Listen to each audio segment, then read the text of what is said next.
Zombie Road 4, Road to Redemption. Written by David A. Simpson. Narrated by Eric A. Shellman. Chapter 1. Gunny.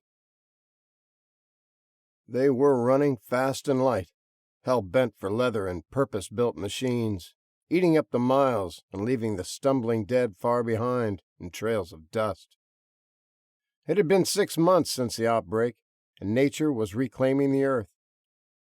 The 2-lane blacktop was covered with drifts of blown-in dirt and last year's leaves in places. Grass and weeds were forcing their way through cracks in the asphalt, slowly spreading across the roads in the early spring sunlight. The men from Lakota were on a mission, and time was the enemy. The CB distress call had come in late last night, faint and fading, but clear enough. The garbled plea was heard. Overrun and surrounded. Out of bullets, out of food, out of water. Situation is desperate. Suicide mission to even send this message. Half the people already lost. We can't hold out much longer. Can anyone hear us? Can anyone help? In the chaotic first weeks after the overnight break, most of the world had perished. Those that managed to survive, those that learned how to fight and win against the undead hordes, had banded together in fortified warehouses, reinforced buildings, and boarded up homes. They had cleared out small towns, built walls of logs or semi-truck trailers or train cars dragged into place with farm tractors. Their will to live was strong, and only the strong survived. The town of Lakota, Oklahoma, had fared better than most outposts through the winter. They had been lucky. A convoy of armored semi-trucks and heavily armed men had rolled in, cleared out the town, and sealed it off with shipping containers. Within weeks, they had electricity back on and were broadcasting on the old gospel station, sending their signal across America. Come to Lakota if you can. It's safe and secure. They offered encouragement, advice, suggestions, recipes for canned goods, and hope. Make it through the winter. Spring is coming, they said. They promised to send out aid, supplies, and assistance. They had a plan, and if the rest of the country could survive the winter, the new year would be a new beginning. Contact us on the CB or ham radio if you're in trouble. We'll help if we can. The radios were monitored 24 hours a day, and in the wee hours of the morning, a weak distress call came through. Only for a few minutes as it caught the clouds and bounced, but long enough to give an address. Corning, Arkansas, up near the Missouri border. "Stay alive," Wirebender told them. "Help is on the way." It only took 20 minutes to wake up enough volunteers, and within the hour, they were throwing their go bags into the machines, downing cups of coffee, and kissing loved ones goodbye. This wasn't a supply run. They weren't taking a truckload of food or ammo. This was a rescue, requiring speed and urgency. Gunny slowed for a sharp curve, dropped a gear, and hammered on it again, the '55 Chevy growling its big block fury into the afternoon. Hard men driving hard cars. Old-school metal and pre-computer engines. They were simple to build, easy to fix, and parts were plentiful. Hollywood was in his Cadillac, 500 cubic inches purring under the hood. Scratch sat behind the wheel of a flat black Buick Skylark with big-inch power and ram air induction. Grizz brought up the rear in a Hemi-powered Dodge panel van. He liked his comforts, liked to stretch out when he slept. All of them had oversized tires, lifted suspension, Kevlar-reinforced doors, bars over the windows, and custom brush guards, protecting their fronts. 4-barrel superchargers and oversized fuel tanks were the norm. They were trying to cover an 8-hour trip in 7, maybe 6. Time was ticking for people barely hanging on. 1,000 corpses were beating on their defenses, slowly wearing them down. Stabby McStabs-a-lot was riding shotgun with Scratch and navigating. He called out the turns on the CB for Gunny, and the rest followed in his trail, eating up the miles. "Our reserve tank is down to a quarter," Bridget announced over the radio. "We're going to need to refuel in the next 50 miles or so." She rode with Hollywood in his '71 Coupe de Ville. He said he always wanted a pimp mobile like Superfly had in the movies he'd watched as a kid. Now he had it, loaded with luxuries and built like a Baja race car. "Next little town is Mountain Home," Stabby called out. "It looks big enough to have a few stations, small enough we won't get mobbed." "I see it coming up," Gunny said. "Stay sharp, people, just like we practiced." Gunny flew in at 80 miles an hour, then slowed as he approached a gas station on the outskirts of town, pulling in fast next to the drops. He was out of the old Chevy and sliding his hose in the tank when Scratch zipped around him in his Skylark and made a run at the store, pulling any undead toward the sound of death metal blaring from his loudspeakers. Grizz flew by on the road, making his pass, and picked off any runners coming toward them from town. Lars circled the lot in his Cadillac, taking out the stragglers. He was ready to swing in and drop his hose the second Gunny pulled out, taking his place in the orchestrated ballet of armored cars swarming like bees. Gunny flipped the switch on the bilge pump and started pulling gas out of the underground tank and into his. He crouched with his back against his quietly rumbling Chevy, pistol out, making himself inconspicuous with the din of blaring music, screeching tires, and revving engines drawing all the undead attention. The dead ran in. The dead were cut down. Iron bumpers with sharpened steel running their width sliced through the Zeds and sent them sprawling, dismembered and ruined. Some of them chased the Cadillac in circles around the parking lot until he pulled back on the road in time for Grizz to run them down, sending broken-boned bodies flying away from his truck. Gunny finished refueling in minutes and tossed the hoses back in the rack, the big magnets on the nozzle holding them secure. He cranked his radio, blasting 80s hair metal, and roared out of the parking lot, taking Grizz's position.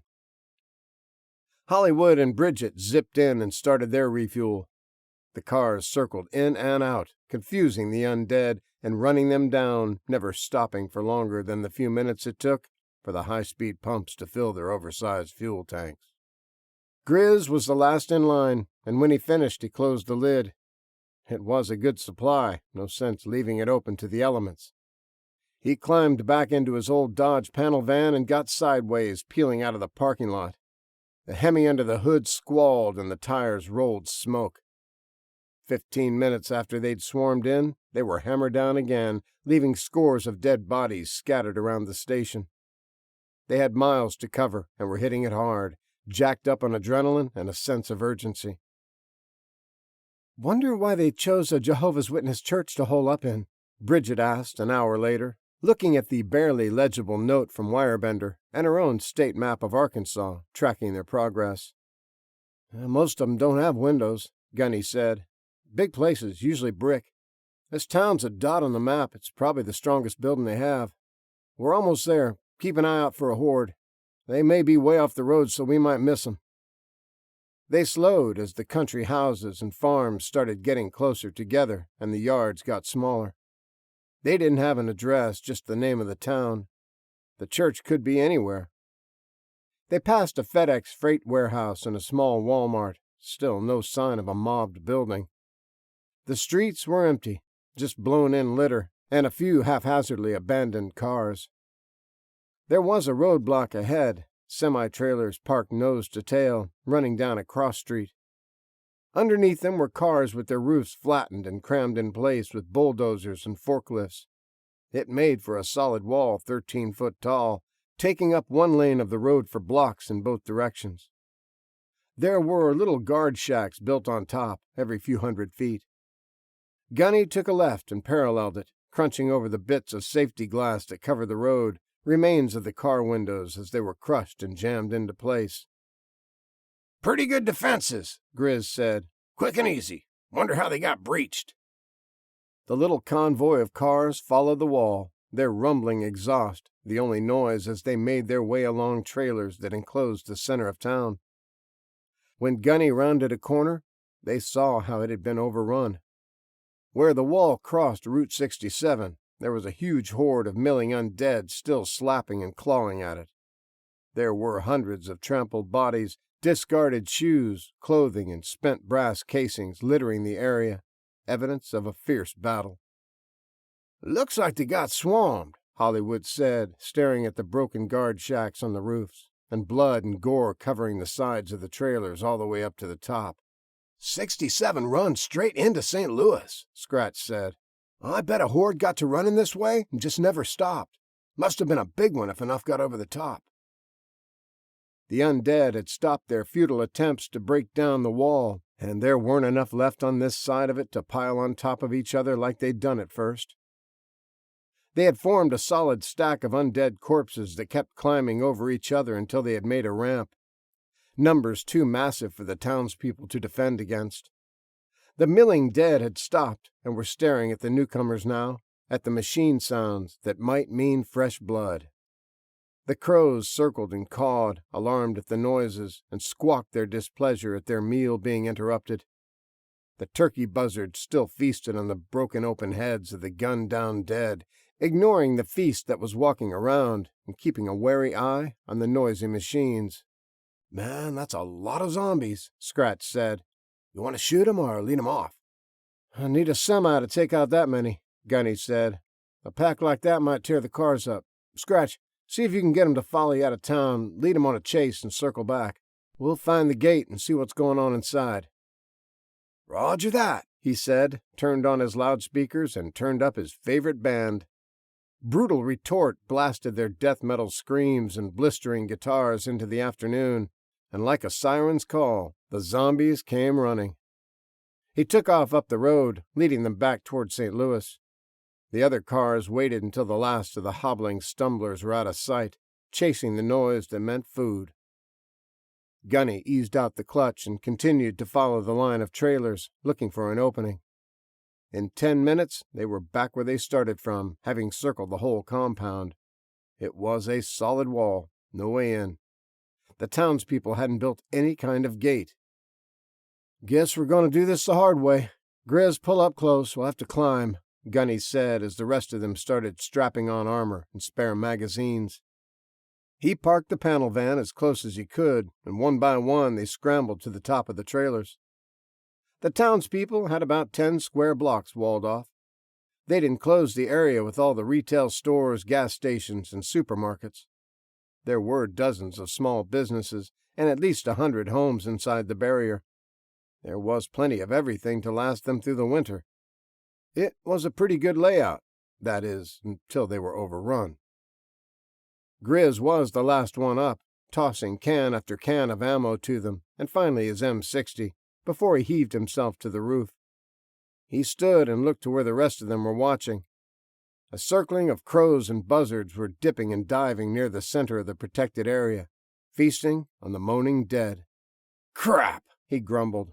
"It couldn't have been near the wall, could it? Couldn't just pick 'em off from up here, could we?"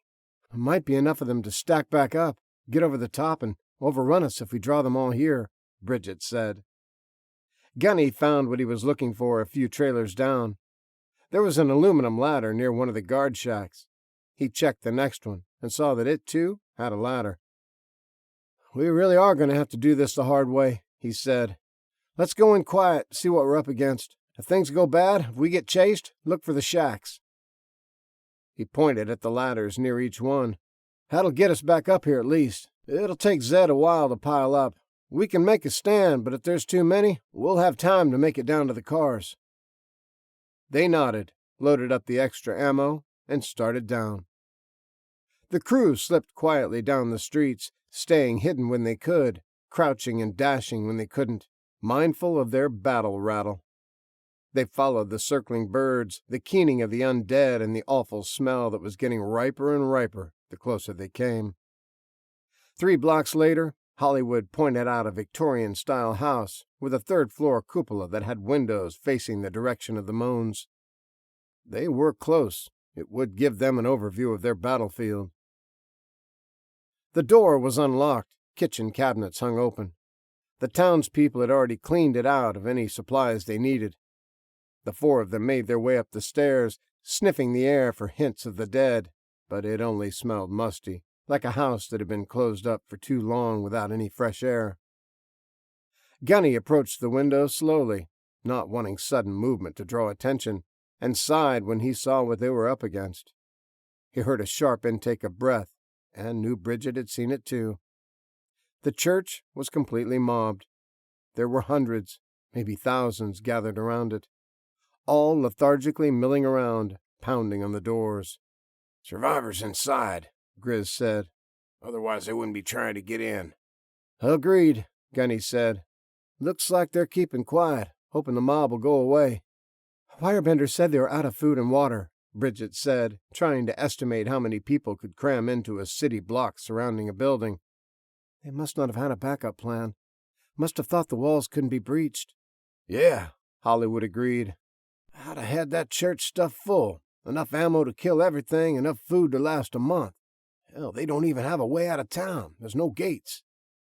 "Guess they hadn't anticipated a horde big enough to go over the wall," Gunny said. "This place is so far out in the sticks, I bet there weren't enough of the Zeds within a 50-mile radius to do it." "Yeah, well, now we gotta deal with it," Grizz said. "You got a plan, Gunny?" Plan A was to lead 'em all away, but we can't do that," he said. "I guess we'll go with Plan B." "I can't wait to hear this," Grizz deadpanned as he peered out the window, doing the same thing Gunny was doing, looking for positions with good fields of fire.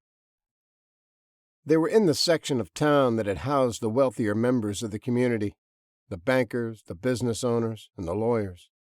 The houses were old and stately, many of them with a Victorian flavor. They picked out 4 that either had third-story windows overlooking the street or a widow's walk on the roof. "You guesstimate how many there are? We bring enough bullets?" Gunny asked, when Bridget finally nodded after her intense scrutiny of the crowd. "There's about 1,500 of them, maybe 2,000, she said. Gunny checked his loadout. He had 6 magazines for his M4 and his Molly vest, the extra mags for his Glock, and the ammo can he was carrying. There were 420 rounds in it, already on stripper clips, ready for speed loading.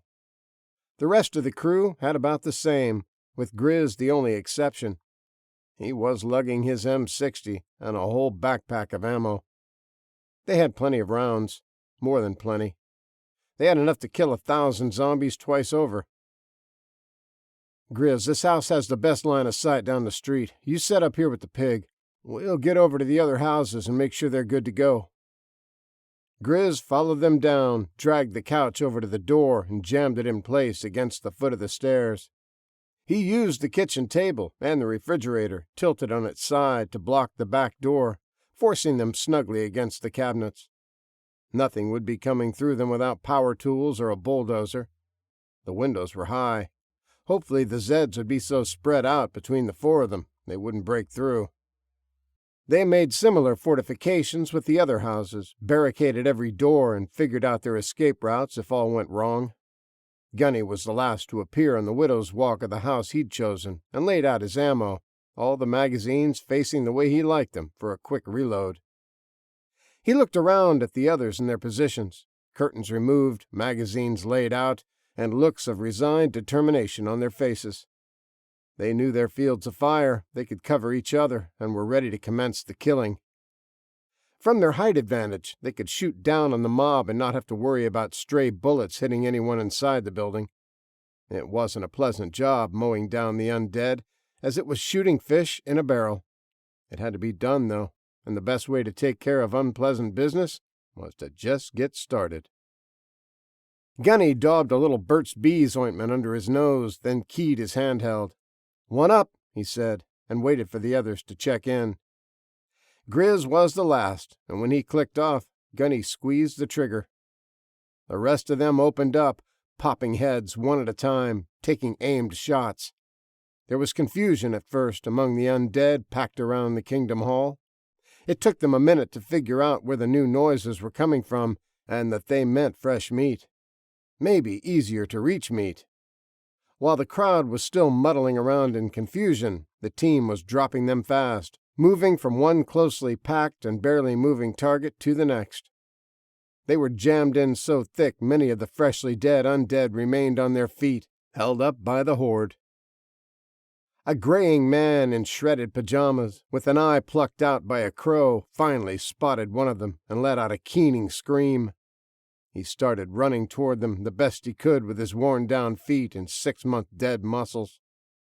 The others joined the chase, many of them stumbling over the bodies that were slumping to the ground. The Lakota crew had already dropped 30 or 40 in the opening volley of the battle, and they kept firing, snap shooting, and moving from one target to the next. It was easy pickings now. Even if they missed a shot, the mob was so tightly packed the bullet would plow into the next head. Grizz was leaning against the windowsill to steady his aim, trying to kill as many as possible before they spread out. Once a few hundred started running for the houses, he set aside his M4 and put the .60 to his shoulder. He had his belt strung together, a round chambered, and a tin can wired just below the feed tray so the shells wouldn't bind and pop the links. He aimed for the mob and let them feel the full force of the heavy machine gun. It chewed them up, each round ripping through a half-dozen bodies before it buried itself in the ground.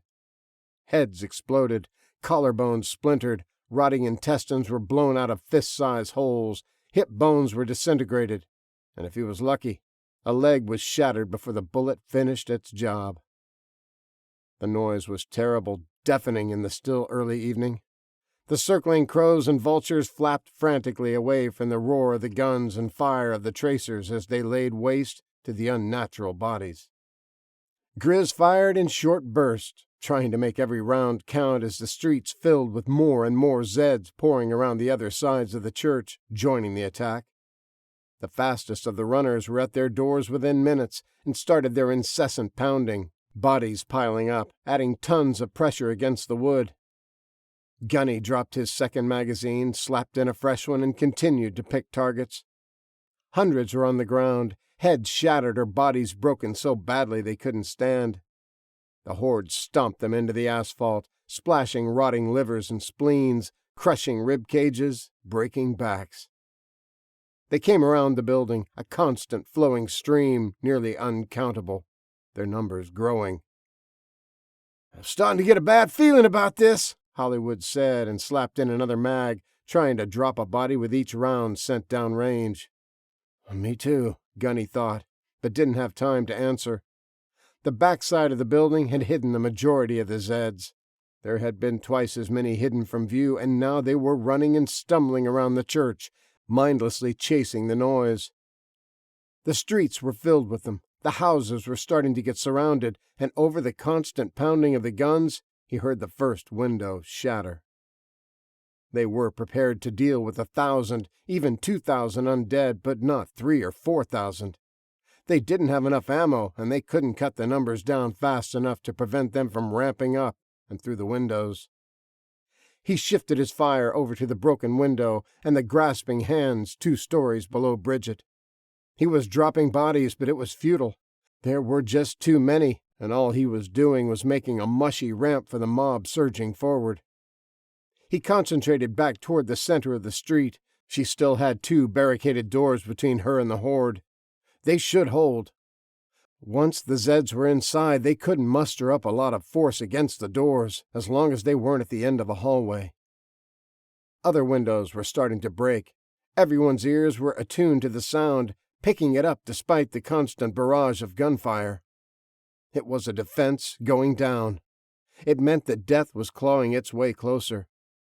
Grizz splashed hundreds more heads before his ammo ran out. There were at least 1,000 dead bodies splayed out in the street, crushed underfoot and hidden by the masses still moving, still running, still trying to get into the houses. Gunny ran out of full magazines and ripped open the ammo can to start reloading. The stripper clips made it fast and clean, and by the time he'd replenished his mags, the gunfire from the others had become sporadic.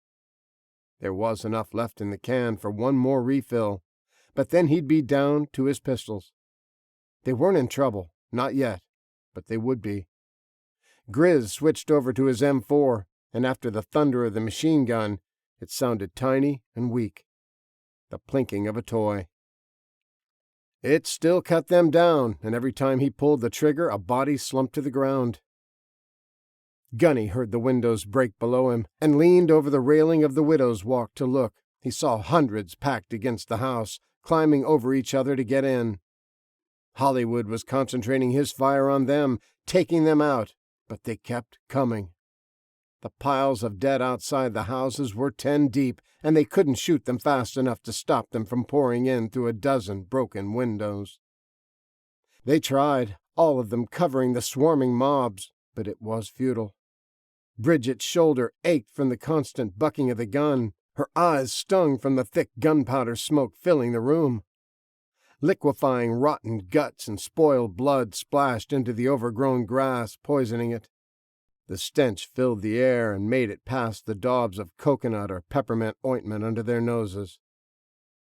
The Zeds weren't strong and were no longer very fast. They'd been dead for months, their skin hung loose and muscles sagged. The run from St. Louis had left a lot of them with feet worn down to the bone, a shell of a human that nearly anyone could kill by itself. But their sheer numbers made them a formidable opponent. They just kept coming and coming, never stopping, never resting, and never tiring. Gunny heard them trying to crash through the door of the walk. It was at the end of a short hallway, and they had plenty of leverage to smash against it. He hadn't expected them to break through the other doors so fast. He had jammed it shut with a couple of dressers dragged from bedrooms. They must have smashed right through the drywall, bypassing his barrier entirely. The widow's walk door wouldn't hold, not against 100 bodies pressing against it. He stuffed his full mags back in his vest, grabbed the ammo can, and ran to the end of the walk where it ended at the back of the tall, rounded cupola. He set the can on the railing and started filling his empty mags as fast as he could, one eye on the door, waiting for it to smash open.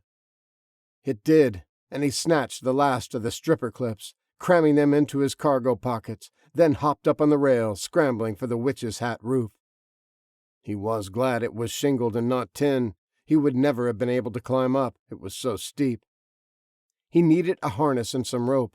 That would make life a little easier, but he didn't have anything like that. They hadn't expected the back of the church to be hiding so many of the undead. Big mistake. He wrapped an arm around the lightning rod at the center of the peaked roof, pulled on it to test its strength. Solid. It would do. He tossed his molly vest over it, then looped his belt through the side strap.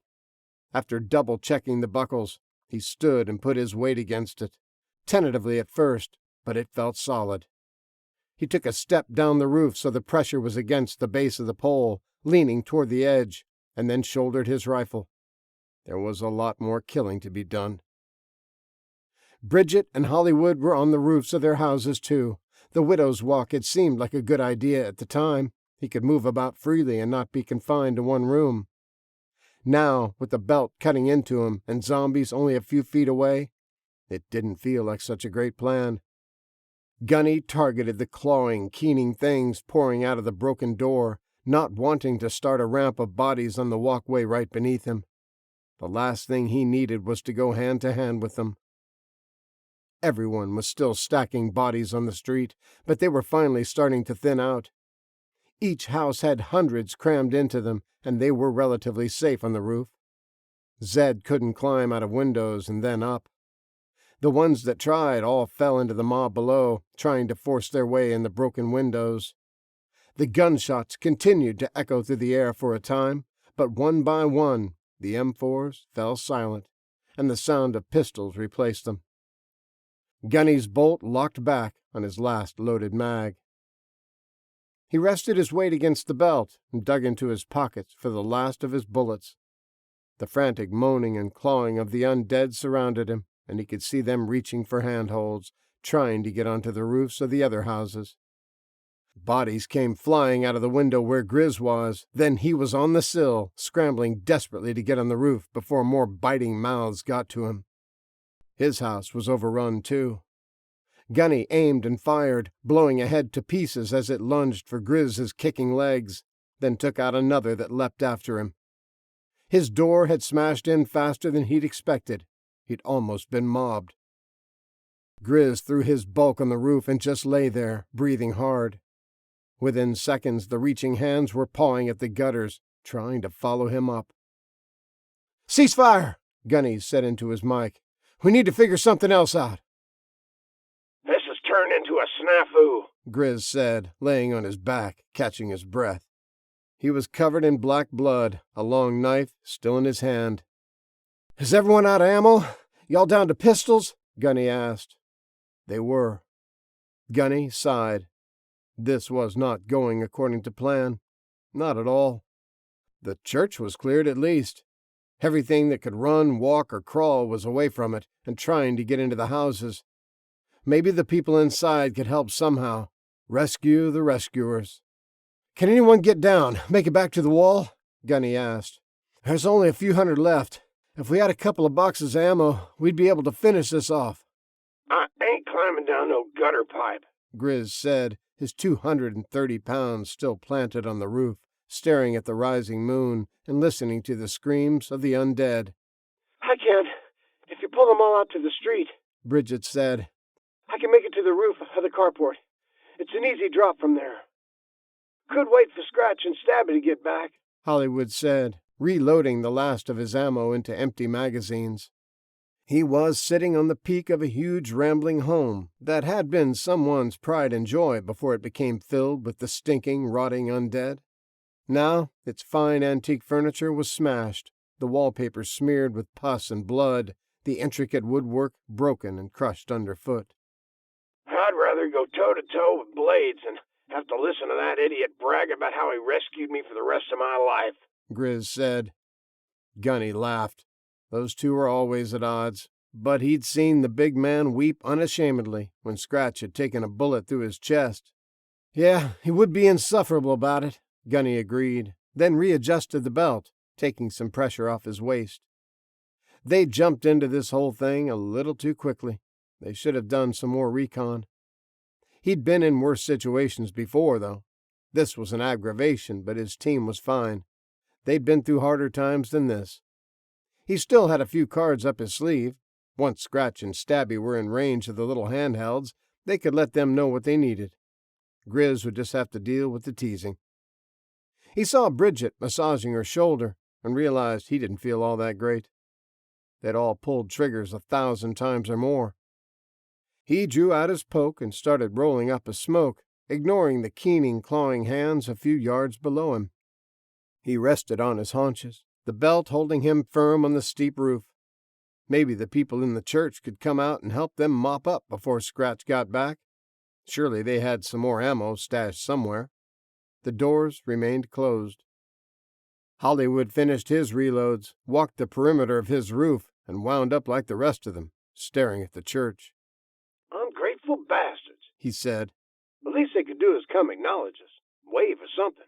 There's nothing around them. They can come out." "Hey!" Grizz cupped his hands and bellowed at the darkening church a block up the road. "A little help?" No one answered. The doors stayed shut. The shadows grew longer. "Something isn't right." Bridget said. "You think it was breached on the other side? You think the zombies got in?"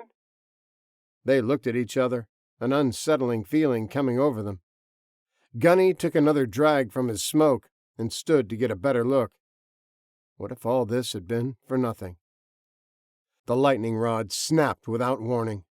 No creaking or groaning, no bending and slowly giving way. 1 second it was holding his weight. The next he was tumbling head first over the edge. Bridget screamed and Grizz sprang up, pulling his .45, but there was nothing they could do.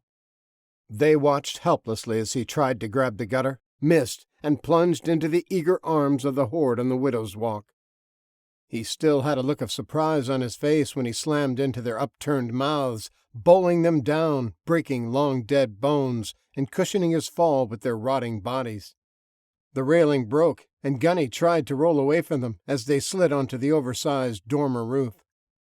Grasping hands found his legs, and his roll became a desperate kicking, his boots breaking faces and sending splashes of contaminated blood across the shingles.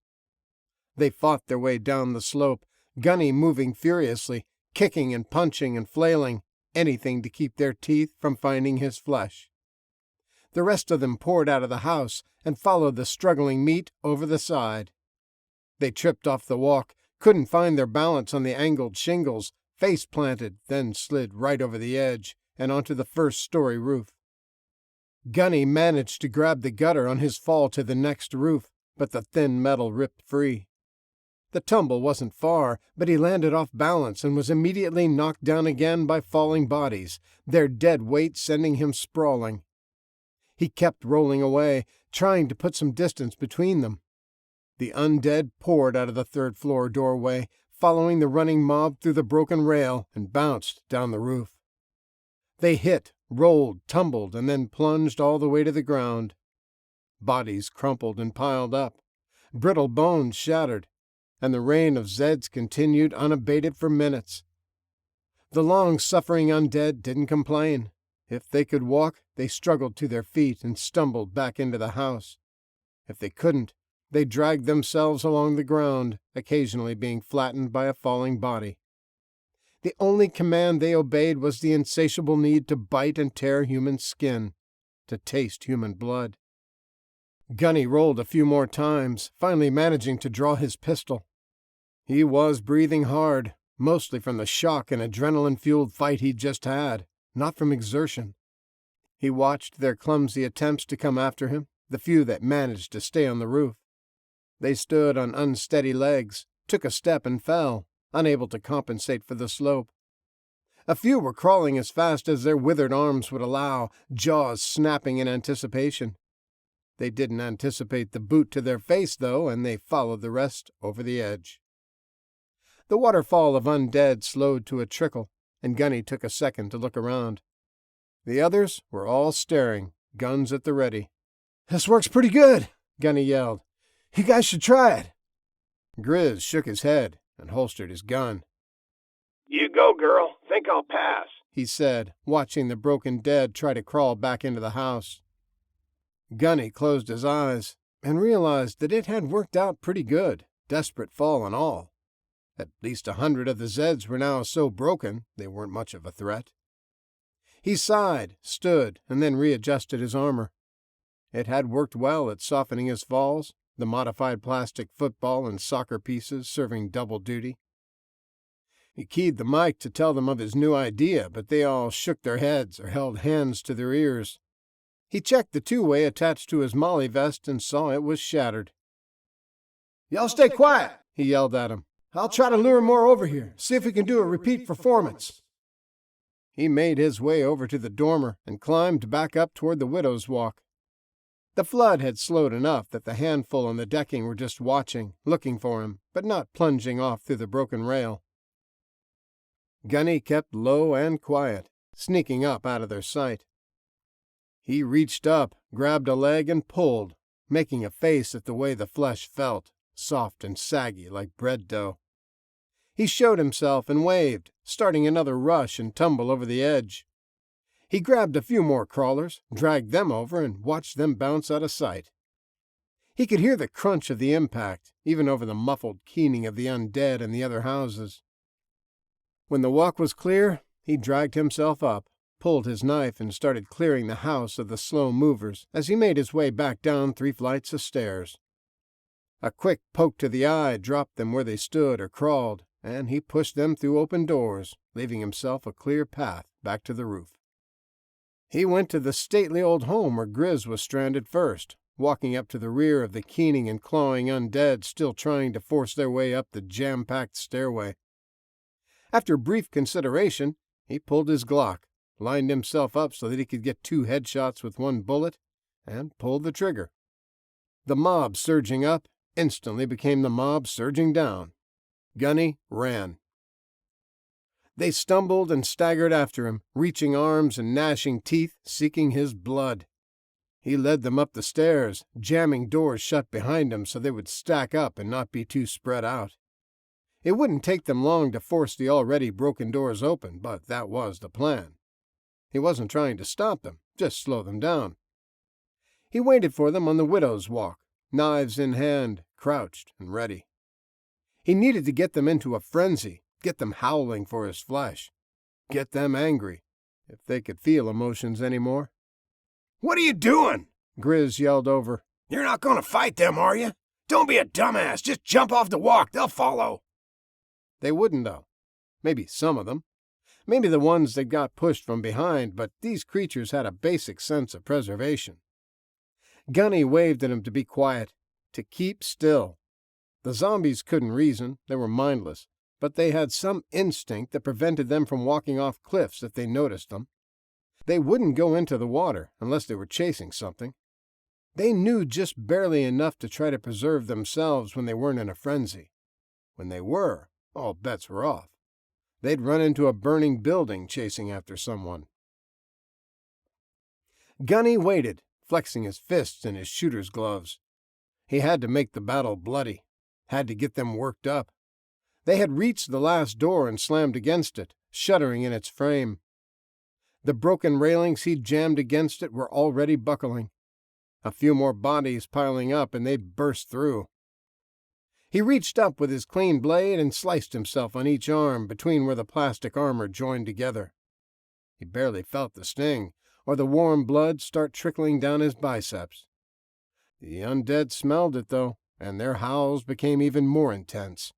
It was so close, so tantalizing to them. Bridget and Hollywood watched in helpless fascination as Gunny cut himself. The undead in their houses were starting to stream out, to join the keening screams and pounding across the street. They, too, could smell the blood. The door slammed open, and Gunny sprang, slashing at gaping mouths and jabbing blackened eyes. They rushed out, their eagerness causing them to stumble over the fast-falling bodies. Long dead skulls were easily punctured with the heavy trench knives. The blades sank all the way to the crossguards, and the knuckle-duster grips kept the brain-slicked handles firmly in his grasp. Gunny punched and stabbed, dodging the rotten teeth when he could, smashing them with the pommel or the spiked metal of the knuckles when he couldn't. He slowly backed up, making them pay for each foot they advanced. The push from behind was reaching a fever pitch. Bodies were piling over the dead and trying to leap for him. He'd reached the broken railing and swung down, still slashing as they boiled over the edge after him. He stepped aside, finding his balance on the roof, and continued to taunt them. They were barely recognizable as people anymore. Many of them only had tatters of clothing left after months and months in the harsh northern winter, sometimes encased in frozen snow. They screamed at him, and he screamed right back. They reached, tumbled, and fell, only to be replaced by the next set of snarling faces, half-rotting skin slewing off bones. They were coming fast, some of them crawling toward him on the shingles, reaching hands trying to grab him over the rails. He heard a crack of wood a second before the decades-old railing broke, and a tumble of dozens reached for him as they hit the roof and rolled over the edge.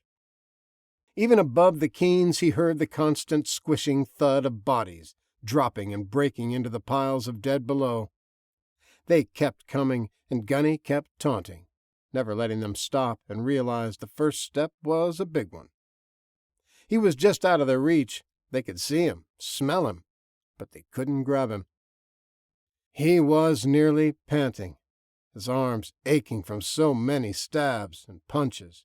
But the horde pouring out the door had slowed to a trickle, most of the ones left hobbling badly or crawling with grim determination. A few still spilled over the edge, but the frenzy had died. The slow ones weren't forced over. They reached for him, grasped at him, but didn't move to take the plunge. He stood, hands on knees, trying to get his breath back when he heard the sound of wet thumps coming from inside the house. A glance over at the other roofs told him Grizz, Bridget, and Hollywood were off of them. They were mopping up the stragglers, making their way up the stairs. Gunny chuffed, wiped at a splash of spoiled blood dripping from his beard, and sat down. He was getting too old for this crap. Chapter 2. Gunny. Grizz was the first through the broken door, tossing a hissing old woman over the railing. Gunny watched as she landed on her shoulder, heard it break, and saw nothing but rage and hunger on her face as she slid over the side to splash into the pile 3 stories below. The look of concern on Grizz's face turned to relief when he saw Gunny sitting on his haunches, calmly smoking a hand-rolled. You get bit? He asked, kicking at the last of the crawlers, sending it over the edge. Nah, you? We're all good, he said as the other two stepped over the remains of the hanging door. They were breathing heavy also, having fought through the crawlers all the way down out of their houses and back up to him. Gunny absently wiped gore from his hand, only smearing it around on his filthy pants. He was staring at the church, at the still closed and barred doors. The others tried to clean themselves off a little, but arms were stained up to the elbow, legs were splashed to the knees. Killing the dead was a messy business. "Well," he said, tossing his smoke, "let's go see how bad it is." Grizz extended a hand, helping him up on the walk, and they made their way back down, stepping over or on dozens of still forms, finally laid to rest. The town was quiet. No more moans or screams of the undead. They had managed to kill them all. They made their way around the church, slogging through the thousands of bodies in the street. There were only a few laying near the front entrance, those having been trampled by the horde. The ground was littered with bits of clothing and an occasional body part. Only a few odd shoes were laying around. Most of them had long since been lost in the run from St. Louis. The doors to the church were still firmly in place. There were no windows, no other way in. The Kingdom Hall was solid brick and mortar. The doors, large, heavy, and thick, the only slightly decorative flourish on the church. The parishioners tended to spend their tithes on mission work, instead of ostentatious decorations. "Suicide pact?" Bridget asked, as unsure as the rest of them. "You think they gave up and killed themselves? Some kind of Jim Jones thing?" That or they're a bunch of ungrateful louts, Hollywood fumed and kicked at the door. "You want to bust it down or forget about it?" Grizz asked, running his fingers through his beard, trying to get the drying blood to flake out of it. Gunny pounded on the door and yelled, "Aftal Bab!" Opened the door in Arabic. The others shot glances at him, backed away, and pulled their pistols. "You think it's Hadji's in there?" Grizz asked, taking cover behind a column holding the entryway roof. "That or they're all dead," Gunny replied. "There's no other explanation." He raised his fist and pounded again, this time calling out in Farsi, "Open up or we'll smash the door." "We don't want trouble," came a muffled reply in accented English. "Please, we don't want trouble." "Open!" Gunny yelled, and stood aside, drawing his own gun when he heard the lock start disengaging. He leveled it, head height, and waited. There was a crowd of people, all shielding their eyes from the early evening brightness. A few candles burned inside the sanctuary, the only light they'd had for days.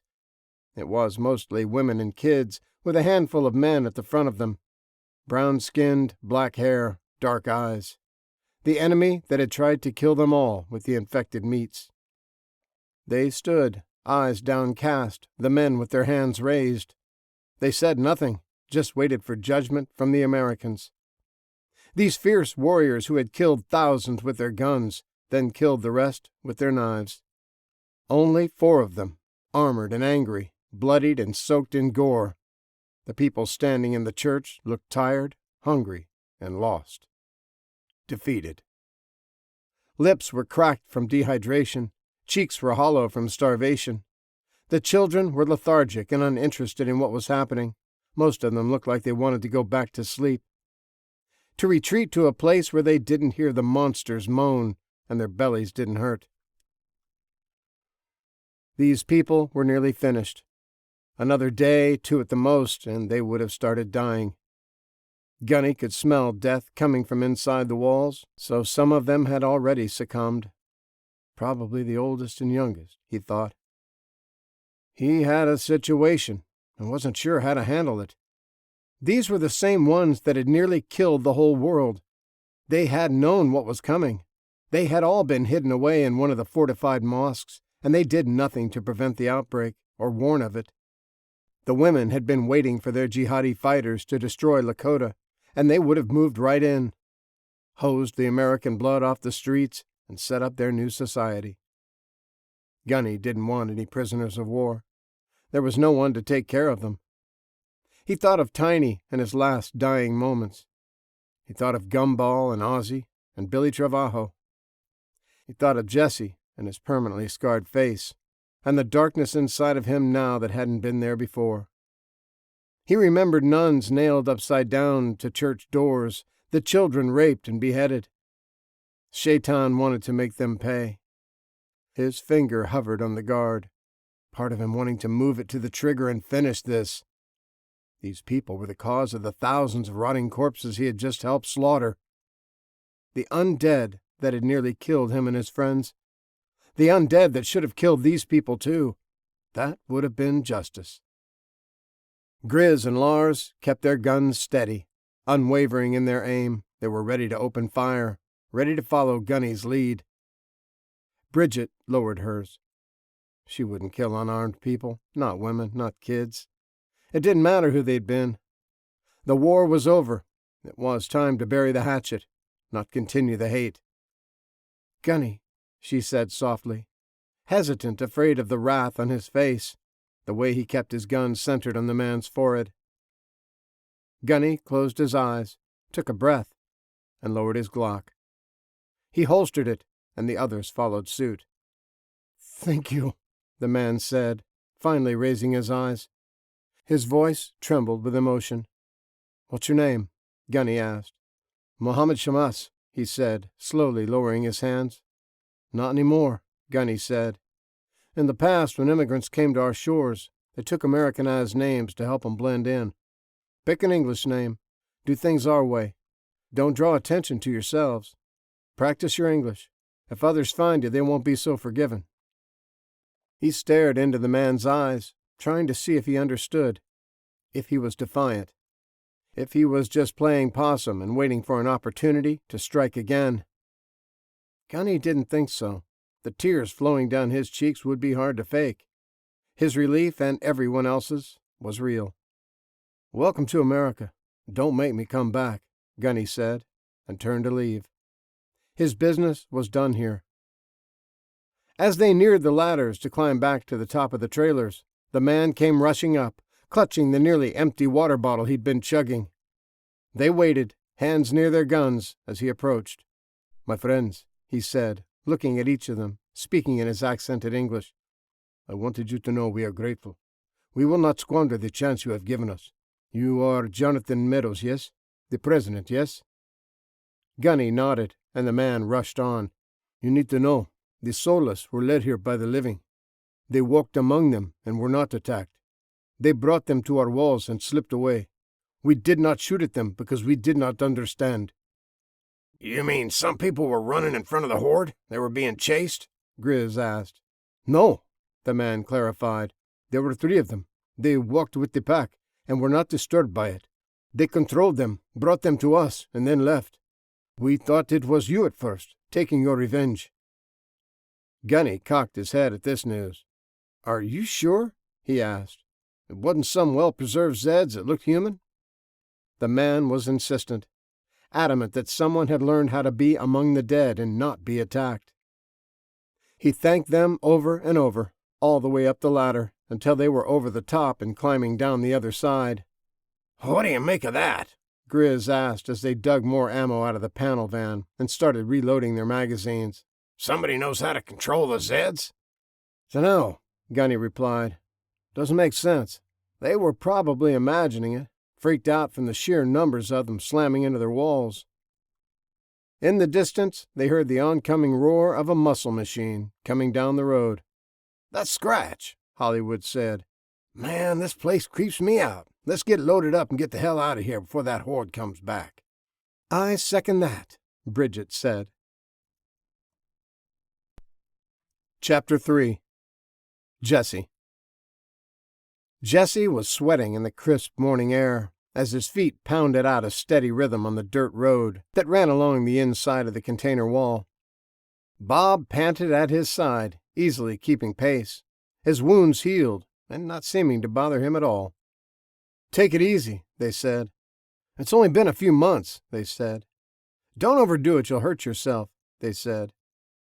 He ignored all of their advice and pushed himself.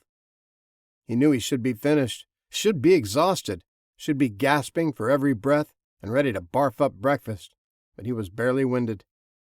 He felt no worse than he would after a 100-yard dash, breathing hard but feeling good. He didn't know what was in that morphine drip he'd been given by the weirdos in the cult, but the SS sisters were beside themselves to get to the bottom of the mystery. They said it was a miracle drug. They said broken bones didn't knit themselves back together in a month. Gunshot wounds didn't scab over and scar in a matter of weeks. Bruises and cuts didn't heal and disappear in days. But they had. His dad had hobbled around on a broken leg all winter. The other people he had met, Hollywood and Bridget and all the rest, spent long months recovering. But Jesse had felt fine by Christmas. Healed. The best shape of his 17 years he'd ever been in.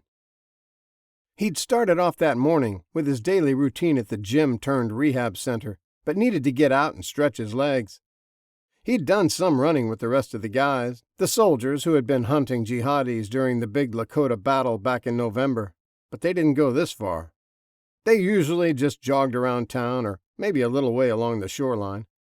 He had continued straight, along a guard path worn along the water when they all turned and headed back toward the gym.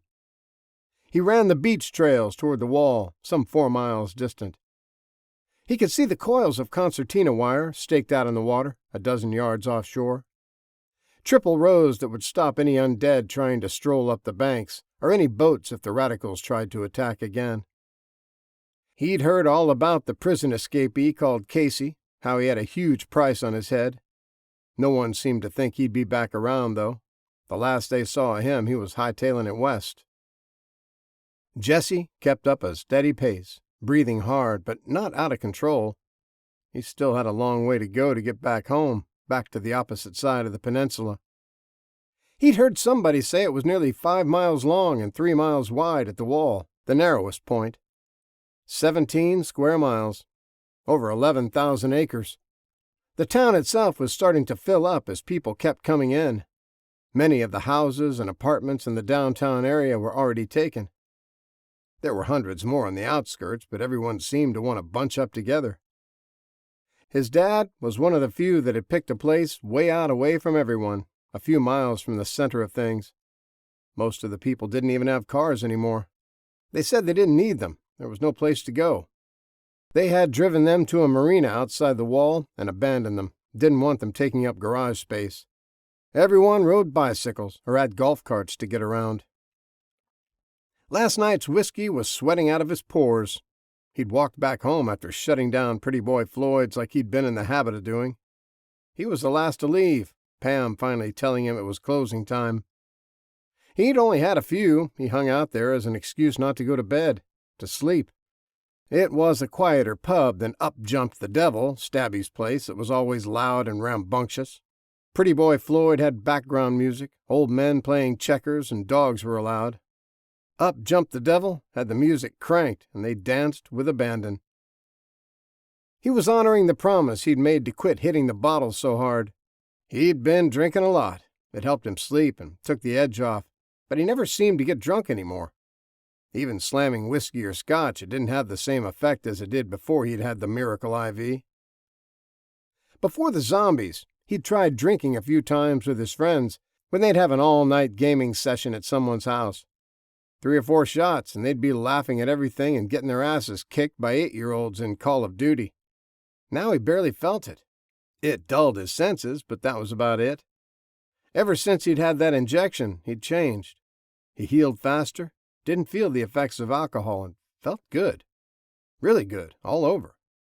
For a few months, he'd had the nightmares and dreams every time he closed his eyes. He tried to drink them away, and told the SS sisters he was in a lot of pain, so they'd keep giving him the pills, the OxyContin, but they saw right through him.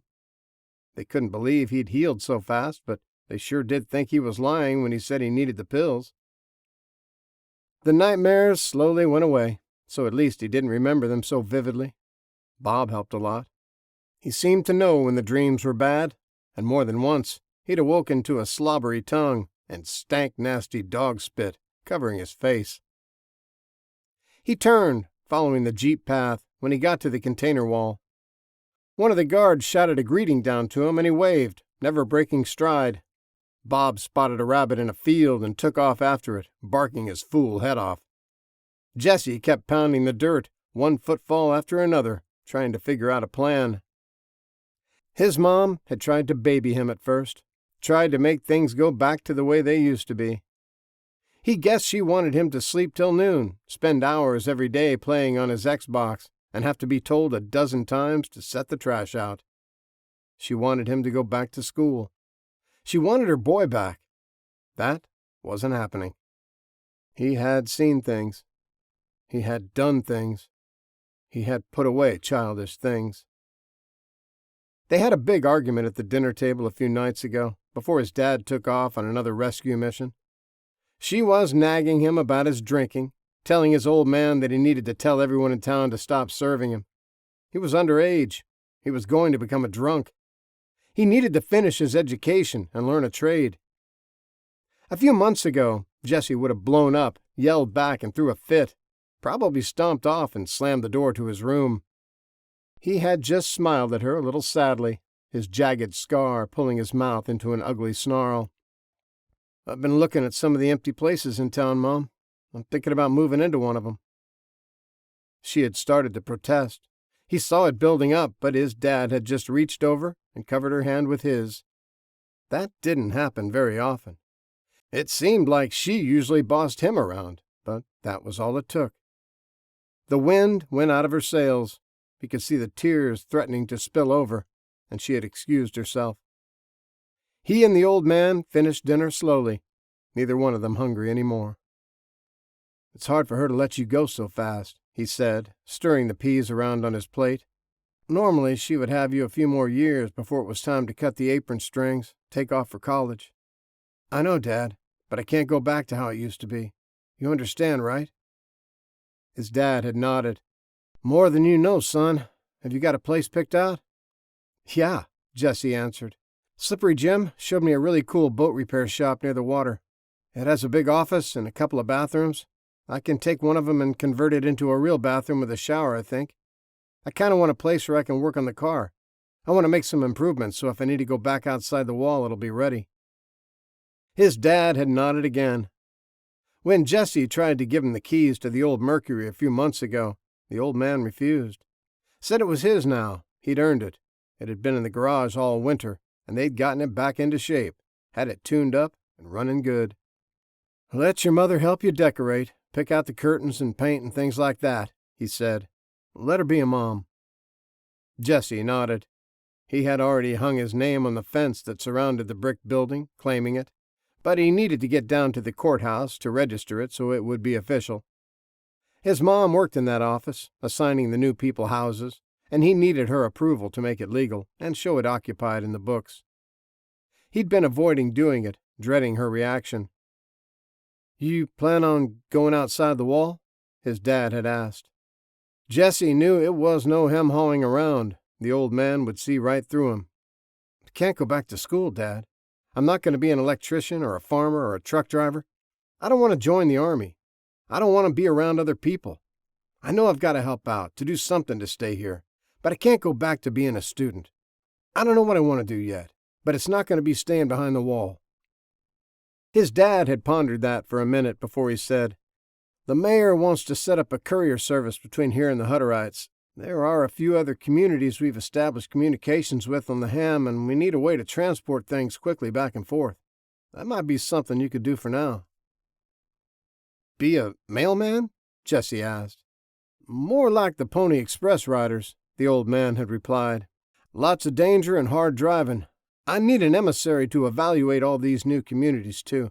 Make sure they're not a bunch of cutthroats. That is, if you're up for it." Jesse had smiled his crooked smile. Yeah, he was up for it.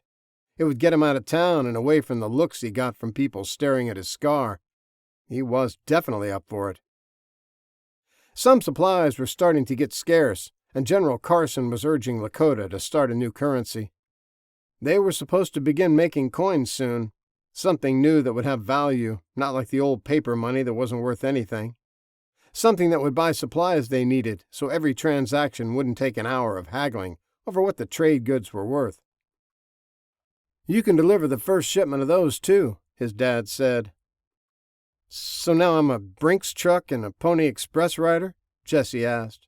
wondering what a real gold coin would look like, whose picture would be on it. His dad laughed. "I reckon so. I'll help you build the car. I need an excuse to get out of the office anyway. It's enough to drive a man crazy sitting behind a desk all day." When they'd finished eating and taking the dishes to the sink, the old man still favoring his mostly healed leg, he said, "One last thing. I won't tell Stabby or Pam to cut you off at their bars, but you need to slow down. I hear you're matching shot for shot with some of the guys who've been chugging rot gut for years, drinking some of them under the table. You're going to ruin your liver." Jesse was about ready to quit anyway. It didn't seem to do him any good like it used to. He could drink a fifth and barely feel buzzed. Besides, he didn't have any more money or anything left to trade. Being the president's son only got you so many free drinks. He thought Bob and time had more to do with the nightmares going away anyhow. They didn't come every time he closed his eyes anymore, and usually his dog would wake him up before they got really bad. Before he had to relive the days trapped in the trees, and he had to kill Portia over and over, or try to match a pile of heads to broken little bodies from the orphanage. Jesse had just nodded once. He would slow down. It was enough. It was his word. Chapter 4. Lacey. Lacey was eyeballing the warehouse with a critical eye. It was a few blocks off of Main Street and was probably some 50 years old. Who knew what it had been formerly? Now it was a repair shop for boats and jet skis. It was a brick building, probably a small factory of some sort at one time, that someone had installed a couple of overhead doors in at some point. She let the boys clean out the garage area. She was looking at the dingy offices and grungy bathrooms, trying to figure out a nice layout that would include a kitchen. Johnny and Tommy were in the bays, pointing out machine things and boat parts that needed to go, that they wouldn't have any use for. She had a crew of volunteers helping out, and she snagged Firecracker, dragged him over to the offices. He had listed carpentry as one of his skills on Eliza's spreadsheet, and she was going to put him to work. Doug and little James were there, along with that ragtag bunch of tweenagers that were always coming up with excuses to get out of school. The Bullet Brigade, they were called. She tried to shoo them off at first, told them to get back to classes, but it was useless, since Johnny wouldn't help her. He'd put them to work packing up the trailers with everything he didn't want in the shop and sending it over to one of the storage units. Eliza had made a quick inventory of the boat repair equipment, adding it to one of her spreadsheets and noting the unit where it was going, in case they needed it in the future. Lacey required a plumber to help her with converting the bathroom, but Eliza said they didn't have one, just a few guys who were all-around handymen. One of them was Johnny Winchell, that famous country music star, and she called the operator to track him down. If old Mrs. Henderson didn't know where someone was, she could find out quick. She'd taken over the ancient manual telephone switchboard they'd found in the basement of the courthouse. Wirebender and Carl had figured out how to get it up and working, and slowly, more and more houses were being hooked up and assigned party line numbers. There wasn't a whole lot that went on in town Mrs. Henderson didn't know about, and she happily started on her mission, switching cords and plugs, dialing the rotary and asking everyone she connected with if they knew where he was.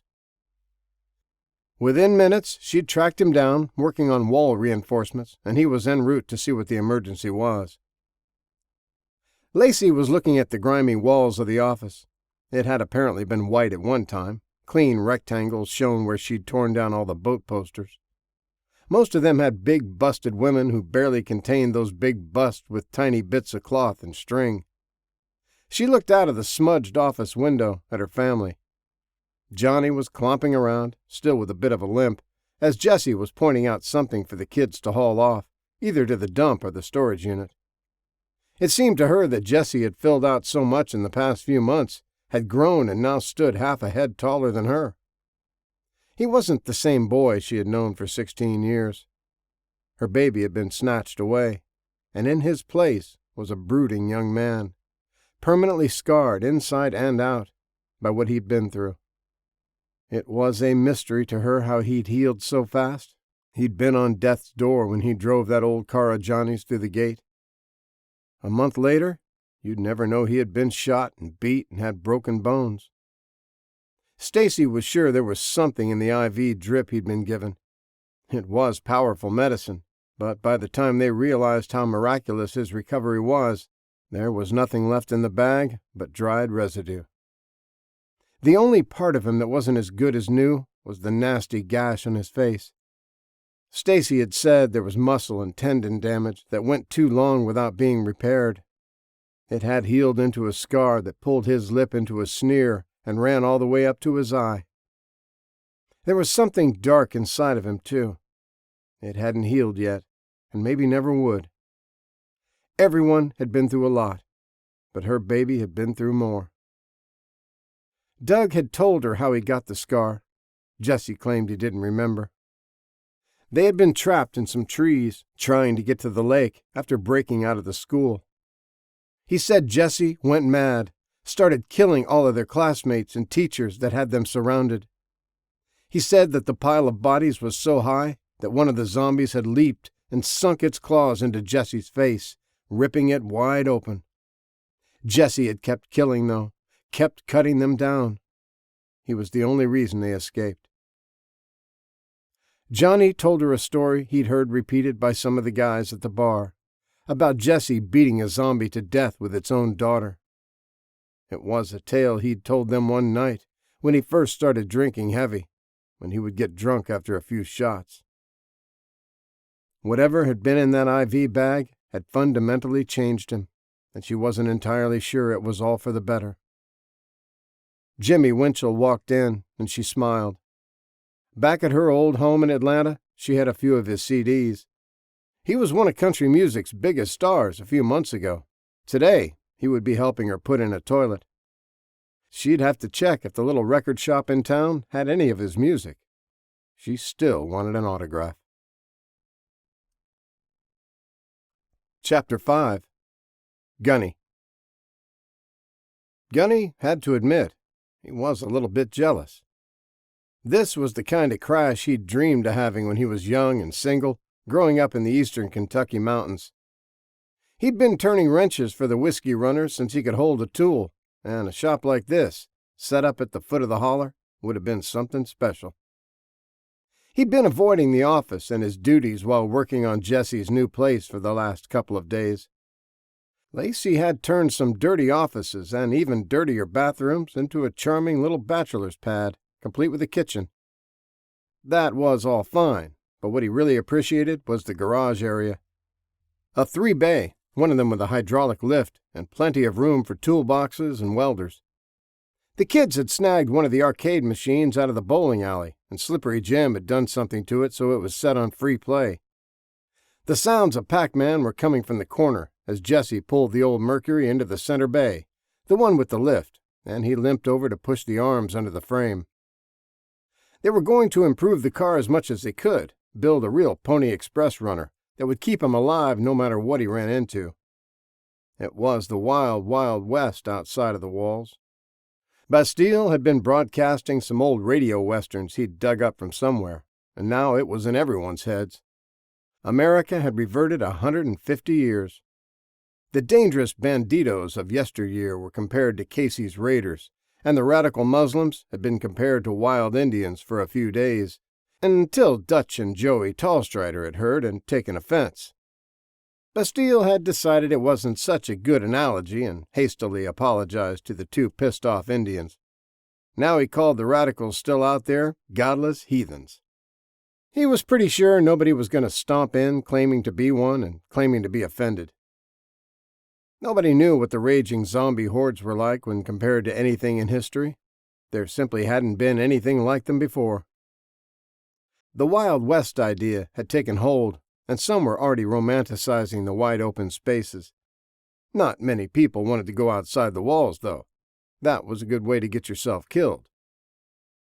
Gunny poked around under the car once they had it in the air, thinking about different ways to improve it, while his mind worried about the things he was privy to, as the so-called president. General Carson, his number 2, had pointed out that the earliest census for the states was in 1790, and there were nearly 4 million people way back then. Carson's best guess, judging from satellite signatures, was there were only a few 100,000 people left in America, spread out everywhere. Unless more groups were discovered, hidden away, living underground or in high-rise buildings in the cities, that was all. That wasn't enough people. Anything could happen to wipe them out. Massive hordes of undead, some new sickness or flu bug that could kill thousands. Casey's gang of idiots slowly culling the population. The humans were barely hanging on, still on the endangered species list. Carson was still trapped inside Cheyenne Mountain, and he didn't have the manpower or the know-how in his small group of men to do much more than he was. Over the winter, they were able to pick up more and more fires with the satellite infrared filters set to anything over 1,000 degrees. He was able to track Casey and his band the same way, following their path as they headed west, then watching the signature of dozens of fires spring up every night. Carson had made clear that they wouldn't have the satellites for much longer. He had no way of controlling them. He could only access what they were downloading. Without the gentle nudges from the engineers or the computers keeping them on their path, their orbits were slowly getting out of sync. Only a little at first, but a few centimeters out of route became a few meters, then a few kilometers. Then, one by one, they would be pulled back into the atmosphere to burn up on re-entry or hurled out into space. He had a few more months, Carson had said. After that, nothing was guaranteed. Systems started breaking down, minor glitches became major problems, and all they could do was watch some of man's most advanced creations wind down and end an era that may take centuries to be duplicated. Another month, Gunny thought as he used a screwdriver to dig chunks of old meat out of the undercarriage. No more. I need to get a posse together and go after him. Casey couldn't be allowed to leisurely build an army, then come at them when they were blinded, when the satellites were gone. Jesse had done a pretty good job of beefing up the car, making it zombie-proof with the new resources he had on hand. But they were going to do it up right. Gunny knew the boy had to get out. If he tried to make him stay, he'd just take off in the middle of the night, half-cocked and unprepared. This way, if they built him the best car they possibly could, he should be relatively safe. Even from Casey's band of idiots, or that group up north who had beaten him so badly, then gave him a miracle medicine. He would make a good emissary, and they needed to start banding the settlements together, making the nation whole again with pledges of mutual support and trade between the fortified towns. The old Mercury body was in decent shape. It had been a Southern car and only had a little rust around the fenders. Gunny had gone through the mechanics over the years, replacing the tired flathead V8 with a 429 Cobra jet he'd pulled out of an old police car. Mechanically, the car was sound. They'd tinkered with it all winter. He'd rebuilt the engine to run on pump gas, and it would run forever. Nothing too radical, just a healthy cam and some headwork. Parts were easy to find, and it was easy to work on with just basic hand tools. There were no fancy electronics to fail, no engine fault codes to cause it to shut down for some unknown reason. It was old school and dependable. He had a top-loader 4-speed transmission mated to it, so even if the battery was dead, it could still be push-started. He was satisfied with most of the drivetrain. He wanted to reinforce the body and then improve the running gear. He wanted it to be able to take off-road punishment if needed. Jesse had used a hacksaw in the fenders to cut away metal so the oversized Jeep tires would fit, but Gunny wanted something better, something a little more industrial. Captain Wilson was bringing in a handful of Hummers from the McAllister Army ammunition plant on his next run down, and Gunny wanted the tires from one. They were run flat, and Jesse wouldn't have to worry about hitting a nail or, in a worst-case scenario, having them shot out by one of Casey's goons. Another thing he'd asked for was flak vests. S4 would have crates of them over in supply, and he wanted to line the car with a triple layer, especially the doors and fenders, to protect the driver, the motor, and the fuel supply. Tommy was already busy up front, unbolting the gold-plated, blood-encrusted push bar Jesse had installed. He was going to weld up one that looked a lot better, fit the contours of the car and was tied into the frame. Julio and Sammy were wiring in the 3-stage wet foggers for the nitrous oxide system in case he needed a little extra go power. They'd replaced the gas with medical-grade NOS. It didn't have the sulfurs in it like automotive-grade did. It still came out of a bottle 100 degrees below zero. It still added hundreds of raw horses. But in an emergency, it could be used for other things besides making the car go faster. Gunny caught Lacey's eye as she measured for drapes, and they shared a look. A little sad, a little happy. Their boy was spreading his wings. They couldn't keep him in the nest any longer, but at least they were preparing him the best they could for what was out there. Unspoken between them, they were doing everything possible to put off the inevitable. He had agreed to wait until spring. The middle of winter was no time to be testing out new equipment and new routes. They had worked on the car for the past few months, getting it right, and he'd continued training with the militia. It couldn't be called the Army because the Marines had refused to be a part of it, threatened to start their own branch if it came to that, so they had settled on militia. Everybody was happy, sort of, but they made it work.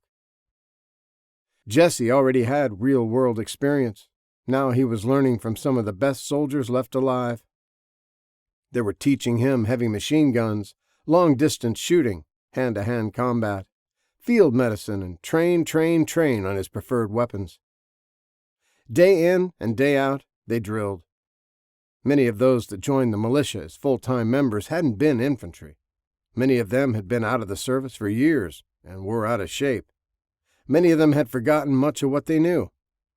There were enough that knew enough, though, and Captain Wilson stepped in as commander, with young Lieutenant Cobb as his second. They were rigorous with the training schedule. The men all knew what was out beyond the walls. No one signed up to get a free college ride or as an only option to get away from home. They knew they were all being taught at an accelerated pace, at a Ranger or Force Recon level. They didn't wear PT belts, they didn't have endless hours of marching or inspections, and they didn't have mandatory sexual harassment classes. They learned how to kill people and break things. That was their only job. The dogs weren't spared either. One of the men had a lot of experience working with hunting dogs and put together a regimen for the dozens of big dogs inside the walls. Most were trained to sniff out the undead. It made patrols outside the barrier safer and clearing houses much easier.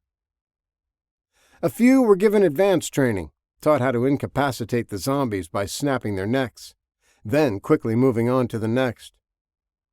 Bubba Williams couldn't believe how fast Jesse's dog caught on. He usually only had to be shown something once, and he understood. "Smartest dog I ever done seen," he'd tell anyone that would listen, usually down at Pretty Boy Floyd's after a few beers. "It's almost like he understands English." Jesse wasn't surprised. Something was in those injections he'd gotten from the prison. He'd given Bob a dose after he'd been shot, and the dog had displayed the same amazing healing abilities he had. Jesse didn't feel any smarter. He didn't miraculously know things he didn't know before, but things came easier now. Instead of having to do math in his head to figure out what 7 times 15 was, he just knew. It came as easy as 1 + 1. Same with his reflexes. He moved faster because he saw things faster. During hand-to-hand exercises, he could see the muscles bunch up in his opponent and knew he was getting ready to move his arm or sweep his leg. He supposed he had always seen those things, but now his brain processed them so fast he could do something about it.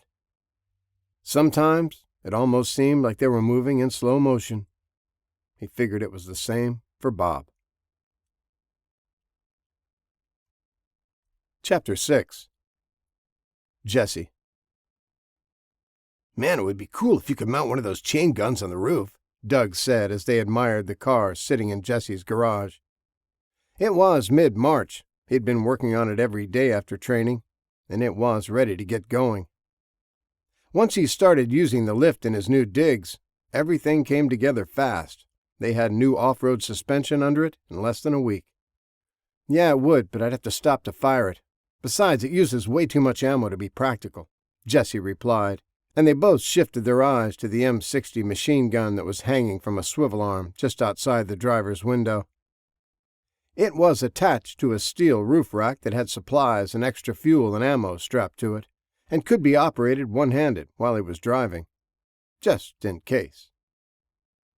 Military-grade whip antennas wired into the mobile ham radio were mounted to the oversized rear bumper, and it was welded solid to the frame. The Hummer tires looked huge on the car, and he doubted he'd be doing any more burnouts with them. Scratch and Stabby had come over one evening and spray-painted a skull on the doors and had scrawled Zombie Road on the roof-mounted gas tank.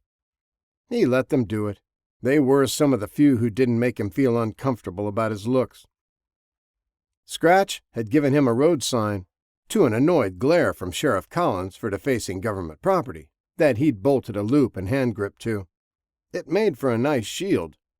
"Last resort if you have to go hand-to-hand," he said, "and watch the edges, they're sharp." He'd pulled it off one of the roads that led to the beach, a bright yellow one with dead end spelled out in bold black letters. They used Velcro to attach it to the basket on the roof, handy to grab if he needed it. The Mercury had a complete exoskeleton now, and Hot Rod had mentioned that it looked similar to Sammy's Mustang. "You think Casey's guys are building cars like this?" Jesse had asked. The slightest bit of apprehension creased his brow, worried about running across a band of outlaws with battle wagons. "Doubt it," he had answered. "I saw some of their cars when they rolled through town after the battle. Mostly just bolting on stuff. Kinda like what you built at first. It works against the zombies, but nothing like this, baby. This is a real battle tank." It seemed like half the town was there at his Pony Express inaugural run party. He hadn't wanted a big send-off, had planned on a quiet night, trying to beat the high score on the Pac-Man machine that had Scratch's initials in the top 3 slots. That Bastille guy had made a big deal out of it, though. He made a big deal out of everything, it seemed. Jesse was learning he was a worse gossip than the women at the hair salon, only he called it news and didn't whisper it. He shouted it for everyone in the world to hear over his radio station. All these people were making him uneasy, acting like he was so brave. He'd been out there before, it was no big deal. He tried to tell them this, but they just thought he was being modest. They knew the truth. They knew there were millions of undead roaming around, waiting to catch you while you were refueling or using the bathroom. They knew there were hundreds of ruthless bandits in Casey the Cannibal's gang, and they would kill you and eat you if given half a chance. They knew there were still hundreds, maybe thousands of radical jihadis out there still fighting the war, still killing and beheading anyone they found.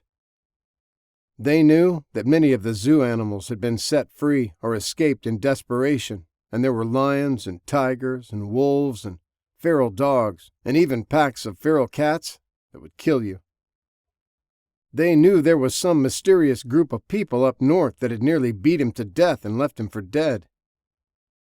Jesse tried to tell them that, yeah, okay, maybe all those things were out there, but they were few and far between. It was mostly just abandoned and desolate country. 10,000 miles of roads with no one on them. Thousands of vacant houses and towns with nothing living or dead anywhere to be found. They nodded and smiled, maybe clapped him on the shoulder as they told him good luck and Godspeed. They seemed to know better than he did what was out there, and Bastille didn't help matters, blowing every wild story he heard from newcomers into something the National Enquirer would have been proud of. No one thought to ask the truckers their opinions of the dangers. They went on supply runs every week, but they went in numbers with armored rigs and army escorts. Of course, they didn't have any trouble. They weren't out there all alone. They weren't delivering important mail or much-needed parts between settlements all by themselves. They weren't exploring new areas. Jesse was tired of telling them it really wasn't that bad. They didn't believe him. Slippery Jim elbowed him and cocked his head toward a girl about 16. "She's been eyeballing you all night," he said with a grin. "Her name's Carla. I heard her gushing about you on the radio every time there was a call in about the road angel." "Piss off, Jim," Jesse said with an eye roll, then reached over to give him a wedgie as the kid danced out of reach. Just saying, Jimmy said. I can set you two up. If I had a girl as pretty as her staring googly eyes at me, at least I'd go talk to her. She's probably just grossed out by my face, Jesse said, and took off toward the buffet that Martha and Cookie had laid out, and Bob was busy begging at. He was uncomfortable talking about girls, especially pretty ones. She probably just believed all that nonsense Bastille was always going on about anyway. He wasn't a hero, or a road angel, or anything else. He just did what had to be done, and the faces in the mirror were telling him he hadn't done enough. He hadn't atoned enough. He was still looking for redemption, still wanting the kids with their slightly askew heads to stop staring at him. They had faded far back in the mist for a long time, but they were becoming clearer again. They were making their silent demands in the mirror, and the wolf was starting to pace, making him feel edgy. Every time he saw Doug or Slippery Jim, it reminded him of all the people he'd failed. Reminded him he still had some making up to do to balance the scales. Every time he forgot about feeling guilty, he'd see one of them, and it would all come crashing back on him. His dad had told him none of what happened was his fault. He hadn't told the nuns to drive on without him. He hadn't been the one to decide to break into the convenience store. Jesse would nod, say okay, but in his heart, he didn't believe it. He still blamed himself. He'd drifted apart from Doug, didn't see him much anymore. They'd tried to rekindle the friendship, had played Xbox together a few times, but it wasn't the same. Doug, like most of the rest of the people, was trying to get back to a life they had before the outbreak. School and homework, jobs and responsibilities, video games and football, Friday night movies or concerts, bonfires at the beach, and trying to forget what was beyond the walls. Jesse couldn't forget. He saw it every time he looked in a mirror. He'd thrown himself into the training with everything he had, exhausting himself every day, and trying to push the ghosts away. He knew what his old man said was true, that in a high-stress situation you didn't rise to the occasion. You defaulted to your level of training. The embarrassing memory of him fighting a room full of zombies with the strap of his rifle tangled so he couldn't bring it around to shoot, the whole time having a fully loaded pistol on his hip, was enough to make him believe. He wanted to be ready when he went out, didn't want to fail. He was trying to get people to leave, dropping obvious hints that he was tired and needed to get some sleep, but it fell on deaf ears. They were celebrating another new beginning. This party was more for them than it was for him. Hadn't the world gone from Pony Express to putting people on the moon in 100 years? That was back when everything had to be invented. Now it had already been done. The knowledge wasn't lost. It was all in books and computers, and Lakota was ground zero of the rebuilding. Carl the engineer, as they now called him, didn't tell them the world had exploded into prosperity and technology because there were a few billion people driving everything forward. He didn't want to be a party pooper.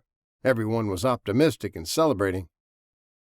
Now, with so few survivors, even with the technology they had, he didn't think they'd be back to where they were a few months ago for hundreds of years, if ever.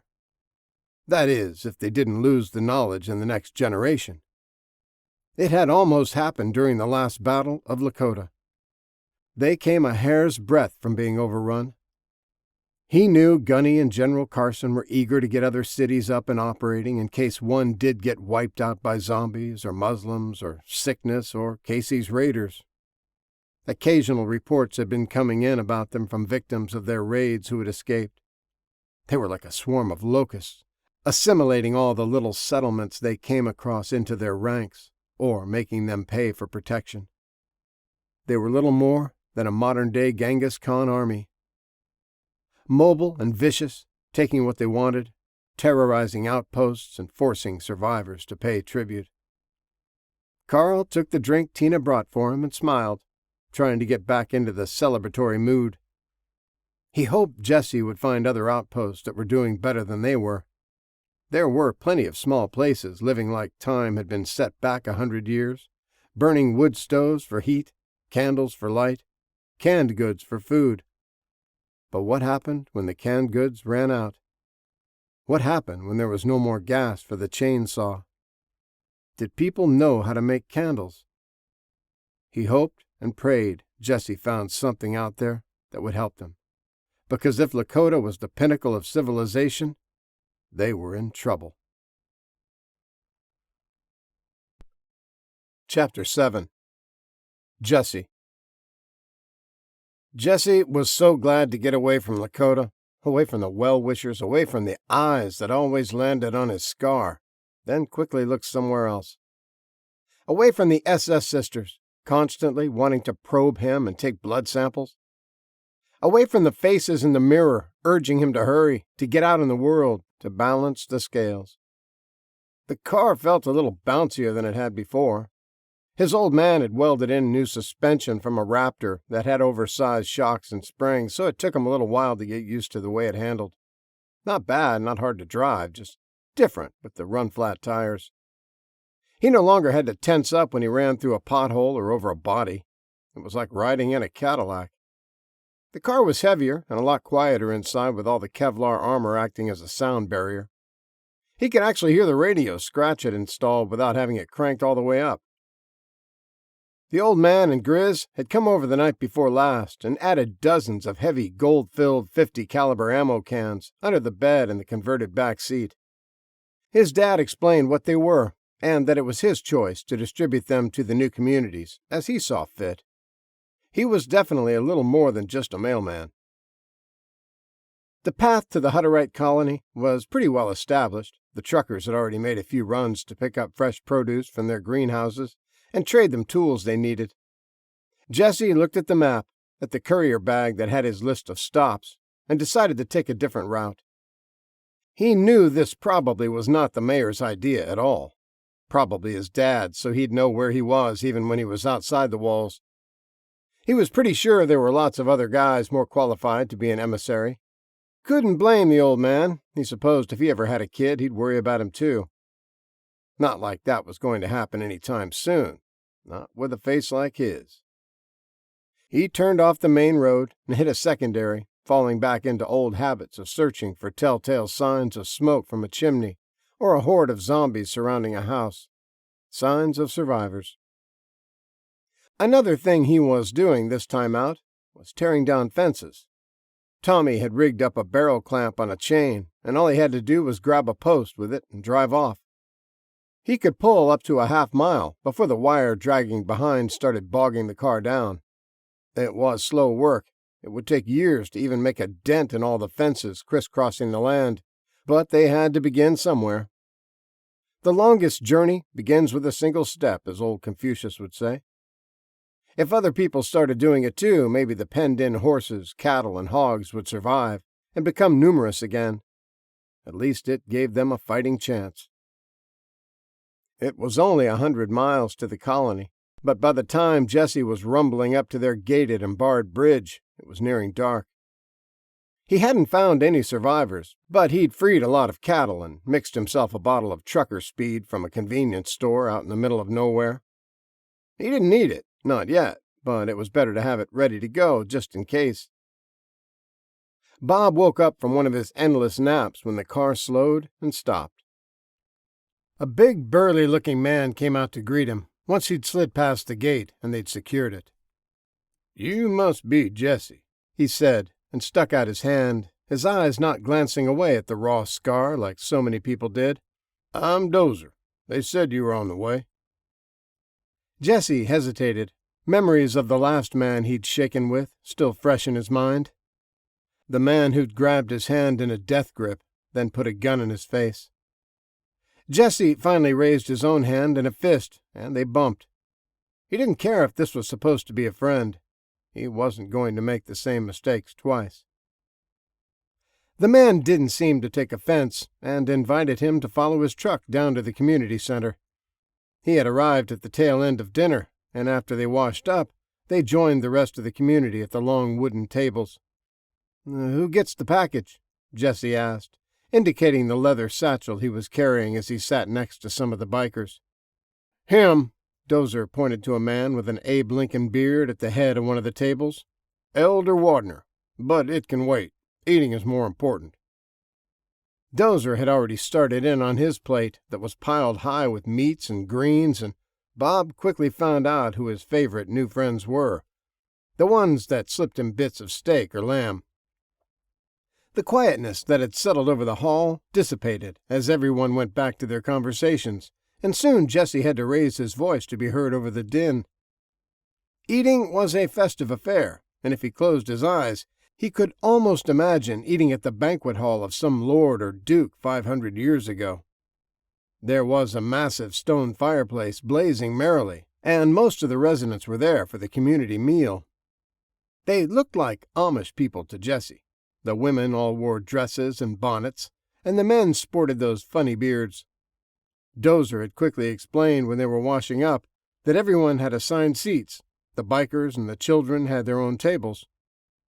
The kids because they wouldn't be allowed to sit with the adults until they were 15, and the bikers because they hadn't converted yet. Dozer was born into the community and owned property he'd inherited, but he'd left when he was 16 and had only just returned when the zombie outbreak occurred. The elders had let him and his men stay to provide security during the apocalypse, and in return, the community would help them get his long-abandoned farm back up and producing again. It was a good trade-off, and a few of the bikers had already started courting some of the single women. They would be converting soon, Dozer had joked, trading their choppers for tractors and their leathers for plain clothes in the Hutterite tradition. Even among the friendly, smiling faces, Jesse had chosen a chair with its back against the wall. No one could sneak up behind him.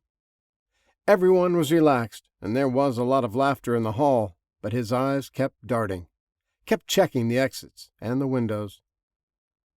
Dinner and dessert lasted for another hour, and from what he gathered, that was par for the course.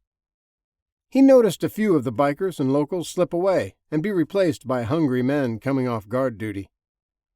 It seemed like a pretty organized outfit, but Jesse hadn't noticed any heavy machine guns at the bridges. They were a little underpowered when it came to ordnance. He'd have to recommend some more guns for them. He could see they were good people, and Lakota had plenty to spare. If 100 of Casey's raiders or the mad jihadis attacked, they wouldn't be able to defend the colony without them. There were 24 clans, or families, Dozer had told him. Most of them pretty big, because they didn't believe in birth control. The land they farmed had been colony-owned since the late 1800s, and they had nearly 6,000 acres surrounded by the bends of the Cimarron River. They were so far away from any towns or population centers, the apocalypse had barely affected them. If the bikers hadn't shown up with their crazy tales of the undead, the people of the valley would never have known the world had ended.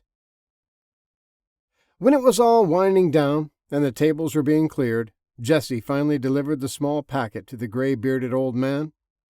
It was nothing, really. Just lists of items to be traded. It was almost a disappointment. The first letter delivered into the new world could have been just as easily transmitted over the ham radio or sent in the next convoy of trucks that came out. The elder made a big deal out of it, though, made Jesse seem more important than he really was, and told everyone gathered he would be traveling to all of the far outposts where people had built barriers against the undead.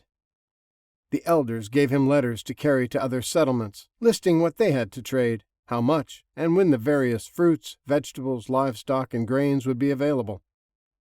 Some of the ladies gave him letters to carry to other Hutterite colonies.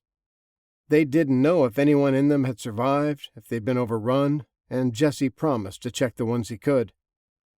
"They've set aside a room for you in the community building," Dozer told him as the evening wound down and families headed back to their own homes. "The express rider's room, always available to you or any other riders that come. Or you can crash on the couch at my place. It's a little messy, but it's warm." "I'm good," Jesse said. "I want to take off." Dozer cocked an eyebrow at him, but Jesse didn't elaborate, and the big biker didn't ask questions. He'd seen the way the kid carried himself, noticed that he sat with his back to the wall, was constantly vigilant, even among 100 friendly faces. He'd heard the stories, knew the boy had been through a lot.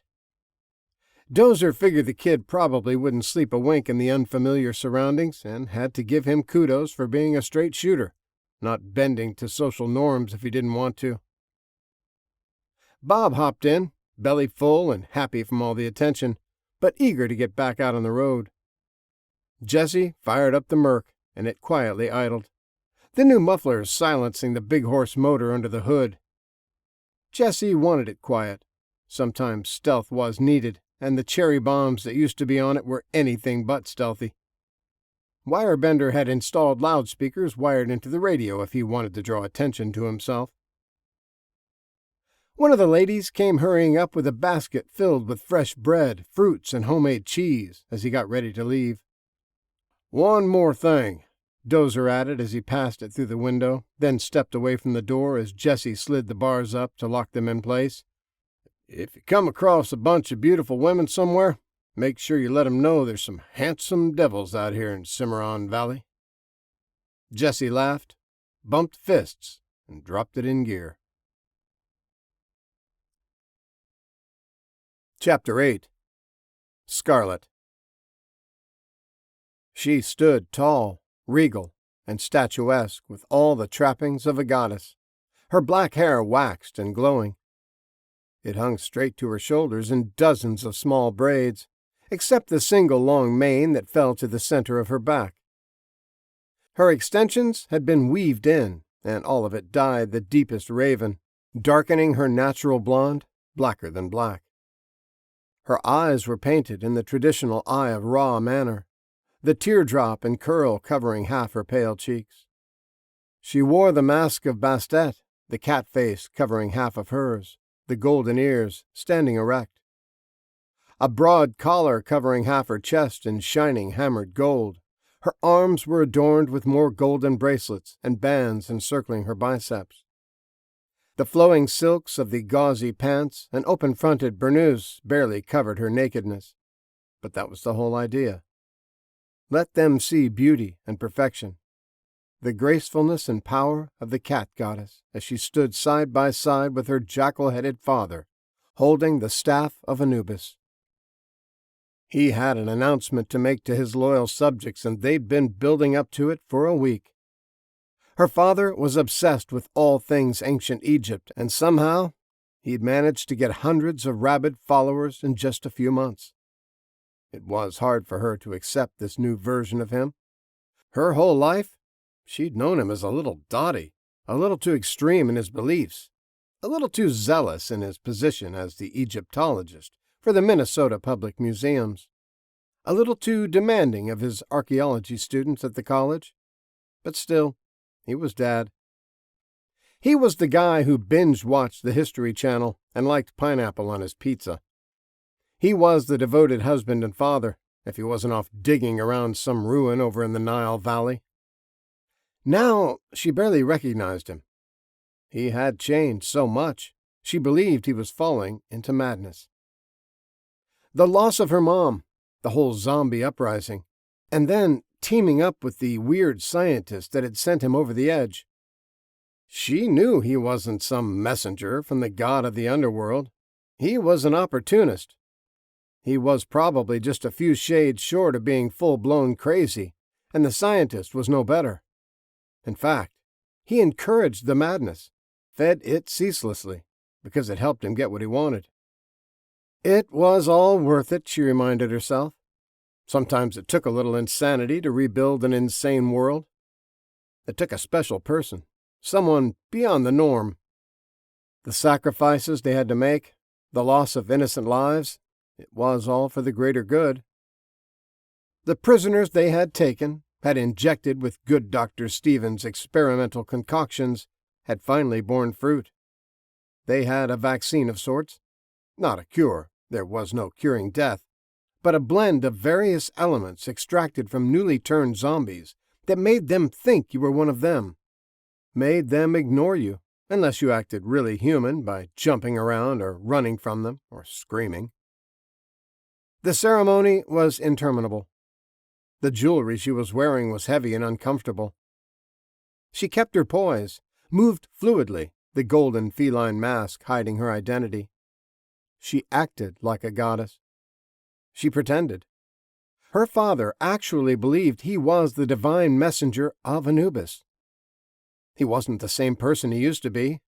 What started out as a chance for him to live in a fantasy had become his new reality. The people believed it too. Why shouldn't they? Dr. Stevens had insisted when she expressed her embarrassment at the charade.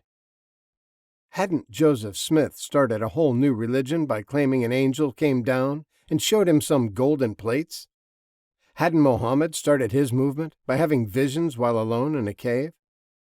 Hadn't David Koresh led dozens of his Branch Davidian followers to a fiery death with a gun battle against the government? Mary Baker Eddy wrote her own Bible and started the Christian Scientist cult. Hadn't a science fiction writer created Scientology from some self-help books?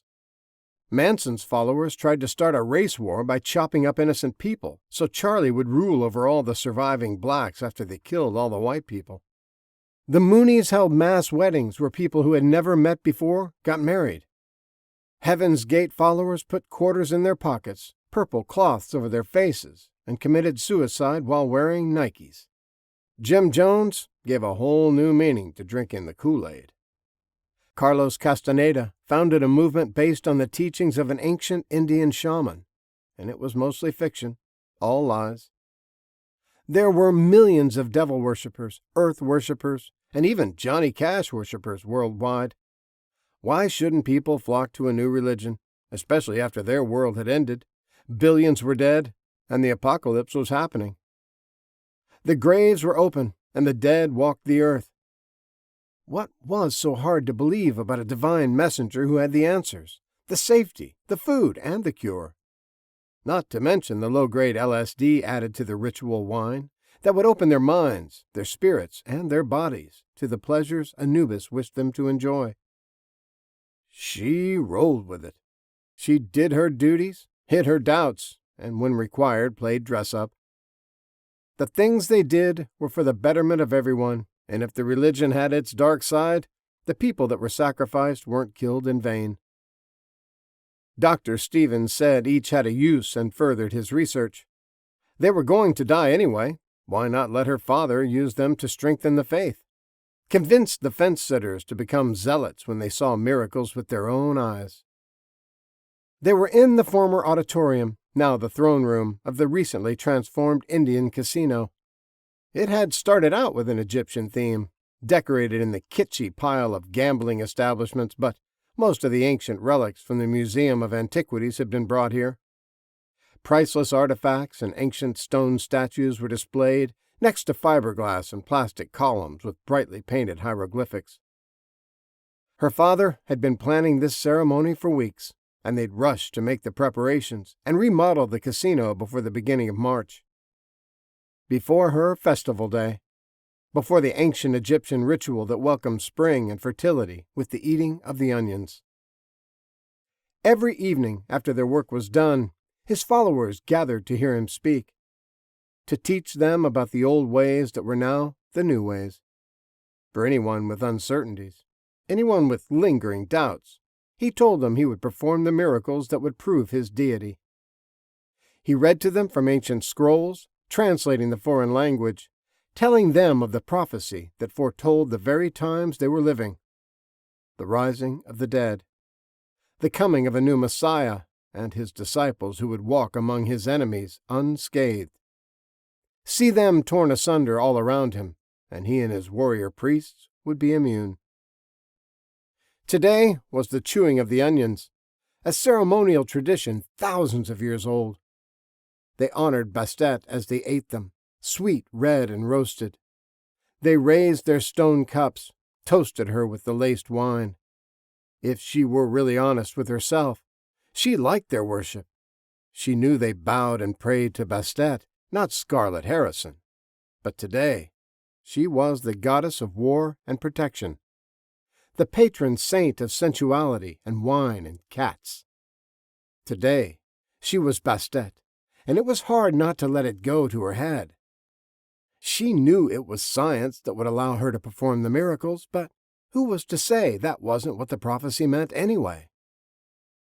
Her father's voice boomed through the sound system, a little echoey from beneath the jackal mask, and the gathered believers became silent. They were in the balconies surrounding the main hall, looking down on the 13 men and women standing on the floor, clothed in white robes, partaking in the onion ritual. Only a select few were chosen to be tested, although all were allowed to volunteer if they wished. All were given the choice of fine food and drink, and the safety of the balcony, or to be on the floor when the undead were unleashed. Only the most devout, only the most faithful would be chosen by Anubis and his messengers to go on to greater glory. The weak-willed and the unworthy would be shredded and gutted, torn to bits by the hungry mob. Their hearts would be weighed and found wanting, rejected by the Lord of the dead. Ricketts chewed his onion, going through the motions, lifting his cup and intoning the prayers. He and most of the others had been given the shots 2 weeks ago. They knew they'd be safe. It was still unnerving to be in the same room as the zombies. There was still a chance one of them would attack. The inoculation wasn't 100% foolproof. It was still a test of faith, although in science. He didn't glance to his left or right.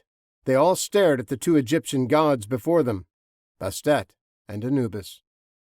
It felt as real as it must have 3,000 years ago. The lights were dim. Fragrant smoke curled up from the censers. Red-robed priests intoned wordless hymns from the balcony. A few of the people on the floor with him were intentional sacrifices. Prisoners who believed they would be leaving their cells and joining the ranks of the converted once they finished the ritual. Out of the dank underground sewers and into the luxury apartments of the new believers. All they had to do was go through a little ceremony before being welcomed into the faith. Think of it as a baptism of sorts. Just a little white lie to get them to cooperate. A little stretching of the truth. They had no idea what was in store for them. The others partaking in the onions were his most trusted guards, who knew that their protection came from science and not from faith. The inner circle all had to go through the ceremony, though. It had to be public, and as far as the public knew, it was the will of the gods who lived and who died.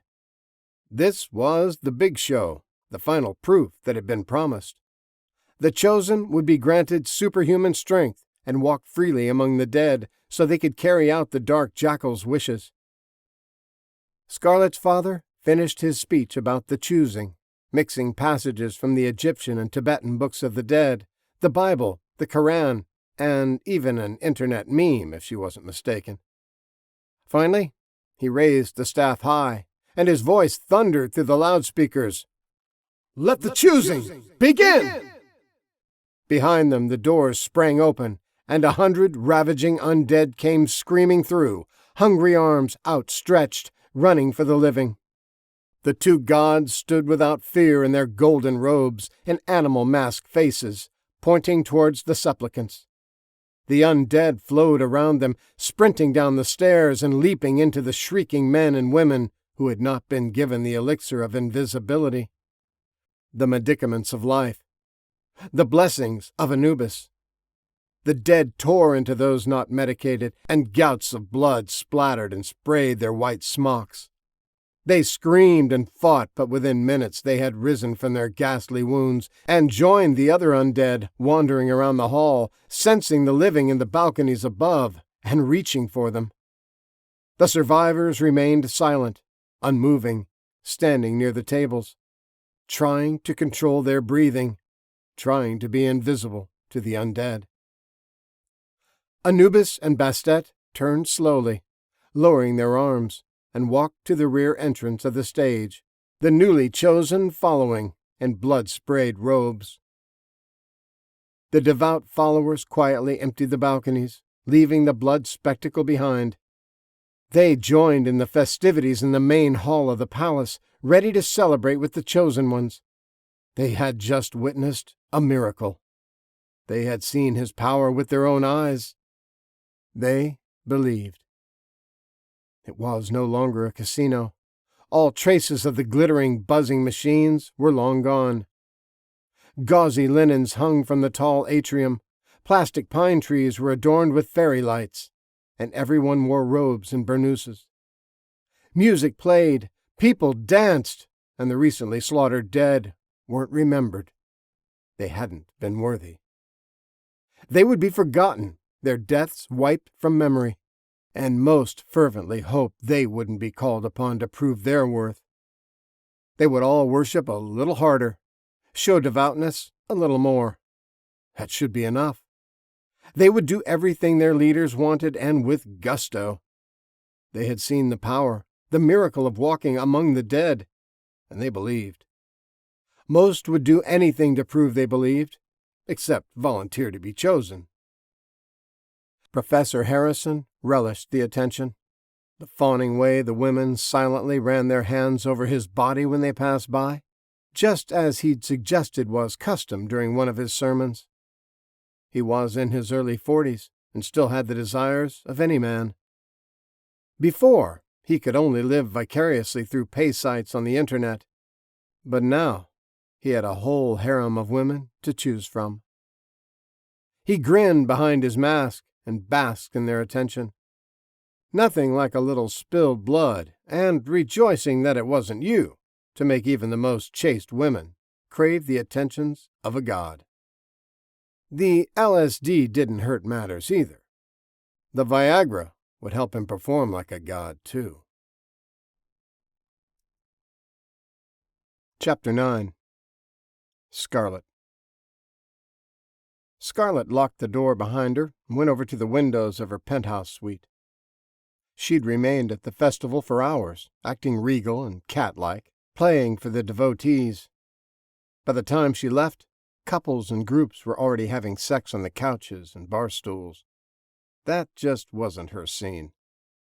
Maybe if she'd drank some of the laced wine, she probably would have been like a cat in heat, like the rest of the people, but she'd steered clear of it. Dr. Stevens was a mad genius, there was no doubt about that. But just because he could create a mild hallucinogenic aphrodisiac that made you lose all your inhibitions, didn't mean she wanted to be a part of an orgy. Especially with her dad right there, with a girl on each arm. She knew a little about the ancient gods, and Bastet and Anubis had hooked up. Gross. That wasn't going to happen.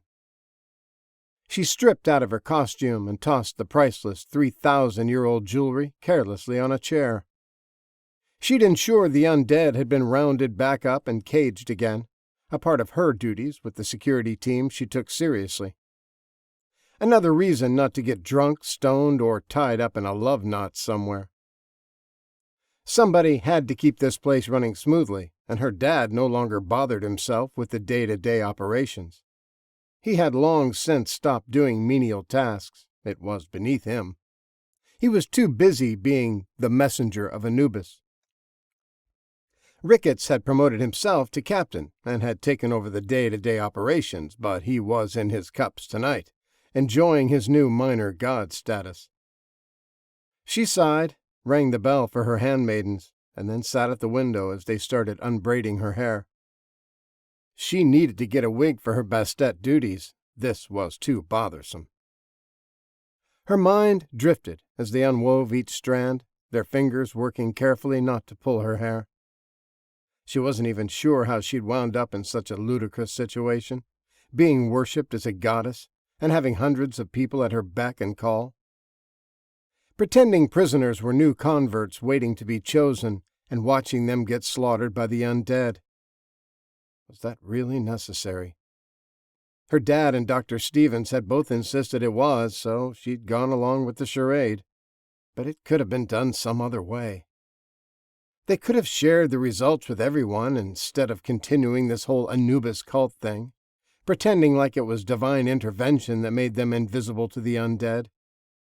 They could have embraced science in the future instead of magic in the past. She was 16, but wasn't a typical teenager, had never really had any friends, didn't know what it was like to have a BFF. They'd moved around so much when she was growing up, she'd never had time to put down roots or get to know any girls her own age. Most of the time, she was homeschooled by her mom because they were out on some archaeological expedition in some exotic-sounding location that was really just a miserable dig site in a remote desert wasteland. When they were in the States, they never stayed put for long. He'd be a guest professor at a college for a year, then they'd move to another city where he would set up a museum. She'd start all over, trying to make friends, and the older she got, the harder it got. Finally, she'd just quit trying and became the weird loner girl who rode motorcycles, hung out in the library, and ate lunch by herself. No one in America cared that she had helped uncover ancient tombs in places they couldn't pronounce, or that she was a master in Egyptian stick fighting. No one in Persia cared about reality TV or Facebook. She always felt like a square peg trying to fit into a round hole. His latest job had been in Minnesota when everything went crazy. They'd only been here for a few weeks. His previous assignment had been in Cairo, where they'd lived for nearly 2 years. Her mom was dropping her off at school, and people just went nuts. A middle schooler came running out of the cafeteria where the poor kids got free breakfast and attacked her. She wasn't used to the cold of Minnesota in September and had been bundled up, so his little teeth hadn't sunk into her skin. Her mom had gotten bit when she jumped out to help, to pull the screaming little brat off. They'd made it to the museum where her dad was working, and everything just kept getting crazier and crazier. Her father and one of the security guards, a rent-a-cop named Ricketts, helped gather people into the basement, and they hid as the world went mad. A few of the people turned into the hungry dead, but they pulled the ancient mummies out and locked them into the sarcophagi of kings and queens. Her mother was one of them, the small bite on her wrist growing steadily worse, blackening and spreading dark runners of poison up her arm. It was easy to believe in something supernatural when you were cut off and afraid for days, nibbling on candy and snack cakes from the vending machines, and surrounded by unnatural things. Her father started telling stories of the ancient Egyptians, about their beliefs of the afterlife, about their prophecies of the apocalypse, and how a messenger would rise from the chaos to lead the people to a better life. Soon he was having visions, speaking in an ancient and long-dead language, and telling them of things to come. The 11 people he had gathered already owed him their lives. Was it so hard to believe that he was the messenger, foretold in the ancient papyrus scrolls? If he got them out of the basement, if he led them to a better place, maybe then they'd believe. Scarlett wasn't buying any of it. She knew her dad could read and write the most forgotten Egyptian language. No one spoke Coptic anymore, except in church ceremonies, much like Latin was still used by the Catholics, and it did sound ancient and mysterious. The security guard was the only person with a gun out of their group, so it was him, her, and her father on that first outing to see how bad things were. She and her dad were both equipped with scimitars liberated from the museum displays, although she was much more comfortable with it than him. Everything she learned in the Tatib classes, one of the few pastimes available to her during their stay in Egypt, easily translated from ancient stick fighting to modern sword fighting. It was basically the same thing, and she'd convinced her father and the security guard to let her go after she showed them what she could do with it. She danced around both of them in a swirling dervish, slapping them with the flat side of her blade before they could even begin to parry. She left them humbled and with multiple welts. They'd stopped telling her she'd just get herself killed and grudgingly helped her find protective clothes. Once they left the museum, they found guns easily enough, but she had never become fond of them. She'd never fired one before and couldn't get the hang of it. Ricketts tried to teach her, but he wasn't a very good shot, especially if the zombie was fast, and the noise always brought more. She tried to avoid fights, run when possible. If she had to make a stand, she preferred the batons or machetes. Fast, quiet, never ran out of ammo, and she was much more accurate with them. They had found Dr. Stevens on their first trip out. The museum was in the small downtown area of Sissepaw, where it was nestled between the Civic Center and the First Minnesota Bank. There weren't many of the undead wandering around the district after the first few days. They had all run to join hordes trying to get to the living in the various hotels, apartments, or homes in the subdivisions. They saw Stevens in the lobby of the hospital when they passed. He had a teenage zombie in a catch-pole, dragging it back to his laboratory in the basement.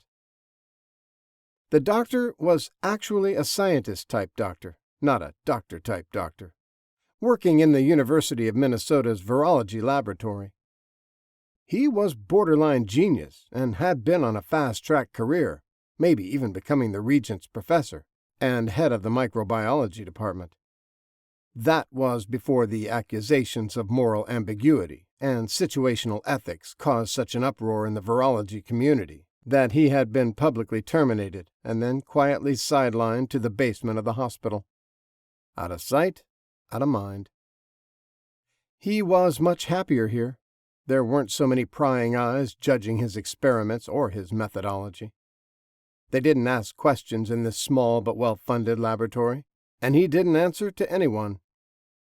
His only contact with the university was a quarterly visit from a man in a suit who seemed more of a government bureaucrat than a member of the scientific community. They didn't care if some of his experiments were unconventional. They kept him with a steady supply of rhesus monkeys, and were unconcerned about how many of them died. The lab had its own incinerator. The doctor had 3 other zombies strapped and tied to gurneys, and was pulling samples of cerebrospinal fluid out of their heads, the only thing that was truly still alive in their bodies. He'd been awake for days, too excited about his discoveries to sleep, ecstatic to share them with other survivors. He hadn't seemed to care that everyone was dead. He was working on the greatest mystery of all. He was going to find out how the dead remained mobile, animated, and vicious. A beneficial arrangement was reached, and months later, Scarlett realized that her dad was already plotting his rise to godhood, even during those first chaotic days. When he led them through a series of underground flood control tunnels and dried-out sewer passages, they started to believe even stronger in his message. He'd claimed he'd had a vision, showing him the way. Ricketts had supplied him with a map. As the weeks, then months went by, they kept finding survivors and making them converts to the new religion. Those that resisted visited the good doctor and never returned. It didn't take long for the mostly starving people they rescued to start believing. He had concentrated his efforts on pulling people out of the city. Survivors in apartment buildings, surrounded and cut off. No water, no electric, no food. They saved hundreds the first month, but by November those in the city had succumbed to starvation, dehydration, or their hurriedly constructed defenses finally collapsed. They expanded the search, pulling in people from the countryside. Most of them had to be forced. They didn't need rescue and didn't want to go live in the underground. They were doing just fine. Thanks, but no thanks. The scientist demanded new test subjects every day. He kept telling them he was close to a breakthrough, so they no longer asked people they found if they would like to join. They took them by force. It was all for the greater good. The last of the braids came out, and the servants started running brushes through her hair, getting the tangles out. It pulled and her scalp hurt, despite their care. Never again, she thought, for the 100th time. Next ceremony, if there is one, I'm wearing a wig. She stared out over the dead landscape and could see the outlines of darkened structures by the moonlight. Theirs was the only building with lights, the casino generators quietly humming in the basement. It was one of the tallest in the Two Rivers area, built on a corner of the tiny Chippewa Blue Earth Reservation, just on the outskirts of town. The wastewater and flood control tunnels tied the casino to the rest of the little city, and for the first few months they had stayed hidden and warm from the roaming hordes. As the Anubis army came together, the roughest of the men volunteering to be fighters, they had lured most of the undead away in armored cars taken from the bank. Another team had blown the bridges over the Minnesota and Blue Earth rivers after the horde passed over chasing the trucks. Once the majority of the undead were gone, the roving patrols kept the smaller swarms under control. Ricketts and Scarlett would round up the most preserved specimens, the freshest, and bring them back to the lab for Stevens to run his experiments. They kept him a secret at her father's behest. The believers didn't need to know about him, he said. It would bring discord and cause dissent among the people. He was right, and once the doctor started requesting living patients to test his vaccines, they saw the wisdom of the decision. The devout didn't need to know how the sausage was made. It might tear their whole community apart before it had a chance to become strong. That was when they started forcibly taking prisoners.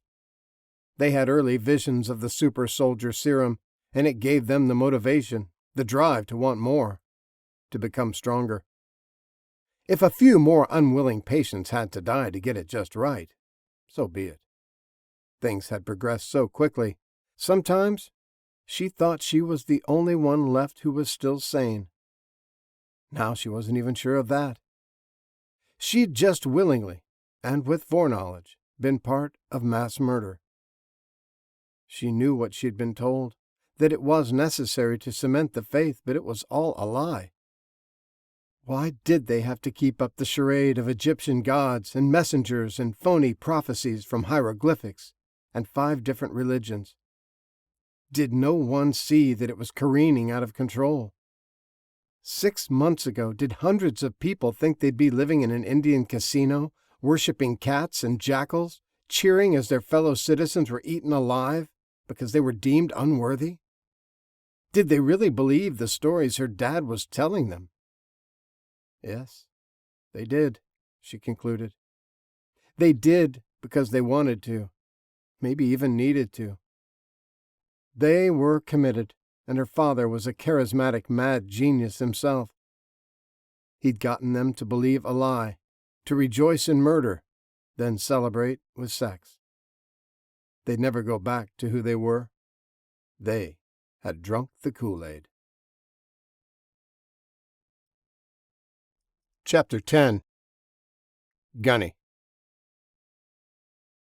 They were running fast and light again, driving hard, headed west and eating up the miles. Another distress call. No one within 1,000 miles to help. Gunny and the Lakota crew were on the way, but it would take days. There needed to be more settlements, or he needed to find someone that could pilot some attack helicopters. Gunny was still a little amazed at how fast nature was reclaiming the earth. It hadn't even been a year. The road they were running was covered in tumbleweeds and drifts of sand in places. Fort Sumner was only a few miles ahead, their next fuel stop. These beasts of machines they were driving stayed thirsty, but that didn't matter much, not when gas was still plentiful and free. In a few years, if they couldn't get a refinery back up and running, everyone would be driving diesel-powered war machines. Diesel would still be good enough to use a decade from now, long after the gasoline had lost all its octane and would barely burn, let alone power a vehicle. They came to a convenience store with pumps, and Gunny swung in. This was the town where Billy the Kid was gunned down, shot in the back by a sheriff who hid in a dark room and ambushed him. It was a desert oasis in the middle of nowhere, New Mexico, an empty town filled with aimless undead and the creak of things going to ruin. Coyotes and wildcats roamed the streets. Shuffling feet and the wind sighing through broken windows were the only noises. Miles of nothing before they got to it, and miles of nothing when they departed. 100 undead were mangled on the road when they left, and 100 chased them out of town, stumbling and baking in the heat. Food for the vultures. General Carson had lost another satellite, this one due to a collision with something. There were over 7,000 satellites from 100 different countries and businesses in orbit. Every one that collided with another sent that much more debris flying around the Earth, slowly being pulled back down to burn up in the atmosphere. The space junk, on its way to re-entry, was plowing into other satellites. It didn't take much to destroy the sensitive equipment. A pea-sized bit of debris, even a large flake of paint traveling at 10,000 miles an hour, could do a lot of damage. If they didn't go after Casey now, in another 6 months, they might not have an eye in the sky to locate him. They would only be able to track him by the havoc he caused in the little communities that were starting to pop up all over. Gunny's broken leg had healed well enough. His gunshot arm only bothered him when it rained. Hollywood claimed he was fit as a fiddle. Bridget was already jogging 5 miles a day, her leg and shoulder good as new. Scratch had been itching to go for months, the hole in his lung patched and healed. He wanted payback. As far as they could determine, Casey had spent the winter south of the border in San Felipe, a tourist town in Baja, Mexico. Gunny had been content to let him go if he kept his gang down in Mexico. Let him be the big kahuna down there, El Jefe of the Baja. He could be another Zapata or Pancho Villa as long as he kept his band of idiots out of the States. He must have gotten bored or found the conquest too easy, though, and he had been up in Texas raiding outposts and fortified towns. There were a lot of survivors out in the desert. People were spread out, the towns were small, and the individuals that lived in areas like that were the type of people who knew how to take care of themselves. When the virus was released, it had already gotten cold up north, and a lot of snowbirds were settled in down south in their RVs and winter homes, enjoying the dry desert climate. Many of the old folks didn't make it. They were too dependent on medicines they could no longer get, or were too frail to survive the harsh new reality. Those that did, those that banded together and built walls of RVs, parked nose to tail, or fought to fortify a warehouse, were some tough old-timers. Hard-nosed, gray-haired men who would yell at you to get off their lawn, and hawk-eyed biddies who could haggle a Turkish carpet seller into submission. Wirebender had been talking to a group of survivors set up on the Gila River outside of Yuma. They had put down all of the undead in the immediate area and were far enough away from town they didn't have to worry about being found by the zombies. They'd been discovered by Casey's outriders. The battle was finished before it began. They only had time for one anguished plea for help over the radio before it went quiet. Fort Sumner, Pie Town, Show Low, and a dozen other dots on the map came and went in a blur. The thundering machines eating up the miles and blasting through towns before the living or the dead had time to register them. It was desolate country, the roads flat and straight, with only an occasional trailer or building set far off in the desert. These were the roads photographers loved to capture and post online with motivational quotes. They looked like they went on forever, narrowing to a point at the horizon. Anyone alive that had been living here was long gone, searching for food or an easier place to defend. The occasional shambler they came across was left splattered on the side of the road, its black blood being sucked up by the sand. They had been building the war wagons all winter as the town recuperated. Some of them four-wheel drive, some of them designed like Baja racers, all of them built for speed. Big block Fords, Chevys, and Mopars, old engines without electronics or computers to brake, because if a check engine light came on or a tiny sensor failed, there was no way to fix it. Old engines were simple.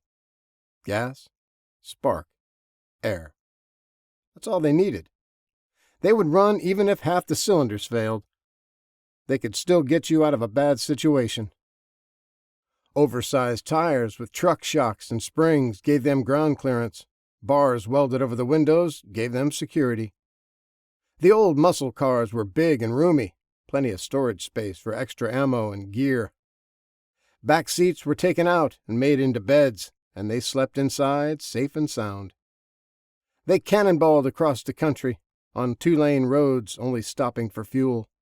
They ate behind the wheel, peed in a bottle, and sipped on Jesse's trucker speed concoction. The big tires were singing, the chatter on the CBs carefree, and they all had their radios tuned to the only station in America. Since Bastille had received so many complaints about Scratch's choice of songs, it wasn't allowed to make playlists anymore, so the music wasn't horrible. They pushed hard, knowing every day they delayed was that many more people Casey might kill. Bridget was still having a hard time understanding how people could be so evil, how they could take joy in murder. There were reports from some travelers they had found human bones in the campfire remains, bones that had been eaten on, and it wasn't from the coyotes. Gunny and Grizz understood, though. They knew it was only too easy to fall so far from decency that things like eating people seemed normal. It was much easier to go crazy than it was to stay sane. Whatever excuse they used to justify their actions would seem reasonable to them. A man, strapping on a vest full of ball bearings and explosives to blow up a Christmas market, didn't do it because he thought it was wrong. He did it because he thought it was right. It was just. It was deserved. Men raping little girls didn't think they were doing anything wrong. Gang members being initiated were required to go out and kill a random stranger to prove their worth. They did it because they thought it was necessary. It was right. Casey's raiders had been men freed from a maximum security prison. They were gangbangers and rapists and murderers before the collapse of society. Now they had no reason to try to control themselves. There was no more law to throw them in jail. There was no one to stop them. No reason at all not to do whatever they wanted. The only law was Casey's law, and he encouraged brutality. If anyone wanted to join the raiders, he made them eat the flesh of someone to prove their worth, to prove they were the kind of soulless person worthy to be part of the greatest band of outlaws that ever lived. The hard-charging caravan had been at it for nearly 900 miles when Scratch came over the radio. We plan on stopping anytime soon? I don't want to chug any more of Jesse's soup if we're actually going to sleep tonight. There's a good spot outside of Payson to get some shut-eye for a few hours, Grizz said. I delivered a loader to some sand and gravel place a few years back. Big lot, plenty of exits, hidden from the road. Sounds good, Gunny said. Take the lead. He let off the gas a little, and Grizz eased past him in the old Dodge panel van. As soon as they were even, Gunny cut his halogens, and Grizz lit up the high desert for miles when he hit the switch on his. It was nearing 2 o'clock in the morning, and the timing was good. They could get about 4 hours sleep and get back at it around sunrise. After they made coffee, he amended to himself. Definitely, after coffee. Chapter 11. Gunny. It took them 3 days to get to the RV park where the distress call had come from. They came in quiet and slow on the dirt road north of the Gila River and watched through binoculars and gun scopes for a time. The people had done a pretty good job of building a walled community using telephone poles and tin torn from the sides of old mobile homes. The digger derrick truck was still inside the wall they'd built. It wouldn't have withstood a massive horde. It was only reinforced tin nailed to utility poles, but it was good enough for where they were in the lightly populated desert. The raiders had either seen their fires at night or maybe heard them hunting the bighorn sheep or mule deer. The gate was smashed in, the car used to ram it buried in the burned-out husk of the manager's trailer. There were no signs of movement, aside from the turkey vultures and their occasional hopping around from meal to meal. Grizz peered down the scope on his Barrett .50 caliber rifle, the magnification bringing the half-mile distant trailers in close. "They're gone," he said, lowering the gun and edging back from the peak of the roof they were on. "There's still some smoke curling up from a fire pit, though. They probably left this morning." The land was flat and scruffy, what wasn't cropland lying fallow. From the rooftop they had a good view down into the walled compound. Gunny had the spotter's scope, and with the better magnification he was watching the shattered windows of the trailers, looking for movement inside. There was none, just the fluttering of curtains. There didn't appear to be any survivors. No one had started cleanup or dragged the bodies off for burial. He and Grizz climbed back down the ladder to join up with Bridget, standing guard at the farmhouse. The others were quietly refilling the car's tanks from the elevated drums of fuel for the tractors. There were thousands of acres of cotton, alfalfa, and wheat gone to ruin without the irrigation pumps. The olive groves seemed to be doing a little better. They might survive. "Got you some olives," Scratch told them as they walked up, handing Grizz a handful he'd picked from the nearby trees. "What'd you do, spit on 'em?" Grizz asked, suspicious of the little act of kindness. "You wound me," Scratch said, his hand over his heart. "I would never stoop to such juvenile shenanigans." Grizz took the green olives and held them out, offering them back. "Then I insist. After you." "After all we've been through," Scratch sighed dramatically and popped one in his mouth, chewing it to show he hadn't tampered with them. Grizz and Gunny just watched and waited as the friendly grin became more and more forced. "See?" he said. "They're good. Try some." "They do look delicious, my good friend," Grizz said magnanimously. "But you are much too kind. Here, have some more of mine." He was trying his best not to laugh, his dramatic acting skills so bad everyone else was starting to crack up too. "Oh, no, I couldn't," Scratch said gamely, and pretended to enjoy the horribly bitter raw fruit, which tasted nothing like an olive that had been salted and pickled. His eyes were starting to water as he tried to keep the charade going. "I think you forgot he spent a lot of years over in the Middle East," Gunny said, and Scratch started cursing and spitting out the acrid, nearly caustic chunks, accusing him of intentionally trying to poison him, forgetting he had been trying to feed them to Grizz. It wasn't often the big man got one over on him, and he was well pleased with himself, the smug grin splitting his beard. Hollywood hung the fuel hose back up and closed the caps, his car the last in line. "RV camp looks empty," Gunny said. "We'll go in fast and spread out, though, just to be sure. Let's roll." Grizz offered more olives to Scratch as he walked by the young man, still bent over, spitting out the taste, and got a middle finger for his troubles. 10 minutes later, they had cleared the campsite and saw the cooked and half-eaten remains of someone for themselves. The coyotes had been at him or her, and body parts were scattered. Gunny poked at the still smoldering fire pit with a stick, turning over glowing embers and bits of bone. The fire came back to life when the air hit them, and tiny flames licked at the few bits of wood that hadn't been consumed. It was a big pit, and it had been fed from the woodpile for hours. He didn't know how long it took to cook someone, probably about like a pig. 6 or 8 hours, maybe. There were empty beer cans and bottles scattered all around it. Gunny counted the camp and lawn chairs pulled up in a wide circle, and there were 18 of them. Grizz came over with a handful of shell casings and laid them out on one of the chairs. There were a dozen various kinds, including shotgun shells. "There's lots of brass from a bunch of different guns, most of them pistols," he said. "There's some .223, but not a lot. They probably have a few Walmart AR-15s and a couple of AKs. No Lynx, so they don't have machine guns. They haven't raided an army post yet." Gunny stood and surveyed everything with a practiced eye. "They rammed through the gate, probably caught them by surprise," he said, indicating the half-buried car and the burnt-up trailer. "These tin boxes offered no protection. They just shot through the walls." Every trailer and camper had holes punched through them, some with hundreds. Those were the ones who fought back, had guns of their own. There were bodies sprawled out on the grounds here and there, people trying to run or fight, cut down and left to rot. "Looks like they rounded up survivors and had them chained up over there." He indicated an area near the fence that was trampled down and had a makeshift latrine, just a hole in the ground in one corner. "They were here for at least a day, maybe 2. Probably had some women, plenty of booze, so they stayed for a while to enjoy the spoils."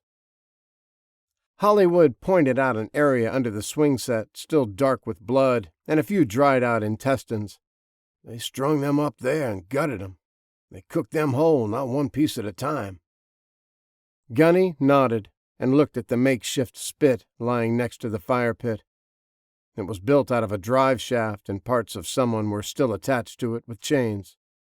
Most of the body was gone, either eaten by the raiders or the coyotes. Bridget made the sign of the cross. At least they weren't roasted alive, she said, looking away from the swing set where the gutting and cleaning had been done. Ah, that's got to be the worst way to go, being burnt, Scratch added from halfway across the small lot. He was double-checking bodies on the off-chance someone had survived. They took prisoners, though, Gunny said, indicating the area where people had been chained. Grizz, any idea how many? The big man looked closer at the mess of footprints and, after a minute, said, Maybe 8 or 10. Hard to tell for sure. They're a half day ahead of us, Gunny said. Judging from all the empty beer bottles, they probably slept in and left late this morning. If they've got a bunch of prisoners, they might be headed back to their headquarters. As far as Carson knows, they're still down in San Felipe, right? Scratch asked. Yeah, Gunny said. If we hustle, maybe we can catch them before they get there. And if they aren't going back down there? Bridget asked. Doesn't matter, Gunny said. That's probably where Casey is, so that's where we need to be. The rear of the car sticking out of the trailer had a Mexican license plate on it, another indicator it was Casey's men who'd been here. Surely there wasn't another bunch of cannibals running around. He walked over to his old Chevy and got the maps. He laid them out on a picnic table, ignoring the buzzing flies feasting on the remains under the swing set. He's picked out a good spot, Gunny said, indicating the tiny little resort town on the edge of the ocean. He was with us long enough to know how to clear a town using trucks. He had about 200 people with him, and some of the reports said he is recruiting. Join or die kind of recruitment. Man, we thought the Muslims were bad, Scratch said. Yeah, he's worse, Gunny agreed. But people will join up, same as they've always done, no matter how twisted the dictator is. He pointed at the town again. He's probably holed up in one of the seaside mansions. They've got to have a ritzy part with million-dollar homes and gated communities. That's where I'd be. There's probably luxury condos in the same area, so he has housing for all his goons. There's nothing else around for miles in either direction. Wide open desert to the west and ocean to the east. He's had months to clear out the place. It's probably mostly zombie-free, and more won't be coming. The nearest town of any size is a good 150 miles away. All right, Grizz said, stroking his beard. How are we going to kill that many people? You got a plan? Yeah, Gunny said. I got a plan. Head of the snake, I think. The rest should scatter. Chapter 12. Jesse. The first known outpost on his list was some 400 miles northwest from the Hutterites, up in Colorado. It was cold at night, but with Bob snuggled up next to him, the back seat of the car was warm enough. He'd gotten used to the taste of coffee, actually liked it now, and was brewing up a cup in the early morning haze somewhere outside of Medicine Lodge, Kansas. He could see a herd of cattle grazing on the tall prairie grass across the street from the driveway he'd parked in last night. He'd have to remember to pull some of the fences down, let them run free before he took off. The little single-burner camp stove was sitting on a bracket he'd welded onto the brush guard, especially for that purpose. No use cooking in the dirt if he didn't have to. Bob was off sniffing after rabbits or whistle pigs or something, occasionally woofing or chuffing at something burrowed in the ground. Jesse opened the basket Dozer gave him yesterday to see if there was anything he wanted for breakfast in it. He nibbled on a chunk of dark bread and peeled back the aluminum foil to see what was wrapped inside. Fried chicken. He smiled. That would be good heated up. So he raised the hood and placed it on the intake manifold, making sure it was positioned so it wouldn't bounce off. It would make an excellent lunch, but he still wanted breakfast. He rummaged through the basket again, hoping for a slice of cake or something besides apples and pears. He wanted a chocolate fudge Pop-Tart. Nothing but healthy stuff inside. He closed the lid and looked at the house as he sipped his coffee. Swing set in the backyard. Bicycle leaning against the garage. He might get lucky. Bob was half a field away, tail wagging and nose to the ground. The cattle were eyeing him suspiciously, one of the bulls occasionally stamping his hoof, but the German shepherd was on the trail of something else, and he ignored them. The house looked deserted, no boarded-up windows, No broken-down doors, no cars in the driveway. Jesse hit the quick release and grabbed his shotgun from the rack bolted in the car. Out of habit, he slung it, and his hands dropped to the guns at his side, the front part of his brain not quite fully aware he was checking them. His subconscious knew, and it would have screamed out a warning if one of them wasn't there, wasn't sitting right, or didn't feel like 2 pounds of fully loaded Glocks sitting on each hip. He had both magazines filled with 9mm shot shells. With the snake shot ammo, he didn't have to be deadly accurate. There were 100 little pellets in each round, and it was easy to destroy the brains of the undead. A single BB would do it. He pulled his bandana up over the bottom part of his face, warding off the chill, and went up to the front door. Locked.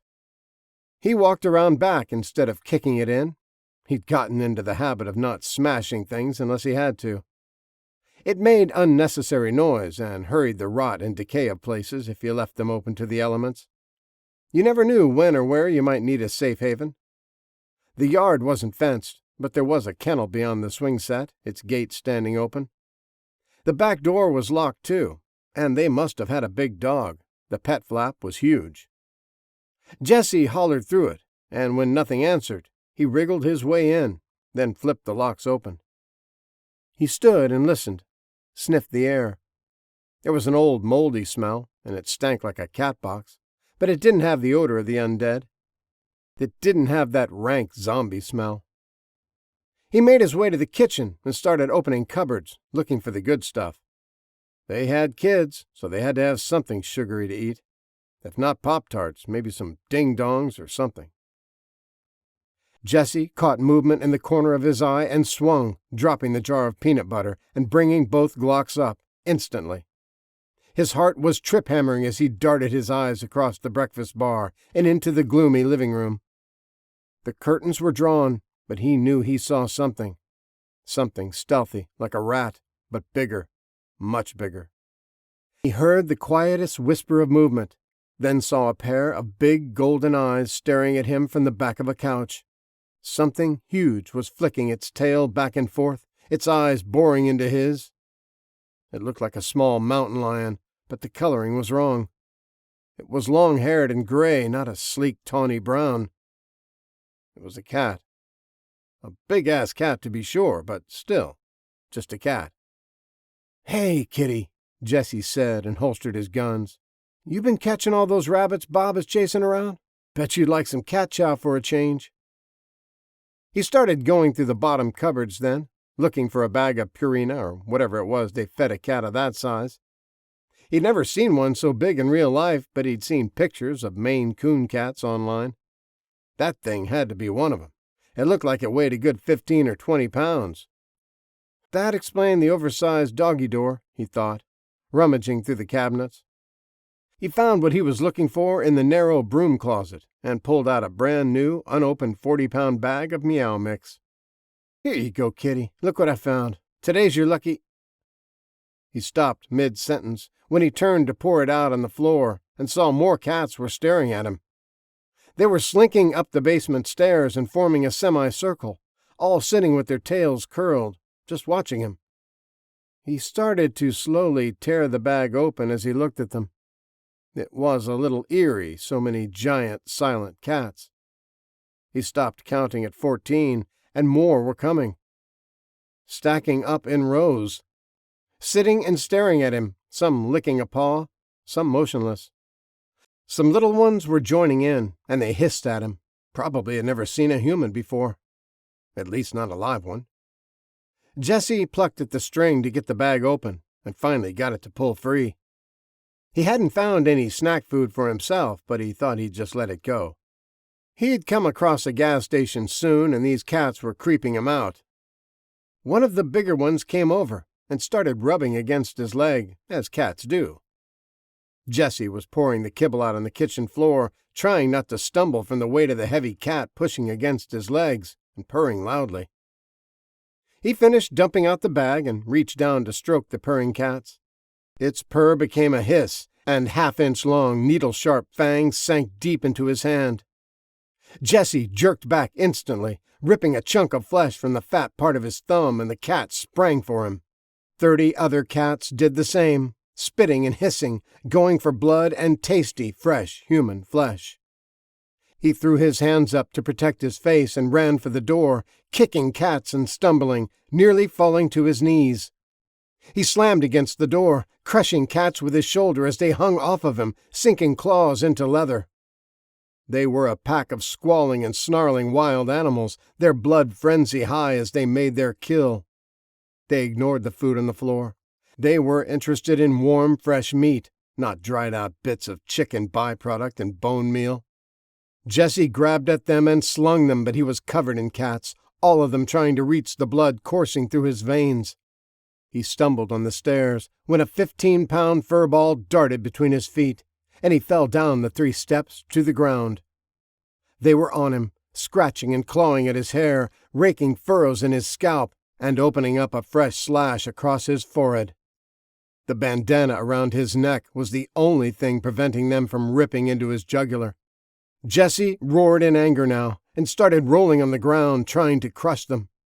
He drove elbows into writhing bodies and pulled them from his head to smash against the sidewalk.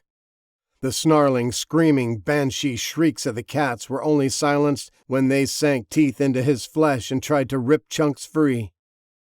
He felt it when Bob slammed into him, breaking backs with his snapping jaws. He grabbed them and bit down hard, ragging them side to side before slinging them off and going after another. He was growling deep in his throat, but within seconds he was no longer trying to pull the cats off his master. He was fighting for his own life as they started tearing into him. These cats didn't run from him like every other one he'd ever had the pleasure to chase. These fought back. These attacked him like he was the prey. Bob snarled and growled and barked and bit. Jesse punched and kicked and snapped necks with bloody hands, both of them taking damage, but dishing it out with interest. It was over in minutes as the shepherd chased the last cat fighting to the top of the utility shed. It sat on the roof, hissing at the barking dog, its muzzle wet and red with blood. Jesse pulled out his gun and shot it, sending it tumbling off the other side. There were 7 or 8 dead cats around him. The rest had run back inside and were hissing from the doorway. They still had some fight in them, but they scattered inside when Jesse aimed and shot in their direction. "Some bitch. I was trying to be nice to them," Jesse told Bob as he wiped blood from his eyes. He was lucky, he supposed. If it had been summer and he wasn't wearing leather, they might have gotten the best of him. They might be having a tasty little snack right now. One of the cats at his feet was hobbling away, and Bob went after it. Jesse didn't try to stop him as he bit down and started shaking it, breaking bones and crushing organs. Its squall of pain didn't last long. He was breathing hard and missing small pieces of his hands where they'd torn chunks free. He must have had a dozen deep furrows in his head from their claws, but at least they didn't get his face or his eyes. Maybe he needed to find a museum and get a suit of armor, he thought, as he whistled for Bob and made his way back to the car.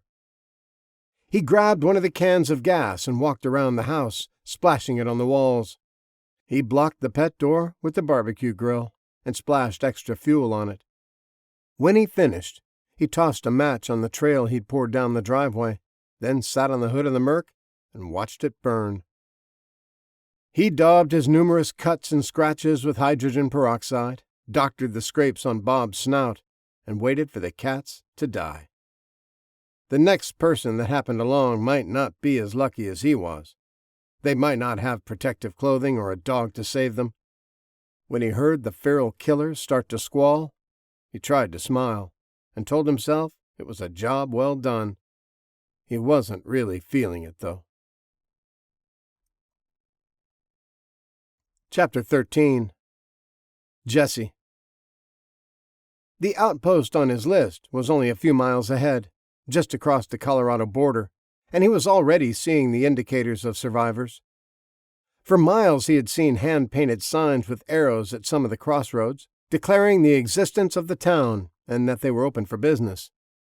Safe haven, traders welcome, and court days, first weekend every month, they said. Jesse wasn't sure what to expect. He knew they had electricity because they'd been in contact with Wirebender on the ham. The map showed them on the banks of a river, but it was barely a dot, just a wide spot on a county road 150 miles from Denver. When he approached the gate, he was met by a man wearing a badge and 2 holstered guns. "Howdy, stranger," the man said when Jesse rolled down his window. "Welcome to Tombstone." At Jesse's raised eyebrows, the deputy grinned.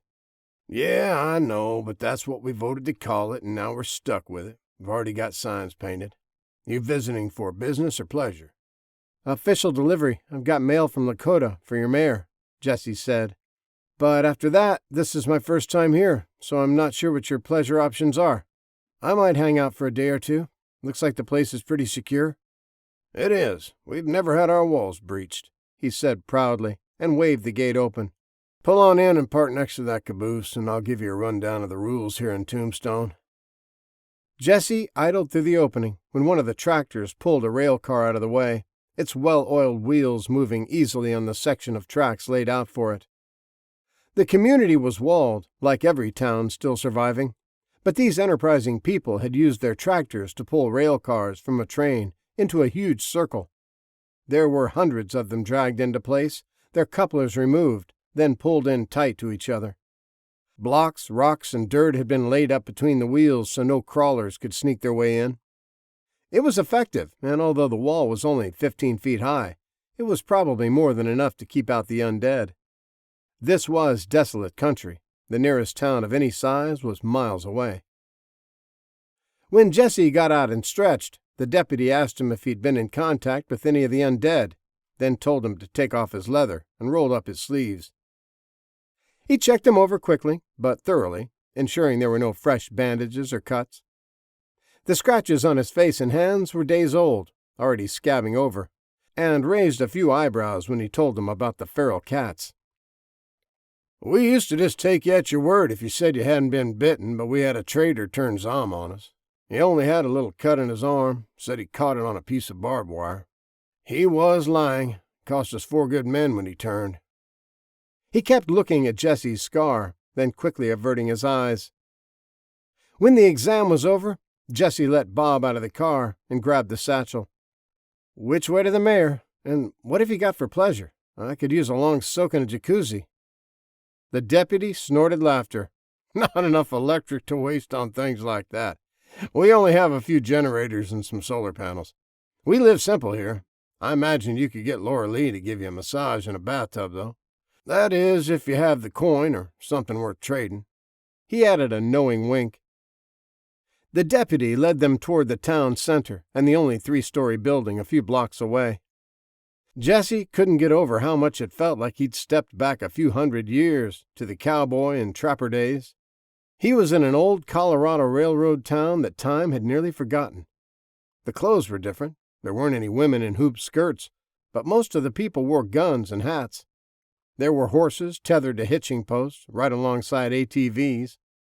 Everyone seemed to be wearing leather of some kind as protection, and he saw a lot of kerosene lanterns when he looked through windows.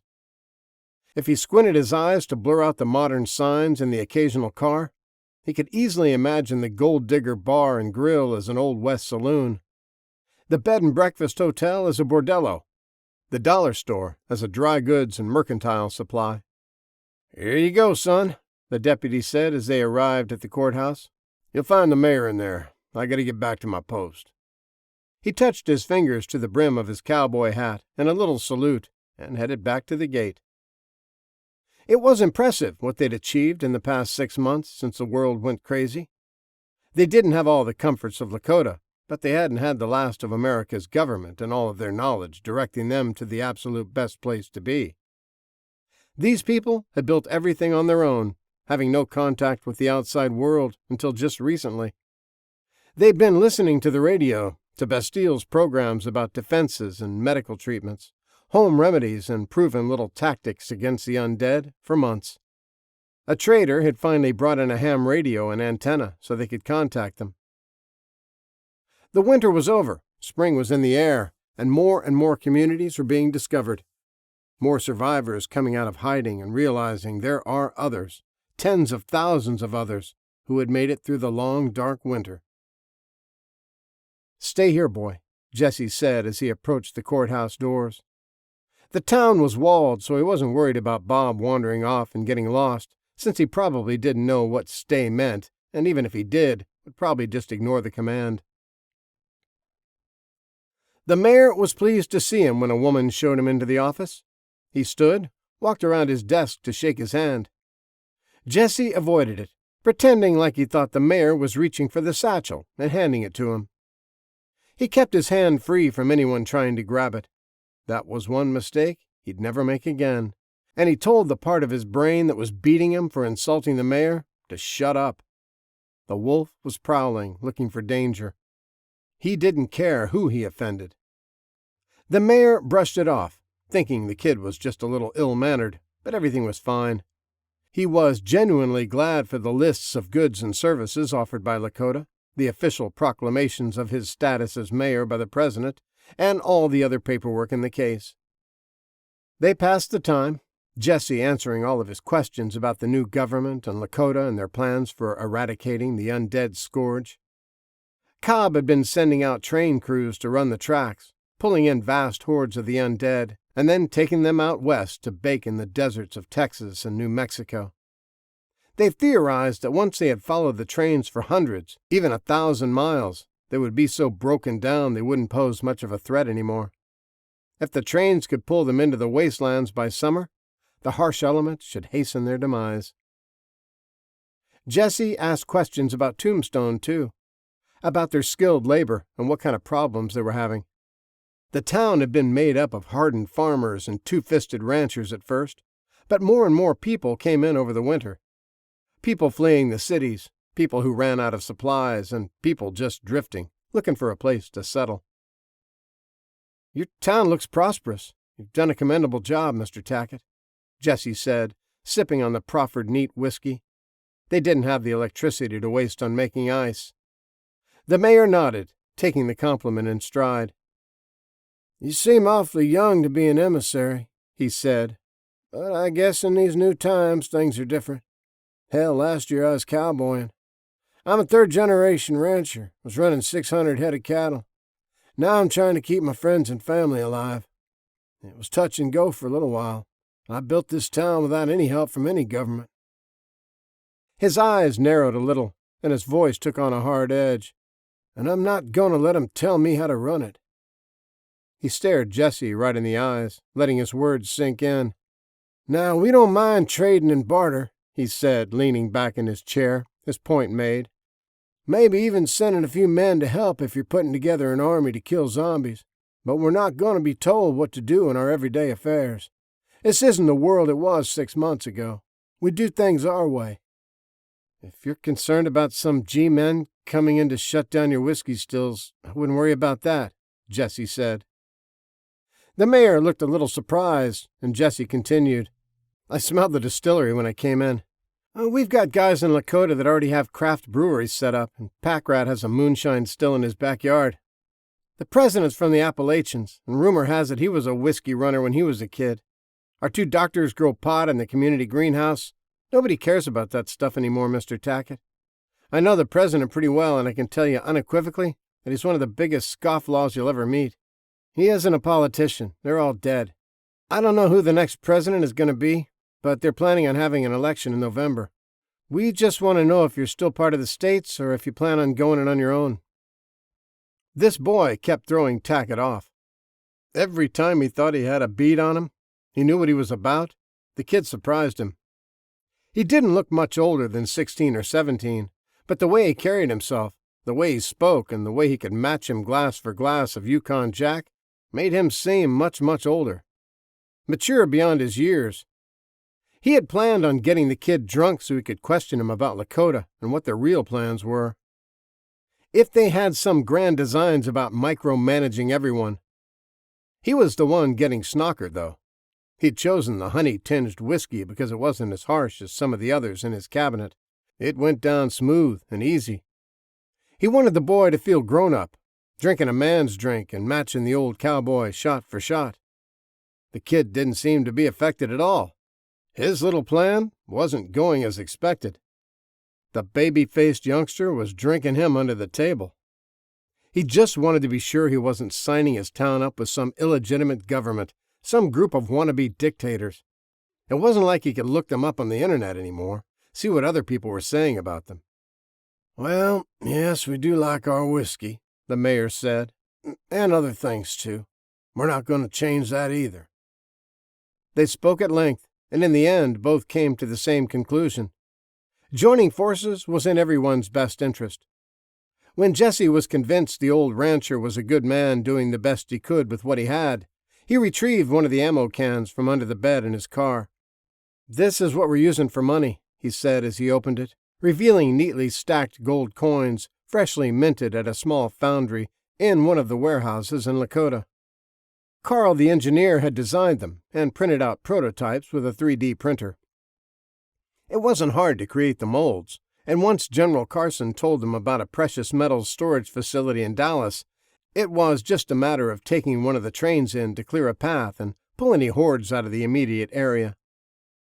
A team with up-armored trucks and all manner of jackhammers, cutting torches, and drills went into the building and proceeded to break open the vault. "If you have your own form of currency or barter, that's fine," Jesse continued. "But this is universal. A Lakota dollar is good anywhere, and its value is the same everywhere." Tackett was suitably impressed. "You really do have it together down there," he said. "We really are rebuilding this country? Going to make it great again?" "We're trying," Jesse said. "We only have about 5 years to do it, according to some of the smart guys. They say if we can't get a few dozen towns up and running with electric and water, a lot of what we have will be lost. We might have books that tell us how to fix a broken power plant or an oil refinery, but if we don't have the parts to fix it and no way to make that part, then it doesn't do us any good. We've got to be able to make new batteries, weave cotton into cloth, get oil out of the ground and turn it into fuel. The president is trying to tie all these little communities together so we can all help each other. Everything is plentiful now, but in another few years, where are you going to get nails or toilet paper if we don't start working toward getting the infrastructure back in place to make those things?" Jesse sipped at the honeyed whiskey, his throat dry from all the talking he was doing. His dad had told him not to try to pressure anyone to get on board. Some of the towns would have despots running them who wouldn't want to give up any of their power. Petty but hard men who were only looking out for themselves. People like Casey. He'd told them to just lay out the truths of what they were facing, and all the decent men would gladly get on board with the rebuilding, happy for a chance to trade. But never take your guns off, he'd said. Never let them catch you unarmed. Chapter 14. Jesse. Mayor Tackett took him over to the gold digger when they finished their long conversation. It was going on 8 o'clock, and they were both hungry. There was a chill in the air. It would probably drop down below freezing sometime before dawn. The bar was a big open place with a couple of men playing guitars and a fiddle on the stage, a dance floor covered in peanut shells and sawdust, dozens of booths and tables, and a long horseshoe-shaped bar that was nearly full with thirsty patrons. "Pretty lively place," Jesse commented over the music. "We serve up dinner to anyone that wants it," the mayor said. "It's free, so most of the town turns out. We got a lot of folks from the outskirts in today. You came in during our first trade days. We're going to have it once a month, and it looks like it's going to turn into a party." They both sat at a booth, Jesse with his back against the wall, and sipped on beers, cool from being stored outside. "We can't afford to run refrigerators all the time just for the beer," the mayor said. "We keep a few going for the beef we butcher, or someone brings in a deer." "No one here can drive a truck?" Jesse asked. "You can't go get fuel from one of the gas stations or depots?" "There are only a few gas stations around here," Tackett replied. "It got mighty cold up here over the winter, and we ran generators constantly. Most of these houses in town don't even have fireplaces, and there wasn't a whole lot of wood cut anyway. We emptied out the stations nearby and haven't had time to make trips any farther. We need to build a war rig, just haven't gotten around to doing it yet. The towns are swarming with the undead, and you can't go in without serious protection and serious firepower. We've been too busy trying to survive the winter and the zombies, but it's on my list of things to do." Jesse nodded. We could probably help you with that. We've got the armored trucks thing down to a science. Let Wirebender know when you contact him." "That'd be good," the mayor said. "We've got a mechanic, but nobody here knows a thing about welding." A waitress brought them another round of beers and more chips and salsa. The band was picking out some country song, and people were starting to dance. "We only had one bad patch of them dead critters come through," Tackett said as he slowly sipped at his, trying to sober up a little. "They come screaming down the road for no reason. Maybe 1,000 of them. It was a month-long battle before we finally killed them off. Other than that, we've just had to fight the cold." "It hit everyone pretty hard, them releasing the virus at the start of winter," Jesse said. "I've come across fortified houses where I've found bodies without any marks on them. I think they froze to death, surrounded by the undead." The mayor nodded. "We're a pretty rugged lot up here. Most of us made a living cowboying or farming. We're used to the electricity going out for weeks at a time during storms, and everybody's got a horse or two to get around on. So I reckon we were a little better off than those city folks." A woman brought their food, and at least she didn't start in surprise when she looked at Jesse's face. The old scar and the fresh scratches from the cats had made the girl that brought their drinks nearly drop the pitcher of beer as she poured. This gal was friendly, almost flirtatious. The mayor grinned broadly at his mild discomfort at the attention. "That's our Sandy," he said. "I think half the men in here have asked her to marry them. If you haven't noticed, there's a shortage of ladies. If you find a town full of them, make sure you let 'em know we got a whole bunch of lonely cowboys." Jesse grinned, nodded, and picked up his fork. Apparently it was the same story everywhere. A lot more men than women had survived the initial uprising. "I'll keep an eye out," he said, and turned his attention to the steak. It smelled good. It was one thing Tombstone had in abundance. After dinner was finished, the plates were cleared and a few more drinks were drunk. The mayor excused himself. He had a lot to do tomorrow. They were heading out on horseback to round up another few hundred head of cattle that had been spotted ranging down near the Arikari River. The roadhouse was crowded and rowdy, and the band got worse and worse as the night progressed. They were playing for drinks, and they were doing their best to get their money's worth. No one seemed to notice, though. The first court days of the year had been held over the weekend, and everybody that had anything to trade or sell had come from miles around. Guns, dogs, generators, tickets for firewood, and nearly anything else of value was at a flea market in the town square. They called it court days because 100 years ago, the traveling judge only came around to hold court a few times a year. Everyone that had business in town brought things to trade or sell, and it became a tradition. It was a good time to catch up with the seldom-seen friends and family, maybe swap an extra horse for a good scattergun, or a coon dog pup for some canned goods. Jesse found a dim corner to sit in, back against the wall, and sipped on the home-brewed whiskey. It had only been aged for a few months, the bartender said. "It ain't the best you ever had, but it's what we got plenty of. You want Jack Daniels. You better have something good to barter with." After a sip, Jesse asked him to make it a Bin Laden, 2 shots and a splash of water. The home brew would be just fine, thank you. He watched the crowd, content to be an outsider. Bob was curled up under the table and trying to doze. He must have had 100 different people petting him today. He was used to it. He was the friendliest dog at the petting zoo where Jesse had found him, and was accustomed to hugs from kids and scratches behind his ears from grown-ups. The people of Tombstone worked hard and played hard, drinking, dancing, and gambling with abandon. They might go back to their homes and neighboring farms with a hangover tomorrow, but tonight they were celebrating surviving the first terrible months of the outbreak and the harsh winter. Everyone was having fun at the first gathering of survivors. Jesse enjoyed the people, the laughter, the acrid whiskey, and the flirty barmaid. It was easy to forget what was outside the walls. He liked that the drinks didn't affect him much, just gave him a warm glow while everyone else got drunker and drunker, thanks to whatever that injection was he'd had.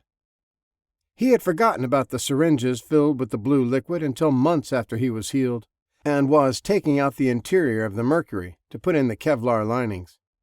He found them under the seat, and it took a long time for the memories to slowly come back to him. They were what had given him the healing ability, not the IV bag. It had only been painkiller. He gave 2 of the needles to Stacy, but kept 2 for himself. The sisters could try to figure out what was in them or use them on someone with life-threatening injuries. That's why he kept them.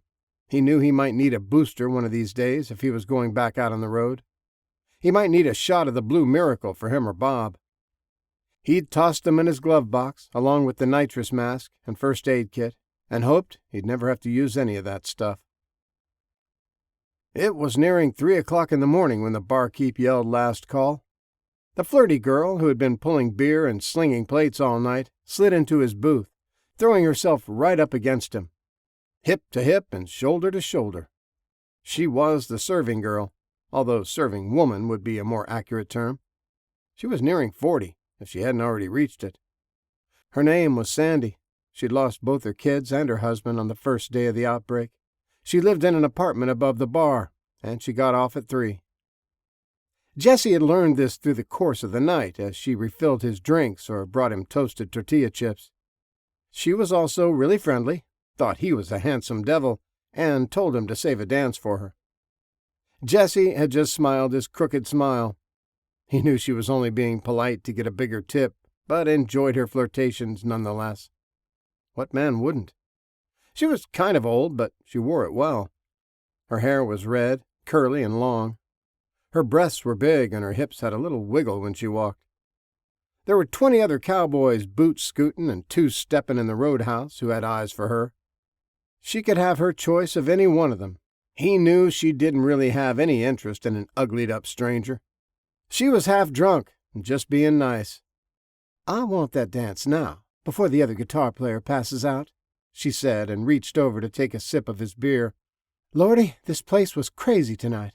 Haven't seen this many folks since before the fall." She jumped up and started pulling him after her. He resisted. He didn't want to make a fool out of himself. He'd never country danced in his life. "You quit that now. You promised me a dance," she scolded him. "I don't think there's going to be another song. They're going to keel over before they finish this one." She was probably right. Jesse had no idea what they were playing. He was pretty sure the fiddler and the one guitarist still going at it were playing different songs. Everybody was drunk. The place was hot, and who cares if he couldn't dance? He wouldn't be seeing these people again for months, and they'd probably forget his stomping around by then. Besides, he couldn't be as bad as some of them. A few fell down every couple of minutes. She led him out to the floor and just started shaking her stuff in some sort of rhythm only she could hear. There certainly wasn't any beat to follow from the band, so Jesse followed the song in his head. He spread his legs wide, started hearing the beat of his favorite Imagine Dragons song, and started dabbing. He couldn't help himself. He had just enough alcohol in him to let go. It was all so loud and hot, and everyone was laughing and moving to their own beat, and the music was so bad he actually started smiling. It was so dim and smoky, you couldn't hardly see across the room, and no one was looking at his face. He threw on the best moves he remembered from watching YouTube videos, dabbing to the left and dabbing to the right, feet tapping, hips shaking, arms flung, and head tucked. Pretty soon, half the drunks on the sawdust-covered dance floor were doing the same thing, everyone covered in sweat and laughing uproariously when the final guitar picker tumbled backward over his amp. With one last jangling screech of feedback, the party was over, and the bartender was yelling for everyone to finish up. They didn't, and he kept pulling beers and pouring whiskey for them, writing it down on their tabs. He'd have more goats and potatoes and chickens than he knew what to do with by next week. He asked Sandy to come back to work. He needed help, but she told him to kiss her grits. It was her turn to have fun, but she did spend a few minutes helping him catch up whenever he went to refill hers and Jesse's drinks. When the eastern horizon was just starting to show the faintest tinge of color from the sun climbing its way into the sky, Sandy took his hand and led him upstairs. She wouldn't hear of him sleeping in his car or on one of the booths with the dozens of other passed-out cowboys. Jesse tried to resist. The game had gone on long enough. He'd had fun. He was able to forget for a few hours that he had an ugly, scarred-up face most people couldn't stand to look at, but it was over now. He didn't want to see her avert her eyes when she looked at him in the light, or be embarrassed in the morning when she realized she'd gotten drunk and had been dancing with a disfigured troll. When he pulled away at her door to go back downstairs, she stopped him. In the dimness of the hallway, lit only by a candle at one end, she held his hand with both of hers and looked into his eyes. "Is it because I'm too old?" she asked. "You don't think I'm pretty?" "No," he replied. "No, that's not it. I'm—" He couldn't say it. Couldn't bring out the words that he told himself every time he looked in a mirror. "You're scarred?" she asked softly. No malice, no pity. Just saying something plainly, something everybody thought, something he knew to be true. Jesse just looked at her in the faint light, nodding his head once. "My husband got stomped in the rodeo," she said, and reached up to trace her finger along the jagged line that ran from his eye down to his lip. 1,500 pounds of pissed-off bulls stepped on his face. She leaned in, stood up on her toes, and kissed the scar where it started under his eye. She kissed it all the way down to his lips, pulling his hand to her chest and holding it over her heart. "You feel that?" she whispered. Her heart was hammering hard, matching his own. Her breathing was shallow. Her hair smelled like flowers and tobacco. Her lips tasted of bourbon. "He had scars," she whispered, and pulled him gently into the room, closing the door behind them. "You've only got a scratch."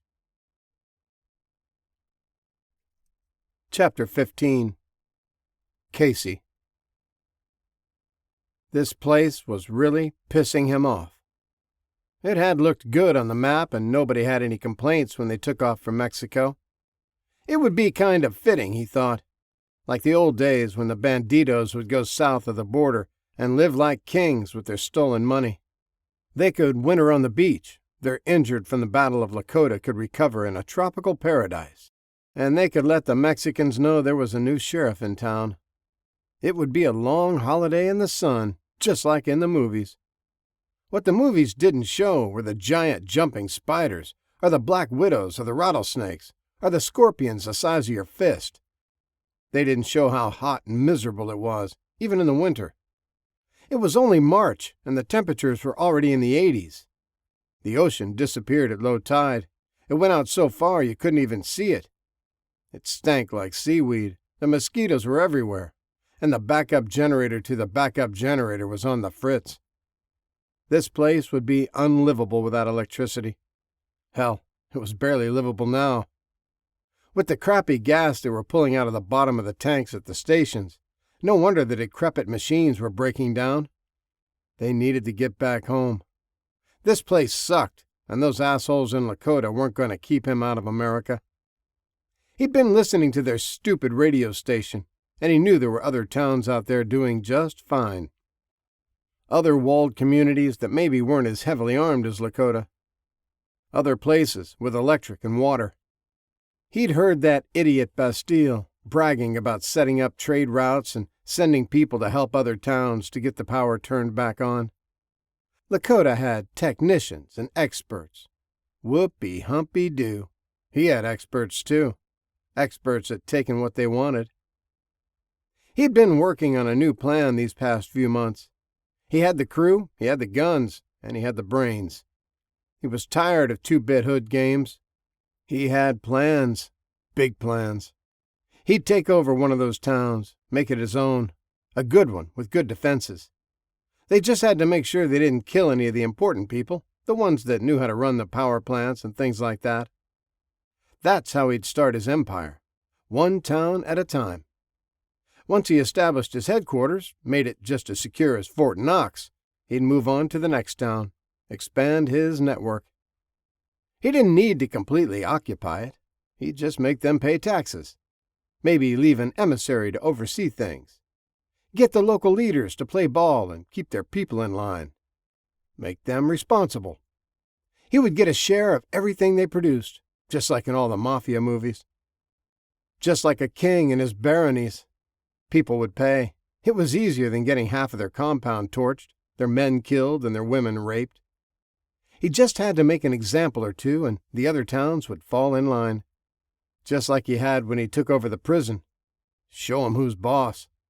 Those assholes in Lakota couldn't come riding to the rescue of every little town that was springing up. Even if they tried, he'd just cut them down.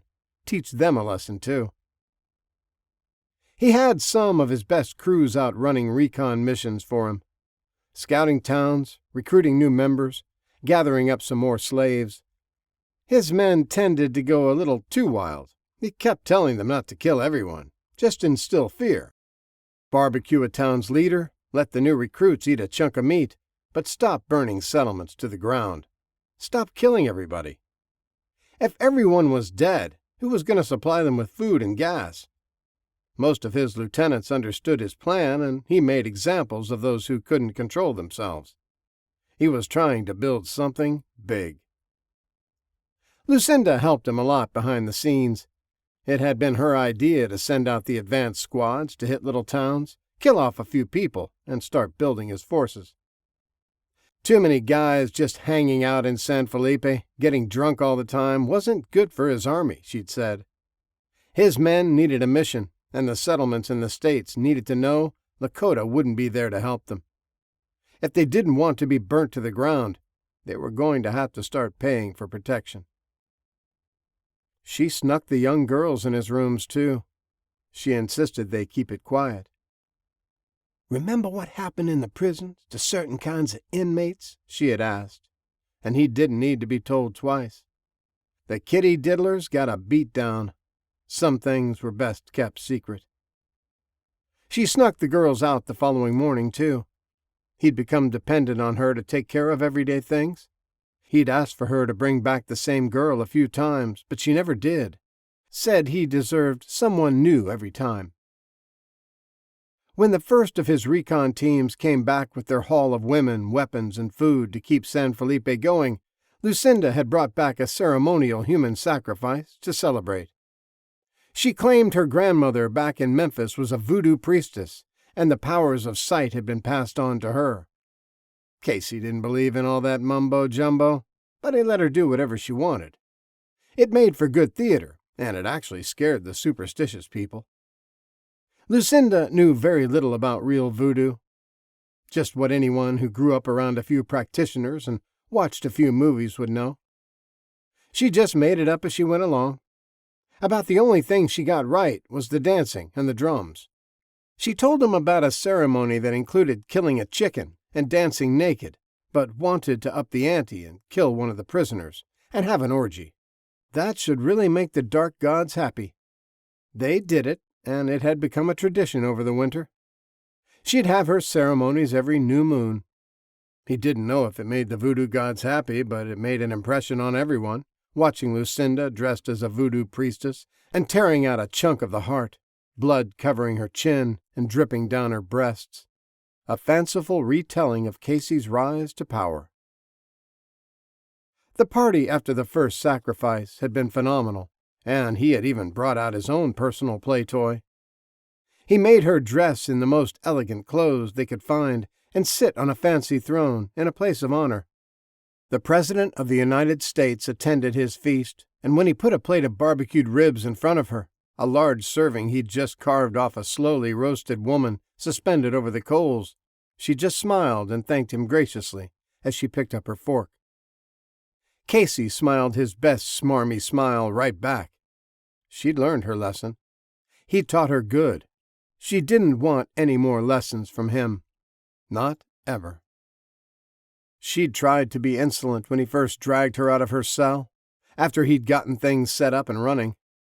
She'd acted all defiant and spit in his face. That was before he started teaching her that first lesson. She had even laughed at him when he dropped his pants and came at her. "Who are you going to please with that?" she'd asked, pointing and snickering, acting audacious and bold, unafraid and strong. "Me," he'd replied, and stabbed her with a short knife, breaking the skin and piercing a small hole between her ribs. He then proceeded to tear it wider with his fingers, then crammed his throbbing little manhood into her rib cage, forcing his way into the new gash in her body. She screamed and fought against the chains, but he only slammed into her harder, sliding between the bones and muscle until he was finished. He then made her clean him with her mouth, a pipe wrench matted with old gore and bits of hair in his hand, just daring her to use her teeth to bite him. She didn't. She had learned her lesson. She knew her place. She ate the barbecued ribs. A few days after the sacrifice, the second recon team returned with new recruits who had already feasted on flesh, were already proud members in good standing of the raiders. They had a box truck full of prisoners. The women would serve them well, and the men would work. For a while, that's how things went. Teams rotating in and out, just like a real army. They would drop off supplies and captives, get a little oceanside R&R, then head back out. The northern teams checked in by radio. They had ranged too far out to gather prisoners in return, but they were doing their part to let the people know Casey and the raiders were in charge. One of his southern teams disappeared. One day they were returning with a full load. The next, they were gone. Casey wanted to hear their reports about towns he could occupy, but Lucinda said it was a sign when they didn't respond. It meant danger to the east, and he should pick their new home from the choices the other teams gave them. The crews that went west had discovered a few viable options, but the areas were heavily infected with the undead. Everything in California was too crowded with zombies. It would be a full-time battle to keep them under control. The teams that had ranged too far to the north radioed in, said there were a few options up in the mountains, but Casey didn't like the cold. He told them to remain, to keep scouting and keep spreading terror. Let the outposts know the raiders were in charge. He didn't like sweltering heat, but he really hated ice and snow. His team that had been exploring Arizona had brought back the best report so far. It was a community that was nearly impregnable, had good fields of vision for miles in all directions, had electricity from the wind farms, and plenty of water from a pipeline in the little Colorado River. It was a perfect place, the Hopi Indian cliff-top town. It was designed for defenses centuries ago, and since the virus outbreak, the Indians had been working on it non-stop to fortify and modernize it. Only 100 or so people had survived, and they were wary, but welcomed traders and craftsmen into their town, Paco said. It would be hard to take it by force, but if we can get some people inside, do that Roman horse thing you were talking about, we could take it. Trojan horse, Casey corrected, looking at the photos Paco had snapped with his phone. It wasn't anything like he'd imagined from the pictures or shows he'd seen on TV over the years. It was lush and green, with hanging gardens.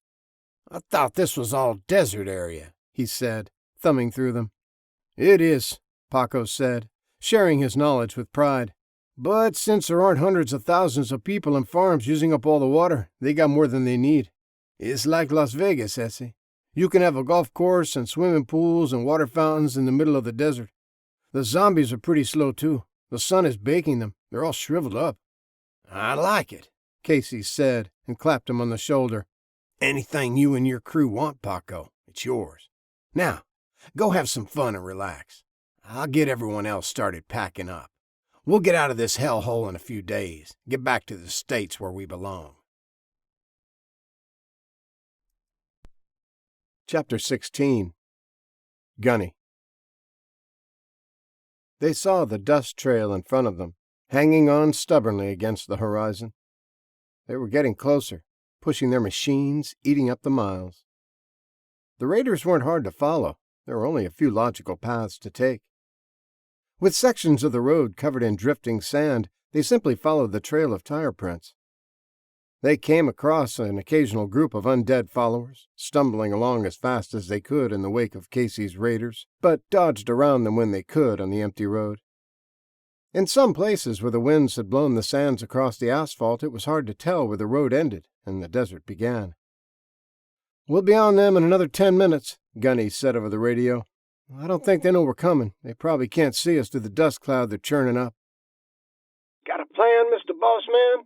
Hollywood came back, his voice clear over the single sideband CB that Wirebender had tweaked for them.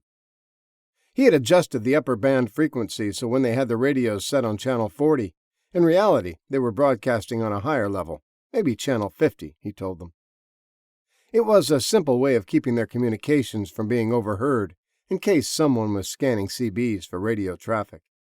Scratch, I need you in line behind me. When we get close, pull out and run beside me. We'll light up the rear guard with the 60. The miles rolled by, with the dust cloud getting churned up, getting closer and closer. They stayed in a single line, hiding in plain sight, fully expecting the raiders to be overconfident, sure they were the only people on the road. If they weren't, they were sure they were the toughest and everyone else would hide in fear when they saw them coming. They were wrong. Now, Gunny said, and moved to the left, allowing Scratch to pull up beside him. They were 100 yards back from the tail vehicle, a pickup truck with bars welded over the windows. They matched speed, and Scratch held his Buick steady as Stabby lowered the cage over his window and charged the M60 mounted on a swivel just outside the door. Light 'em up, Scratch said, and he pulled the trigger, raking the tracer fire back and forth across the back of the truck. It careened off the road and up a small embankment, tearing through some prickly shrubs before leaving the ground in a cloud of swirling dust. It landed in the sand and rolled to a stop a few 100 yards later, with its nose pressing against a boojum tree. Still idling, still in gear. The 3 men inside were slumped over and bleeding out, the big bullets tearing right through the sheet metal and their pliant bodies. The convoy in front of them kept rolling at the same speed. They hadn't heard the short burst of gunfire or seen the truck as it turned off into the desert. They hit a clear patch of road that wasn't sand-covered, and the churning cloud of dirt disappeared long enough for Gunny to see how many vehicles were left in the convoy. "There's 6 more cars and a U-Haul truck," he said over the radio. "Let's try to take out the 2 behind it without anyone noticing. The truck probably has the prisoners, so we'll have to be careful." Scratch grabbed his mic. "We'll get them as soon as we hit another sand patch," he said, and eased off the gas pedal, putting a little distance between him and the next truck, so maybe they wouldn't notice if they looked in the mirror.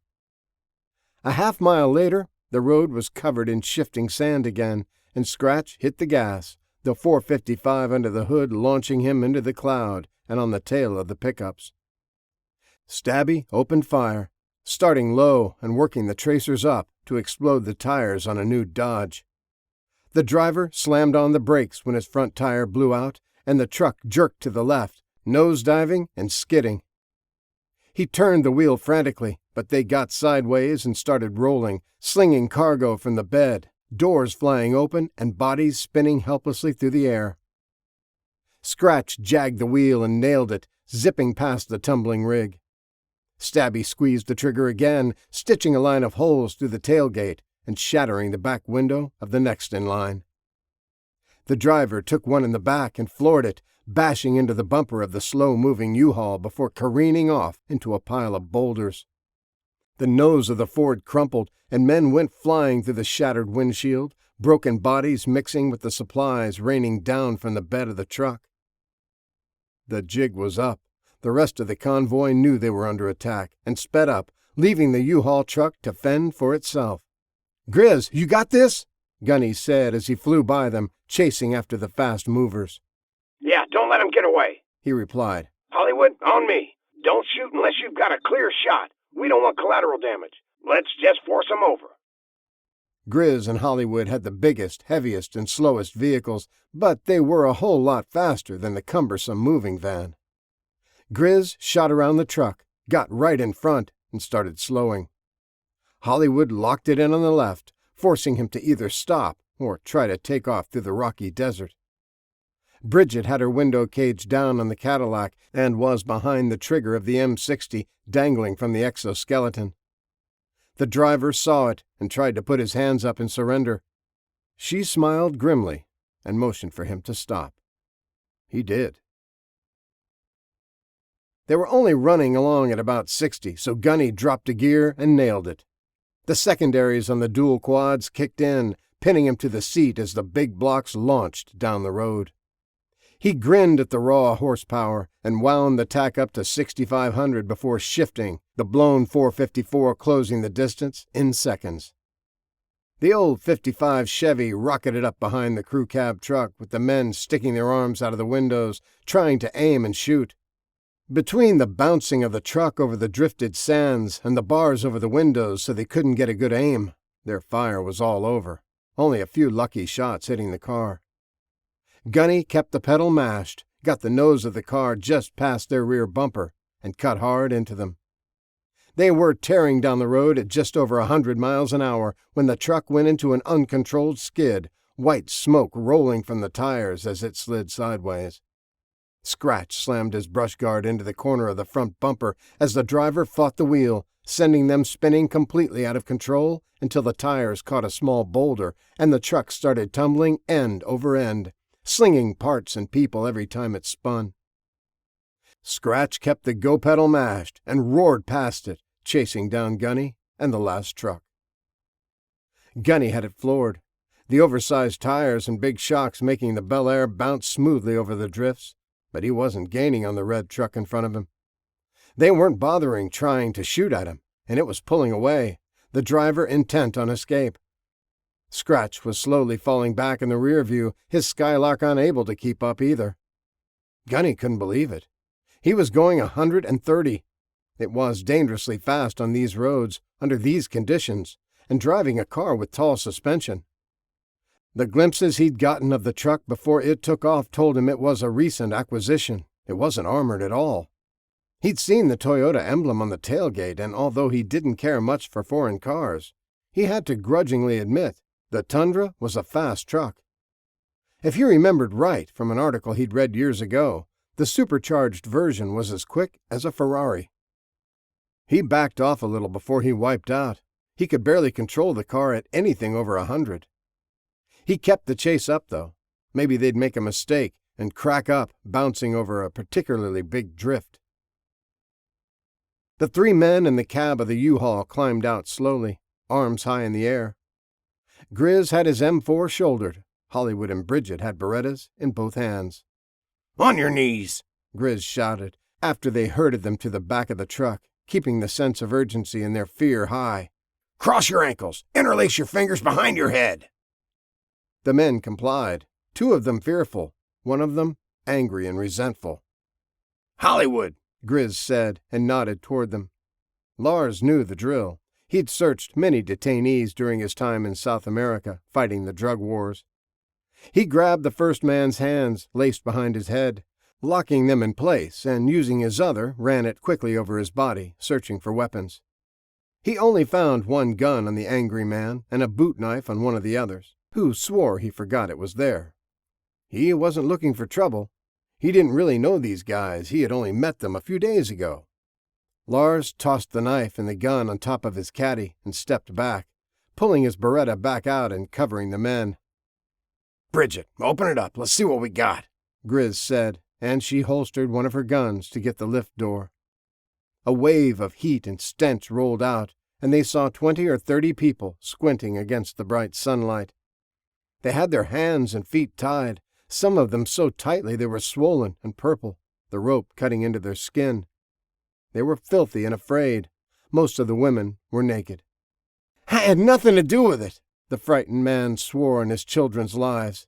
"They took me prisoner, too. I've been playing along, waiting for my chance to get away." He was rail thin, had the rotten teeth of meth mouth with open sores and old scars on his face. Bridget climbed into the back of the truck, pulled out her knife and started slicing through the ropes. Lars pulled a case of water out of his trunk and set it out for them. "Can we move to the shade?" one of the raiders asked, his hands still behind his head, Grizz's carbine still pointed at them. "The pavement is burning my knees, man."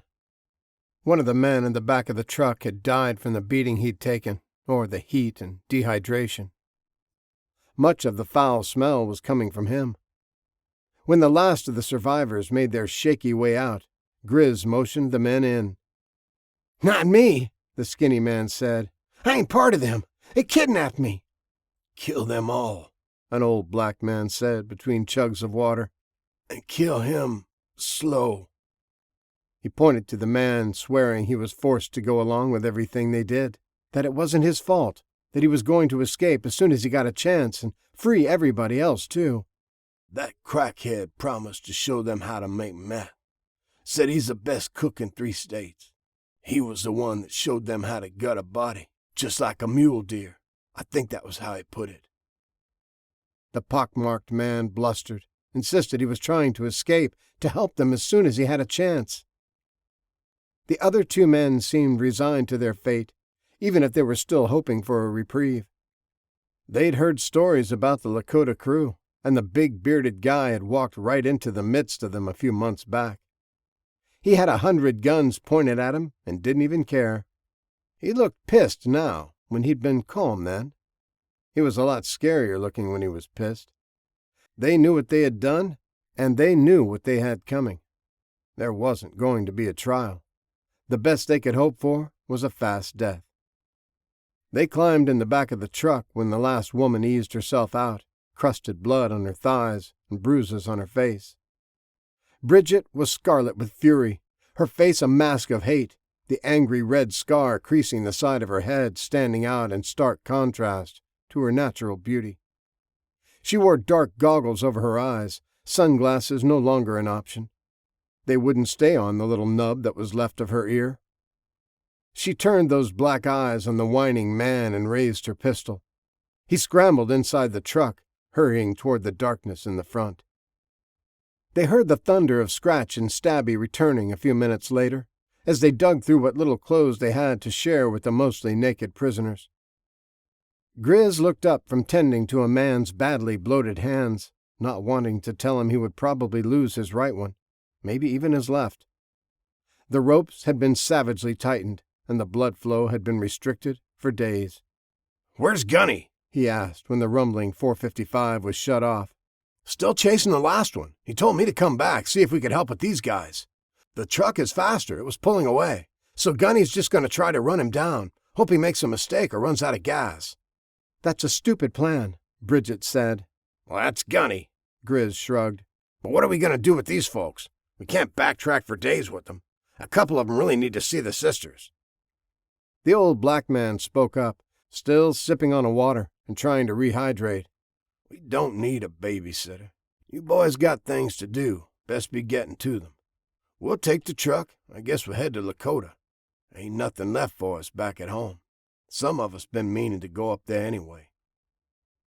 The people with him nodded, a few of them still looking shell-shocked. The raiders had gathered them from various places in their travels. The newest and strongest ones were the people from the RV encampment. They were older, probably the youngest of them in their 40s. Snowbirds and the healthy retirees who were lean and hard in their own way. Old-timers who had been taken by surprise once by the gang and wouldn't let it happen again. They hadn't been beaten and starved for as long as the others, and were helping where they could, tending wounds and giving the girls water.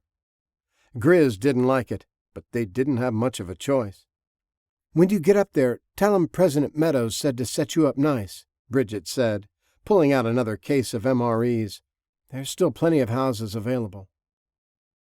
A woman with short, spiky gray hair spoke up when she saw Grizz's indecision, his concern about leaving them on their own. "Don't you worry your pretty little head about us, young man. We can take care of ourselves. They fooled us once. It won't happen again." Grizz nodded and flashed her a smile. She looked like a tough old bird, reminded him of his grandmother. "What about those guys in the back?" "Don't you worry about that either," she said. "We'll take care of them, too." "We'll lay that girl that died to rest, and the coyotes can have the other 3, the old man said with grim resolve. Scratch grabbed the gun off the top of the Cadillac and handed it to him. "You know how to handle one of these, old-timer?" he asked. The man took it, released the magazine, and did a functions test, slapped the mag back in the well, then chambered around. "I was dropping bodies in the A-Shaw Valley before you were born, boy. I know a thing or two." "Roger that, old dude," Scratch smiled. "There's a bunch more guns in the cab." There were a handful of weapons scattered on the seat of the U-Haul, and as they pulled out, chasing the shadows after Gunny, Grizz could see the old man handing them out to his people. They would be fine. Zombies were easy to fight compared to human foes. The old folks knew what to do. They'd take care of the others. Chapter 17. Scarlet. Scarlet was in her office, reading the reports from last week. They had liberated dozens more settlements, had hundreds more volunteers out of Saskatchewan. Her father's armies were spreading west, covering huge swaths of mostly unpopulated lands. The Canadians were a rough-and-tumble people, and the survivors had banded together in groups to put down the undead, pool resources, and make it through the winter. Many communities were moving south once the snows thawed. There were no more borders, and without the modern conveniences of electricity and fuel oil, there was no reason to stay in the frigid north. They were bound for warmer climates. Her father was one step ahead of them and had sent platoons of men to man the border crossings. The Canadians fleeing the harsh winters for an easier life weren't too overly concerned when they saw the border police still at their posts. Surprised, perhaps, but not concerned. Until it was too late, and they realized it wasn't the new Lakota government, but someone else. Men with machine guns who stripped them of everything they had and then offered a solution. Join us. Most did. They had no choice. The few that didn't were allowed to leave. On foot. With no supplies. They stormed off, muttering curses and revenge. They only survived until they were over the next hill, where if they were needed as slave labor for experiments for Dr. Stevens, they were taken prisoner. If not, they were killed and their bodies left for the animals. The Anubis cult was granted absolution for anything they did to non-members. The laws only applied to those who believed. Non-believers were less than dogs, to be treated any way you wanted. She looked up at the map covering most of one wall of the old hotel manager's office at the casino. Their progress had started out slow, at first just trying to survive themselves against the zombie hordes in the bitter winter. By early spring, Dr. Stevens had completed his vaccination experiments. Her father had perfected his religion, and they were getting more converts than they could handle. The lure of safety, security, plentiful food, ceremonial sex, and Superman abilities did have its draws. Rickett, the Chosen, and the 1,000-strong army gave them security. Many in the army volunteered to go through the choosing ritual. If you were one of the Chosen, you were granted superhuman abilities. If you weren't, you died, torn apart by the undead. Enough wanted the power to chance it. They started doing week-long rituals, cleansing and fasting and prayers. It didn't matter. If the head of security, Captain Ricketts, didn't choose you, you could do whatever you wanted and still be torn to shreds as an unbeliever. He wouldn't give you the serum. There always needed to be failure and bloodshed, her father had said. It always had to be public. There would always be more volunteers than they needed, and Ricketts could choose the best, only the ones he wanted. The rest could be entertainment and motivation for the masses. In the past few months, they had covered most of central Canada, following every lead and sending hundreds of scouts to find walled communities. Supplies weren't exactly scarce, but they were raiding in Saskatchewan. It only had about 1 million people in it before the outbreak, most of them in the few cities it had, most of them dead and wandering around, hungry for blood. They'd hit parts of Manitoba and were mopping up in Alberta, getting ready to send their forces down into the States. She'd tried to tell her father that there was no need. He had thousands of followers. Hell, he had the largest and most devout group of worshippers left in the world. It should be enough, but it wasn't. He said it was his divine right to rule the entire planet. It was written. She tried to tell him to stop it. This was Scarlet he was talking to, his daughter, not some devotee. She knew the truth. She knew it was all a scam. She was fine going along with it. She enjoyed the luxuries of life too, but attacking the United States wouldn't be easy. The Americans had guns and would fight. He needed to stop acting like he was some all-knowing god, and enough with the phony visions. He struck her. It was the first time he had ever hit her in his life. And when she looked into his raging eyes, she realized he believed what he was saying. It was no longer something he was doing because it was a fun little fantasy, or that it helped hold the people together, or even to enrich himself. He believed he was a deity. He believed he was Anubis reincarnated. She had left him then, face stinging and tears streaming. He was lost to her. He was mad. She tried to talk to Ricketts, the rent-a-cop who'd been with them in the very beginning at the museum. He knew the truth. She tread softly, though. She caged her questions carefully to see where he stood. She arrived back at her suite, feeling very alone. He had professed complete belief, even though he knew his super-soldier abilities came from a scientist, not a god. He enjoyed his position of power immensely, and would do nothing to jeopardize his life of splendor or his harem of nubile young lovers. She started to fear her father, afraid he would have her poisoned or sacrificed in some public manner for heresy, for not believing. They relieved her of her duties, simply put someone else in charge, telling her that she shouldn't have to be bothered with such mundane tasks. After all, she was royalty. They were isolating her, trying to keep her in a gilded cage. After a week of tension-filled dinner banquets with serving girls and succulent dishes, she suggested that she go to scout the states to see how hardened their defenses in the outposts were. She could determine their strengths and weaknesses, cover a lot of territory by herself on a fast motorcycle, and wouldn't be perceived as a threat. They didn't have a whole lot of intelligence on the states. They had only conducted a few raiding parties in the Dakotas, then concentrated their militia north of the border, where it was easier. Fewer casualties. The one team they sent farther south had disappeared. The last communication was they were leading a horde into a fortified town in Arkansas. Ricketts wasn't a fool. He knew Canada was a soft target, so that's where they had gone, building the army until they had the strength to raid south. Ricketts had quickly agreed with her idea, probably hoping she'd get herself killed, and that would solve the sticky problem of Scarlet, the unbeliever. Her father had pondered it as he sat in his golden robes and ate morsels fed to him from the fingers of virgins. "Bastet would be perfect for such a journey," he said.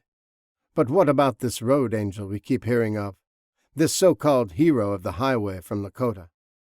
On the radio, some ridiculous man keeps prattling about his exploits, about all the people he saves, about how he is single-handedly establishing the new America, and blah, blah, blah. Isn't he supposed to be in the north, if he's even real?" "Yes, Your Highness, son of Osiris," one of the white-robed ministers replied obsequiously. "He is, the last I've heard." Scarlet barely controlled the urge to roll her eyes at the fat little man with the topless girl cutting his food and feeding him. "He may become a problem when we start our push south," Ricketts said, "but we'll eliminate him if he does." Her father was licking sauce from a young girl's fingers and staring at her small breasts. She couldn't have been more than 15. "Let Bastet take care of it," he said absently, his mind on other things. "While you are out doing your duties for the Empire, find him and kill him." "As you command, it will be done," she said, thinking she'd say just about anything to get out of the casino, away from the charade and out on the road for a while. She was pretty sure the ancient Egyptians didn't carry on like they were Caligula, like they were decadent Romans. Her father just changed things to suit his whims whenever he felt like it. Chapter 18. Gunny. Whoever was driving the truck knew his only chance to get away was straight down Route 5. They were south of the border and flying down the only paved road that led to San Felipe. If he had enough gas to make it all the way, Gunny had no hope of catching him. The supercharged Toyota was walking away from him, steadily increasing the distance. He could only tell he was still ahead of him by the dust cloud. He kept it at a steady 95, not pushing too hard to overheat the motor or be barely in control as he plowed down tumbleweeds and piles of loose sand blown over the road. This was an endurance race, not a sprint. Somebody would lose control, something would break, one of them would run out of fuel. Maybe. The truck fled across the desert, and the Tri-5 followed in his wake. The sun was getting low in the sky. It seemed to be picking up speed as it fell behind the distant mountains. Every chance he got, every time the road was clear of drifts, Gunny let the big block breathe. He took her up to the limits of what was safe, then went a little farther. The car was built for endurance, not high speed, and at 140 she was floating. The air being forced under the chassis was lifting the car, making it light on the road. It was almost like hydroplaning on water, and Gunny concentrated on keeping the oily side down. He saw the gouts of black blood splatter and exploded zombie pieces a few miles later and knew he had them. Busted chunks of chrome grille and pieces of a headlight housing were scattered along the road, and he thought he could detect some white steam mixed in the dust cloud. A radiator leak would have the computer on the truck shutting it down fast. There would be no pushing until it blows. That was the reason the Lakota crew built old-school cars with old-school motors. No electronics to fail, no sensors to break, no miles and miles of wires under the hood, no computer thinking it knows best and turning the engine off or putting it in limp mode at some inopportune moment. The new cars were faster and had better air conditioning, but they didn't want to trust their lives to them. Too many things to break, and no way to fix them if they did. In another few miles, Gunny saw the truck, abandoned on the side of the road. There were a few houses set back down a long driveway, and he guessed the men had been trying to get there when it shut down. Steam still hissed out of the broken radiator, and he kept low in the seat, counting on the Kevlar lining to protect him if they opened fire. There was no sign of them, and the truck didn't have any antennas on it. No CB or ham to warn Casey they were coming. It wasn't even armored. One of the thugs had liked it and taken it recently. Probably from the trailer park and one of the old-timers.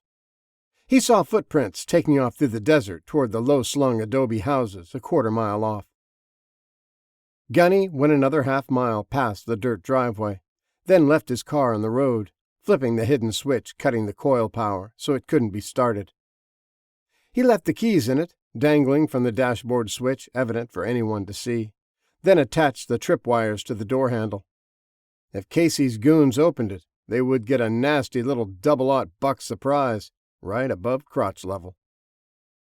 He took off through the scrub brush, running low behind boulders and sandhills, staying in washes where he could.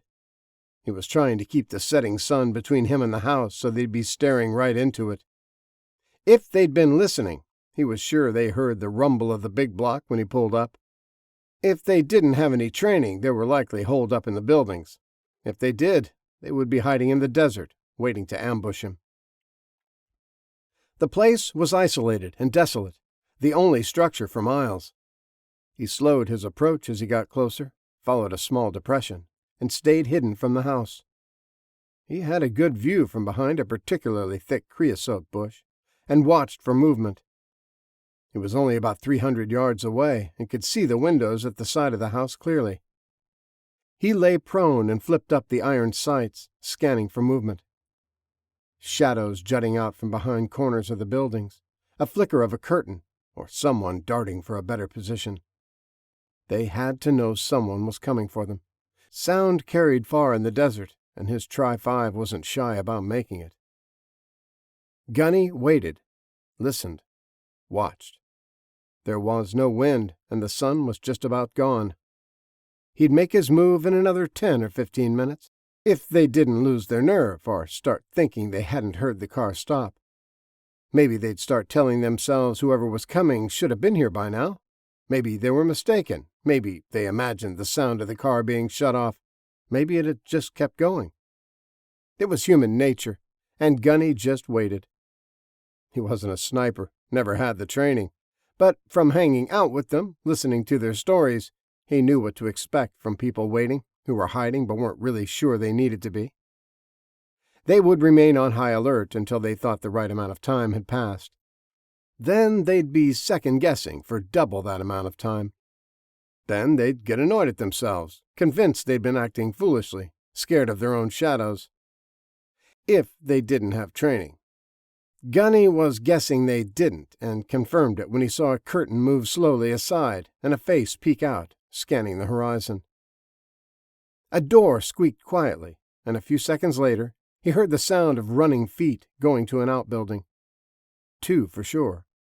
Possibly 1 more. He was pretty sure the driver of the supercharged truck was their ringleader, and he wouldn't want to be crammed into the cab with a bunch of other guys. He'd want to be comfortable in his new truck. Gunny moved his sights over to the other window, placed them right where he thought the face would appear, then raised them, allowing for the drop at 300 yards. He applied pressure to the trigger and let his breath out, holding it at the bottom. When the curtains flicked back and a bearded face squinted out, Gunny squeezed. Glass tinkled, and the man didn't have time to look surprised before the bullet smashed through his forehead. The sound of a little engine roaring to life behind the house brought him to his feet. He was up and sprinting before the body hit the floor. It was the high-revving, angry insect sound of a 2-stroke motorcycle. A dirt bike that would be gone across the desert in seconds. He'd never be able to chase him down. Gunny couldn't let him get away. Couldn't let him warn Casey. He ran full out, covering the ground in huge bounds, angling for the sound so he could get a shot off.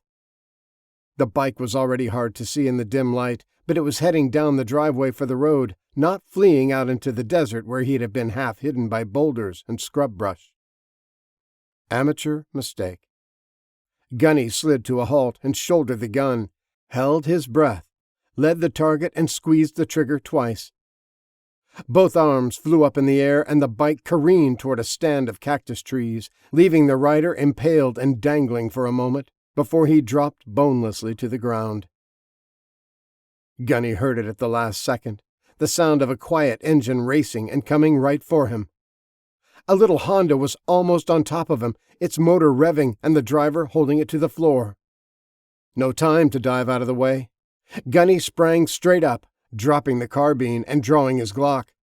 He started firing into the windshield as the Honda sped toward him, punching through it, weakening it, and when he slammed into the speeding car, the safety glass caved under his heavy boots. He hit the passenger seat so hard it broke, tilting all the way back, sending him sprawling into the back seat. The driver had shielded his face from the flying glass, but had a Desert Eagle in his fist and brought it around, foot still mashing the gas. Gunny saw the gun swinging toward him and managed to bring his up and put 4 rounds through the seat and into the back of the man. He slammed forward into the steering wheel, his hand cannon flying out of his fingers. The car left the graded driveway and went careening off through the desert, plowing down prickly bushes and bouncing over shallow washes. Gunny tried to pull the dead guy away from the wheel, his foot off the gas, but he crumpled in the seat and slid to the floorboard, locking the pedal to the floor. The little motor screamed down an embankment into the dry riverbed, with Gunny trying to grab the steering wheel from the back seat. He saw headlights coming down the road and realized the car was flying out of the arroyo and right toward them. He dropped his gun and lunged for the wheel, but the car screamed up the shallow embankment and went flying through the air, the plastic bumper tearing off and a massive plume of dirt and sand spraying out behind him. He launched over the rise, the little car climbing high in the air as it shot over the road and slammed down nose first into a dune, flipping over onto its roof, rolling back into the gully and sliding into a cluster of barrel cactus. Gunny smashed into the back of the driver's seat, breaking it, then was shoved backward by the airbags. When the car finally came to rest, he was all the way in the hatchback section with the dead man sprawled on top of him, bleeding all over. Gunny groaned and took a quick inventory, making sure nothing was broken, then shoved the guy off. Flashlights were coming toward him, and he didn't know if it was his crew or more bad guys, and he didn't see his gun anywhere. He looked for it frantically, moving his hands around in the broken glass. A light stabbed in his face, and he squinted, but kept searching for his Glock or the Desert Eagle. It was a sinking feeling, being unarmed and people who would do you harm were only a few feet away. "Well, that was a hell of an entrance, Evel Knievel," Scratch said. "You could have just flagged us down. You didn't have to jump over the top of us." "Ha! Freaking ha!" Gunny said. "Get that light out of my eyes and help me find my gun. And get this guy out of my way." He shoved the body toward the broken side window, and a pair of hands dragged it away to give him room to wriggle out. "Is it safe to assume the dead guy was driving?" Bridget asked, holstering the Berettas. "Yeah, he died with his foot on the gas. I couldn't get him off of it," Gunny replied, spotting his favorite gun half buried in the sand. "Why didn't you just throw it in neutral?" Scratch asked. "Because," Gunny started, but realized the kid was right. He hadn't thought about it in the panic. "Because, piss off, Scratch," he said, annoyed at the snickers coming from the others. Chapter 19. Jesse. Jesse awoke long after the sun was up, but from the angle of the light and the shadows stretched across the wall, he knew it was still early. Only a few hours had passed.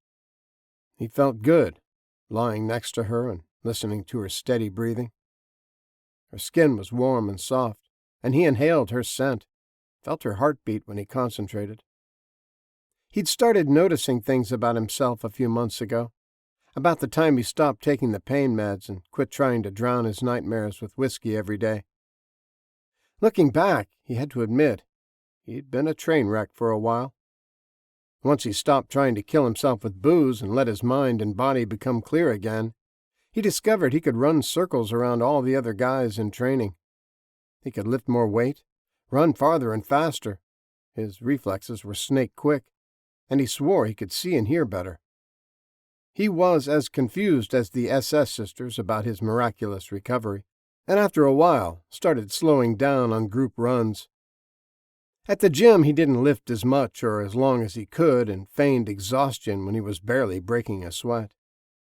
The weird looks he'd been getting, and the whispers, went away after a while. He said it must have been a residual effect of the IV he'd been on, but now it was gone. He didn't like being a freak, and it was bad enough with his face being messed up.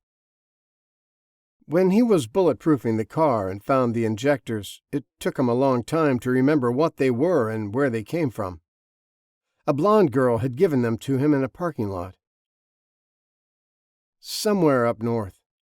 He had tried to remember, had looked at maps and tried to determine where he'd been, but it was no use. His brain was a fog during that time period. He only recalled snippets. An underground prison, some kind of laboratory, an angry woman dragging him out and dumping him in a parking lot after she gave him some sort of injection. He didn't know how long it had taken him to drive home. 1 day? 2? Was it 3? He could have been anywhere, maybe even up in Canada, and it was their government doing the experiments. He relished the feel of her skin against his, the woman who had shown him the ways of women, and he wanted her again. He started to run a finger over her breast, covered by the thin sheet, but stopped when he smiled and felt the familiar wrong pull of his cheek. The poorly healed scar turning his boyish grin into an ugly snarl. He stared at her quiet beauty, the tousled red hair, the crow's feet around her eyes, the small lines around her mouth. His heart lurched, almost hurt. He got out of bed quietly and gathered his clothes. She'd been drinking last night. What if she woke up this morning and he saw disgust on her face? He wouldn't risk it because it would kill him. Better to slip away and keep the little fantasy alive that she didn't see him as a mistake, something embarrassing. He dressed in the hallway, the only person up so early in the morning, and went downstairs to the bar. Bob greeted him when he walked in with a tail wag, but went back to his dish of leftovers. He could hear the barkeep rattling around in the kitchen, and when he asked if Jesse wanted a leftover burrito, he agreed. It was yesterday's shredded steak, mashed potatoes, and corn warmed up, mixed up, and spread on a tortilla. "Adam," he said, and sat 2 plates down. "In case you didn't remember, hell of a night last night." Jesse grinned around the burrito. "Yeah, it was. To be honest, that was the most fun I've had since before the fall." Adam matched his grin. "Yeah, some of us heard how much fun you two were having." Jesse's eyes got big and he swallowed hard, not sure what to say. He'd been busted. The barkeep laughed out loud, nearly spitting coffee through his nose. "Boy, you look like you got caught with your hand in the cookie jar," he said, dabbing the tears at the corner of his eyes. "Well, I suppose you did." He laughed even louder at his own joke. Jesse didn't know what to say, didn't know how he was supposed to act. He tried to smile, but felt the pull of the scar, and dropped his head to take another bite. "Hey," Adam said, picking up on his discomfort. "Ain't nothing to be ashamed of. Every swinging dick still passed out in here would be jealous if he knew, but I'm not one to gossip. Code of the bar, man. You can tell us anything, and your secrets are safe. You sure you want to be leaving so soon, though? She might get mad, you sneaking out." "She might be glad I did," Jesse mumbled, unable to meet his eyes. Before Adam could say something, tell the boy he was being ridiculous, the smell of burning meat drifted out of the kitchen, and he sprang off his stool, running to save it. Jesse grabbed the burrito and hopped up. He needed to get going, and this wasn't a conversation he wanted to have. He left some gold on the counter and a little extra for feeding his dog. It was still chilly out when he eased through the gate and aimed his car west. It had been a good visit, and he was pleased with how things went. His first attempt being an ambassador had gone well. They were completely on board. He'd written down the things they needed in his notebook, and the items they had to trade on a regular basis. He'd left them with the list of trade goods the Hutterites and Lakota had in abundance, and assurances that Lakota would have rigs patrolling the established route, keeping the undead population under control. The country was starting to get back on its feet. The farther he drove, the more he second-guessed himself about Sandy. Maybe he should have seen how things went. Maybe she wouldn't have been embarrassed by him. The ugly kid, half her age. Maybe. Maybe he'd stop back in after he hit up a few more towns on his map, circle around to see. He'd think up some reason for his return, some business with the mayor or something. If she ignored him or pretended nothing happened, then he would know. He'd understand. Jesse rechecked his map and took the next road coming up. He had left Tombstone behind 2 days ago, had checked on an abandoned Hutterite farm, pulled up miles of fences, and had been steadily headed west on his way toward a survivalist outpost in Idaho. They seemed well armed, well organized, and had good communications. They'd broken radio silence after months of listening to Bastile's show and had contacted Wirebender on the ham. They said they might be interested in trade, and they would meet with an emissary. Jesse's dad had told him to be wary of the group. They seemed a little too on edge, a bit too over-the-top security conscious, and there was a guy called the Colonel in charge, who seemed a little sketchy. His old man told him to skip it if it didn't feel right. They could send a team later on, when he had the manpower and the time. For now, just check them out. Make sure they weren't any part of the cult that had taken him prisoner. But first, Jesse had to make a quick stop at a ranch that was only 100 miles out of his way. When the people of Lakota found out he was taking off on an extended run into the wastelands, some had given him their addresses and a list of things they would pay him for, if he could locate them and bring them back. Jesse had marked the places on his map and told them he'd do his best. No promises. The miles rolled by, and the Wyoming landscape never seemed to change. Sandy soil, scrub brush, and solitude. The sky was huge, blue and bright, with puffy white clouds and not a single jet trail. The blacktop was old and faded gray from the many summers since it had been resurfaced, and he spotted an occasional deer or elk that glanced up at him as he passed. The houses were few and far between, sometimes hidden entirely from view, miles down a dirt driveway. He was getting close and glanced at the note again. Black mailbox without any numbers. 4 Forks Ranch, written in wooden letters on an arched sign over the driveway.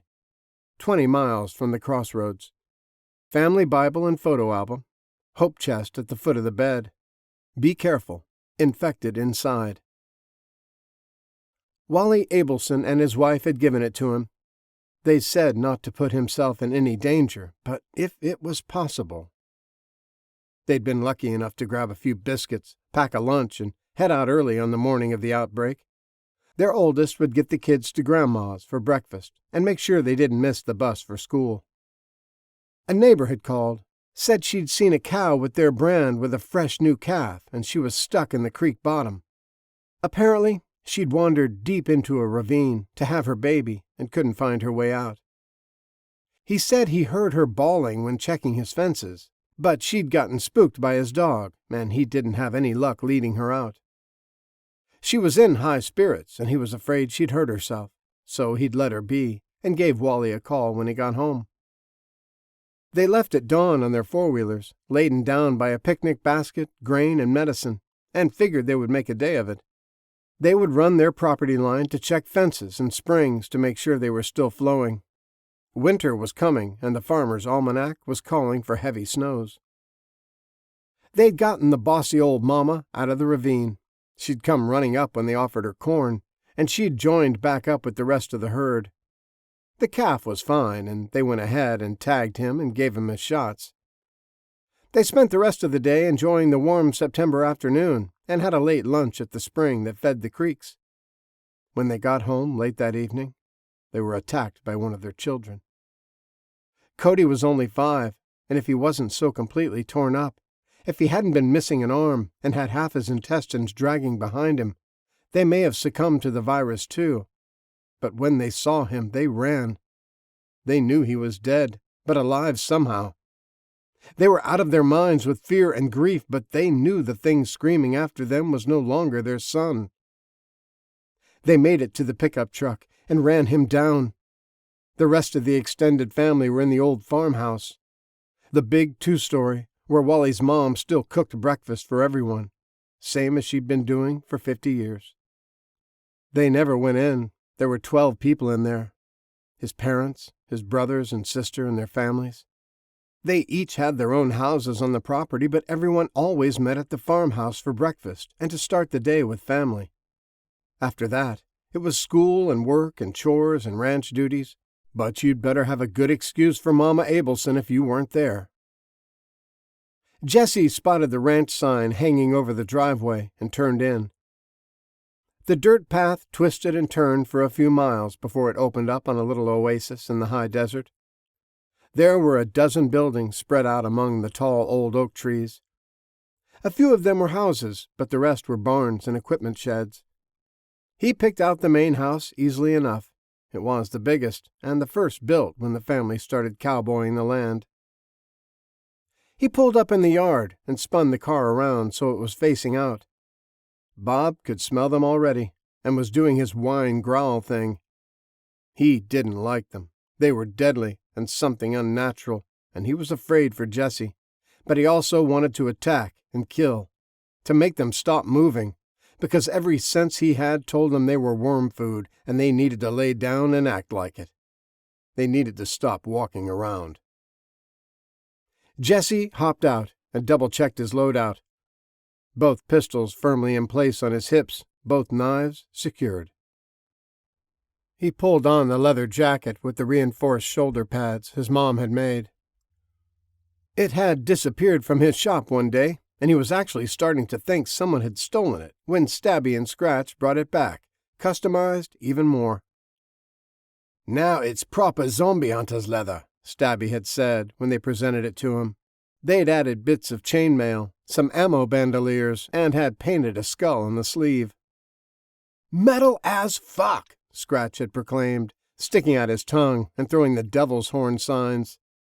Jesse had to admit, it did look kinda cool. He grabbed the SRM 1216 Grizz had pimped out for him. It was a 12-gauge with a rotating magazine that would hold 16 rounds total, hence the name. There were only 12 of the undead, and he was using number 4 birdshot. Each shell had about 200 bits of lead, so he had more than enough to make a big brainy mess, wade through the glop, see if they had any ding-dongs, then get the books from upstairs. Piece of cake. No stupid mistakes, he reminded himself, and rechecked everything for the 3rd time. Pull them to you, kill them one at a time, keep constant situational awareness. You ready, Bob? He asked, and got a cocked head for an answer. Old Bob knew they were getting ready for something. His hair was already standing on end, and his growl came from deep in his chest. Jesse took another deep breath, willed himself calm, and started for the porch steps. Nope, he didn't have to do this, but he was going to anyway. He liked Wally and his wife, the guy had helped him nurse Bob back to health. He didn't have any schooling, but he knew a lot about animals and how to take care of them. It was Jesse's time to return the favor. They were at the door. He could hear them on the other side, slapping at it and starting to keen. Part of him wondered how they even knew where the door was. They were so brain-dead they couldn't turn a knob, but somehow they knew the difference between a door and a wall. Most of the time. It was made of solid wood, though. No windows to shoot through. There was a big picture window that led into the living room, so Jesse walked down to it so he could see in. Maybe see what he was up against. They followed his footsteps, stumbled over furniture and against the curtains. They tore loose and fell on top of the small horde, causing a few of them to start thrashing. A flailing arm sent a heavy lamp flying toward the window, and it was cold enough for it to shatter. Jesse had the gun up and started splitting heads instantly, raking it across the clawing crowd. They were fast. They'd been protected all winter inside the house, and 10 of them leapt, almost in unison, for him.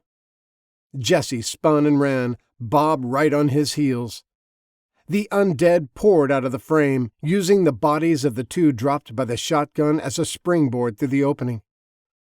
There were a couple that were 10 or 12 years old, and they hit the porch in a bound, springing like animals after prey. They covered the distance to the steps in a single jump and were reaching for Jesse with outstretched arms, curled fingers, and guttural cries of hunger. He hooked the banister with his free hand and spun down the step, the shrieking crowd right on his heels, tumbling over each other in their eagerness. Go, go, go! Jesse shouted at Bob, urging him to leap into the car because he wasn't messing around. He didn't have time to waste. Bob sensed the danger and understood the commands and was already in his seat when Jesse dove in, pulling the door shut behind him. The bodies slammed into the bars on the window and clawed with desperate hands and snapped with starving teeth. They were savage. They had been slowly bumbling around inside the house for the past 6 months with a hungering, gnawing need that couldn't be satisfied. If brain-dead, barely aware creatures could go insane from desire, these surely had. Teeth broke off trying to bite into steel. Hands broke, and faces were repeatedly bashed against the roll cage on the outside of the car. It bounced on its shocks as Jesse righted himself and stared back at them, watching them demolish themselves. They howled and screamed in unison as Jesse fired up the car and launched down the driveway, the Abelson family close behind. Bob was spitting out harsh and guttural barks, spittle flying at the undead things running beside them and clawing at the bars. Jesse struck out his arm to hold him in place, then hit the brakes and threw it in reverse. These things couldn't be allowed to live. He hadn't seen any this fast since day one. He nailed the go pedal and let the clutch engage, aiming his back bumper right for them. Bodies flew, black blood splattered his car, and corpses were ripped open by the sickle bar teeth welded to the cage. Bob spun in his seat and started barking at them through the mesh covering the windshield. "Hush, Bob!" Jesse yelled over the racket. "Quit barking your fool head off!" He brought the car to a stop near the porch and eyeballed the carnage. A few of them were down for good, but the rest were dragging their way toward him on broken limbs and torn open bellies. This was the first time he'd taken on a crowd of them. The addition of the cutting teeth all along the exoskeleton made a difference. Not one of them was complete. They were missing hands, legs were dangling, and intestines hung out in ropey loops and dragged behind them in the dirt. Jesse dropped it back in gear and ran over them slowly, the oversized tires and the heavy murk crushing them, sending rotting guts and reeking blood shooting out in all directions. It hissed and steamed when it sprayed on his exhaust, and filled the car with a new kind of stink that even Grizz couldn't match after a bowl of 15-bean soup. On his way back up the drive, he decided to avoid the quivering bodies. His nose couldn't take any more. They were unable to move more than tiny increments, but they still tried to follow. Still tried to infect. Jesse glanced at the sky as he and Bob got out again, looking for the first buzzards. He didn't see any, but he knew they would come. He pulled out a walking stick from behind the seat and went back to the remains of the family and put each one out of its misery with the spike on the end. He was getting used to this. It barely bothered him.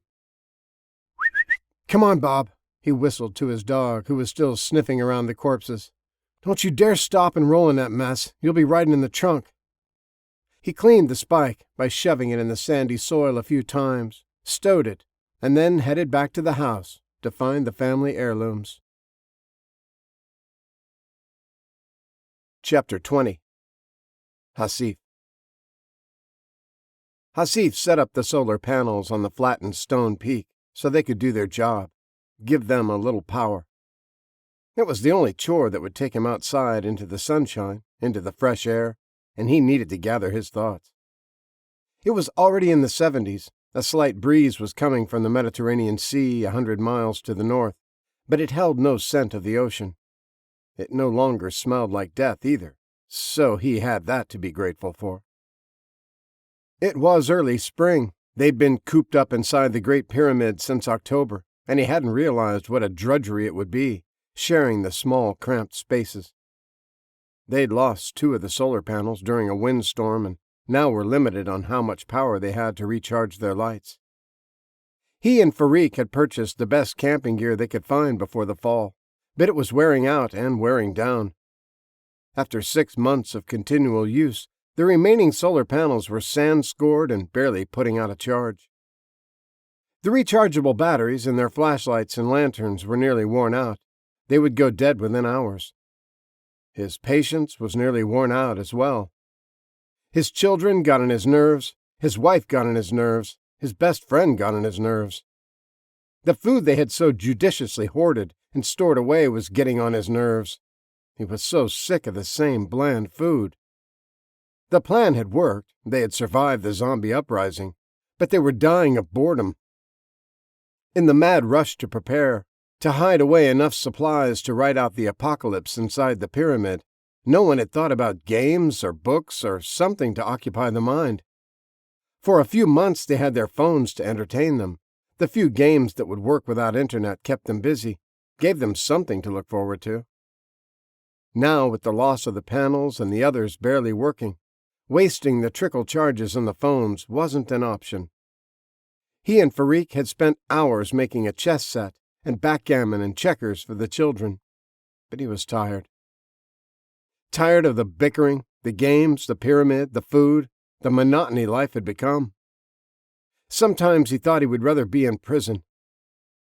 Farik and his wife had taken the events as a sign that somehow they weren't devout enough, that Allah was angry His will hadn't been followed, that the true believers hadn't been strict enough with the infidels, and this was a way to clear the slate. That going forward, there would be no more Jews or Hindus or Christians or any other religion. The one true God had cleaned the world of them, and it was their duty to repopulate and live a righteous life. They were already talking about marrying their son to his daughters, the eldest when she flowered, the youngest when her time came. He couldn't prove it, but he was pretty sure they had sabotaged the radio. Fareeq's wife had nothing good to say about Lakota or the rebuilding, and their success had made her seethe. Hasif was the opposite. He tried to convince them it would be the best place to go. If they could get to the ocean, they could find a yacht and sail across. They didn't have many options. Israel certainly wouldn't allow them inside their walls. The European countries had abandoned the land and moved to the sea, living in ocean liners and on oil platforms. The more they read from the Quran, the deeper they sank into their beliefs that it was up to them to repopulate the earth with true believers. Hasif had to get out. He needed to get his wife and their daughters away from the kind of religious fervor that had resulted in the death of billions. If anything, he lost his own religion. He didn't know what he believed anymore, but he knew he didn't want to be part of what Fareeq was preaching. Their split had been slow at first. Minor disagreements, friendly banter, discussions about the Quran and their future, where they agreed to disagree. But it escalated quickly when they insisted he had to join them. He had to be strong in his faith. The deeper they went, the farther away he pushed them. They were already rationing the water. They'd stopped taking sponge baths a month ago. There was enough to keep them alive for another 6 or 8 weeks, but he didn't think he could last that long. He used his binoculars to check the parts of the city surrounding them, and nothing had changed. Everyone was dead and milling around, slowly deteriorating, slowly falling apart, but not fast enough. From his vantage point, there were hundreds of thousands that he could see, millions he couldn't. The base of the pyramid had a few hundred stumbling around it, forgetting why they were there, but not wandering off. Hasif had led them, back a few months ago, on an ill-attempted raid to gather more food, at least some more spices. He and Fareeq had made it to the nearest apartment buildings, but there was nothing left. Cairo had been cut off and starving long before the horde swarmed in. The people that barricaded themselves into houses had long ago died of starvation or suicide. The city had been picked clean by hungry people, and they found nothing of use, nothing to eat. The only thing they accomplished was to have a horde of undead chase them back to the pyramid. He'd tried to talk to Fareeq away from his wife, to convince him they needed to get away, not wait until the last moment, but he had become as devout as her. He insisted they should make their way to Mecca. He didn't believe the lies of the Americans on the radio. It couldn't have been destroyed. It just wasn't possible. In Mecca, they would meet other like-minded people and commence with the rebuilding of the world the way it was meant to be. Hasif had tried to reason with him, but in the end, he became afraid at the lengths his friend might go. To keep the peace, he pretended to agree to avoid the violence he saw building. Al-Taqiyya. It was allowed to lie to your enemy, and sadly, that's how it felt. Hasif was pragmatic and made plans based on what he knew, what he saw, and what he could conclude from the facts they had. His friend, looking for spiritual answers, mystical revelations, and divine guidance. He was radicalizing himself. The isolation, his devout wife, and hours of prayers every day changed him, turned him into those they had shunned before. They talked of getting a vehicle that could carry them all away, maybe out to the fortresses in the desert the wealthy had stockpiled, for starters. Hasif nodded his head, pretending to agree, and helped him make plans. He watched him slowly descend into a kind of madness.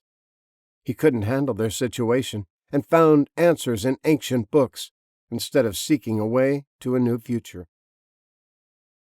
Fareeq believed Hasif's daughters were destined to be with his son. The boy was 15 and eager, not wanting to wait. Every chance he got, he would casually mention that Aisha was only 9 when she consummated her marriage with the Prophet Muhammad. Hasif wouldn't have it.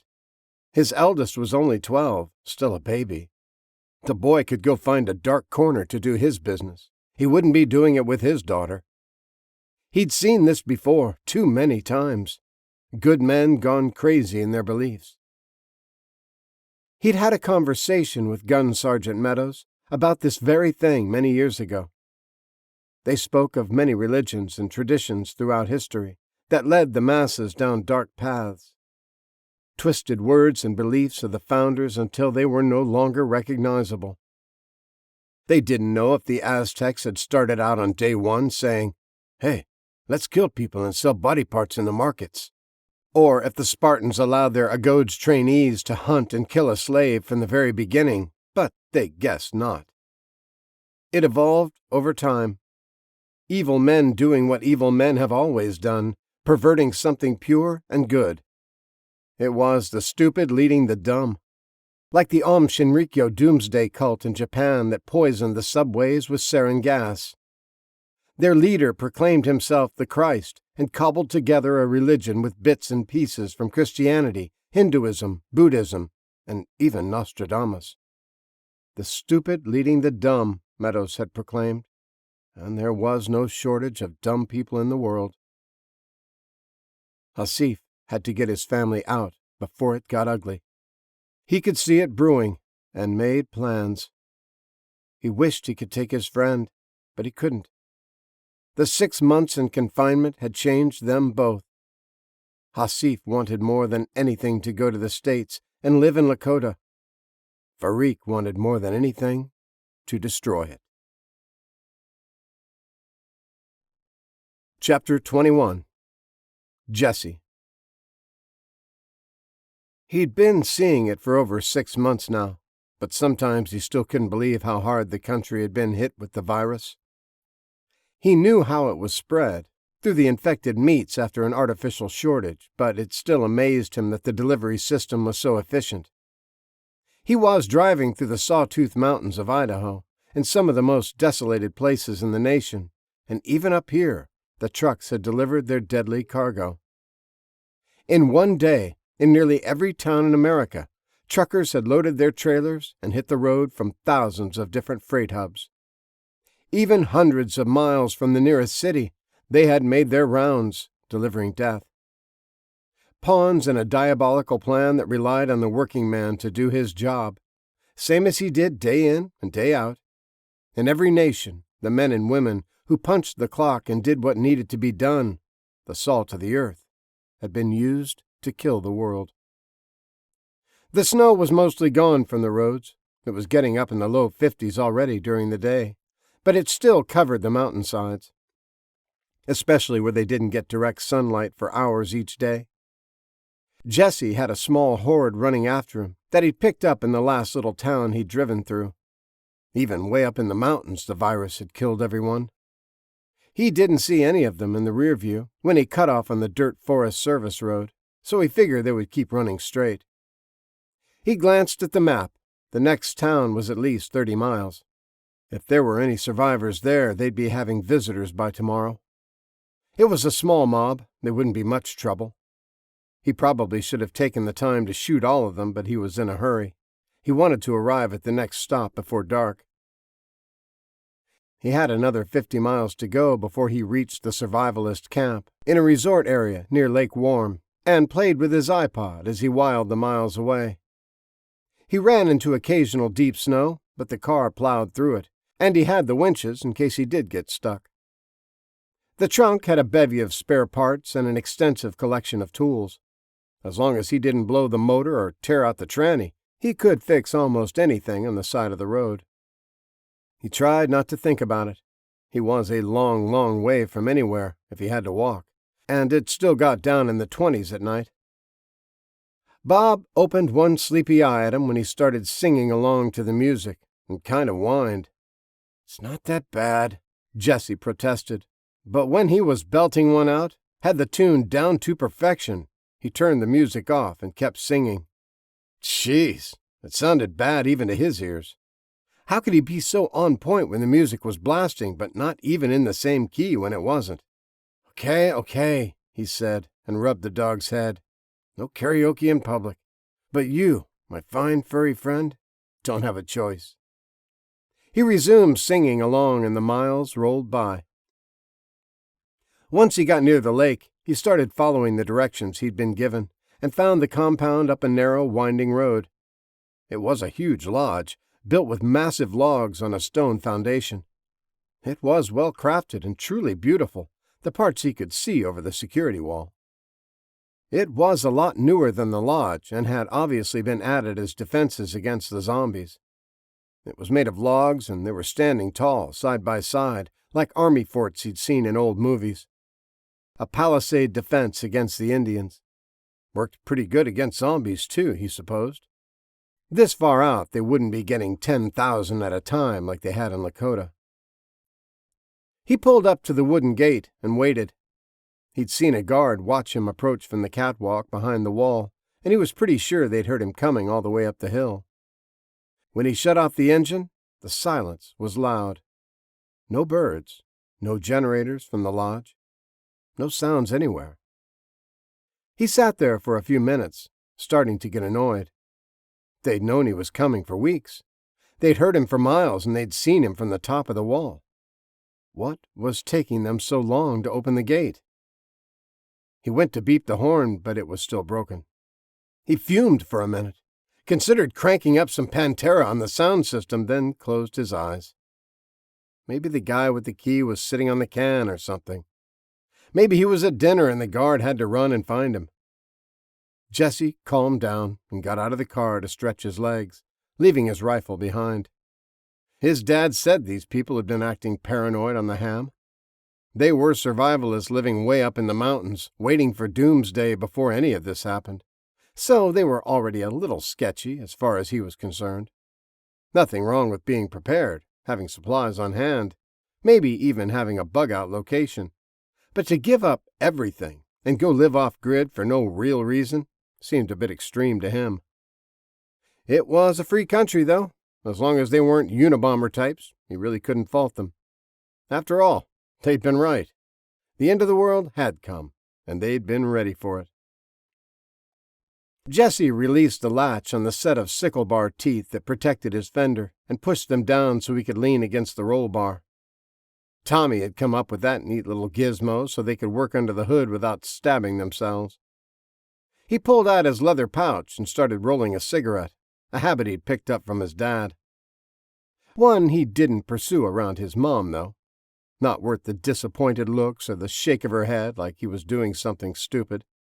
Like sitting here without any cover, waiting for them to open the gate, and he probably had crosshairs on his head from some sniper. He felt the little hairs on his neck stand up, and he could feel them watching.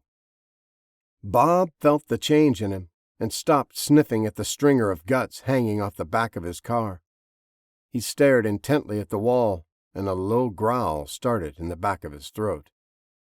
"Let's go, boy," Jesse said. He didn't have time for this. He was here at their request.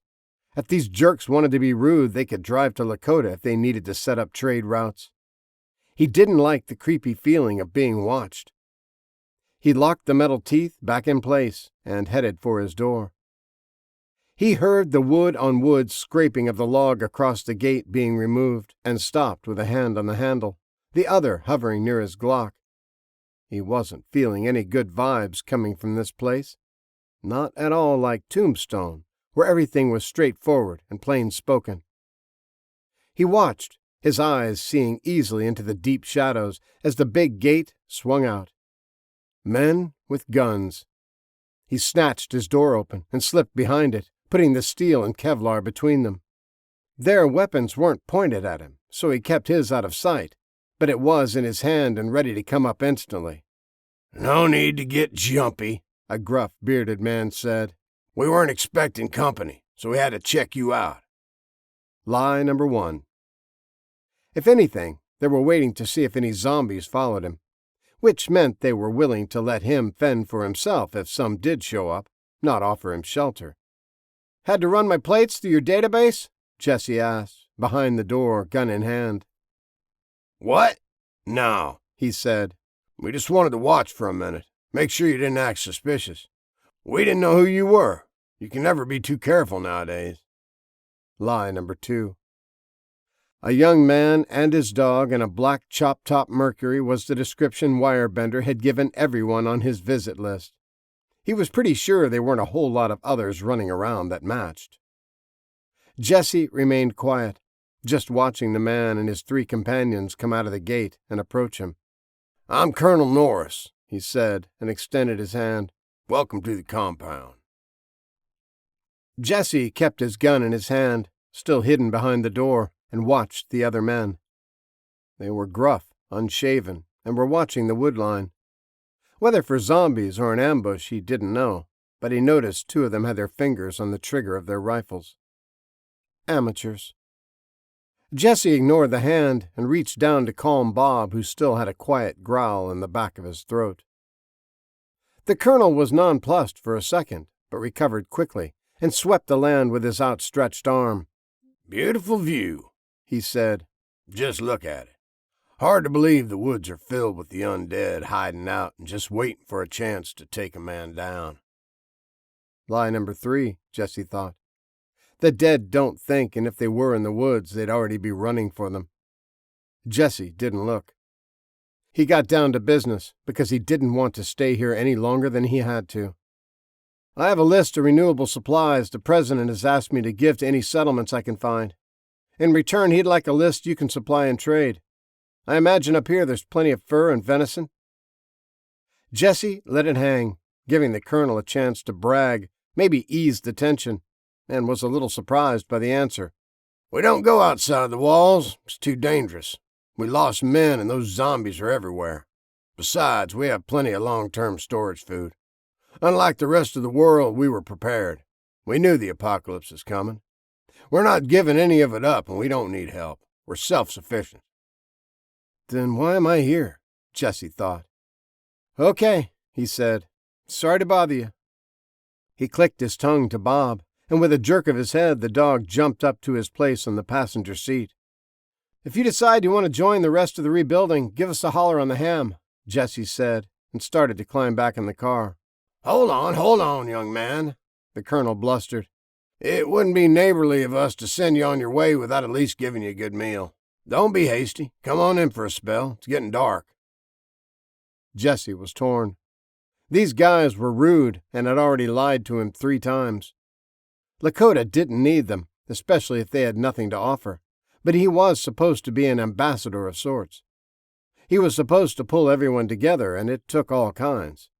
These guys acted like they were still scared of their own shadows. Maybe they'd come around. He relented, deciding to play nice. "That sounds good," he said. "We've been living on canned food for weeks now." He smiled his crooked smile. Home cooking would really hit the spot. The colonel was happy again and waved the double gate open so he could get the car through. Jesse usually didn't lock it up, but when he parked by the other jeeps and trucks, he flipped the kill switch that fed juice to the coil. It was labeled lights and a panel of a dozen other switches, hidden in plain sight. Nobody would be driving away with it, and he actually took the key out of the ignition, where it had been since the first day he drove it out of the garage in Atlanta. Liars are thieves, and thieves are liars, he thought as he latched the door, hoping the keys worked the locks to get back in. He'd never tried them to see. One other thing," the colonel said half apologetically. "We can't allow anyone to be armed inside the walls. I'm afraid I'm going to have to ask you to leave your weapons in the car." Jesse looked at him, then pointedly at the 3 men with the rifles, none of them slung, 2 of the men with their fingers still on the triggers. "No," he said, and held his eye. "That's not going to happen." He saw the other men tense, and grips were tightened on the rifles. "But surely, young man, you don't need all those guns inside the walls. It's safe here. My lord, you have 2 on your hips, and I see bulges under your jacket. How many guns do you need?" "All of them.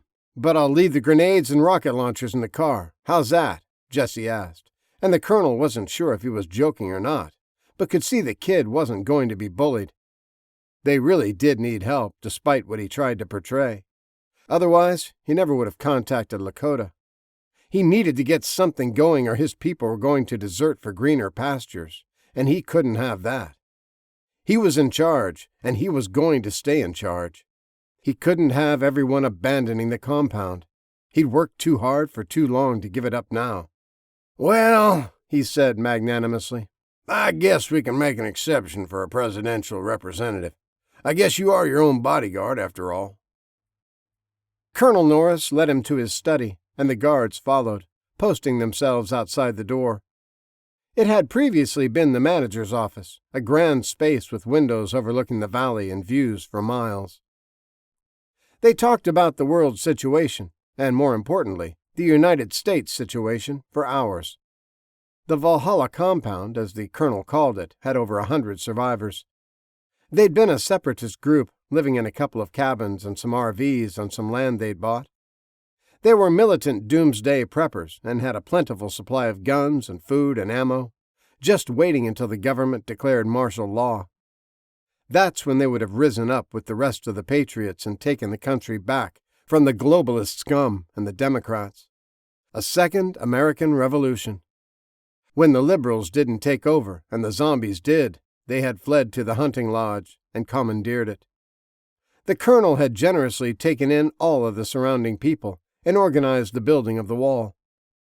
They had a 5-year supply of food for his militia, but with all the others he'd saved, they were getting low.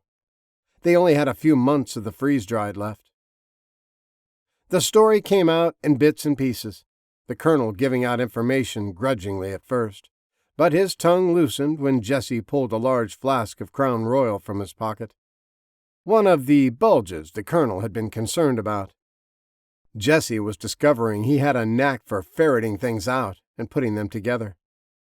He was learning to read the tales on people's faces, when they were holding back, when they were lying. People seemed to think he was a little dense, maybe because of his scar or youthfulness. Maybe they thought they were getting the boy drunk when he matched them shot for shot. Whatever the reason, he learned things they probably didn't mean to divulge. The conclusion he came to was the survivalists were a little nutty and had been living out their "we're gonna save the Republic" fantasies in the wilds of Idaho. Mostly harmless, the local law hadn't found any reason to shut them down. They hadn't been affected by the zombie virus. They were living off their long-term storage food and poaching. When they realized what was happening, the colonel had taken over the lodge, but he'd also taken in any survivors. Even the Democrats. He might be an ass, but Jesse couldn't forget that he had saved a lot of people, even if he did run his compound like a mini-dictator. Jesse also deduced that the so-called colonel was a title he gave himself. Neither he nor any of his militiamen had served in the military. After training with soldiers, sailors, airmen, and Marines all winter, he had learned military discipline, the certain way a soldier carried himself or moved in a certain fashion.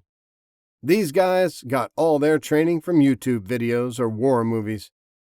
It took all kinds to make the world go round, he kept telling himself. The guy wasn't all bad, just an ass. If there were laws against that, there'd be a lot of people in jail. Dinner was a somewhat somber affair, and the food was plain. Like the other places he'd visited, it was served cafeteria style. It just wasn't practical for everyone to cook for themselves. It was too wasteful. Jesse sat at the head table on a raised dais with a few of the other important people. Although the food was bland, it was plentiful, but the people were kind of grayish. Most of them had on well-worn clothes, probably what they had been wearing from the start, washed over and over again. The colonel hadn't been kidding. They really didn't go outside the walls. His militiamen had rigged up some sand filters for water, and there was a small spring-fed pond at the back of the property. They didn't have power. Everything was done as it was a few 100 years ago, from carrying water in buckets to cooking over open flames in the fireplace. They were living like pioneers. That might be fun for a weekend, Jesse thought, but to live like that day in and day out would get real old real fast. They needed to be self-sufficient. Their way of life wasn't sustainable, and the colonel was just now beginning to realize it. He needed help, but was too proud to ask for it. Jesse wasn't sure what was expected from Lakota. Maybe just meeting with an outsider would get him thinking and planning about changes he'd have to make. Jesse planned on leaving in the morning. His job was done, and he didn't particularly like these people. But when he saw the beaten-down men and women listlessly eating the tasteless food, he knew he had to do something. There was no reason this couldn't be a vibrant community like Tombstone or Lakota. It had been a long, hard winter, but spring was here, and they didn't even have sprouts started. They didn't even have a greenhouse. "Give me 10 of your best men tomorrow, Colonel. I'll teach you guys how to gather supplies. You're never going to make it if you don't leave these walls." He wasn't speaking loudly, but sound carried, and everyone looked up at him. They hadn't heard the broadcast from Bastille. They had a half tank of gas left in one of their trucks, and they only ran it when they needed to use the ham radio. Only the colonel heard them, and had mostly dismissed them as untrustworthy. Propaganda and lies. His people didn't need to have false hopes, so he had kept them in the dark until things were starting to get desperate, until he decided to reach out. These people thought the rest of the survivors were hiding out like them, not taking the world back from the undead. "There are too many zombies," one of the men at his table said dismissively. "We'd be dead in no time." "You'll be dead in 6 months if you don't," Jesse replied. "The rest of us are rebuilding, not hiding out. We have plenty of fresh food and all kinds of goods to trade, but we aren't going to give it to you. You guys looking for a handout? You want welfare?" The men shook their heads at that. Most of them were hard-working individualists who had scoffed at the food stamp crowd. Proud men and women. But they'd been beaten down by the colonel and his armed men, continually telling them how bad it was outside the walls. Screaming hordes of undead everywhere. They all remembered those first days and still thought it was like that. Nothing could be farther from the truth. "I have thumb drives of all the information you need to grow gardens, repair vehicles, rebuild firearms, make your own solar power, what herbs to use for medicine," Jesse said. "It's all there, but you need a laptop to access it. Before you get a laptop, you need electricity.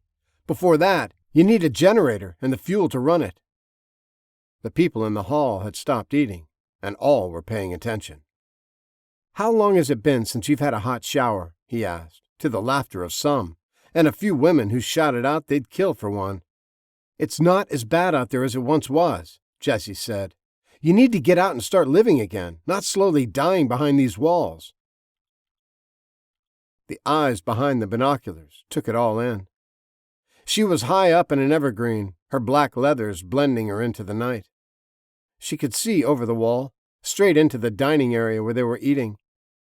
He had been easy to follow, his car noisy and usually kicking up a dust trail. At first, it was just idle curiosity. Who would be out roaming the roads in such an old vehicle? She kept her distance, the driver never realizing he was being tailed. Even when she lost sight of him, it was easy to tell when he turned. The roads were covered with dirt, blown-in sticks, leaves, and pine needles. His tires left tracks, especially when he went in a new direction. He was aimless, never going in a straight line for long, and it turned into a game for her, something to do because she got the feeling he was on a similar mission.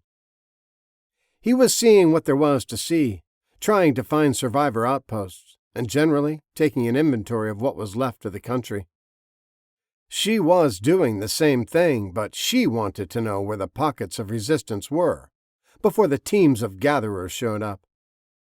When he stopped for the night and made a small fire, she saw him for the first time and realized who he was. He was the one her father wanted her to eliminate, the same kid she'd pulled out of the lab months ago. She'd had a moment of weakness, and seeing him beaten half to death, she'd snapped, gave him her own injections, and set him free. She'd put that memory behind her. She had assumed he'd died in the parking lot where she left him. The car was the same one, she realized, except much better now. The armaments well made, not haphazardly bolted on pieces of tin. Curious, she trailed him. She wanted to know more. There was little else to do in the wastelands. Every town was dead and crawling with zombies. Every settlement was walled and bristling with guns. Recruiting new members was going to be more difficult in the States. They may have to change their tactics. That's why she was here, though. Winter was over. It was time to expand, and she was the forward scout to get a lay of the land. Now she'd found the road angel, the emissary from Lakota. She'd track him for a while before she took any action. He probably knew where more compounds were. It would be easier to follow and make notes than to try to find them on her own. Chapter 22. Jesse. After a breakfast of powdered eggs and reconstituted bacon, Jesse met with a group of men and women who volunteered to go outside the wall. He'd been quietly asking around, trying to find out exactly who these people were before Z-Day. They were all just everyday folks. Despite a handful of them being in the colonel's militia, none of them had any military or police experience. They were wannabes pretending to be gearing up for Armageddon, but it was just talk. The only training they'd done is what they'd taught themselves and from watching videos before the fall. He tried hard not to fault them. They were doing the best they could with what they had. He knew he was lucky to have spent the last 6 months working with Lakota's finest. His dad figured everyone that started the schedule last fall had learned the equivalent of a stripped-down SEAL team or Delta Force patch. Not the mental toughness or the peak physical conditioning, but the knowledge. The skills that were important in the new world. A lot of the guys were older, most out of shape, so the physical training wasn't very intense for most of them. Nobody was planning on going hand-to-hand with a horde of zombies. Nobody was training for a 20-mile road march with loaded packs or doing push-ups with waves breaking over their heads.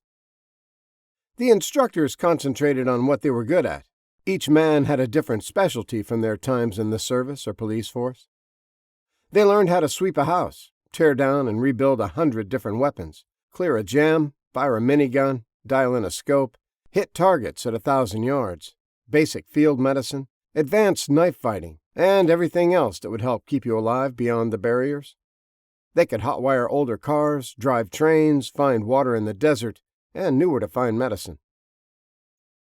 He couldn't believe how nervous, how afraid of the world beyond their borders the volunteers were. They'd lived in isolation for 6 months and had grown accustomed to it, had never ventured out beyond their walls, beyond doing some trapping or bow hunting close by. They were afraid to fire their guns to hunt. They thought they would bring a horde down on them.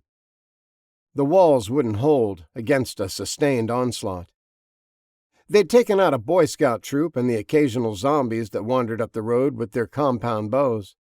They were being careful, playing it safe. They had convinced themselves if they stayed isolated and quiet, they would be fine. The whole lodge turned out to watch them go. Some of the women were actually crying.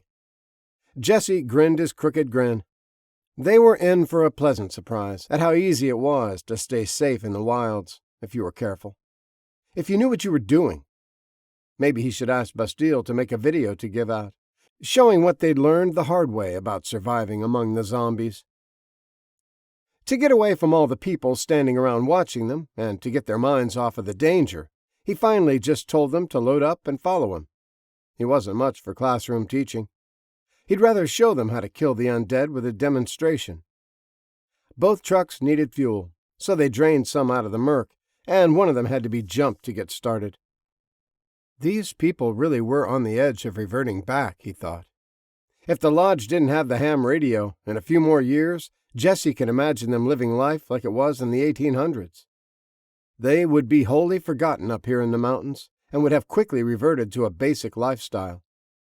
Kind of like the Hutterites, but without hundreds of years of knowledge and practice behind them. They would have had to eventually leave their compound to survive, if they made it at all. Without the trucks, it was a long hike out. An hour later, they were idling a mile outside of Cascade, the nearest village with a gas station. He had the map spread out on the hood of a pickup, and had pointed out where he wanted to make a stand and a fallback position. They were both at bridges on the opposite sides of town. The dead were dumb. They didn't try to flank you, and they came straight down the path of least resistance. They weren't concerned about getting shot, but they didn't seem to like water.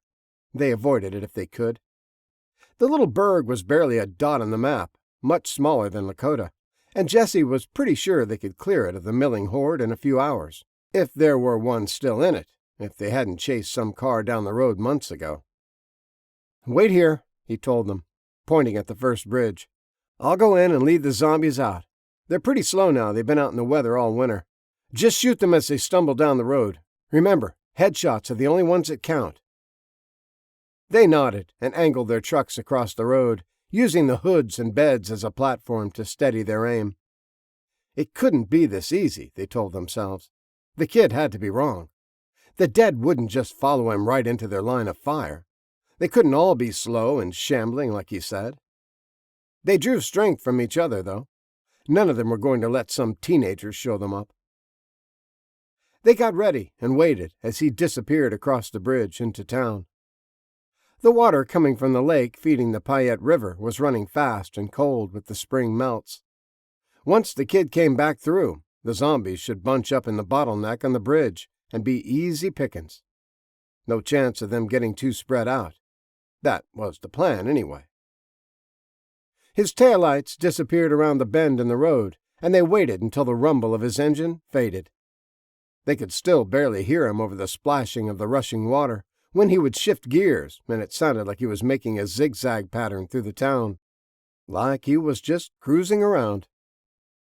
All of them had their heads cocked, trying to hear better, when they heard AC/DC come blaring to life over the loudspeakers in his car. They occasionally heard the squalling of tires and screams of the dried-out undead over the music. They followed the sound as it wound up and down the roads. Then they all got ready when they heard it coming right for them.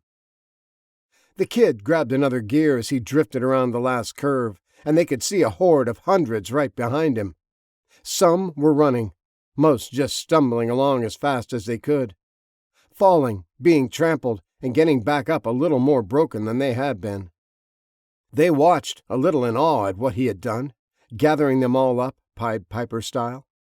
He was racing right toward them, and at the last second pulled the handbrake and went into a slide, winding up coming to a screeching halt as he gently bumped into the trucks.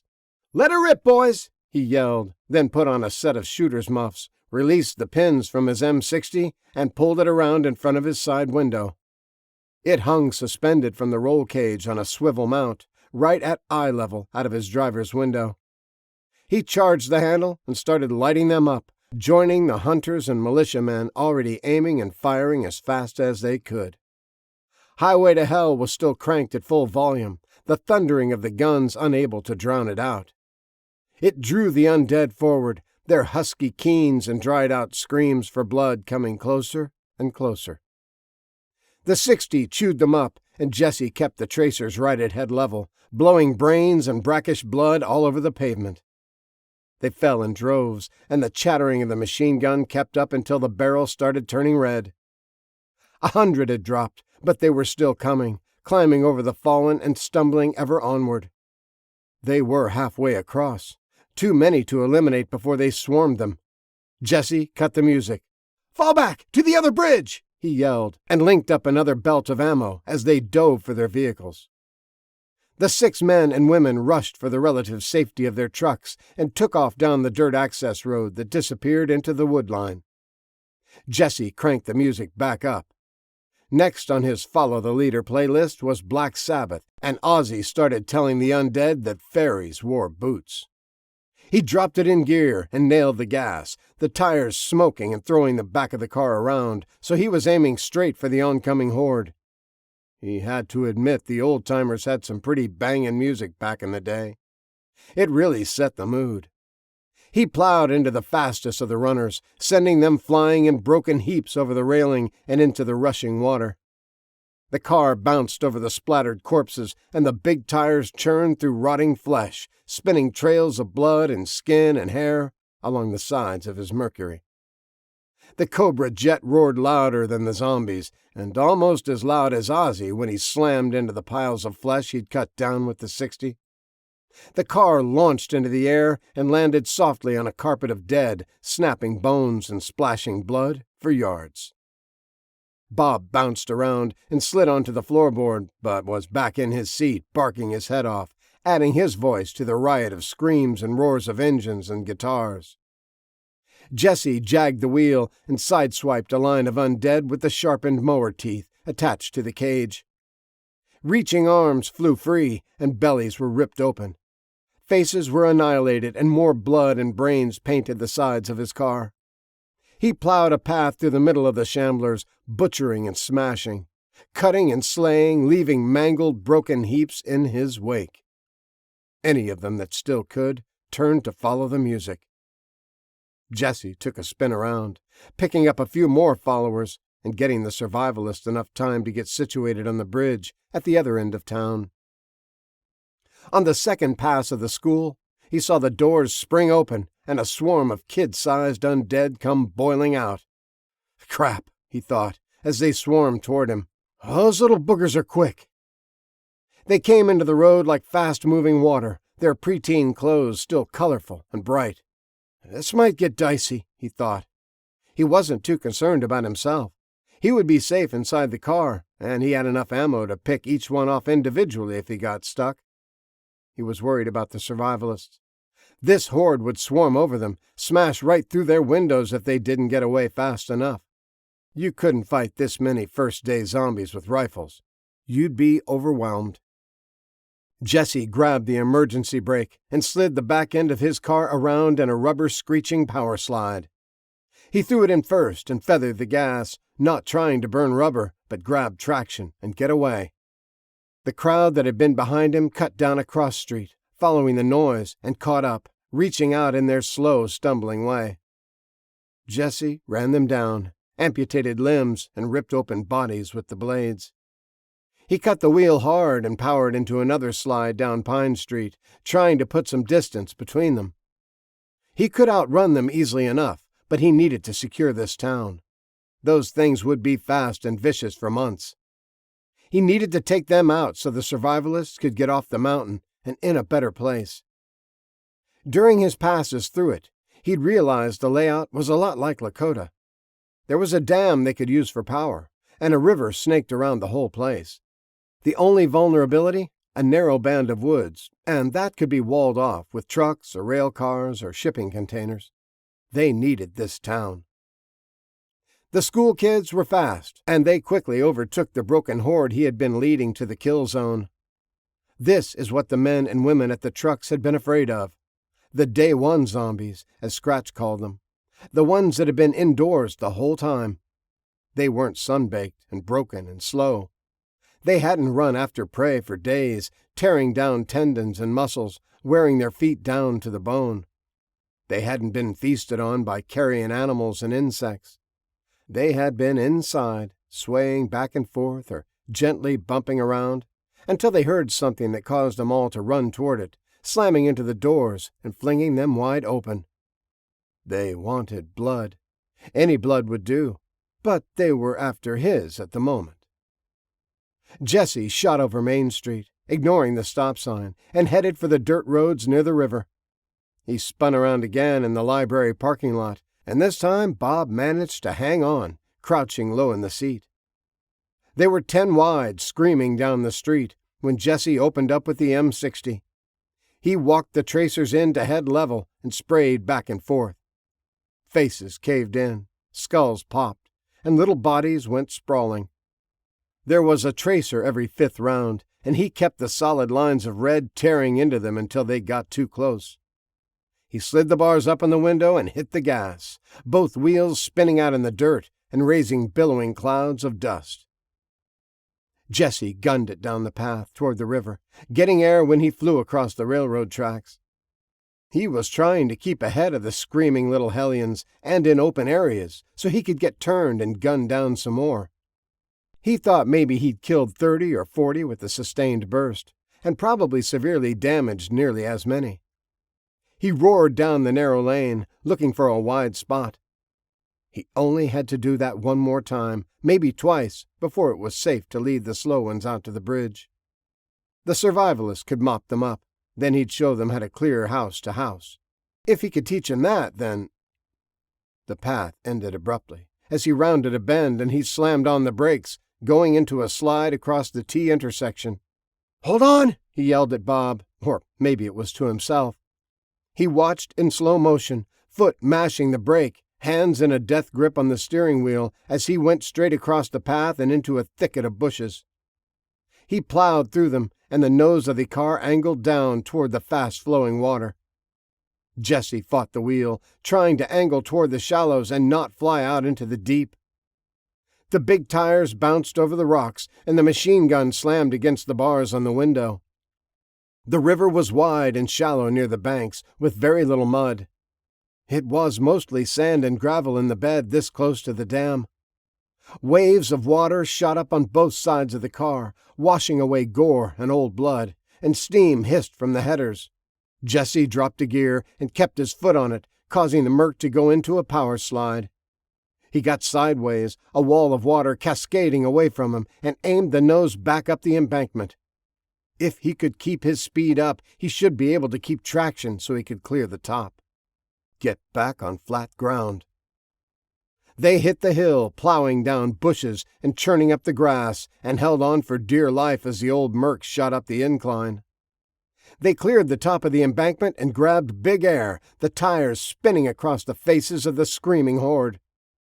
The nose of the car came down hard, the oversized shocks and reinforced A-arms taking the brunt of the impact on the undead bodies. Bob went sliding off the seat again and yelped when he slammed into the floorboard. A dozen undead were crushed under the car, and Jesse bounced cadavers off the push bar. Scores of hungry hands reached for him, grabbing for the fresh meat, and he ran them down.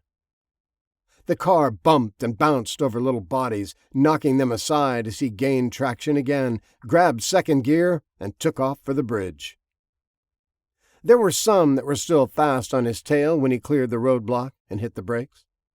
The survivalists were quick on their triggers and had most of the runners cut down when Jesse joined them with his M4. The battle was over in a few minutes, and all they had to do was pick off the stumblers and crawlers, one at a time. There were a lot of them, but the team was getting good at placing headshots. Jesse went back over to his car and crawled under it, checking for damage. The steering had felt fine, so he was pretty sure he hadn't broken anything, but wanted to check for busted or cracked welds. He drove it hard on occasion, but this was the first time he'd been airborne in it. Everything looked good. The hybrid Raptor truck suspension his dad had welded in had held up just fine. All the extra plates and bump stops had seemed like a bit of overkill, but he was glad they took the extra time to reinforce everything. He had a better idea of how hard he could push the old Merc now. She was built like a tank. He just needed to fix something for Bob so he wouldn't get slammed around so much. After a half hour, they walked in among the dead and finished them off with quick thrusts to the head with their knives. They cleared the gas station and the supermarkets, the men and women growing more and more confident with each kill. It was like Jesse had explained.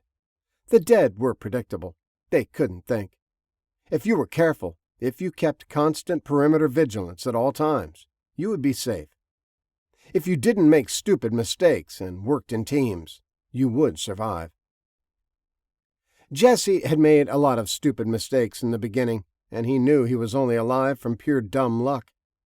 He'd made one earlier, back at the river, but he'd never been in fear for his life from the zombies.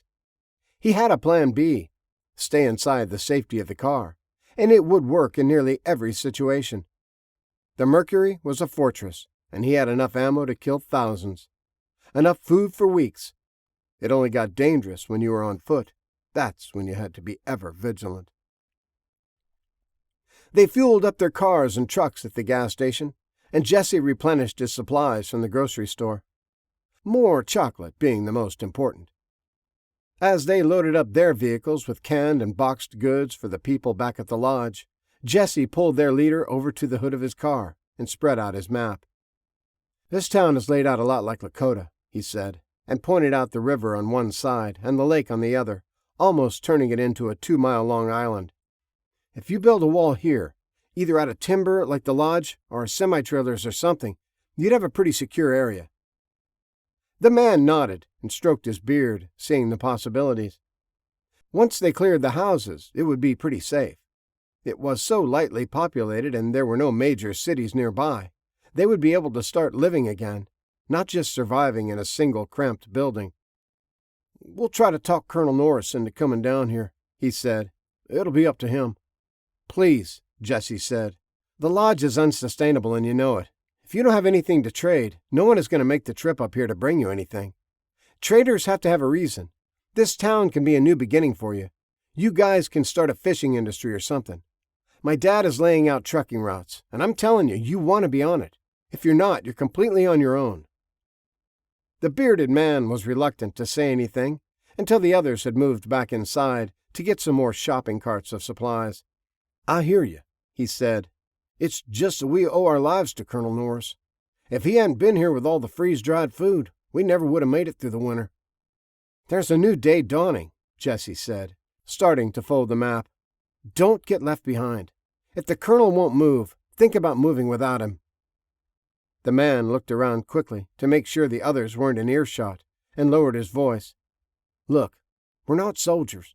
I was a manager at Home Depot, Jesse. I volunteered for this mission because I didn't have a wife or kids in the lodge. None of us that came do. We thought half of us were going to die. We really did, but we came anyway. We know we need to get out of there now that we see how easy it is. We'll convince the rest. The Colonel will come. He's a good man. Just takes a little getting used to." Jesse nodded, understood. People living in safe areas didn't want to leave to face the unknown. No matter how bad it was better than being dead. But now they knew. Now they had a town that was cleared. They should be all right. Chapter 23. Jesse. Jesse was at the Whippy Dip Parlor, a little stand-alone building with a sign declaring they made the world's best homemade ice cream daily. He was on the outskirts of some tiny tourist town in the mountains of Oregon. It was desolate. The harsh winter and the high altitudes had done a lot of damage to the undead, and the few he'd seen were shambling wrecks that even old Mrs. Parsons back home, on her walker, could probably outrun. He'd raided a horse stable and a pet shop over the past few days since he'd left the survivalists back in Idaho. He didn't go back up in the mountain to the lodge with them. He wanted to get rolling. Maybe he'd check back on the town in a few weeks if he was still in the area. See how they were doing. Maybe help out a little. He had no desire to go back to the lodge. It was too claustrophobic, and the food sucked. The Colonel hadn't really been all that enthusiastic when he found out there was a working government in fortified towns. Probably thought he might lose some of his people. Jesse didn't worry about it too much. After his run-in with the Anubis cult and the stories he'd heard about Casey, he just chalked it up to the world still being full of petty jerks wanting everything to be done their way. Probably even more than before, because sometimes you really had to be a jerk to survive. He laid the hammer and punch rivets he'd been using down on the picnic table and whistled for Bob. He was sniffing around, looking for something to chase or bark at, but came bounding over at the call. The zombies didn't attack him like they did people, but he'd been scratched pretty badly by a few of them during his attacks, going for their necks on instinct. Jesse was afraid that one of them might get lucky and do some real damage to him, maybe sink their claws into his soft belly, so he was building the shepherd some armor of his own. Bob sat obediently and suffered through the adjusting and fitting. It was basically just a harness, but made out of some durable leather, stripped from a horse saddle that covered his shoulders and most of his back with a pliable section over his stomach. Jesse had unscrewed the studs from a handful of collars, sharpened the points, and added them to the back and shoulder pieces. With the wide one around his neck, Bob looked pretty menacing, and anything trying to bite him would get a face full of needle-sharp steel. To take the dog's mind off his new clothes, and so Jesse could check the fitment, he brought out a tennis ball and started bouncing it off the side of the building, making Bob chase it in a game of keep-away. As they were wrestling over the slobbery thing, with Bob growling and wagging his tail, the annoying new clothes already forgotten, they heard the sound of an engine coming through the forest. Jesse rolled free, and the ball fell to the ground, forgotten, and the growl became menacing instead of playful. Jesse ran for the picnic table where his guns, holsters, and armor were laying, and Bob kept by his side. A U-Haul truck pulled off the two-lane and hit the brakes abruptly when the two men inside noticed Jesse standing by a wooden picnic table, his too long hair blowing away from his scarred face in the spring breeze. His guns were strapped to his hips. The worn and scuffed plastic guards covered his legs. His bloody old Mercury with a machine gun hanging from the roof rack sat in the parking lot, looking menacing. The armored dog bared his teeth at them, ready to spring. Jesse watched the two bearded men exchange a few words, then showing their hands through the windshield. Jesse stood unmoving, still as a statue, his own hands hanging loose near the pistols slung low on his hips. "We ain't looking for trouble, kid," the driver yelled out of his window. "We wanted to get some machinery out of the store. We can come back later if you want. Ain't nothing worth getting killed over." "Let's just go," the passenger said. "He looks like one of them raiders. There's got to be more around." Jesse heard this, softly but clearly, even though the man spoke low to his friend. It had taken him months to realize how extensive the changes to him had been from the injections. It took him just as long to learn how to control some of them, dial them back down to normal so he wouldn't hear every little thing from everyone around him, or see things distinctly from far distances. "It's all right," Jesse said. "I was just taking a break. I'm not one of Casey's goons. You guys plan on making ice cream?" The men stared at each other, then back at him. They were both armed, of course. Who in their right mind wouldn't be nowadays? But the kid looked like a gunfighter, not just a guy with a gun. "We don't want any trouble," the man declared again and got out slowly. "I'm Darren, and that's my brother William. We're traders, kid. We ain't robbers or raiders." The man called William got out of his side of the truck, not trying to hide the fact that he wore a pistol on his side. "I'm not sure what they're going to do with the machines," he said. "We just get them what they want, and they pay us pretty good." Jesse reached down and scratched Bob behind the ears, said a few soothing words, and let him relax. The quiet exchange between the men had told him what he needed to know. They were who they said they were. "I hope they do," Jesse said. "I haven't had a hot fudge sundae in ages. Is there a town with electricity nearby?" They didn't shake hands. Jesse didn't do that anymore. But they all relaxed and talked for a bit, before the brothers jimmied open the back door and determined what kind of tools they would need to remove the old-fashioned ice cream makers. They were affable enough, Jesse decided, and they made him laugh as they constantly bickered and insulted each other as only brothers can. He helped them muscle the machines out of the doors and into the back of the nearly full truck. They had heard about Lakota, everyone with a radio had, and were pleased to meet him. He was a bit of a celebrity. They made a pretty good living by retrieving things people in the settlements wanted. They spread out their maps on one of the tables, and Jesse showed them where all the communities he'd found were located, and then copied the markings off theirs onto his. There were 2 outposts he'd never heard of, and a high-rise the brothers claimed was a self-sufficient city. "That's who most of this load is for," Darren said. "They don't ever go outside. It's a bunch of those city people, but they have a pretty good setup. We even brought them some chickens and some goats. We ain't allowed past the first floor, but they say they turned the roof into a little ranch." "I'll have to give 'em a visit," Jesse said, as they folded their maps back up. "I wonder why they never contacted us." "Got no way to do it, I reckon," William said. "Phones don't work, now do they?" "They don't have a ham radio?" Jesse asked, tucking his map into a cargo pocket. The brothers looked at each other, and their mouths fell open a little. "Tarnation!" Darren said. "Why didn't we think of that?" "I bet the radio shack down in Eugene has some," William said. "I bet they'd pay real good chips for a couple of them." "What do you use for money?" Jesse asked, and Darren pulled out a small pouch and showed him a handful of poker chips with the Lucky 7 Casino stamped on the back. "These here are good at most places, although Ryan's Roost and the group down at Crater Lake won't take 'em. They only trade goods for goods of gold. Can't nobody seem to agree on what a $10 chip is worth." "Yeah," William said. "Paper money is worthless. Some folks like real gold, but nobody can agree on what it's really worth, because if you wanted, everybody could just blow open a bank vault and be rich. So in some places a gold coin is like spending $1, in some places a little more." Jesse grinned at them and went over to his car to pull out a box of the Lakota gold. He came back with it and set it on the table. "How much money y'all got between you?" he asked. The brothers got quiet and eyed him suspiciously. "Why do you want to know?" Darren asked. "Because I've been authorized to buy up anything people are using as currency in exchange for real money. New American money," Jesse said. "This is what's being used, and it's good anywhere, not just in certain areas. It's real gold, minted by the government, and a $20 piece is worth $20. The brothers eyed the box as Jesse opened it and pulled out a coin to show them. They only make so many, so there's not a glut. I'm passing these out everywhere I go, but only this one time. Once my trip is finished, this is the only money that's going to be good everywhere. The brothers left 20 minutes later, their loads strapped tight, their maps marked with more places to trade, and their money bags quite a bit heavier, the painted clay chips exchanged for newly minted gold. Jesse looked at the pile of poker chips on the picnic table. Pretty sure he'd paid a lot more than what they were worth, and left them laying there as he headed back to his car.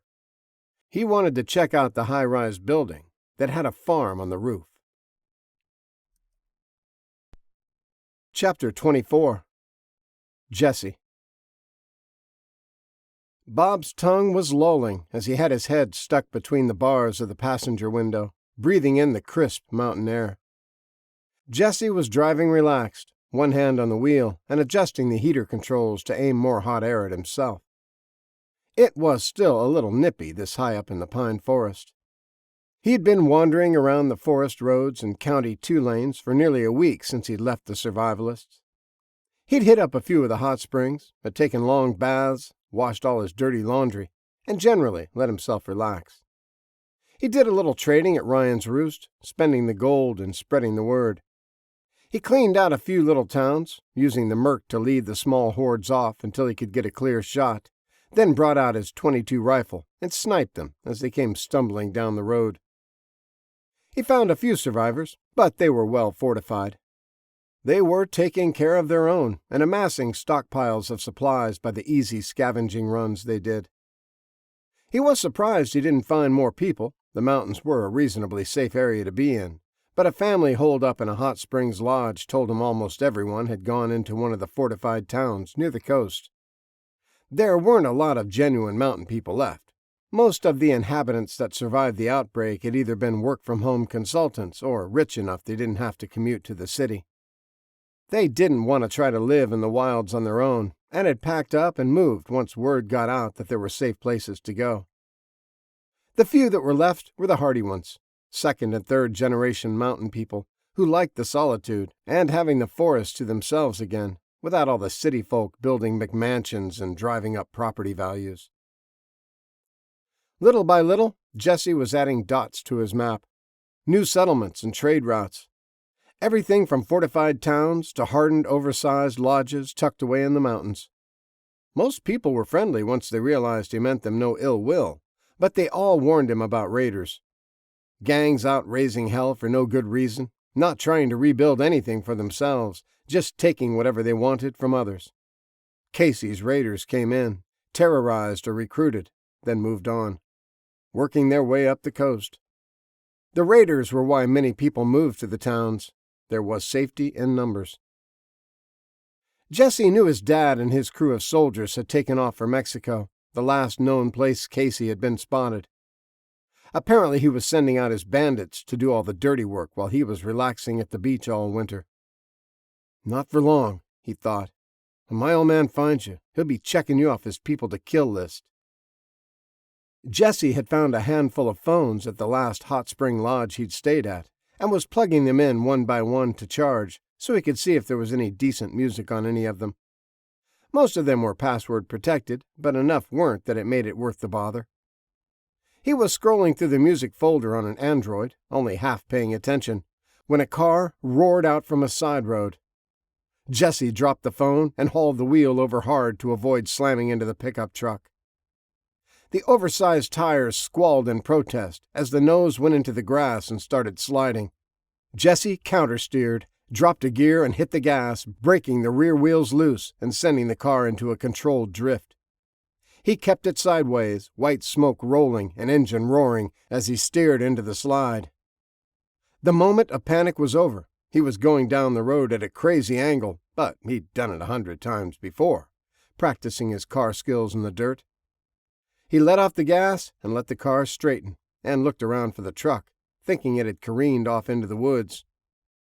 Bob barked a warning a second before impact as the big Dodge slammed into the side of the Mercury, forcing him over toward the shoulder again. Jesse slammed the brakes and the truck shot by him, swerving on the edge of control. Bob was barking frantically behind him, and a glance in the rear view showed him headlights looming fast. He let off the brakes, floored it, and hit the nitrous button on the shifter. The big horse motor leapt forward, throwing both of them against the seat. Jesse ran it up to redline, grabbed third, and tapped the nitrous again, easily pulling away from the chasing cars. He flew past the Dodge in a long curve, the driver hesitant to try to ram him again, and saw the flash of guns. He ducked low, heard a few of them hit. The layers of Kevlar stopped them, and within seconds he was rounding another bend, getting out of the line of fire. "Casey's Raiders," he thought. "We meet at last. Hope you've got good insurance." The Mercury wasn't built to carve through twisty mountain curves like a Ferrari. It sat too high, the tires had off-road tread, and the suspension was too soft for high-speed curves. He could keep ahead of the trucks, though. They were set up about the same way. They wouldn't do any good on the turns either. He was pretty sure he had a lot more motor than any of them did, so all he had to do was lose them in the straights, until he could find a cutoff to slip down when he was out of sight, maybe come back up behind them and see how they liked getting rammed off the road.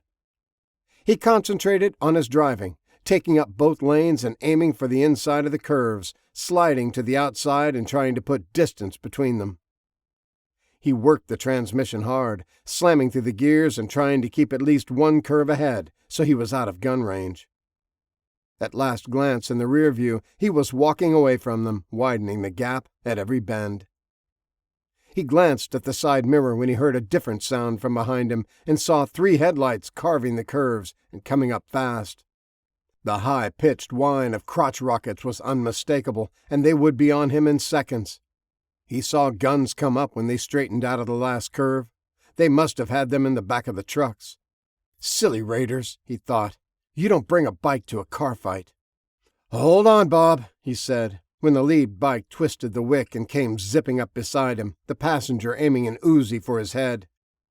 Jesse threw open his door, slammed on the brakes, and hunched his shoulders against the flying debris when the bike plowed into it. The passenger went flying over the top and landed face first on the asphalt at a good 80 miles an hour. The other rider tumbled and bounced into the woods with the motorcycle. Jesse hit the gas, and his door came slamming shut, cutting off the view of a wide streak of red painting the blacktop. Bullets tore into his car, stitching a line of holes across the trunk as he powered into another curve. "One down, 2 to go," he told Bob. Bob said, "Get him, get him, get him," or probably something similar, Jesse thought. He was barking enough to say that and a whole lot more. There was a hard curve coming up. Jesse could see through the trees that it doubled back around in a hairpin. One of those turns where you could nearly see your own taillights. He came in fast, jerked the handbrake, banged reverse, and slammed the gas. The car slid around, nose and tail swapping places in a whiskey runner spin, and he let the clutch fly, rocketing him backwards down the road. He swung the machine gun around, pulled the trigger, sending tracers into the corner as the 2 bikes came flying around it, low to the ground, knees nearly dragging. Jesse slammed the brakes again, bringing the Merc to a smoking halt. The first bike took a dozen rounds and spun crazily into the trees in an explosion of fiberglass and bones. The other slid to a stop and tried to get turned around, the passenger abandoning the fallen bike and sprinting for the cover of the woods. He didn't make it. The rider pulled the bike up, spun it around as a continuous line of red fire walked its way toward him. He had time to twist the throttle before the tracers found him, sent pieces of him spraying out in long red arcs. He tumbled off and the bike wobbled, fell, and slid to a stop against a tree. Jesse could hear the screaming of the truck engines as they were approaching the curve, catching up after they had unloaded their high-speed rice rockets. Jesse waited, and when the nose of the Dodge came around the bend, he lit it up, walking the tracers up the grill and through the windshield. Steam and glass exploded from the truck as blood and brains splashed from the driver's head. He spasmed once and fell across the wheel, the engine as dead as him, the pickup bouncing over the fallen bike and careening for the ditch line. The second truck almost got stopped in time. Almost. Jesse sent a few hundred rounds into the cab and it plowed into an old pine before spinning off and rolling down the incline to the creek. Gas, oil, antifreeze, and blood marked the path it took. Through the trees he could see the last vehicle sliding to a stop just before the hairpin curve and throwing it in reverse, a van with bars in the windows. Jesse jumped out and tore off up the hill through the woods, trying to intercept it before the driver could get turned around. Bob stayed beside him, charging up after the last of the screeching and smoking metal cages, barking his excitement at the chase. Jesse made it to the road as the driver was getting ready to floor it out of there. He shouldered his rifle, aimed at the head behind the wheel, and stood like a statue. Eyes squinted, finger on the trigger, breathing calm. The driver saw him as he pulled the shift lever into first and his foot hovered over the gas pedal of the prisoner transport van. He saw the kid clearly, standing alone and still, big as Billy be damned, unfazed that he was facing 3,000 pounds of steel getting ready to run him down. Unfazed that he had just single-handedly killed 8 raiders as easy as swatting flies. It was him. It was the road angel. The kid with the fucked-up face that Casey had offered everything to anyone that brought him back to the hideout in Mexico. The little brat that would make anyone that captured him royalty in Casey's court. They met each other's eyes. One pair bloodshot and yellowed from too much liquor, too much sin, too much hate. The other, icy clear and penetrating, staring down the iron sights of an M4. His head was tilted into the aim, his hair laying across the armored shoulders of his leather jacket. Metal and plastic and pads, all black leather and raw steel. The gun didn't waver. The kid never said a word. He just held his aim, waiting. The man swallowed. No way would he get past the boy without getting his head blown off. He'd have to try something else.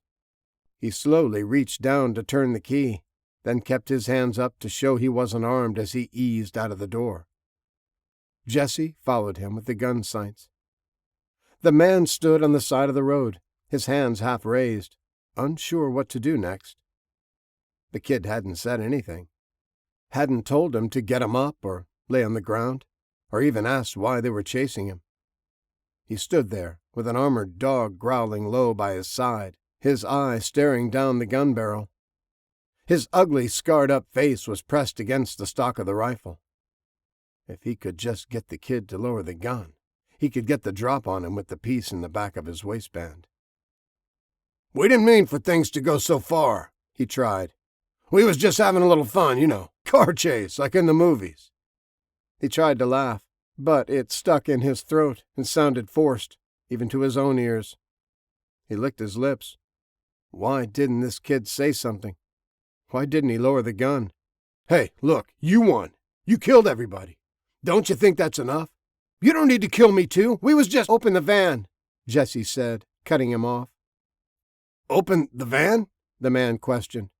"You want me to open the van?" Jesse said nothing, just kept the man's forehead in his crosshairs. Bob's deep growl was a quiet rumble, constant and on edge, promising savage, flesh-shredding violence any second.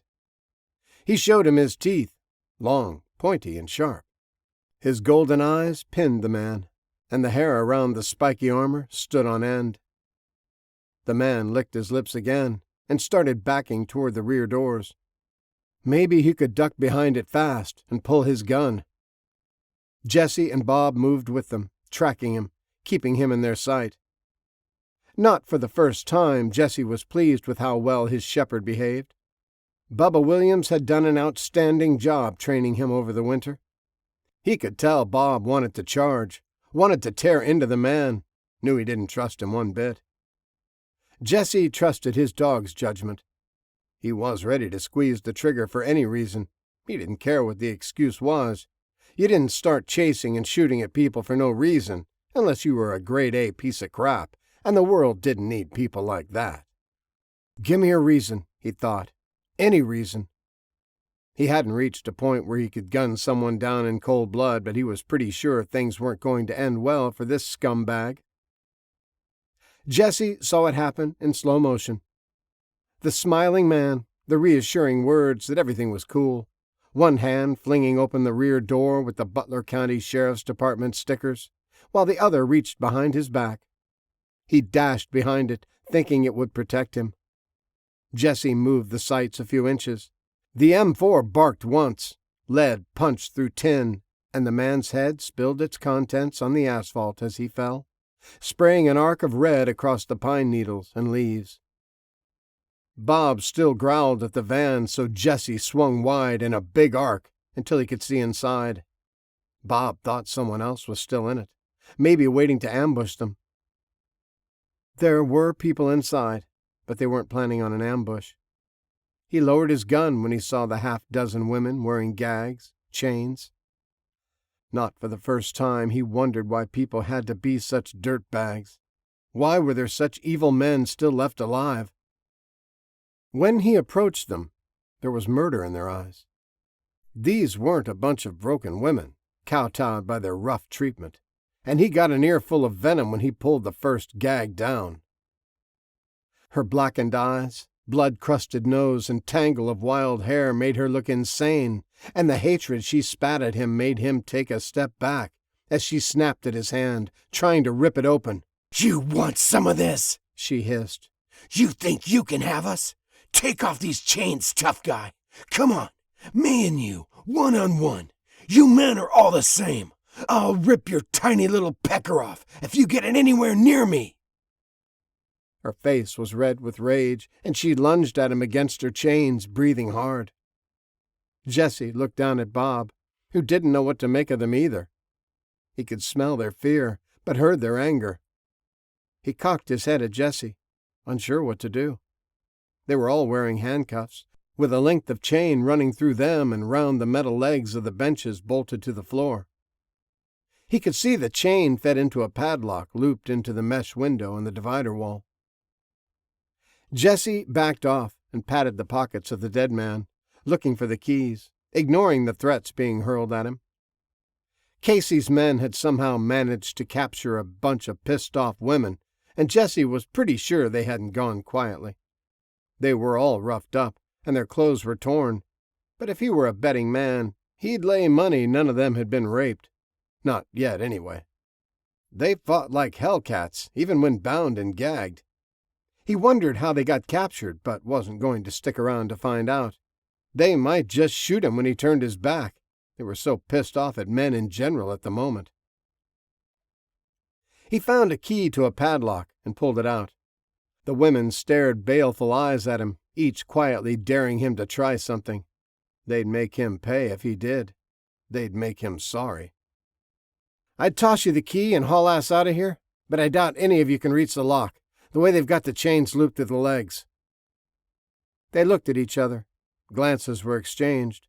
Heads nodded imperceptibly, and they all slid back as far as they could on the two facing benches. Jesse set his carbine down, leaned it against the door, and climbed in the back, stepping gingerly over the shackled feet and trying to avoid brushing up against them. His pads and leathers made him big, the sheathed knives and guns adding even more bulk as he squeezed through the mistrustful group. He made it to the front and opened the lock, letting the chain fall free. Their reaction was instant, and before he could even get turned around, the leader had yanked it through their handcuffs and out of the legs, and the two closest to him were reaching for his guns.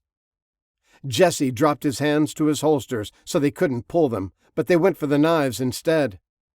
Bob was defending the M4, snapping at the women trying to reach for it. Jesse lowered his shoulder and ran, plowed through them like a linebacker, his metal plates tearing at skin and knocking them against their seat backs. He leaped the last few feet, diving out the door before they could drive one of his own blades into him. He came out of the roll with his guns drawn and sending 2 rounds just over the heads of the struggling group. "What the hell is wrong with you?" he yelled. "You're as bad as them." "How do you know we're not just another gang, even worse than those raiders?" one of them shouted back. They still worked at getting themselves untangled from the cuffs and chains, But with the barrels of 2 guns and Bob snarling promises of torn flesh if they came out of the van, they all remained seated. "Do I look like a gang?" Jesse yelled, anger and hurt in his voice. He was just trying to help, had risked his life, and this was the thanks he got. He holstered one of his guns and grabbed his rifle. "Come on, Bob," he said, and headed for the woods, back to his car. "Hey!" one of them yelled after him. "Did you find the handcuff keys? We need to get these things off, too." "Piss off," Jesse said, and kept walking, angry at them, angry at himself. They had tried to kill him, had gone for his guns, his knives, and his rifle. They were on their own. Goodbye and good riddance. If one of them came after him to try to steal his car, he'd shoot her down. He was starting to regret stopping the van. He should have just let it go. The raiders deserved them. He heard her long before she spoke, and with a sideways glance, he knew she wasn't carrying a weapon. She was barefoot, still handcuffed and trying to catch up to him. "Mister," she said, "wait up. We appreciate what you did. We thought you were just some other gang." Jesse kept walking. They had tried to jack him up. He didn't want anything to do with them. "Look," she continued, wincing when she stepped on a pine cone. "We've run into quite a few horrible people here in the mountains the past few weeks. They know anyone that didn't run to the fortified settlements hid out up here. Now that the snows are gone, and most of the zombies around here have been killed, they've been picking our places off, one by one." Jesse stopped, turned to face her, and she saw him clearly for the first time. She was surprised to see that he was only a boy, not much older than her son would be if he had survived. He didn't even have hair on his face, a face that would have been handsome if it didn't have a jagged scar running from lip to eye. "We lost everything," she said. "They killed our men. They burned our houses. They took our children. All we had left was a promise to each other that we would rather die than become rape toys. We would kill them or be killed trying. You look like one of them." She didn't look away, stared him straight in the eye. "Sorry." Jesse softened his glare a little, tried not to let the hurt show in his eyes. He looked like one of them. Because he was disfigured? Because he had a scar? It wasn't because he had filed down his teeth or wore finger bones as a necklace. He supposed he could understand. They looked like they'd been through hell, but they'd tried to get his gun. He would have fought them for it, and they would have either killed him or he would have had to kill them to keep control. He was never going to be at the mercy of someone else, not after the beating he'd taken. He grimaced at her, still pissed. "Follow me," he said gruffly. "I've got a pair of bolt cutters in my car." "Thank you," she said when he snipped the chain. "But we don't have any guns. Can you spare some?" Jesse shook his head. "They had a bunch. Search their trucks. I don't want to be around any of you if you're armed." He opened his door and whistled for Bob to hop in, then slammed it on her protests. He fired the engine, and its quiet rumble cut off whatever else she was saying. She watched from her position hidden in the woods. She'd almost gotten caught up in the battle. She'd been following a little too closely. She needed to be more careful. She cocked her head, her hearing attuned, and trying to hear what the women were saying. She caught bits and pieces, but mostly it was garbled. She was too far away. She hadn't seen the running battle. She'd dropped back when the gunfire erupted, but she saw the results. Jesse had outgunned, outdrove, and outsmarted them all. She went back to her bike and leaned against it, giving the women time to gather themselves and leave. She didn't want them taking shots at her, thinking she was another raider. She'd seen the way they treated Jesse, and it was pretty plain he had been trying to help them. She'd picked up his trail again easily enough. There weren't many roads up here in the mountains. She pulled a Snickers from her saddlebag and chewed on it as she tried to think of the best way to deal with him. Deal with Lakota, really. She was pretty sure the movement and the new government were pretty evenly armed and manned. It would be a tough battle if they were to go head-to-head, but she knew her father wanted total control. Total dominion over everything. Casey's raiders were the only other wild card. They were vicious and deadly, but not very well organized. The Anubis warriors would be able to track them down and pick them off. They ran in small groups. They'd be easy to defeat. She chewed slowly on the chocolate bar, still unsure what to do about Jesse. Maybe she could get him to join them. Maybe he could be used as a tool to weaken Lakota. She'd have to think on that some more. Observe him some more. Try to figure out what made him tick, what drove him to do the things he did. What made him such a goody two-shoes? Chapter 25. Hasif. It was shortly before dawn as Hasif followed his family out of the narrow entrance of the pyramid, some 50 feet above the ground. The undead were still aimlessly milling around, the same as they had for months. They had followed Hasif up the uneven stairs when he was running for his life, but had all fallen back down, stumbling over the edge of the stones one by one, until none remained. They seemed to be content to shuffle around on broken bones, occasionally falling and not being able to rise. His plan was simple. Watch the water. Egypt didn't get rain, not enough to matter, but the headwaters of the Nile did. Lots of it. The dams had all been blown.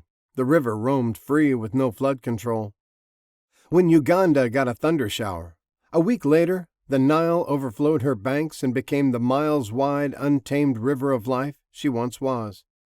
The first months, it was filthy and polluted, washing millions of tons of garbage from the hundreds of towns and cities along her shores toward the sea. Now it ran with dirt and mud. All the plastic bags, broken boards, and bloated bodies were gone. Hasif watched the water every day with the binoculars. The Ring Road Canal was less than a mile away. When it started creeping over its banks, it was time to move. Time to escape the cloying pyramid and people who wanted something he was unwilling to give. Farik was on his own. Hasif was sure they could outrun the dead if they had to. They shuffled and hobbled along, their bodies little more than mummified shells after months of the unforgiving sun beating down on them. Stealthily, they made their way around the pyramid, careful not to displace the loose rocks, until they were ready to descend to the sand. He signaled them to be quiet, and they nodded silently, eyes large in the waning moon. They'd gone over the plan 100 times. They knew what to do. They were ready and eager to go. Shion, his oldest daughter, had asked if it was time every day for weeks, ever since he told them of his idea and asked their opinions. All or none, it had to be a family choice. His wife knew it was their only chance. They had to take it, or wait until the food was gone, and then be forced to leave when the conditions weren't right. She was in. Live or die. She trusted him. Shion was the first to raise her hand, wanting to leave immediately. His youngest really didn't have much of a say, didn't understand the risks, but she raised her hand anyway. Her sister and mom had, so she did too. Hasif snuck back around to the far side of the pyramid, and with a silent prayer, stepped down among them, swinging a long staff. He yelled and attacked, and they reached for him with flaky, wind-dried hands. Mouths that hadn't moved in months stretched open to bite. Vocal cords full of sand grated out gravelly screams. More came, and he ran, leading them away. Masika jumped down from the last stone, dropping the 5 feet to the sandy gravel and holding up her arms for her youngest. Her eldest daughter was standing beside her, quivering with excitement. No fear in that one. For her, nearly anything was better than being trapped inside the rocks for another minute. She would rather die doing something bold than die of boredom. Or be that creepy Mohammed's wife. She didn't like him one little bit, and every chance he got he tried to touch her. "Go," her mom whispered, and they darted off, keeping to the shadows thrown by the moon when they could. They were running toward the golf course, long since dried up and turned brown for lack of water. On the other side of it were where the rich people had lived. Single-family homes, not stacks and stacks of apartments. Hasif hadn't seen any movement of the undead on the golf course, or in the wealthy subdivisions adjacent to it. Maybe they could sneak through in the dark, unseen and unheard, until they made it to the overflowing banks of the canal. The rich people had boats and jet skis, and he hoped they could find something that would take them down to the Nile. From there, to the ocean. From there, they would figure it out. First, they had to get across the hundreds of yards of open desert and a golf course that was barely recognizable for what it used to be.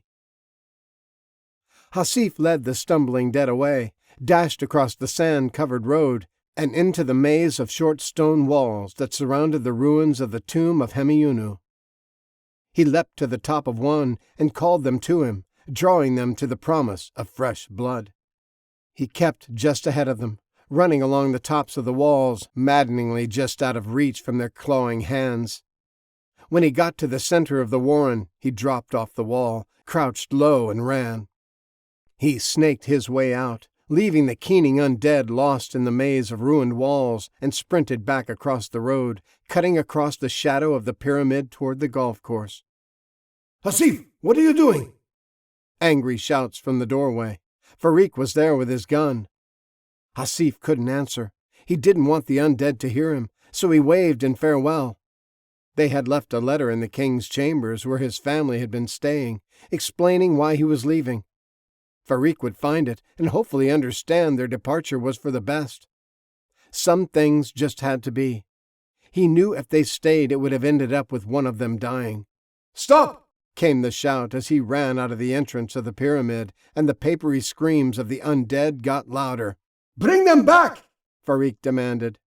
His sons' wives were disappearing into the trees surrounding the golf course. He raised the rifle in anger and fired at the fleeing figures.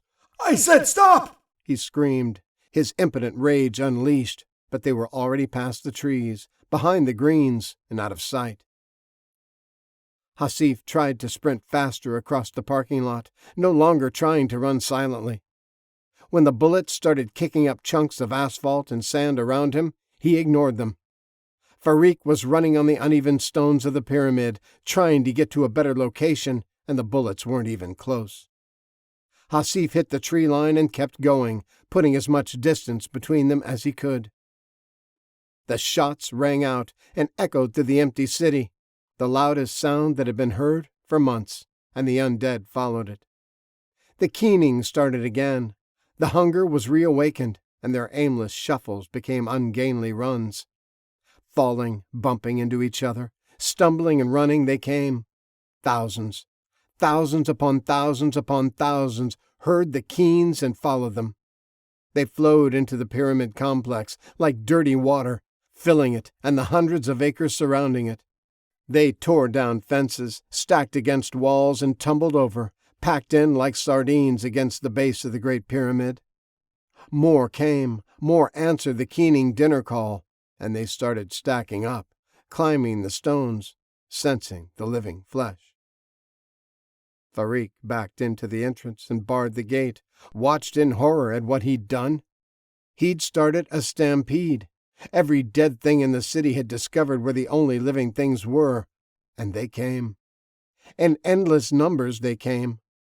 The entrance was nearly 50 feet above the ground, and by the time his wife and son had come down to see what was wrong, why the guns were being fired, the undead were reaching through the bars. The pyramid was being buried. "We're safe," Farik insisted. "They can't get in. Let's go back up to the chambers. Maybe they'll go away." The dead kept coming. Hasif found his family crouched in the darkness against the stone wall that separated the golf course from the road and the wealthy men's houses. They heard the running and shuffling of the undead, making their way around it, following the ungodly keening sounds of 100,000 dry throats. They waited in silence as the flood flowed around them, none daring to make a noise. The sun was well over the horizon, the morning already heating up, when Hasif carefully peeked over the wall into the surrounding subdivision of stately homes. He watched for a long time, trying to spot any movement, but saw none. Farik had doomed himself, but by trying to kill him, he had unwittingly done him a great favor. Every undead thing that could move had followed the sounds of the gunfire, leaving the city empty. Hasif would have time to look for a suitable craft, to find extra fuel. He had no illusions of finding any food. All they had was what they had in their light packs, but he was pleased with the way things had turned out. He hadn't planned on Farik trying to kill them, but since he did, he found it hard not to be a little thankful. Now he wouldn't have to rush madly to the river and jump on the first thing they found that floated. Chapter 26. Jesse. Jesse was getting close to the high-rise the retrievers back at the ice cream shop had told him about. According to his map, it was in a valley in wine country on the Swislaw River, near the coast. The roads were rural, and he didn't pass any of the undead or other traffic. The windows were down, the heater was on, and the tires sang in the pavement. He had the world to himself for the moment. His mind drifted back to Tombstone, as it often did, and he remembered the fun and laughter he'd had at the roadhouse.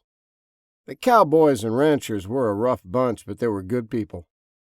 He especially remembered the night in Sandy's bed, how she'd caressed him, held him, and was shy about her body when they started undressing each other. She was well built, with big breasts and a little meat on her bones. A stout woman. A corn-fed cowgirl, she'd called herself, and told him to put her down before he hurt himself when he lifted her. He didn't, and she wrapped her legs around him as they kissed deep and hard. He hadn't even felt her 140 pounds.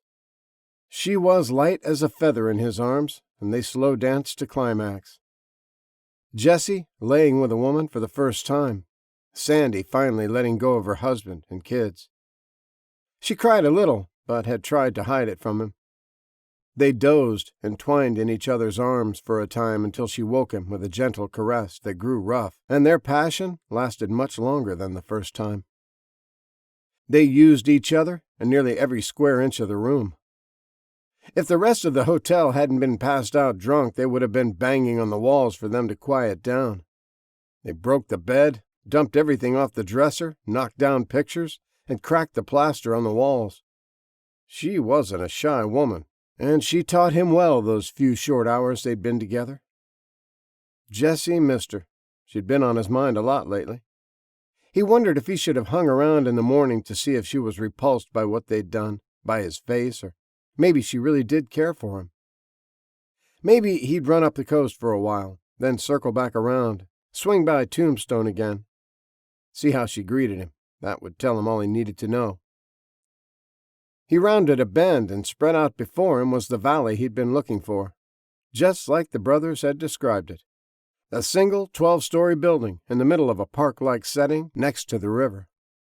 No parking lot full of cars, no electrical wires, just a gleaming chrome and steel tower with a jungle on the roof and thousands of the undead surrounding it. Jesse pulled to a stop and stared through the mesh on his windshield. He sighed and hung his head for a moment, his too long hair hanging down over his face, as he came to the conclusion that it would take him days to clear that many undead away from the building. William and Darren had said they'd been here a few times. They must have let a horde in. Or maybe some other traders had. Either way, he would have to clean up someone else's mess. He slowly got out of the car and stretched, letting Bob sniff around a little before he let his guard down. With his dog off peeing on everything, Jesse reluctantly dug out his map and spread it on the hood. He needed to find a route where he could lead this horde away, but not on top of anyone else, and still have a clear path to get away.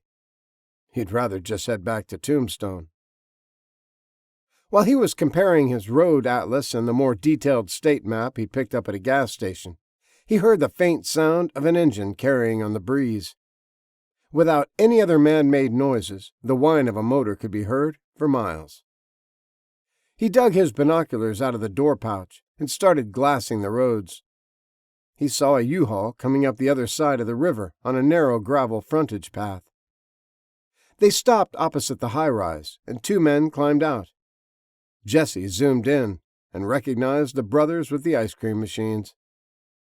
How were they going to get across, he wondered, and started looking for a boat. He noticed it then, an old-fashioned river crossing system. Big steel cables led to a series of poles on the far bank and disappeared into an opening at the base of the building. It was a large covered boathouse that had room for 5 or 6 pleasure craft. They had converted one of the moorings to accommodate a wide, flat ferry with the cables acting as a pulley system to reel the boat in.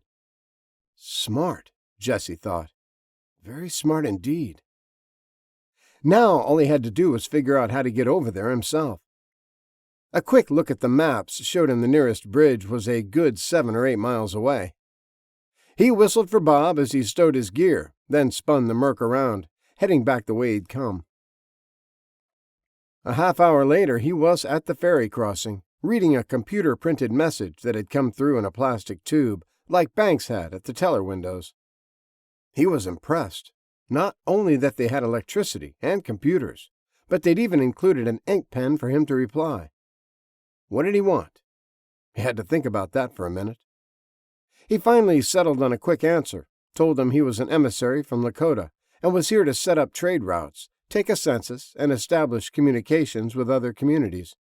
It sounded better than, "Your place looks pretty neat, and I'd like to see it." He could see the glint of the sun off of binoculars, knew they were checking him out. It took a long time for an answer to come, and when it did, he was instructed to leave all weapons behind. A boat would be sent over momentarily. They were watching, so he gave them a thumbs up, didn't bother writing a reply. He stripped off his M4 and 2 of the pistols and rolled the windows down. The bars were up, but Bob could get out if something happened and Jesse didn't come back. He made a pretty good theft deterrent if someone was inclined to try to take his car while he was gone. While he was waiting on the little boat to come across on the pulleys, he flipped the hidden kill switches, one for the fuel pump and the other for the coil. Then he set some water out for his dog. "I'll be back, boy. Hold down the fort," he told him as he scratched behind his ears. He was met by a group of well-groomed men as the boat pulled into the dock. This stood out in a world where most people didn't bother to shave anymore. They were all big men. All of them held weapons unslung and ready, but not pointed at him. They all wore suits. Jesse concentrated and tuned into the distant sights and sounds he usually tried to suppress. One of the first things he noticed was how clean and orderly everything was. Fluorescent lights brightly illuminated the receiving area.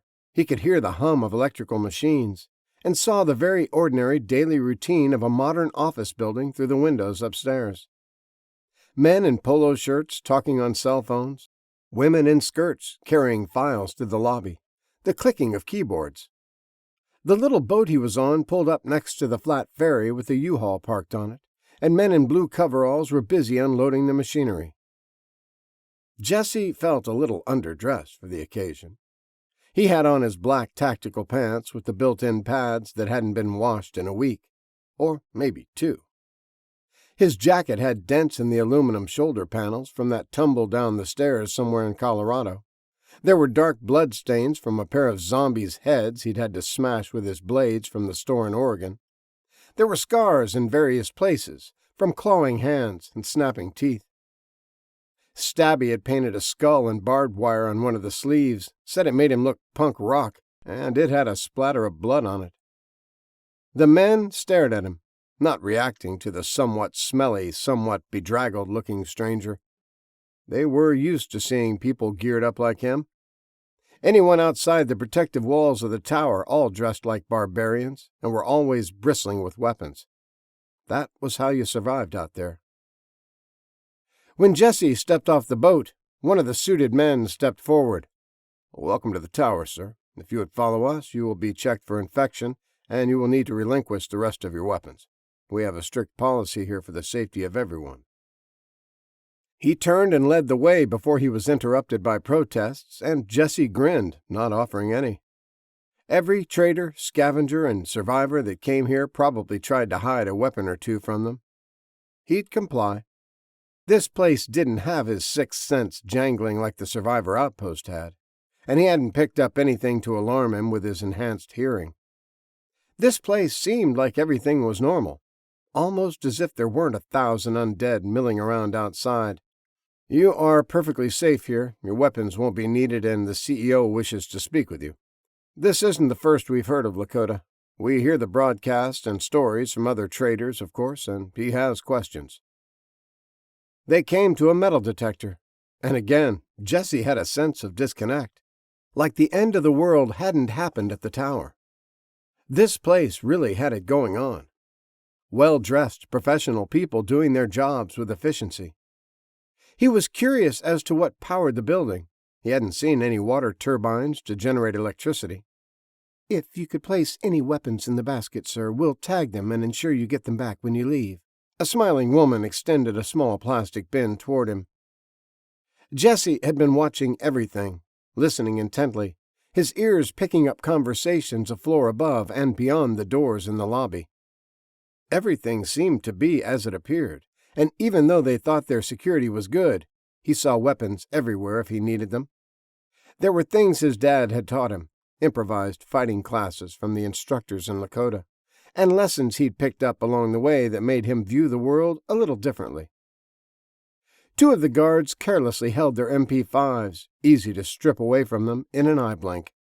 Soda cans that could be ripped in half and turned into a razor-sharp weapon in less than a second.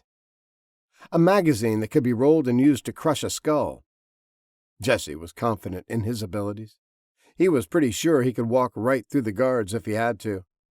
They were impressive to look at in their G-Man suits, but only their leader seemed to be well-trained. Probably a cop before the fall. He pulled 2 more Glocks from the shoulder holsters, cleared the rounds from the chambers, and placed them in the bin. He freed the spare magazines for each and dropped them in as well. 2 more subcompact pistols came from the small of his back and joined the others after he cleared them. Next came the knives. 2 from the angled sheaths on his hips, 2 from his belt that hung upside down and rested against his back, 2 from his boots. "Do you have another bin, ma'am?" Jesse asked politely, as he reached for a set of spiked knuckle dusters that were attached to the shoulder pauldrons on his leathers. The guards couldn't help but show their surprise as Jesse kept pulling out tools of destruction and implements of death, but their chief had a half smile on his face. He recognized this kid from the stories on the radio. 2 overflowing bins later, Jesse patted himself down and declared that was all of them. "Your jacket, too, if you don't mind," the chief said. "The metal pieces have been sharpened, haven't they? Each could be used as a knife." Jesse nodded and shrugged out of it, dropping nearly 10 pounds of leather and steel on the countertop. "It's got me out of a sticky situation a time or two," he said. He pointed out a particularly dark stained piece riveted to the sleeve. "You can see teeth marks still in it." The lady behind the counter made a face and slid it near the bins of weapons, using the magazine to do so. Jesse set off the metal detector when he went through, and they waved the hand wand over him. It was only the rivets and buckles of his pants and boots making them buzz, and the belt buckle that hit a carbon fiber blade sharp enough to shave with. He was escorted to a small room and told to strip to his underwear. The medic would be in shortly to check him for infectious bites. He did. She was. He didn't have any. He came back out a few minutes later, cleared and ready to enter the lobby. "My men will escort you up to the CEO," the chief said. "Stop by and see me on your way out if you don't mind. There are a few things we'll need to discuss." One of them led the way up the escalators and one fell in behind. A real escalator, working and everything. They passed through the doors and into the bustle of a busy office building, same as it had been last year.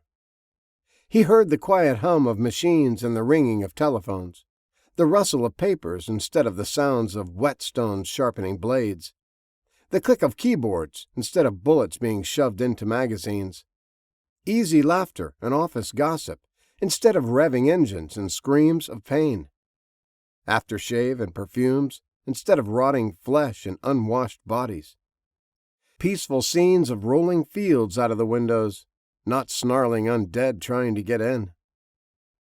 Jesse stopped mid-stride and looked closer. He'd seen a massive horde outside this building, milling around the storm shutters on the bottom windows. Now he saw endless meadows and distant mountains. It was a scene right out of that old movie his dad liked, the one about Scotland, Braveheart. He could even see some of those shaggy cows grazing in the valley. Nice, isn't it? A middle-aged woman in a no-nonsense business skirt asked as she joined the little group. I'm Marilyn, Mr. Horowitz's assistant. If you'll come with me? He followed her toward the elevators, and another set of silent, suited guards fell in beside them, relieving the other two. Big men, moved like former military. No machine guns, but they were printing. Jesse spotted a bulge under each arm. Fair enough, he thought. They don't know me, and I'm meeting their head guy. How? He started to say, and pointed at the huge floor-to-ceiling window overlooking the pastoral valley. She smiled as they got into the elevator and used a key to take it to the top floor. Smart glass, programmable for any screensavers we have available. Today is April 6th, National Tartan Day. She said that like Jesse was supposed to know what National Tartan Day was. It's April? He asked instead. I thought it was still March. She smiled indulgently at him, and he could smell himself in the close quarters. Crap. Maybe I should have washed up a little bit in the river, he thought. He dabbed at his lip self-consciously. The doors opened to the roof that was covered in grass and potted trees, with a few goats and chickens wandering around. She led him to a stone patio with a gas fire pit, keeping the slight chill in the air at bay. There was fresh fruit in a bowl, and she told him to help himself. Mr. Horowitz would join him shortly.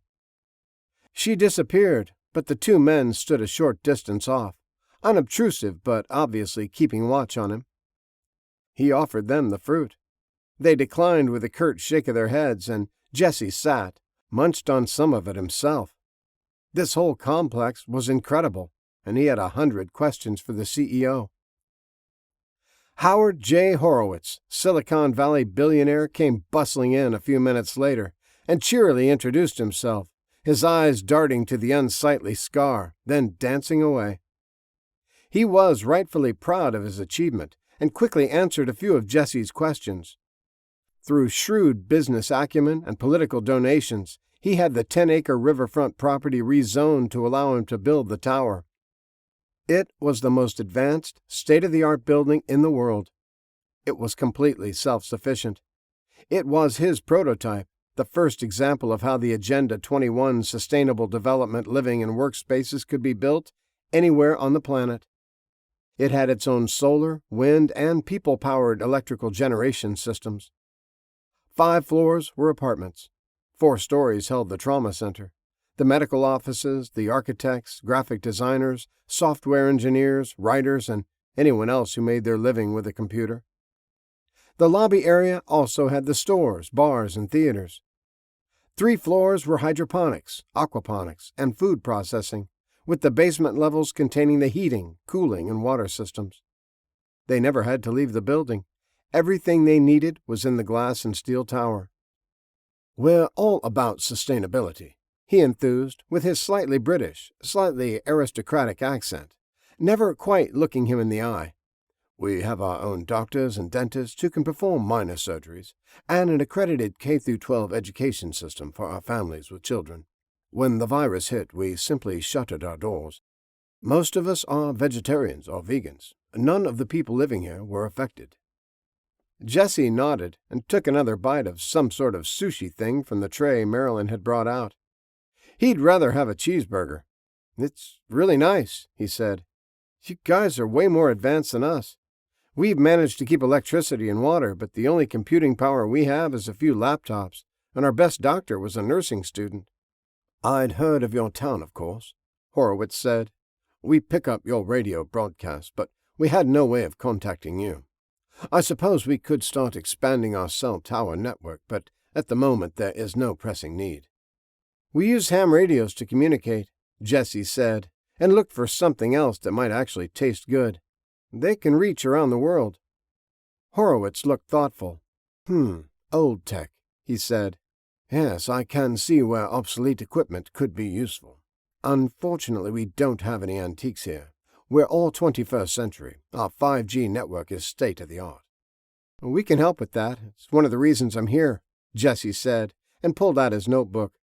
We're rebuilding the country. This is a list of communities and their trade surplus. We have extra radios, too. We'd like to add you to the list for the trade routes if you have anything to sell or trade. The CEO eyed it disdainfully before he picked up the beaten and tattered pad and flipped through it. There is a list of things different outposts need in the back. Right now, no one's hurting too much. There's still plenty of scavenge available. What's most in demand now is fresh food, eggs, things like that. We're trying to plan ahead, trying to start establishing farms and lumber yards and ranches and small factories because in a few years, all the free supplies that are just laying around are going to be gone. Nobody's making gas or shoes or 2x4s or paper anymore. It's all going to run out eventually. Horowitz nodded again and looked thoughtful. There's really nothing we need, he said. The tower has a 25-year life cycle, and I'm sure we can push that much farther, considering the circumstances. We were much better prepared than anyone else, I believe. We'll be fine on our own. We don't need any help and have nothing extra to offer. Jesse was a little taken aback. This was the first time he'd come across a community that had no interest in the outside world, only for themselves. Lakota doesn't need help either, he said a little defensively, but we send people out to help others. The president is trying to save lives. He has whole teams out destroying hordes of zombies. He's trying to get men out to all the dams to make sure they don't bust and flood everything. He has truckers keeping the roads clear and delivering stuff to people that aren't so fortunate. He's trying to rebuild. That's why I'm here, to offer our help or see if you can give us help. Horowitz politely glanced at the list again and handed it back, shaking his head. Anything we want, we can hire the local scavengers to get. We don't want to enter into any trade alliances at the moment. We're self-contained and don't need any of the things your country is offering. We can take care of ourselves. Your country? Jesse got the feeling he was about to be dismissed and tried to appeal to the man's sense of honor, or duty. We could probably use some of your people to help us set up our systems, he said. We only have one guy who knows anything about computers. To be honest, we have mostly fighters and farmers. Not many tech people survive the cities. We could use some of their knowledge, especially your doctors. Horowitz shook his head. No, sorry, he said, not looking sorry at all.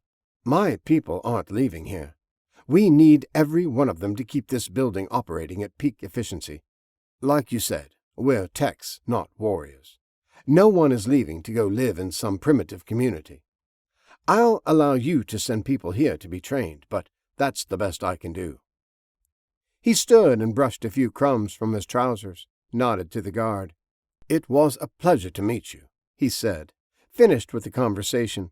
Thank you for coming, but your new America doesn't have anything to offer us. If you wish to send a trainee or two, we'll determine what our payment will be if the occasion arises. Good day. You can't help? Jesse asked as retreating back. You know, like Kennedy said, what you can do for your country, not what it can do for you? Horowitz looked back over his shoulder as the glass doors slid open. Thinking like that got him killed, didn't it? He asked. Then the guard was there, extending his hand for Jesse to get moving toward the elevator. He had been dismissed. He wasn't welcome. He was being escorted off the property. He was pissed. Lakota had something the prim little bastard needed, but screw him. Let him find out the hard way about Casey's raiders. When they came crying for help, if a bunch of soft-skinned office jocks lived through a fight with those savages, then he would dictate the terms, and Mr. I Live in a Penthouse would grovel to take them. Jesse was fuming in the elevator, ready to get in his car and scratch this place off the map. He stared at the floor, seething and breathing deeply through his nose. The security guards flanking him shared a look, then quietly apologized for his rude treatment. "Let's go for a walk," the bigger of the two said, and took him on a circuitous route back to the basement. He was given an unofficial and surely unauthorized tour that let him see what the tower was all about, the hundreds of people it housed. He saw their smiling faces as they nodded in greeting. They had on clean clothes and smelled of soap, not dirt. Their hair was styled, not hanging in unwashed strands. They were friendly and eager to show him what they did, their job, if he showed any interest. They were decent folk, he concluded. It wasn't their fault their leader was a jerk. There was an indoor park and water fountain, with kids too young for kindergarten playing and laughing in it. The movie theater had a double feature, and the smell of cinnamon rolls from the bakery was heavenly. There was an Olympic-sized pool in the gym, and his guard, which now felt more like a tour guide, swiped his card and brought Jesse a hot fudge sundae from the ice cream shop. In the back, he could hear the brothers arguing over how to set up the new machines they'd brought. Jesse hoped the captain of the guard was more reasonable. This place needed some serious defenses to keep it safe. Miniguns at the very least. If Casey found out about it, he'd want to make it his new headquarters. The captain was waiting for him at the foot of the escalator, and Jesse thanked the guard again for the ice cream. First he'd had in 8 months. "Can we talk, Mr. Meadows? Would you mind stepping into my office?" "As long as I can finish my sundae," Jesse said with a grin and a little chocolate on his lip. They passed banks of video cameras on the way in and took comfortable chairs in the tiny room. "You have met the CEO?" he said. Not really a question. "Yeah, real forward-thinking guy," Jesse said, and shook his head. "Nobody can stand alone in this world. You guys might have the zombie problem under control, but there are gangs out there with rocket launchers. If he doesn't want to help anyone else, nobody is going to come to his aid when he needs it." "I know," Captain Macon said, "but I wanted you to meet him first. Not all of us feel the same way. Can Lakota help us upgrade our defenses?" Chapter 27. Jesse. The captain of the guard turned out to be the real driving force behind the tower. Charles Macon, Chuck to his friends, had been a deputy sheriff for 15 years in the Lane County Department and was a member of their SWAT team. He had been in a routine rural patrol when his radio came alive with slowly panicking dispatchers, trying to send units to disturbances at first, then to officer-down distress calls. He'd been nearly an hour away from Eugene, checking for vandalism at one of the fire towers. Kids with spray cans scrawling their names. From the time he got the first call for assistance until the radios went silent, he knew all was lost. There was only him and another rural deputy still in the air. No one else responded to repeated calls. Both lived away from town, and both generally patrolled the rural sections of the county. They talked on the radio, kept each other calm as they listened to the other voices disappear one by one. They agreed to get their families to safety first and thought of the tower. It stood alone, isolated and independent, a giant rectangle of glass and steel next to the river. An hour later, they dropped their families off and told security to lock the place down. Both deputies double-checked their shotguns, took rifles out of their trunks, and went into town to see if there was anything they could do to help. There wasn't. They came back to the tower with wild stories of savage, unkillable people, vicious cannibalism, and an orderly world in complete chaos. Mobs ran through the streets, buildings burned out of control, sirens and car alarms were blaring, smoke filled the air, and screams of the undead were everywhere. The CEO allowed them to stay if they could train a defensive force and clean out the problem on the docks. He offered them cramped quarters in the blue-collar apartments of the lower levels when they agreed. The metal storm shutters were lowered. The dying world was locked out. The first day had been the only outbreak inside the tower. All of the employees lived on site as part of the agreement for working there. The tower was supposed to be fully self-contained, with no reason for anyone to commute, and they were in the middle of the 5-year study to assess the feasibility of more being built worldwide. The early morning package pickup driver had been making his rounds and had a breakfast sandwich in Florence. By the time he made it to the docks at the back of the tower, he'd rushed to the bathroom, feeling sick. He'd killed 12 people before the security guard could gun him down. They almost lost complete control when the dead started turning into undead, but they managed to seal the delivery doors in time. Only a few more people were lost. Jesse listened to the story as the captain told it, and understood a little better how things operated. Not much went on without the captain knowing about it, or having a hand in it. He didn't want to run the show. He was content to let the CEO be in charge of his kingdom, but he knew they couldn't be an island standing alone. "Can I see that list you showed Horowitz?" he asked, and smiled at Jesse's mild surprise. "His bodyguards, who really work for me, triggered their two-ways as soon as you two started talking," he said. "Safety protocol with outsiders. Especially one like yourself. No offense intended." "None taken," Jesse said, and then handed over the tattered notebook and thumbed at the scar on his lip, a habit he'd picked up and did unconsciously now, wiping away any errant bit of saliva that might have leaked out. "Good Lord, you can get steak? And bacon?" the captain exclaimed, and sat upright in his chair. "I am so tired of eating salads and fish." He broke off and closed the book. "Add us to the trade route," he said. "We've got to have something to offer, and if this building has it, I can get it." "You have brain power," Jesse said. "Send a man over the river with me, and I'll get you a can of Lakota gold. I know you guys use some kind of digital Bitcoin here in the tower, but this is money for everyone else. Use it to get the supplies you need. I think your most valuable commodity is knowledge. It's hard to put a price on that or trade it for a box of ammo. You have dentists and doctors and hydroponic experts and things like that. Consider the gold a goodwill gesture. We can figure out the training value later. We'll have to set up some classrooms here, or maybe have your specialists go on teaching tours when we get the roads safer." Captain Macon agreed. They had plenty of fish, fruits, and vegetables, even in the winter, but their real asset was people and what was inside their heads. Architects and engineers, designers and artists, doctors and dentists. The old way of doing things was dead and gone. They were going to have to come up with new ways to keep society civilized and modern. It would be way too easy to slip back a few hundred years and lose everything they'd gained since the Industrial Revolution. The brain trust housed in the tower needed to be protected. The aeronautical engineer upstairs may be the last one on Earth, and he didn't want to keep that knowledge locked away like the CEO did. He wanted to help rebuild, not hide away in a safe cocoon. "We've got military-grade hardware, and the men who know how to use it," Jesse said. "You can harden this building so it won't be worth the effort when the raiders find you. And they will. I'd suggest starting with RPGs on the roof. You have a clear view and you'd be able to hit them before they hit you." "I've heard stories of them," Macon said. "I heard a lot of them ride motorcycles. That's one reason there hasn't been many up this way. Too cold. But summer is coming, and they probably will too. How soon can we get started?"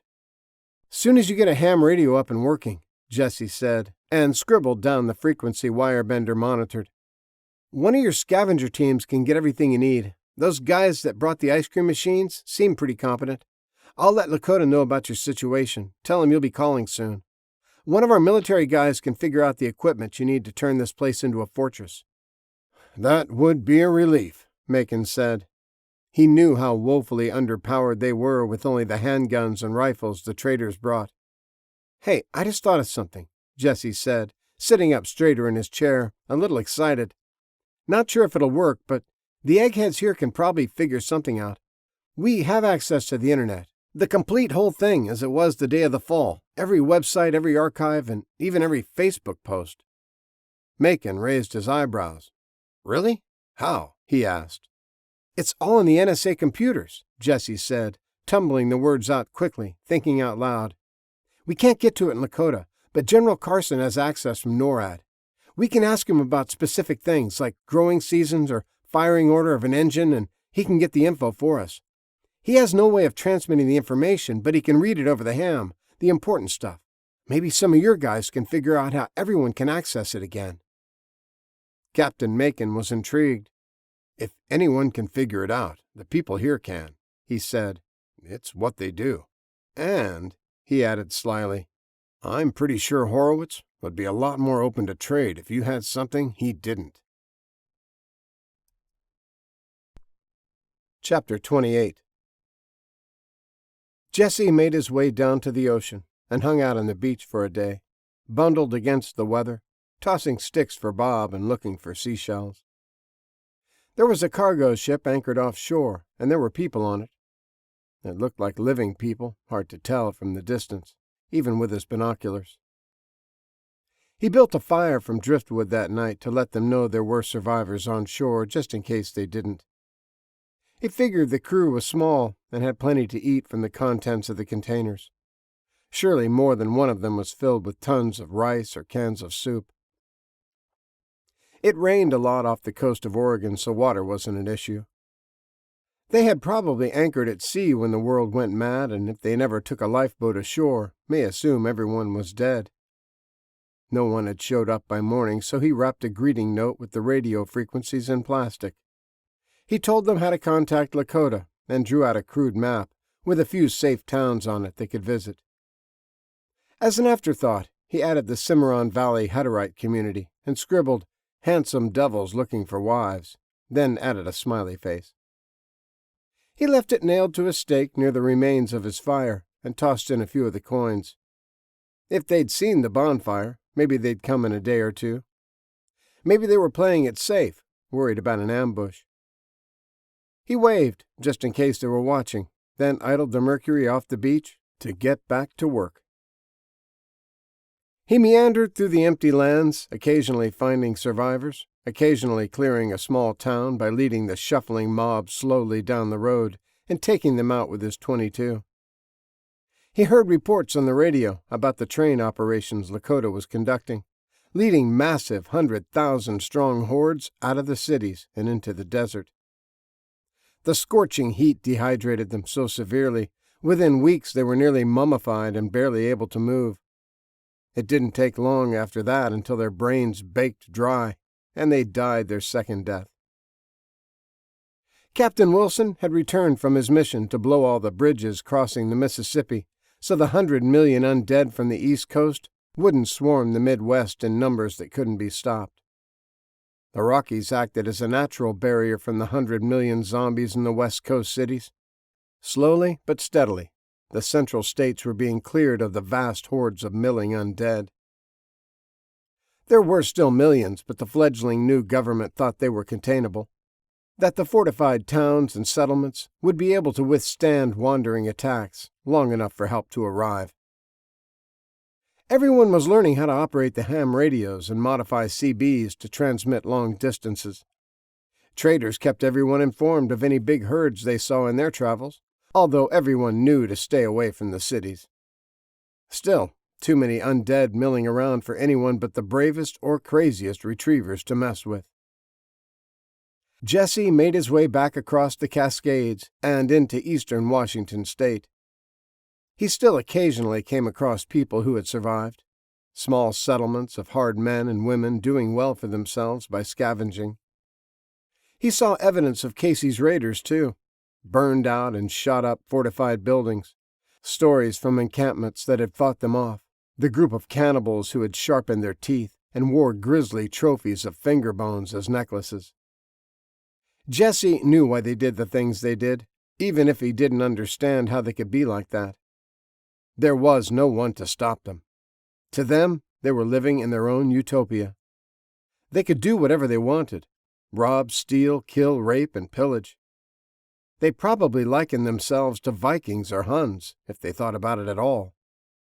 They were doing what wicked men had always done throughout history, when there was no fear of repercussions, when there were no hard men that would hunt them down, when they were the most powerful tribe in the land. Casey's raiders had swallowed up all the smaller bands, the outlaw biker gangs, the black inner-city gangs that had managed to fight their way out. The Mexican and Chinese gangs had all joined the bigger army.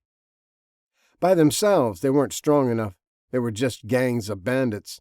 Together, they were an army and believed in their insane leader who had started it all by eating the heart of his vanquished enemy. Casey loomed larger than life in every retelling of his story among his followers. The next time Jesse saw them, he'd seen the smoke of a fire billowing up into the sky a mile or so east of the county road he was on. He found a driveway that cut back through the gently rolling hills a little farther down the road and noticed a lot of fresh tire tracks on the dirt drive. He could hear the revving of engines and the sounds of gunfire off in the distance. He drove his Merc another quarter-mile down the road, then ran through the barbed wire fence to tuck in behind another small knoll. He grabbed his Mosin out of its padded case in the trunk, pocketed a box of shells, and ran up the hill. Off in the distance he could see the source of the smoke, a farmstead that had been fenced with hundreds of strands of barbed wire to keep intruders out, whether alive or dead. One of the barns was burning bright. Driving around the perimeter was a handful of cars and motorcycles, stirring up dust and tearing up the tilled soil of the gardens. They were firing randomly at the house, not really trying to hit anything, just their idea of having fun. "Idiots," Jesse said, and told Bob to be quiet. He was growling deeply in his throat. He lay down on top of the hill and popped the covers off the scope Grizz had fitted on the World War II Russian rifle. The Mosin was some 80 years old, but it was still a great sniper rifle. It was rugged like the AK-47, another Russian gun, and could take the abuse of bouncing around the back of his car for months on end. He was less than a quarter-mile away, hidden in the tall weeds, and the scope pulled the raiders' faces in close enough for him to see clearly. He probably couldn't hit one of the moving targets, so he looked for one that wasn't. Most of them were racing around and doing donuts, firing off random shots and basically just waiting until the fire jumped to the main house and drove the occupants out into the open. There were 2 cars parked near the front gate, and men were standing behind them, out of the line of fire from shooters in the house. They were passing a 5th back and forth. 4 men were in a loose formation, hiding behind their trunks and enjoying the show. Jesse moved about 5 feet to his left and lined up his shot. He aimed center mass at the back of a blond man and squeezed the trigger as he was reaching for the whiskey. The bullet ripped through his chest and buried itself into the dark man passing him the bottle. 2 for the price of 1, Jesse thought, and shifted the scope to the next marauder, sliding the bolt fast and efficient, chambering another round. The rifle cracked again, and another man toppled over, clutching his chest. The last raider looked in the direction of the gunfire and turned to run, but he caught a bullet in his side. The round tore through the leather jacket, shattered a rib on the way in, and took chunks of both lungs out of the hole in his other side. He died, unnoticed by his friends in their trucks, struggling for air, and drowning in his own blood. "That was the easy shots," he told Bob. "Now it gets tricky." The roaring of the engines and the wild gunfire from the raiders masked the crack of his rifle, and Jesse took out the motor of a pickup truck when it turned around the back side of the house. He had a few seconds for a straight-on shot and sent the big bullet into the grill. Steam billowed up from the hole punched through the radiator on its way to the block. The truck instantly lost power, although it limped along, misfiring badly for another dozen yards. The occupants aimed both their guns at the house and emptied their magazines, thinking someone inside had gotten a lucky shot. Jesse took out the passenger first, catching him in the upper chest. The driver turned with a shocked look on his face, and Jesse plastered most of it over the back window when the bullet caved in his skull and pulled a long stream of blood and brains out the hole in the back of his head. He cycled the bolt again, ejecting the last casing, and grabbed a stripper clip, loading 5 more rounds in a fluid motion. One of the trucks had seen the muzzle flash, his buddy's head explode, and was charging toward him, all gunfire aimed at the top of the little knoll. Jesse rolled quickly over the berm and ran in a low crouch toward his car, Bob right by his side. They figured he would run. They would be behind him and would have the advantage. If they had a machine gun, they'd stop him in a matter of seconds. He did the opposite. He hit the starter, slammed first gear, and aimed right for them. The ground was smooth with gently rolling hills and covered with nearly waist-high prairie grass.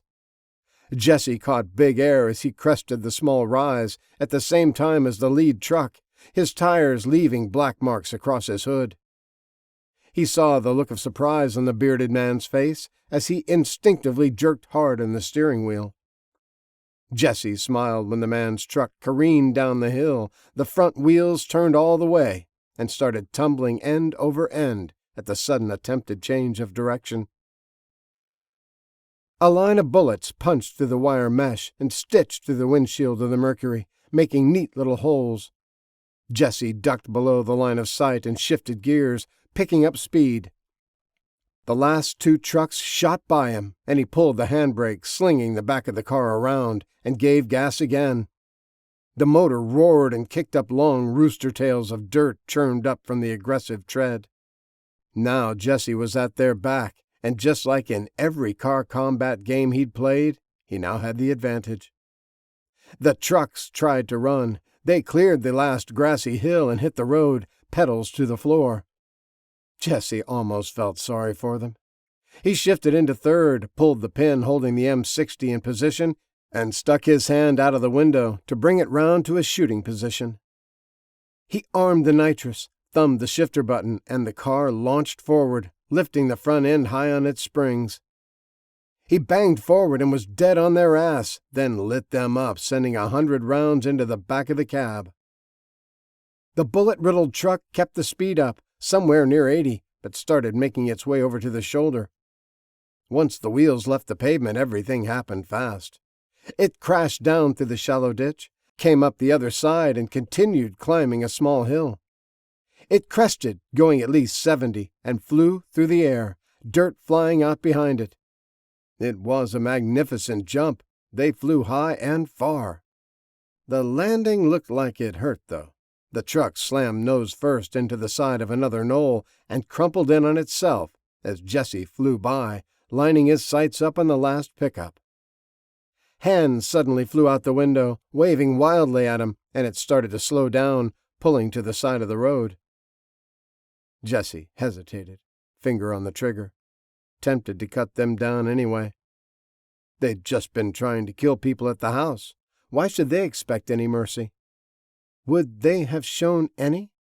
Would they have killed the farmers and laughed? Broke their arm, shot them in the shoulder, busted their ribs, kicked in their face, shot their dog, and... Jesse stopped projecting and eased his finger off the trigger. These weren't the men who had beaten him nearly to death. Different, but the same. He tightened his grip on the 60 again and almost squeezed as he came to a stop behind them, his motor gently burbling as they carefully opened their doors. They got out of each side of the cab, hands held high, both talking over each other, profusely apologizing. They hadn't stopped because they were sorry. Jesse knew. They were only sorry he'd gotten in behind them and they didn't have a chance. They were spewing the same old story, same old lies. They weren't like those other men. They had been forced into joining or they would have been killed. They were just waiting for a chance to escape. Jesse shut off the engine and stepped out of the car, his metal and leather jangling in sudden stillness. The wind rippled the tall grass all around them, and the sky was an impossibly beautiful blue. It was too nice of a day to die. "You're him," one of them said, recognition dawning on his face, when he saw the scarred boy, the big dog quietly growling by his side. "We've heard the stories about you on the radio." Jesse looked at them, at the comfortable way the pistols were tucked in their belts, at the way they kept a distance between themselves so he couldn't shoot them both quickly. He listened to their hurried story as they spilled it out, tumbling over each other, how they'd been forced to help the raiders, how their own families had been killed by those savages, how they were glad he'd found them. He watched their hands slowly lower. They were feeling safe. The road angel didn't kill people, he saved people. Jesse knew the man half hidden by the truck would go for his gun first. He saw it in his eyes, the fake smile and the way one hand crept lower as his muscles tensed. Jesse still hadn't said a word, just let the man babble on. His hands were empty, his leather worn and blood-stained, his pistols slung low. The wind tousled his hair and carried Bob's slow snarl away. He watched and waited. The driver was starting to relax, getting into his story, recounting how they were farmers and how these bandits had taken them away from their homes, and how they had no choice, join or die. He talked with his hands, gesticulating and pointing, drawing the eye, and all the time his buddy inched closer to his belt. But they were sure glad the road angel had saved them. They would have a good story to tell to their wives when they made it back home. "Yes, sir," the talkative man said, and stretched out his hand, walking toward him. "My name's Corey. It sure is a pleasure to meet you." The man behind the truck telegraphed his intention before he moved, and Jesse put 2 in his chest before he could pull the gun free. Bob crouched low, ready to spring, and Jesse quietly said, "Stay." The man stood there, a few feet away, hands still outstretched. "I didn't even see you move," he whispered. He'd missed his chance to draw while the kid was preoccupied. "Thought you said your wife was dead," Jesse said, and slowly pivoted the gun to point in the man's face, smoke curling from the barrel. "Thought the raiders killed her." The man swallowed dryly, his eyes huge, and couldn't think of anything to say. Jesse heard the sound of an engine behind him, and with a fast glance saw it was the pickup that had been parked inside the fence near the burning barn. It stopped and doors opened. He heard hurrying footsteps and the wheezing of an old man. "Thought you might need some help running these rabbits to the ground," he said. "But it looks like you almost finished with the job." "Almost," Jesse agreed. "They get any of you?" "My hired hand got hit, but Ma's fixing him up. He'll be okay. Fire did some damage, though. Bastards torched my horses." "What are you going to do with him?" the second man asked, an angry grip on his hunting rifle. "Nothing. He didn't wrong me," Jesse said, and holstered his Glock. "Do you have any law in these parts?" "The law of my gun," the old man declared, and raised his, pulling both triggers of the antique scattergun. The double boom sent the driver flying backward. He slammed against the truck and slid to the ground, leaving a long red streak. Most of his belly and guts were splashed out on the pavement. "That's the only lesson some bitches like that'll ever learn," the old man said, and spat, breaking down the smoking double barrel and reloading.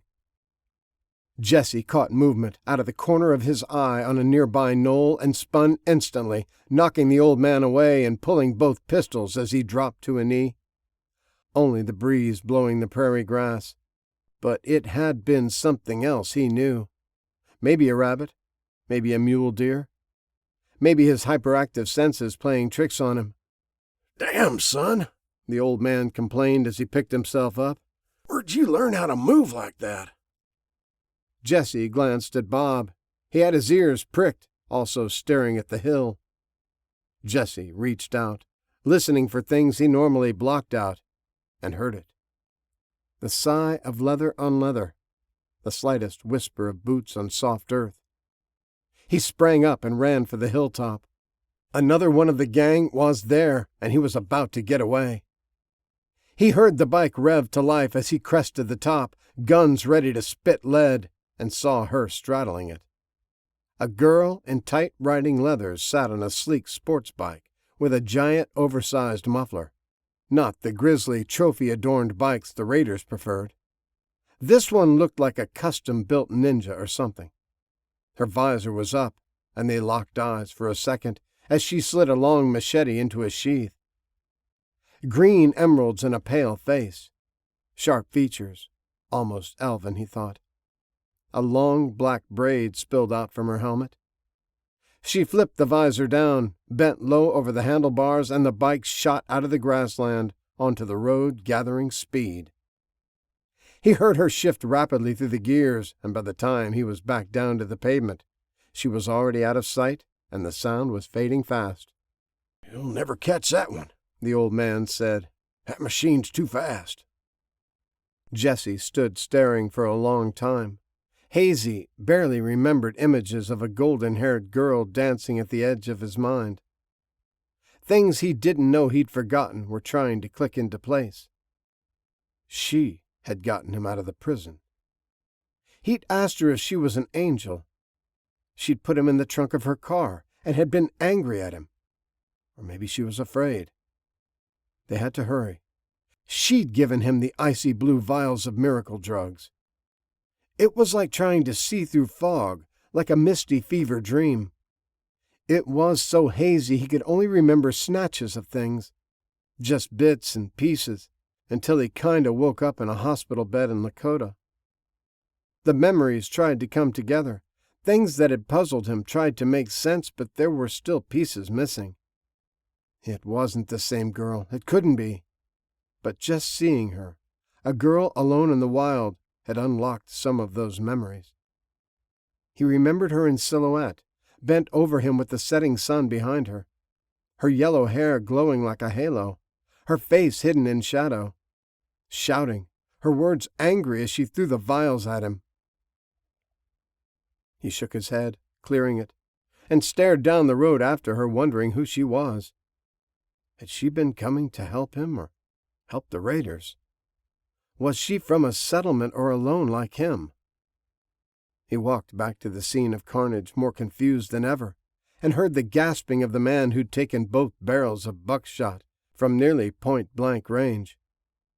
He was bleeding out under the impossible blue sky, and Jesse knelt beside him, watching the light fade from his eyes.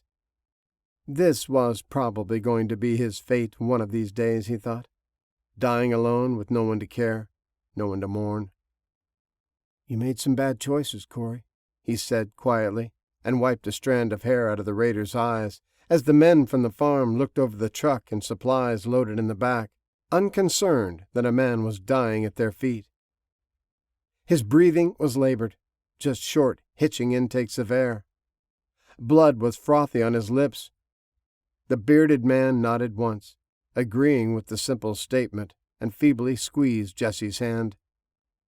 He had fear in his eyes. He knew his existence in this world was now measured in seconds. He struggled to talk, tried to speak, and Jesse didn't try to stop him. Whatever it was important to him.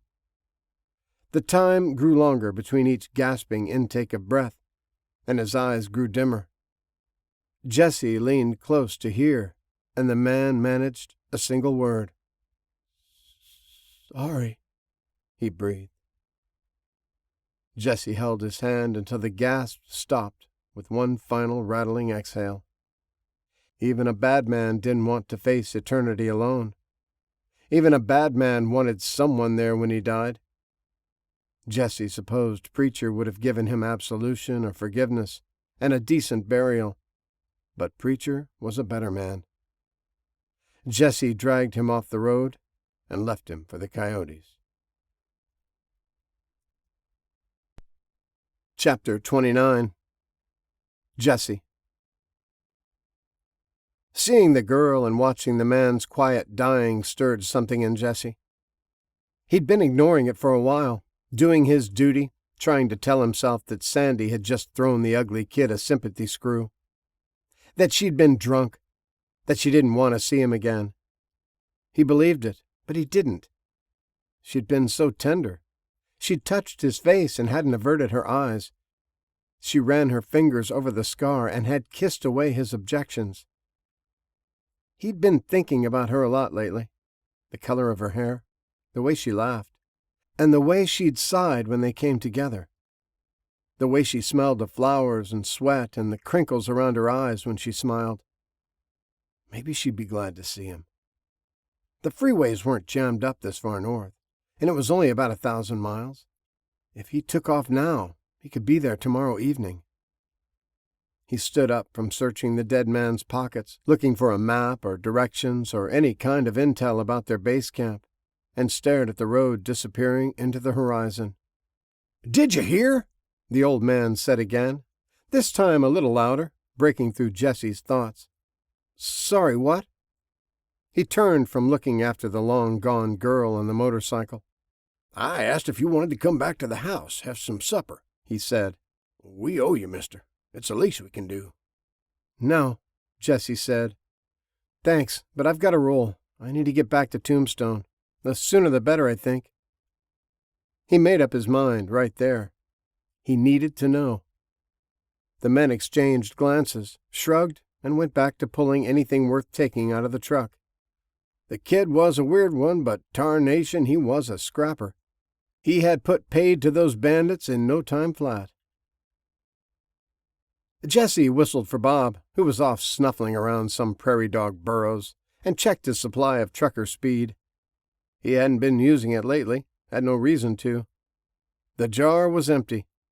He'd have to stop somewhere and mix up some more of the bitter concoction. They drove, hitting it hard during the remaining daylight hours, and only slowing a little once it got full dark. With the LED and halogen off-road beams lighting up the night, he could see for half a mile. He dug out the iPhone he'd pulled from the dead man and plugged it into his stereo, checking to see if there was any decent music on it. Most of the songs were the staple of heavy metal fans, Slayer and Pantera, Metallica and Iron Maiden. He listened for a while, skipping most of them, rocking out on some of the others.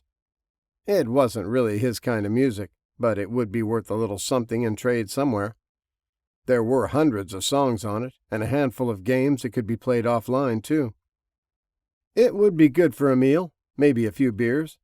He should probably start hanging on to them. They'd be worth a lot more in a few months if Lakota could get a wireless network up and running. With some help from the tower, it was inevitable. Who knows? Maybe they'd get Facebook started up again. The Merc had been pulling a little to the right. It didn't stay centered on the road when he let go of the wheel. He needed to check out the front end, and if he remembered right, the mayor said they had a pretty good mechanic in Tombstone. It was most likely an alignment problem from bouncing over that bunch of Zeds back in Oregon. Or maybe when he jumped over that hill. He'd caught some pretty good air. He found a well-rated gas station sometime past midnight, somewhere in Wyoming. There was plenty of fuel left in the underground tanks, and after Bob didn't seem interested in anything besides peeing on everything, Jesse deemed it safe. He got his pump started, then went in the store.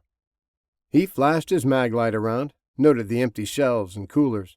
No candy, no soda, and no beer. But the over-the-counter Black Betties, Yellow Jackets, male stamina, and caffeine stimulants were untouched.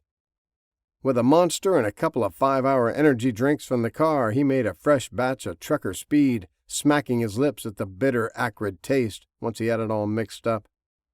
Chase it with a Mountain Dew, and he'd be wide-eyed and wired. He checked his tires, noticed a little extra wear on the inside of one of the front ones. Definitely needed an alignment. He wound up his gas hoses, shared some jerky with the shepherd, and settled in for a long night. Watching the gut-shot man die, seeing the spark of life fade from his eyes, had made him start thinking about how alone he was, how hollow he felt, how much he missed the touch of someone who cared. The girl on the motorcycle made him realize what the emptiness inside of him was. He missed Sandy. They didn't have to sleep together if she didn't want to, but he really needed to laugh, to forget, to feel wanted, to know there was someone who cared. The dotted lines on the road went on forever. The tires hummed on the asphalt. The music was low in the background, and his mind played through 100 different scenarios of how it would be when he got to Tombstone. He'd give her a little shock when she came over to take his order. She'd yell in surprise and run to embrace him. Maybe she'd be a little ticked off. Just a little at first, but she'd understand. Maybe the guards would let her know when he was getting checked in, and she'd come to the gate, happy to see him and glad he came back. They would hug. He'd swing her around and she'd laugh her infectious laugh. Maybe he'd find some pretty spring flowers and keep them hidden, pull them from behind his back and watch her eyes light up. Jesse drove, burning up the miles, the trucker's speed and the desire in his heart keeping his foot heavy. The planes rolled by. The highway was empty, and he only stopped when he needed fuel or Bob started whining, letting him know he needed to go take care of business.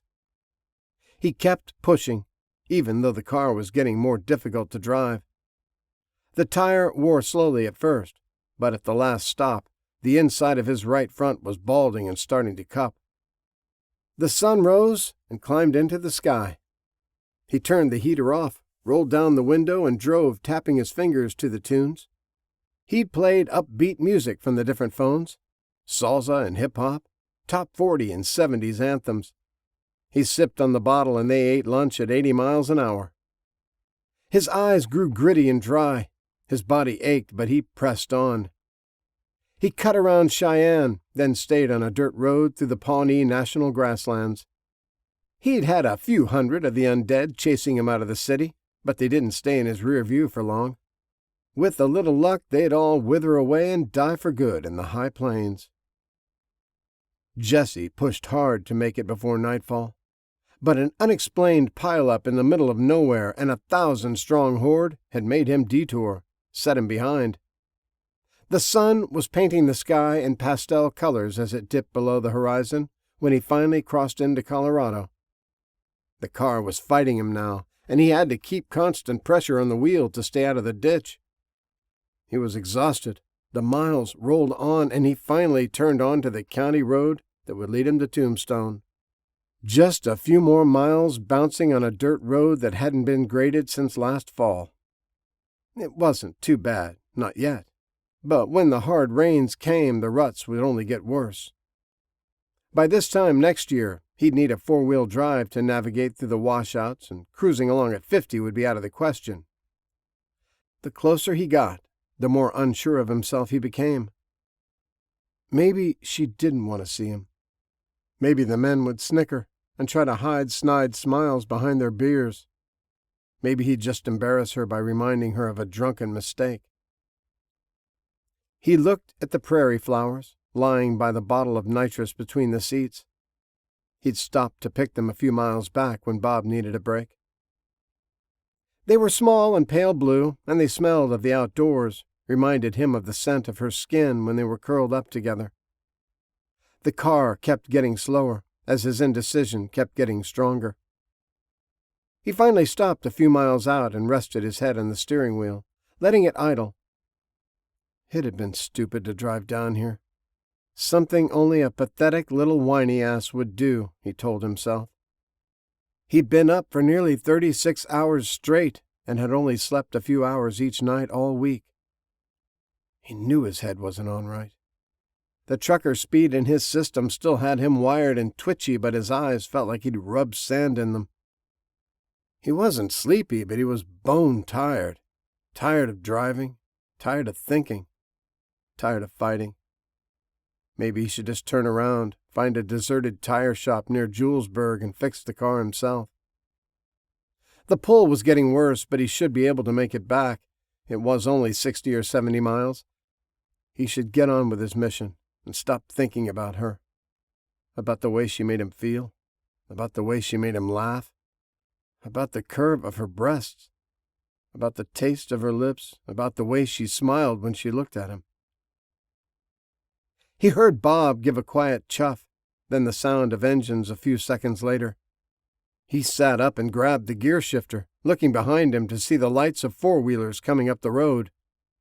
He dropped his hand to his pistol and waited to see if they were friend or foe. It was a couple of men from Tombstone, and he recognized one of them as a guard from the last time he was in town. "Hey, Mr. Meadows," the dusty man said when they pulled up and killed their engines. "You okay? Car trouble?" Front tire's about ready to pop," Jesse said, thinking quickly. "I wasn't sure how much farther it was to town." "It's your lucky day, then," the guard grinned. "You're only about 3 miles out. We're in the valley over the next rise. Think she'll make it that far?" "Yeah, should do," Jesse said. "Y'all go on. I'm going to take it slow, nurse it in." "Yes, sir," he said. "I'll let Knuckles know you'll be along. He's our mechanic." "Appreciate it," Jesse said. "I'll be there in a bit." "No going back now, Bob," he told the dog after they took off. "Looks like we gotta face the music, no matter how it turns out." Bob didn't seem to care. He made himself comfortable in the seat and lay back down. 10 minutes later, Jesse was pulling up to the front gate. They already had it open and greeted him warmly, welcoming him back. True to their word, the men on the 4-wheelers had rousted the town's mechanic, and he was waiting with the rest of them. He hadn't seen the machine everyone had talked about and was eager to see for himself. Word traveled fast in a burg with only a few hundred residents, and while Jesse was getting his mandatory bite check and Bob was getting his ears scratched, the mayor came over to greet him. It was getting late, but they had gas lamps lighting some of the streets now, and people were still out and about. "Mr. Meadows, we're pleased to have you back," he said, remembering at the last second not to extend his hand in greeting. The kid had funny notions about shaking. "Make sure you come see me before you leave, if you don't mind. We have a few things to discuss, and I'd like to know about any new trading partners you discovered. We have our own full-service butcher shop now, plenty of choice cuts available." Jesse had to smile at the cowboy's enthusiasm. Under his efforts, the little town was starting to prosper, not just survive. "I'll do that, sir," he said, shrugging back into his leathers. Mayor Tackett took in Jesse's appearance and had to remind himself that the young man was still a teenager. Just a boy, really, although he carried himself like someone much older. He looked road-worn, like he'd been living rough ever since he'd left, like he hadn't had a decent meal or a good night's sleep in weeks. He needed a haircut. It was curling around his collar and hung in greasy strands. His eyes were glassy. He and his jacket both needed a thorough cleaning. The kid had grime under his fingernails, dirt in the creases of his face, and the leather had dried blood stains up to the elbows. Dark smears of gore covered his car, and bits of hair and cloth were caught in the push bar. Bullets had punched new holes in the sheet metal, and even to his untrained eye, he'd seen the tire worn bald on one side. "You look plumb tuckered out. Get yourself a bite to eat, grab a bath, and get a good night's sleep," he said. "We'll talk in the morning." Chapter 30. Jesse. His arrival had caused a bit of a stir. Everyone not busy elsewhere or already in bed came over to look at his car, stick their fingers in the bullet holes, and shake their heads in wonder. Things around Tombstone were pretty quiet. They hadn't seen any of the undead in a few days, and that had only been a pack of 20 or 30 worn-out husks that were easily put down. The car told a different story. It reaffirmed how bad it was away from their quiet little slice of the world. Some thought the old Mercury was a poor choice for a wasteland car, but looking at it now, they could see the wisdom of using old, heavy, solidly built machines. A small crowd had gathered as Jesse went through the procedure of being checked for bites and then spoke with the mayor. They nodded their hellos, but most of them came to look at the car. It was splattered with gore from who knew how many undead hands reaching for the driver. Bullet holes riddled the windshield, the sides and trunk, reminding them that zombies weren't the worst thing out there anymore. Knuckles was crawling underneath the lifted Merc, shining his flashlight around and trying to spot the problem with the tire. He knew the emissary paid in Lakota gold, and he wanted a little bit of it. "Found the problem," he told Jesse, climbing back to his feet and dusting himself off. "You've got a bent control arm. Easy fix if I can find the parts." "How'd you manage to do that? You hit a boulder or something? What's the running gear off of anyway? It ain't 1950s Ford, I know that much." "My dad pulled it off a Raptor," Jesse replied, "and I had to jump over a truck that was shooting at me." The mechanic looked at him, not sure if the kid was pulling his leg, but decided he probably wasn't. The Merc had been through the ringer, but it was well built. It had kept the kid alive, and he would make sure any of his work on it was just as good, maybe better. It was a crazy world out there beyond the walls, and very few people were brave enough to go much farther than the fields or cattle paddocks surrounding them. If they did, the machine kept them alive. "I don't have those kinds of parts here," Knuckles said, wiping his hands on a rag. "They probably got 'em over in Ray at the Ford dealership." "How bad is it down there?" Jesse asked. "Has anyone tried to clear it out?" Feet were shuffled and eyes averted. Jesse waited. One of the guards spoke up finally, his voice a little heavy. "The team went down there a few weeks ago to get some meds from the hospital. They never came back." "Lost some good men," someone else said. "Nobody's been out past the field since. Towns are crawling with those things. It's too dangerous." Jesse nodded, his bloodshot eyes taking them all in. the farmers and merchants and ranchers. Good men and women, strong and proud. Hard in their own way, but not used to dealing with hordes. Any of them could do what he did if they knew how, if they had a little experience. It reminded him of trying to get a job before the fall when he was applying at the fast food restaurant. You had to have experience to get one, but you couldn't get the experience without first getting a job. A catch-22, as Dad called those situations. They needed to learn how to clear a town, but to do so they would make mistakes and get themselves killed. He had made a lot himself, and knew a big part of him still being alive was down to pure dumb luck. He didn't know how he'd managed to not get killed in the beginning. It sure wasn't from his own skill. "I'll get you the parts you need," he said, "if you can loan me a car." Knuckles quickly agreed. "I've got a Chevy pickup you can use," he said with pride. "It's kind of set up like yours with all the bars on the windows. I've been working on it little by little whenever I can get enough gas to run the generator. I've been teaching myself to weld." Jesse talked with him for a few more minutes before making his way over to the roadhouse. Sandy hadn't come to see him, but maybe she hadn't heard he was back. She was probably busy anyway, he told himself.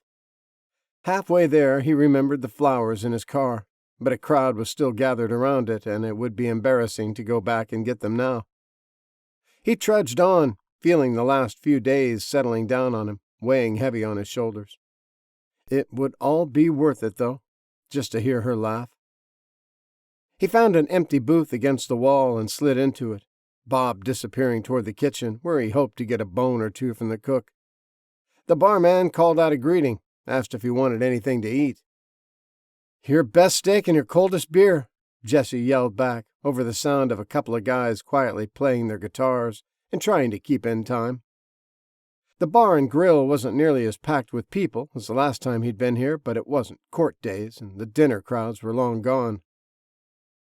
Bob came back a few minutes later, his tail wagging broadly, and took his place under the table, happily worrying a brisket bone that had a lot of meat left on it. The band had a girl on a set of drums tonight, and Jesse watched them work together, basically just a practice session, but they weren't bad. He wondered where the fiddle player was. He hadn't been very good, but he sure was lively the last time he'd been here. Maybe he'd be better if he wasn't so drunk. Jesse jumped when a full mug of beer was slammed down in front of him, most of the contents splashing up and covering his surprised face. A plate with steak and potatoes and corn was slung across the table at him, and he barely caught it before it went flying off the edge. Next, a fork, then a knife was thrown, and only deflecting them with his sleeve saved him from being impaled. He looked over his arm, still protecting his dripping face, at her. Her fiery red hair surrounded a face that was cold with anger. Her eyes were razor blades, cutting him with their glare. Jesse checked her hands for more weapons, but they were empty, although clenched and white-knuckled. "How dare you just run out on me?" she said. "You think I'm some cheap two-bit hooker?" she asked, venom in her voice. "No," Jesse started, but she cut him off. "You think this is a whorehouse? No, you think you can come back here after all this time, and I'm supposed to swoon into your arms. I'm supposed to wait for you." "I didn't," Jesse stumbled, tried to speak, to explain. "I don't want to hear your excuses," she said. "You're filthy and you stink. They sell baths here, you know. You should really buy one. I was gonna, and get some laundry service. Your clothes smell worse than you." Jesse tried to talk again, but she turned and stormed off, leaving him dripping in beer, his food spilled onto the table, and his glass mostly empty. "Never piss off a redhead," an old rancher in the next booth said, giving him a commiserating look. Jesse shook his head, wiped at his face, and scooped his steak back on the plate. He sighed. This hadn't turned out at all like he'd envisioned it. He didn't know if she was mad at him or mad at herself. He didn't understand at all. He wasn't hungry anymore. He was embarrassed. His scar burned, reminding him what a fool he was. He was suddenly tired beyond reason. The last little bit of energy he had, the voice in his head that drove him, told him he needed the comfort only she could give. The thing that had pushed him so hard to get here to see her was gone. He'd been mistaken. The voice was wrong. He wanted to sleep, to forget.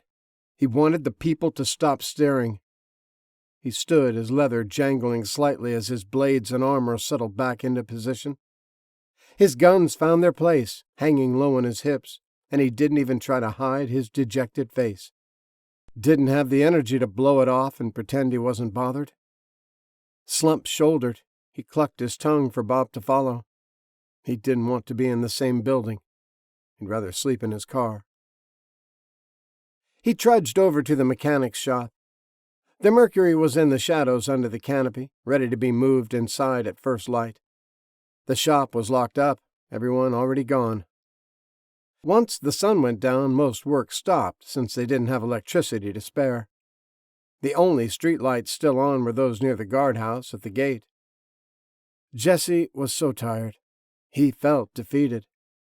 He'd come all this way, hoping for something, at least a smile. Something to let him know he hadn't been dreaming of her for all these weeks in vain.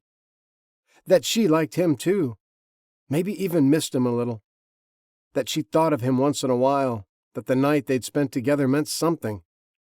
For him it had been beautiful, the best night of his life. He hadn't dreamed, hadn't woke with a start at the snarling screams of the undead. Her arms had felt so good wrapped around him. But it was one-sided. He should have known better. No woman would want to be with him if she wasn't drunk off her ass. He sat down in the dirt beside the station and leaned against the wall. He had been stupid. He was just a stupid, ugly kid she threw a mercy screw because she was drunk and felt sorry for him. She was nearly old enough to be his mom. She probably had a real boyfriend and was hoping he'd never show up in her town again. Like an idiot, he had. So she'd set him straight. Fine, he thought. I get it. You don't want me around. You didn't have to be so mean about it.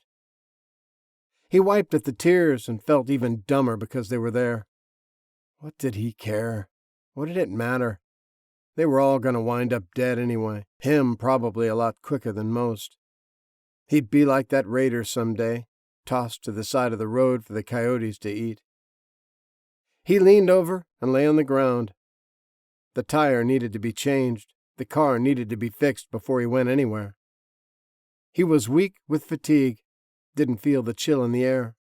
Bob lay down beside him, sharing his warmth, still gnawing on his bone.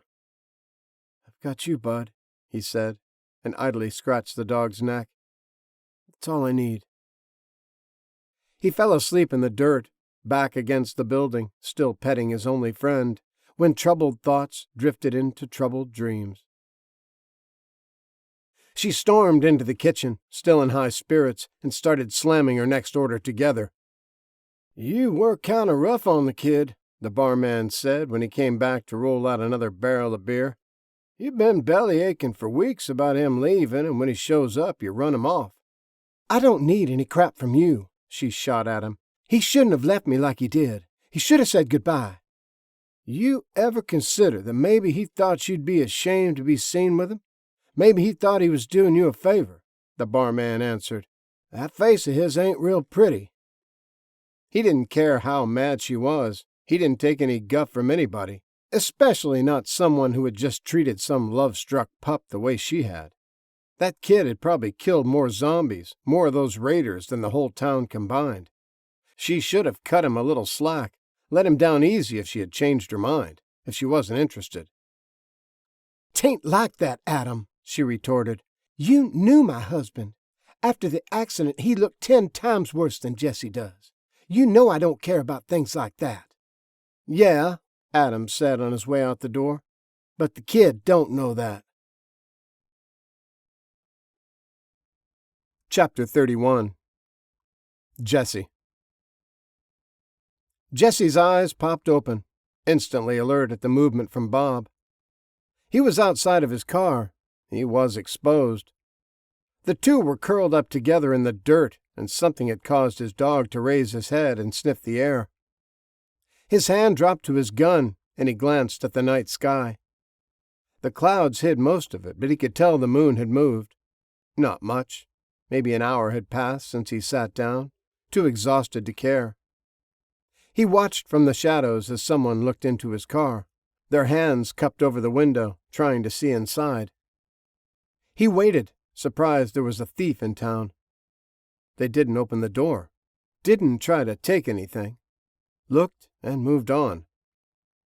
Whoever it was stood in the middle of the dusty street, barely visible in the dark, and stared at the buildings, indecisive about where to go.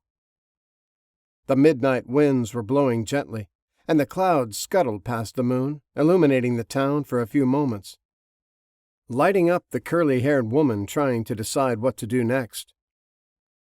The music was still playing. He could hear it spilling out of the roadhouse blocks away.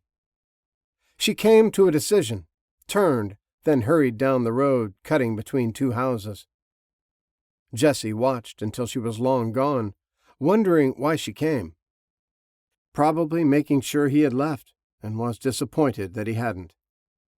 He stood slowly, feeling like an old man, and walked to his car. He opened the door and nodded for Bob, who grabbed his bone and hopped in. He'd talk to the mayor next time he was in town. If it was important, Tackett could call Lakota.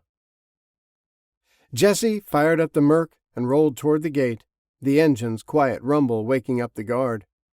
He had to get out of here. He didn't want to see any of the people who'd been staring at the spectacle in the bar. It would be all over town by morning. Everyone would be shaking their heads, talking about the ugly kid who thought he actually had a chance with a pretty girl. He'd run down to the dealership and fix the car himself. It wasn't like there wouldn't be every tool he needed right there in the shop. He didn't look in the rearview mirror, didn't see the figure chasing after him, waving her arms. He didn't hear her shouts asking him to wait over the whine of the engine as he ran through the gears and accelerated away.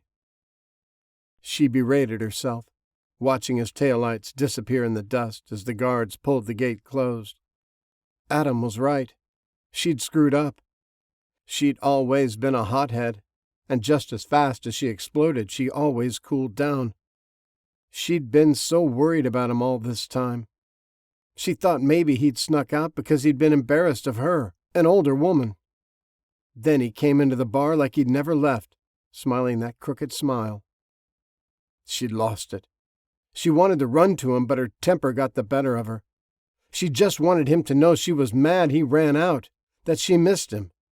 She was going to bring him a fresh plate and apologize, but he was already gone by the time she went back to his table. Now her words haunted her. Now he must think she hated him.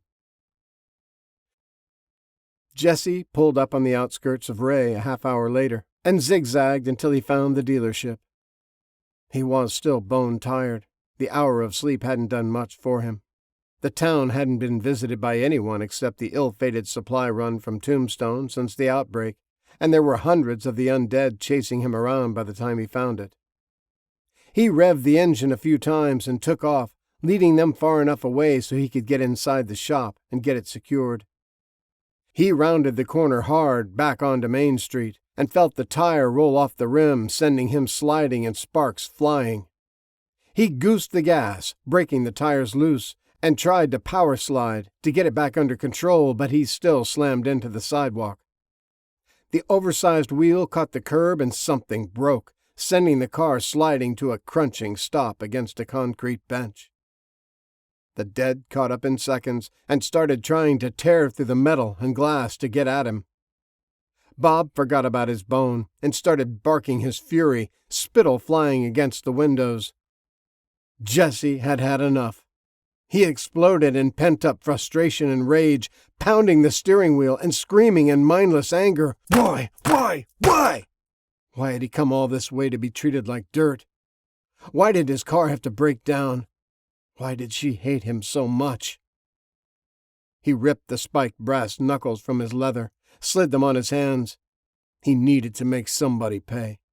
He needed to dish out some pain. He needed to bust some heads, and there were a few hundred of them right in front of him. He tried to open the door, but they were piled up against it, and it wouldn't budge. He yelled louder than their screaming moans and rolled down his window, pulling his pistols. They reached for him through the bars, and he let them have it with both barrels. The car was rocking from their efforts to get inside, Bob was barking and growling, and Jesse was blowing away huge chunks of heads as fast as he could pull the triggers. The cacophony was deafening. They dropped where they stood. Others replaced them, and he kept reloading. Gun kata. His fingers knew how to fight. Barely a second passed between empty and full mags. The boom of the pistols was ceaseless. Fire blasted from both fists.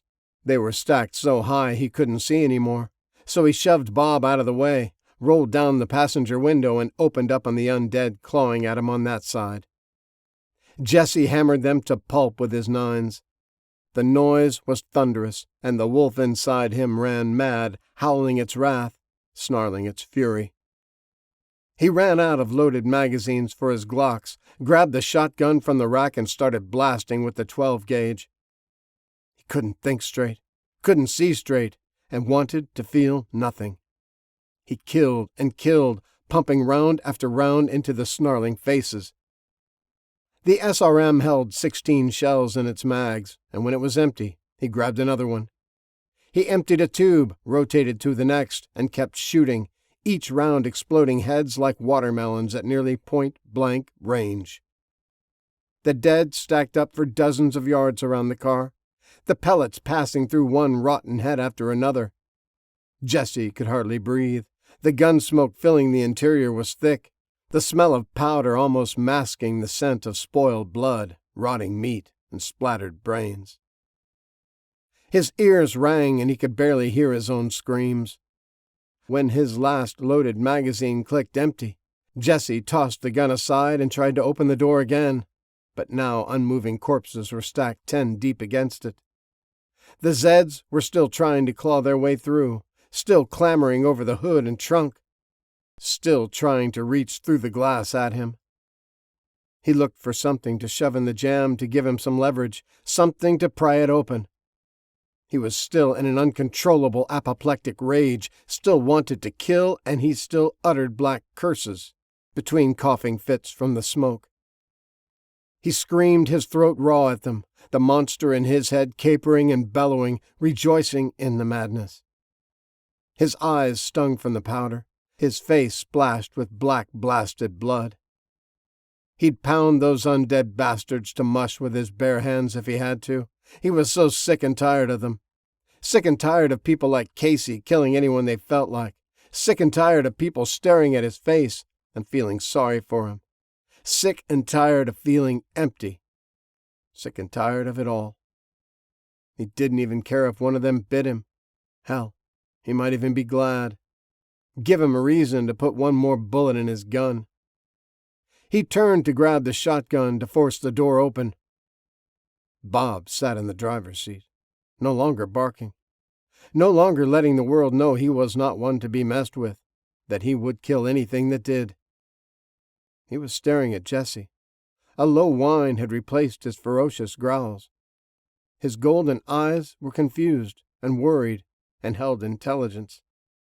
They made Jesse pause in his frenzy to destroy, stilled his maniac anger. They stared at each other. Bob whimpered. Jesse stopped reaching for the shotgun, for his way out, for his suicide. He reached for his dog instead, his only friend, the only one who cared. He wrapped his arms around him, buried his face in his fur, and sobbed. He cried like the kid he was. He cried like no one was watching. The boy who'd seen friends torn apart and was haunted by them, lost loved ones and never had time to grieve. Offered his heart and had it rejected. He cried for the world that was gone, for the killing he'd done, and for what lay ahead. Most of all, he cried for himself. It took the men of Tombstone nearly a week to build enough armored vehicles so they would be safe on their first long trip out of the fortified town. They had more volunteers than were able to ride in them, and everyone saw them off when they left on their rescue mission. The guard said Jesse had been headed toward Ray the night he'd gone. The mechanic said there was no way the tire would last any farther than that, and he'd be lucky to make it that far. No one said anything to Sandy. but word had spread quickly about the way she'd treated the boy and the flowers in his car. It didn't take them long to put the story together. Gossip and rumors flew fast and loose in small towns. Poor thing, they told each other. She broke his heart and drove him off. They hoped to find him somewhere, maybe trapped inside his car. But if the rescue team found the Mercury and no sign of him, they would know he fell to the horde. They would know whose fault it was. That poor boy. They returned in their armored trucks and cars later that afternoon, overloaded with food and medicine taken from the empty town. They told of a new Raptor in the shop at the dealership, with its front suspension missing. Someone had camped out in the offices, an open bag of dog food in a corner. There was no sign of the Road Angel or the Mercury. He was long gone. "But what of the zombies?" they asked. "Dead," came the reply. There were thousands of them, spread out all over. There were piles of them stacked up on Main Street. There were hundreds up and down every road. There were stacks of them in the parking lot of the Ford dealer. The grocery stores and the hospital had been cleared. The whole place was festering with rotting corpses. The blowflies swarmed in black clouds everywhere. But there were no more undead wandering around. Jesse had killed the whole town. Chapter 32. Jesse. Jesse decided to get back on his mission exactly where he left off. Try to wipe the past week from his memory and start over again. It took him a few days to clear Ray and a few more to fix his car, but after that he retraced his route and picked up his old trail where he'd turned to roll south.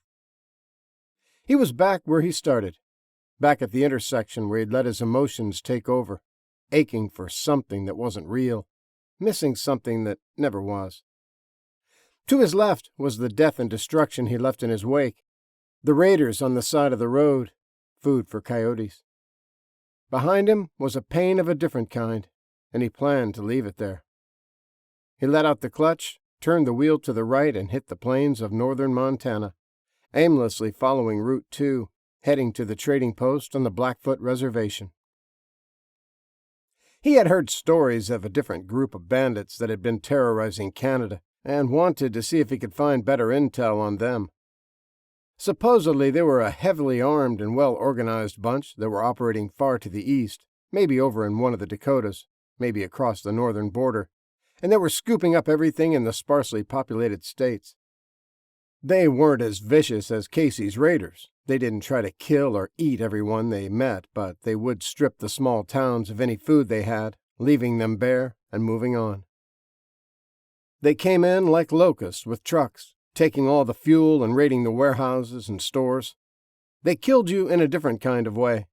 Slow starvation or reduced to scavenging for leftovers they may have missed, fighting your neighbor over a can of beans. Jesse had only heard the stories from people who had heard the stories, but after the third similar tale from 3 different settlements, he started to believe them. Some warlord was taking everything that was left and stockpiling it.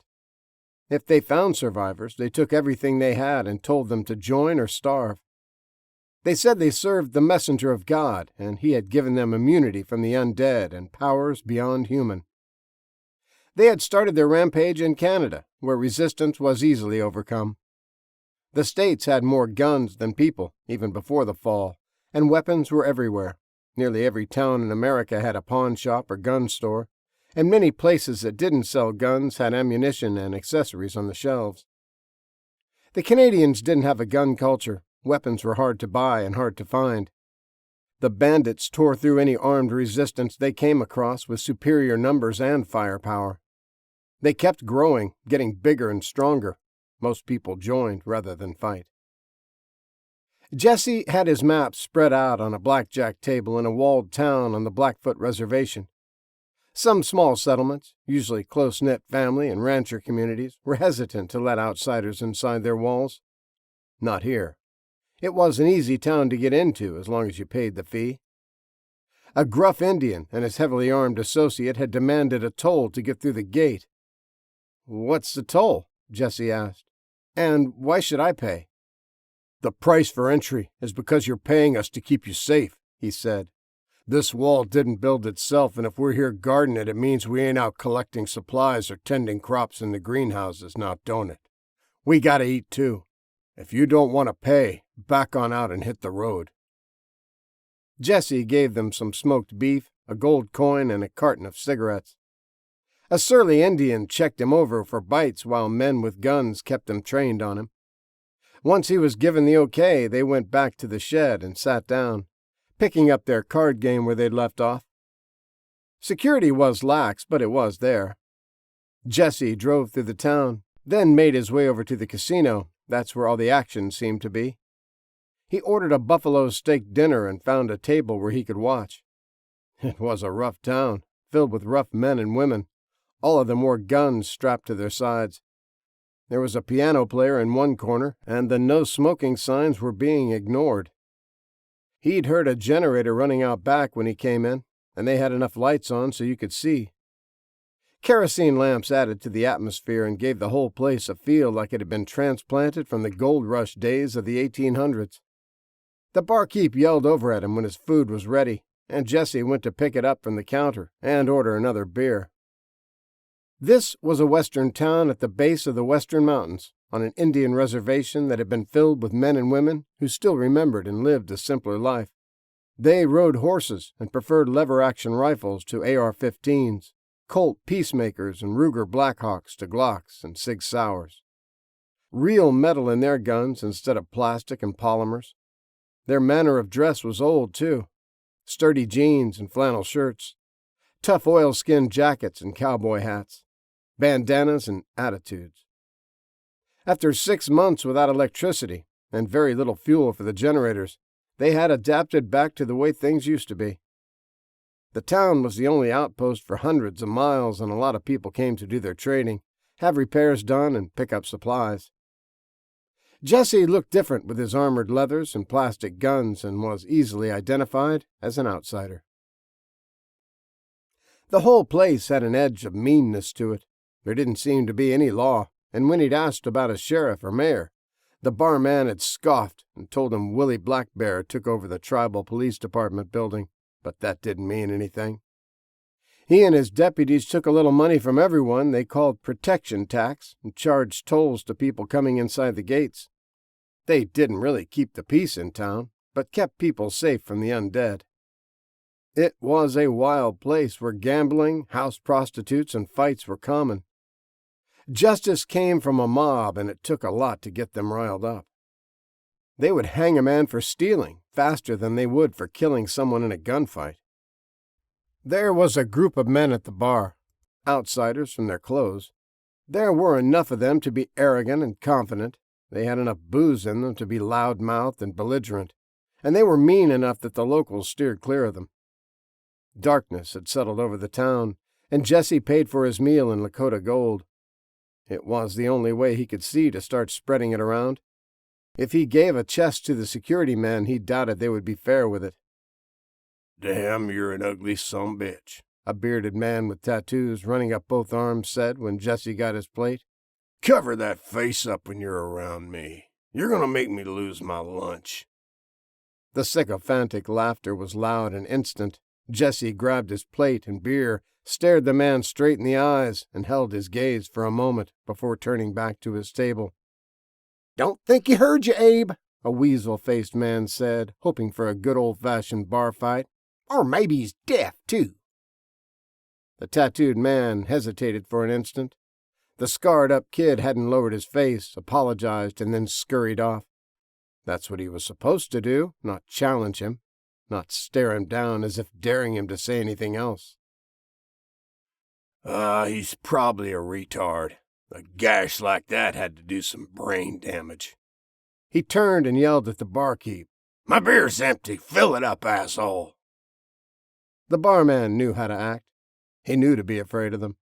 He knew to ignore the other customers and hurry over when they called for him. Abe liked that. It was the way things were supposed to be. He only had a small crew with him, not enough to take this town, but he was making an inventory, determining what they had and how many men he would need to establish control. The raiders would crush any opposition to Casey, kill the men who fought back, and let the rest of the survivors know they'd be back whenever they wanted, and they'd take whatever they needed. If nobody put up a fight, then nobody had to get killed. If they tried to hide their food, not give the raiders what they needed, well, they'd just have to cook up one of the children and eat them instead.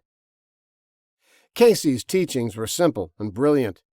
Kill the fighters, leave the rest, intimidate with brutality, and the people would gladly give them food and fuel just to be left alone. "You gonna let that little punk disrespect you like that?" the other man said, and the laughter died down among the others. "You getting soft, Abe?" He grinned, his filed-down teeth showing a mouthful of fangs. They'd been drinking jars of apple pie moonshine and home-brewed beer all afternoon. It made some men mellow. It made some men get mean. Weasel-Face didn't need alcohol to get his mean on. It was always on. He wanted to break someone, to cripple them in front of everyone, and make them beg. He was itching to use his blades and teeth, show these locals the raiders were ruthless if crossed. He'd joined Casey's gang eagerly. He liked the bloody excitement of it. Killing zombies in as many inventive ways as he could think of was nowhere near as fun as killing people. They screamed and begged and cried, especially if you were biting chunks out of their wife or kids. The punk-ass kid had it coming, too. He shouldn't have shown his ugly face in public, and he shouldn't have disrespected the raiders. "Watch your mouth, Ricky, or I'll show you the backside of my hand." It's cool, he said, not really wanting to get into it with their crew leader. The man had fists the size of wrecking balls. "Just saying, that's all. Somebody ought to teach the kid a lesson." The others were all quiet, watching the exchange. Abe had felt something when the boy looked at him. He wasn't sure what. Maybe extreme confidence. The brat wasn't afraid, and it was either because he was too stupid to know better, or so sure of himself he didn't have to be. Abe suspected the latter. You didn't wear armor like he did, or have a face like he had, and not be able to take care of yourself. Maybe he'd let Ricky get a lesson in humility. Let the kid get the best of him if he could, before the rest of them stepped in and stomped his ass, taught him his place. "You're right," Abe said. "Take care of that for me. Teach him a lesson." Ricky grinned broadly. It was time to let these local yokels know the raiders were in the house, and what would happen if you crossed them. The rest of the crew were eager for excitement. Maybe some others would be dumb enough to try to help the kid, and they could bust up the place and bust a few heads. They spun around on their stools to watch the show. Chapter 33. Jesse.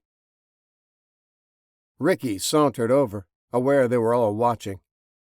He'd been the guy most likely to steal your lunch money in high school. He'd been the guy that always took a supply of roofies on dates. He'd been the guy who thought it was hilarious to walk through parking lots and drag his keys down cars he passed. He sized the kid up as he approached. He was against a wall, so he couldn't just bash him in the back of the head to take him by surprise. He wasn't very big, but he hadn't taken off that leather jacket. Punching it would be useless. He'd have to concentrate on the face, ugly him up even more. Maybe he'd give him a scar on the other side of his face so he had a matching pair. Jesse saw him separate from the man at the bar and adjust his holsters as he strutted over. He wore his guns too high and hadn't bothered to customize the rig he was wearing. It was designed for concealed carry, so it rode above the hips, not slung low where the guns were easy to reach and fast to pull. He had them on backward, too. They were set up with the grips facing forward in a cross-draw configuration. It might look cool, but he had obviously never had to pull them fast, where half-seconds counted. Jesse almost snickered, but kept his head lowered and appeared to be concentrating on his steak and potatoes. Maybe the guy was just going to the bathroom or something. When he stopped at the table, Jesse sighed inwardly. He'd put down hundreds of the undead, many of them a lot faster and meaner than this guy would ever be, but he still hated it when he had to kill the living. It just seemed like a waste. Why did people have to be such assholes? Maybe he wouldn't have to if the toughs at the bar didn't join in. Maybe he could intimidate the guy to back off. Maybe this could just be a fist fight, where guns were left in their holsters. A sideways glance showed him that probably wouldn't be the case. They were grinning in anticipation, looking forward to the bloodshed. If their buddies started losing, they'd jump right in. Bob was in the shadows under the table, staying quiet and hoping for scraps, and Jesse was pretty sure the man hadn't noticed him, or he might have thought things through a little more. The guy stood there, trying to come up with something to say, something to get the fight started. Jesse ignored him and cut off another piece of steak. When Ricky couldn't think of a witty one-liner, he took his cigarette and started to put it out in the mashed potatoes. Jesse's hand darted out faster than the eye could follow, and he wrapped it around the man's fist, crushing the cigarette between them. The ember sizzled their flesh, and he yelped in surprise, tried to pull back. Jesse held him fast, the odor of charred skin wafting up, masking the smell of the steak. Ricky remembered the raiders were watching and stopped trying to pull his hand away. If the kid could take the pain, so could he. The fire was crushed out, and the worst of it was already fading anyway. The struggle had caught the attention of others in the crowded casino, and people were turning to watch. The piano player plinked a few more notes and slid off his seat, heading to a safer area. He'd seen this before, no telling when the lead would start flying. The men in the casino were hard, but even they knew the gang was a bunch you steered clear of if you knew what was good for you. They were dirty and mean, and one look could tell you they wouldn't think twice about giving you a beat down.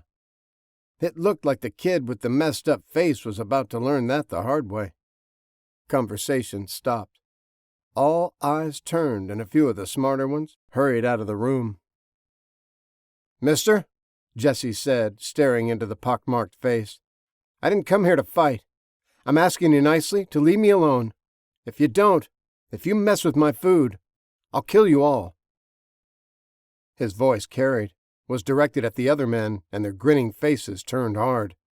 Drinks were set down, and hands hung near their guns. The man's eyes darted to Jesse's other hand that was still on the table, still held the fork and the piece of steak. His tongue darted out, licking dry lips. Jesse saw it was coming from a mile away, was ready for it, and dipped his hand to the pistol as soon as the man made his move. Ricky tried to pull his revolver from the cross-draw holster, but Jesse had his Glock up and in his face before he could jerk it free. The fork clattered to the table. His eyes got big. He had barely registered the kid's movement. The men at the bar sprang up and gripped the iron at their sides. Chairs clattered as more people hurried out, and the barman ducked behind the counter, getting out of the line of fire. Bob growled deep in his chest, an idling rumble that was ominous and promised violence.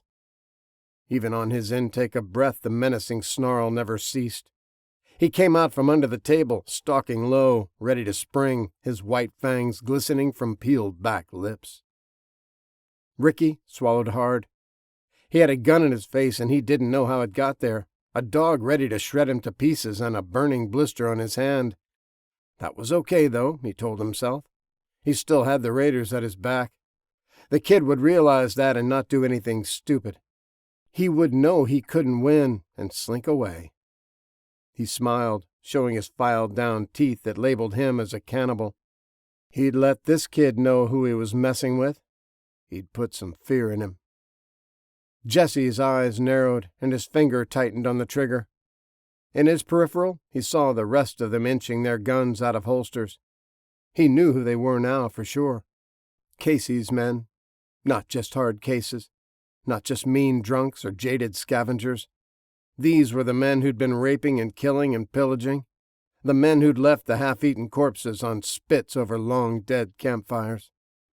"Bob," he said, his voice clear and cold in the pregnant stillness.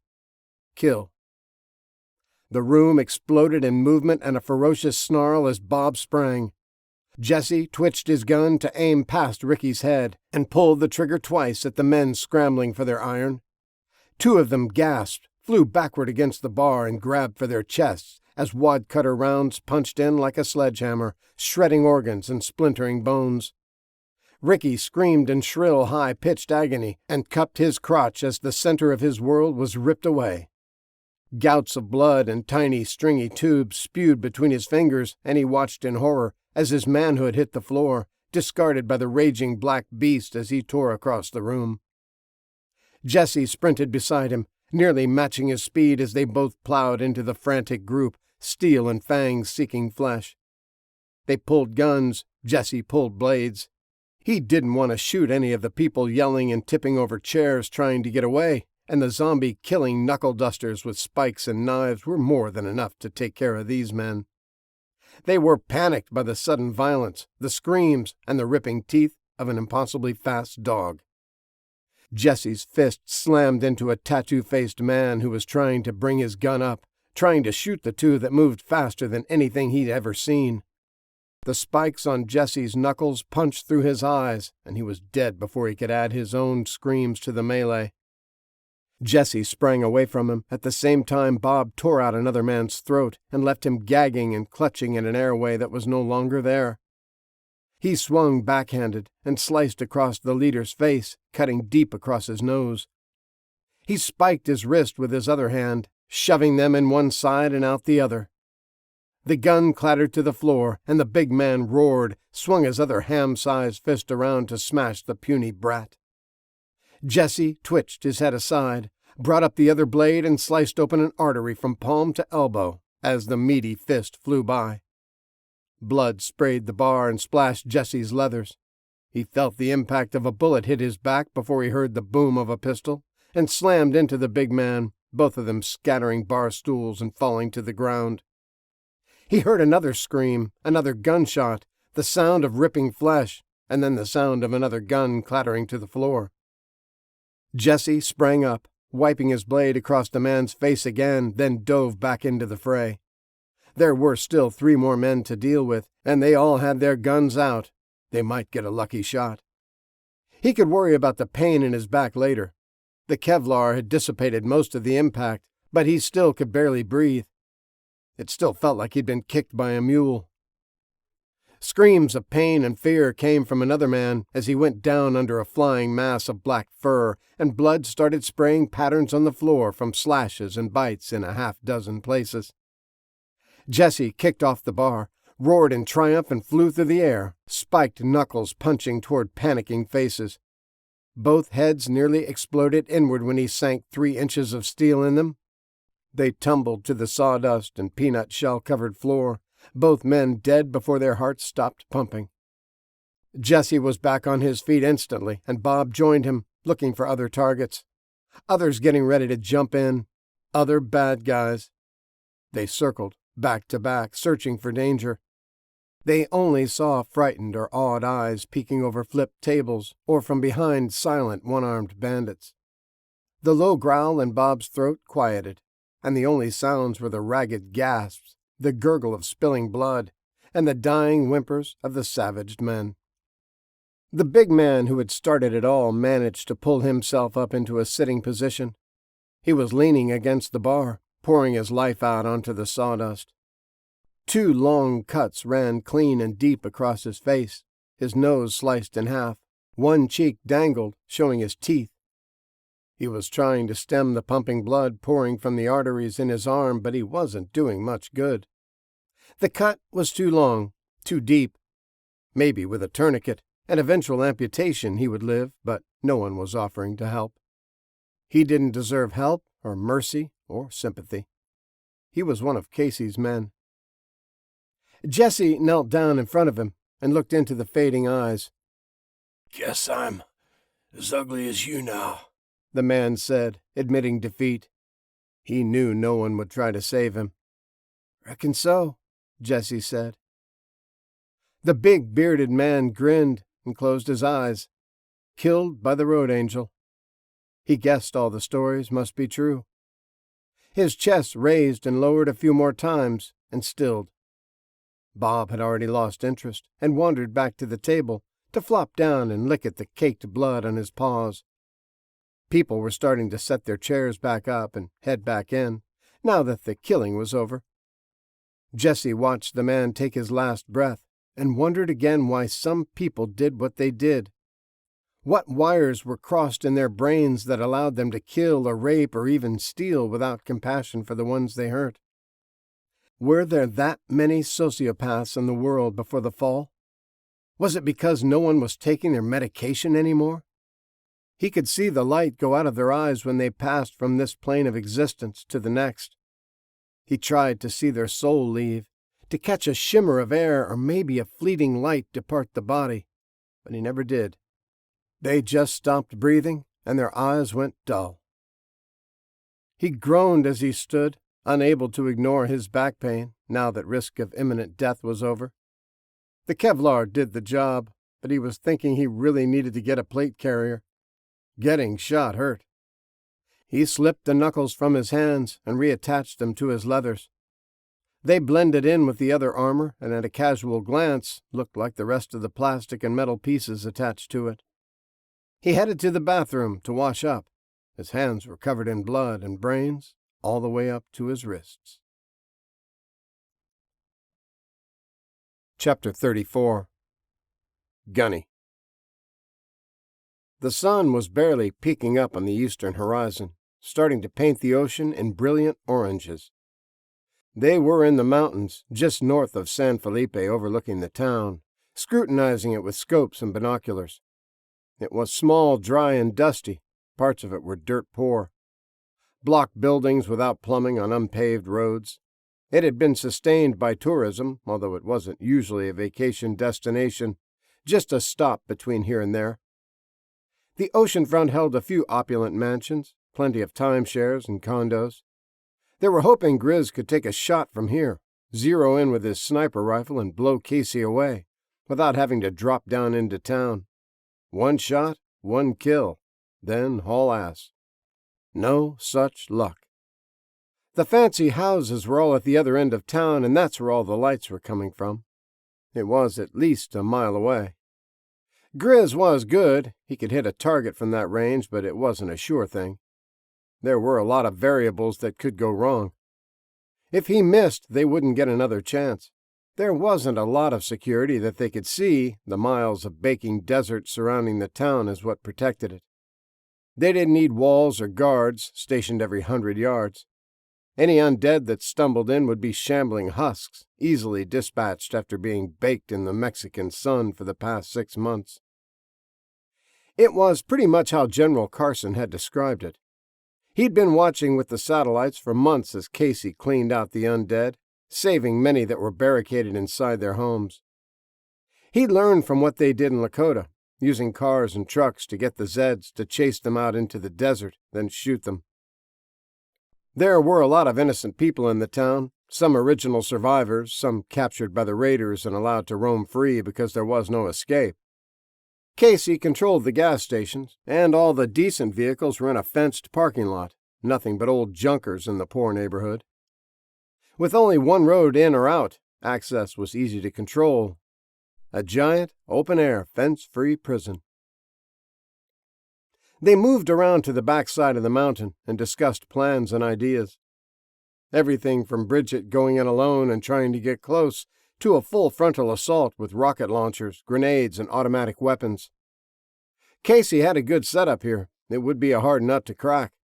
At least a few hundred raiders, the ones who had helped with the Battle of Lakota, knew Gunny and Grizz's faces. They couldn't sneak down and blend in, so that left Scratch, Hollywood, Bridget, and Stabby. "They've gotten too big, too organized," Gunny said as he rolled up a smoke. "They have some kind of chain of command, a sort of government. Even if we retire Casey, the gang has become too organized to just disband and disappear. We're going to have to eliminate his top brass before most of them turn tail and run." The others nodded as they sat around and ate their breakfast MREs. This was going to be harder than they thought. "We can't do that on this trip," Grizz said. "But we came to take him out. We gotta do that much. Maybe the rest will take the hint and settle down if they know we can terminate them at any time we want." "If they don't, we can always plan a full frontal, come in with APCs and tanks," Scratch said. "Total annihilation with everyone we have." There were murmurs of agreement, but no one wanted to do that. It would leave Lakota mostly unguarded, and a lot of innocent people would get caught up in the crossfire. I can slip into town, Hollywood said. Wander around, get a feel for things. I'm fluent in Spanish, and with the right clothes, I'll blend right in. I'll see which house Casey stays in and find a good sniper nest. We come this far, we can't leave without at least getting rid of them. After a little more discussion, they decided to go with his plan. If he could determine their numbers and what kind of weapons they had, they'd have a better idea how to proceed. Lars stripped off his guns and holsters, only keeping one tucked in his waistband, Mexican carry style. He took the flannel shirt Grizz offered him, ground it in the dirt a little, then put it on. It was oversized and baggy, giving him an underfed look, and covered the gun up nicely. Take care of Angeline for me. He winked at Bridget and tossed her the keys to his Cadillac. In case I decide to stay and enjoy the beach life. Margaritas and senoritas. They watched as he made his way down the mountain and lost view of him once he disappeared into the shadows. All they could do now was wait. They did it like all soldiers do, sleeping when they could, eating whatever concoctions they could come up with, and taking turns on watch. It was early afternoon. Scratch came down from the lookout point as Stabby went up to relieve him and joined the rest of them gathered in a circle, warming up lunch with the heat tabs from MREs. Hey, Grizz, he said, picking out a pepper jack beef patty from the half-full case. You got any naked pictures of Sheriff Collins? No, Grizz growled at him. She ain't like that. You want to see some? Scratch asked, all smiles and innocence. He managed to dodge the spoonful of hot spaghetti flung at him and giggled at the furious look on the big man's face. One of these days, was all he said, and made a neck-wringing motion with his fists. They slept, wrapped in blankets that night, and stayed out of the sun the following day. They kept the noise to a minimum and passed the time. Small talk and card games, plans for the future and stories from the past. Grizz and Gunny stripped and cleaned all the weapons. Bridget practiced her gun katas, and they all watched while pretending like they weren't. Even with the thin white scar intersecting her cheek and a missing ear from a passing bullet, she was still something to behold. Former starlet. Former frightened beauty queen. Former helpless female. 8 months ago she had screamed in terror at the sight of the undead, paralyzed with fear. Today she was faster than most with her guns, and deadlier than most with her knives. She trained harder, worked longer, and pushed herself more than most. She swore to herself she'd never have that feeling of helplessness again, and had proven herself time after time. She had earned the right to be part of the crew. It wasn't given to her because she was a pretty face. The sun had long set behind the mountains in the west when Scratch whistled softly. The others stopped what they were doing, whether dozing or talking softly, and slipped up to his guard position overlooking the town. A shadow was flitting from boulder to boulder, stealthily making its way up the mountain. Lars was back, and he had somewhat fresh burritos for everyone. Heavy guard around El Jefe's house, he told them while scratching out a map by the light of a glow stick. Most of them look like scumbags, typical trash that would join up, but they're toting MP5s and gold-plated AKs. Must have found a cartel boss's stash of guns and coke. Most of them are stoned or drunk, but the guards aren't. They look like serious customers. No messing around. How close could you get? Grizz asked. Could you tell if Casey's there? Walked right by the headquarters. It's gated, somewhat swanky, rich man's house overlooking the ocean, he said. As long as you stay off the grounds, they don't bother you. He's there. The mansion has a pool and tennis court, big windows everywhere. I saw him twice. He ain't hiding. There are a lot of townspeople down there that don't appear to be part of the gang, but I'd lay good money they'd all fight on his side. Casey saved them and keeps them safe from Los Muertos. This is his home base, so he treats them pretty good. There's plenty of food and the markets were open. There's lots of booze and drugs. Everyone is free to do what they want except leave. He has roving patrols, but they don't bother anyone, not even the women. It's almost like he's trying to be a benevolent ruler, not some kill-crazy warlord. He dies, Gunny said. Oh, I agree, Hollywood said. He treats these people decent because he isn't dumb. The ones that are brought in from the States, now that's a different story. I hung around in the market most of the day acting like I was half drunk. I didn't say anything in Spanish, so they didn't think I understood. The outsiders, as they call them, are turned into servants, and the pretty ones into sex slaves. Anyone that works directly for Casey has a chance to have his own harem. That's got them lined up to sign up. Man, it's messed up how fast people revert back to being so cruel. Any place I can get a clear shot? Grizz asked. With the manpower he has, it'd be best to do a hit and run. Yeah, Lars said, and circled the Guadalupe shrine that sat on a hilltop. I was up here when I spotted him. It's high enough to see over the wall, and he's hard to miss, that big bald head of his. The church juts out into the bay a lot farther than the house, and he has a good view of it. You can see the front and side yard where the pool is. You can't see the back or the other side, but there are only garages and the tennis court there, and I doubt he's a tennis kind of guy. What's the distance? Grizz asked. From shrine to his yard. I'd say 400 or 500 yards, Lars replied. The properties adjoin. The only thing separating them is a fence. Won't need the Barrett then, Grizz said. I'll take the Weatherby. Easier to carry. Escape route? Gunny asked. By land or by sea, Hollywood replied. There are cars everywhere. Anything in town is pretty old, though. They have a lot of new ones armored up near his compound. A lot of activity going on. They were packing up the trucks. Looks like they're prepping for a big raid somewhere. It'll be easier to hotwire one of the old clunkers. They aren't messing with those. Or you could take a boat and head up the coast. Car, Grizz said. I don't want to be stuck out in the water with nowhere to hide. Agreed, Gunny said. Get our cars up here. He indicated a spot on the map a few miles north of town. Grizz and I'll take care of business, grab one of those heaps and meet you. We'll set off some claymores, maybe blow their gas station to create a panic. They'll think it's an all-out attack at first, and we'll be able to sneak out in the confusion. They hastily broke camp and headed off in different directions.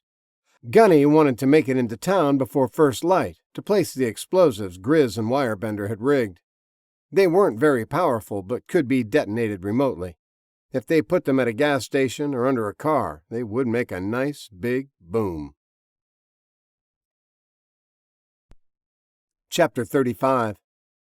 Gunny. The faintest hints of the sun were trying to peek over the horizon when the two men slipped into the courtyard of the Guadalupe shrine.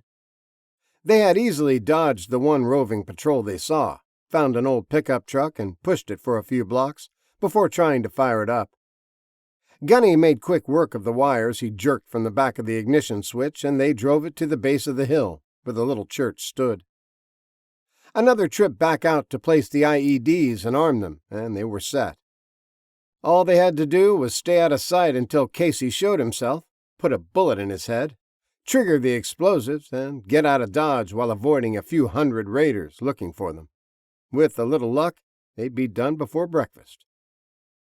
The shrine was a ruin. Someone had defaced it, and there were empty beer cans and broken bottles strewn everywhere. Someone had scrawled, Casey the Cannibal, God Emperor of All, in black spray paint over the picture of the Virgin Mary. A pile of human skulls, with a bit of hair and flesh still clinging to them, were stacked on a table in front of the mural. The two men looked at each other and shook their heads. This two-bit loser had gathered quite a cult following.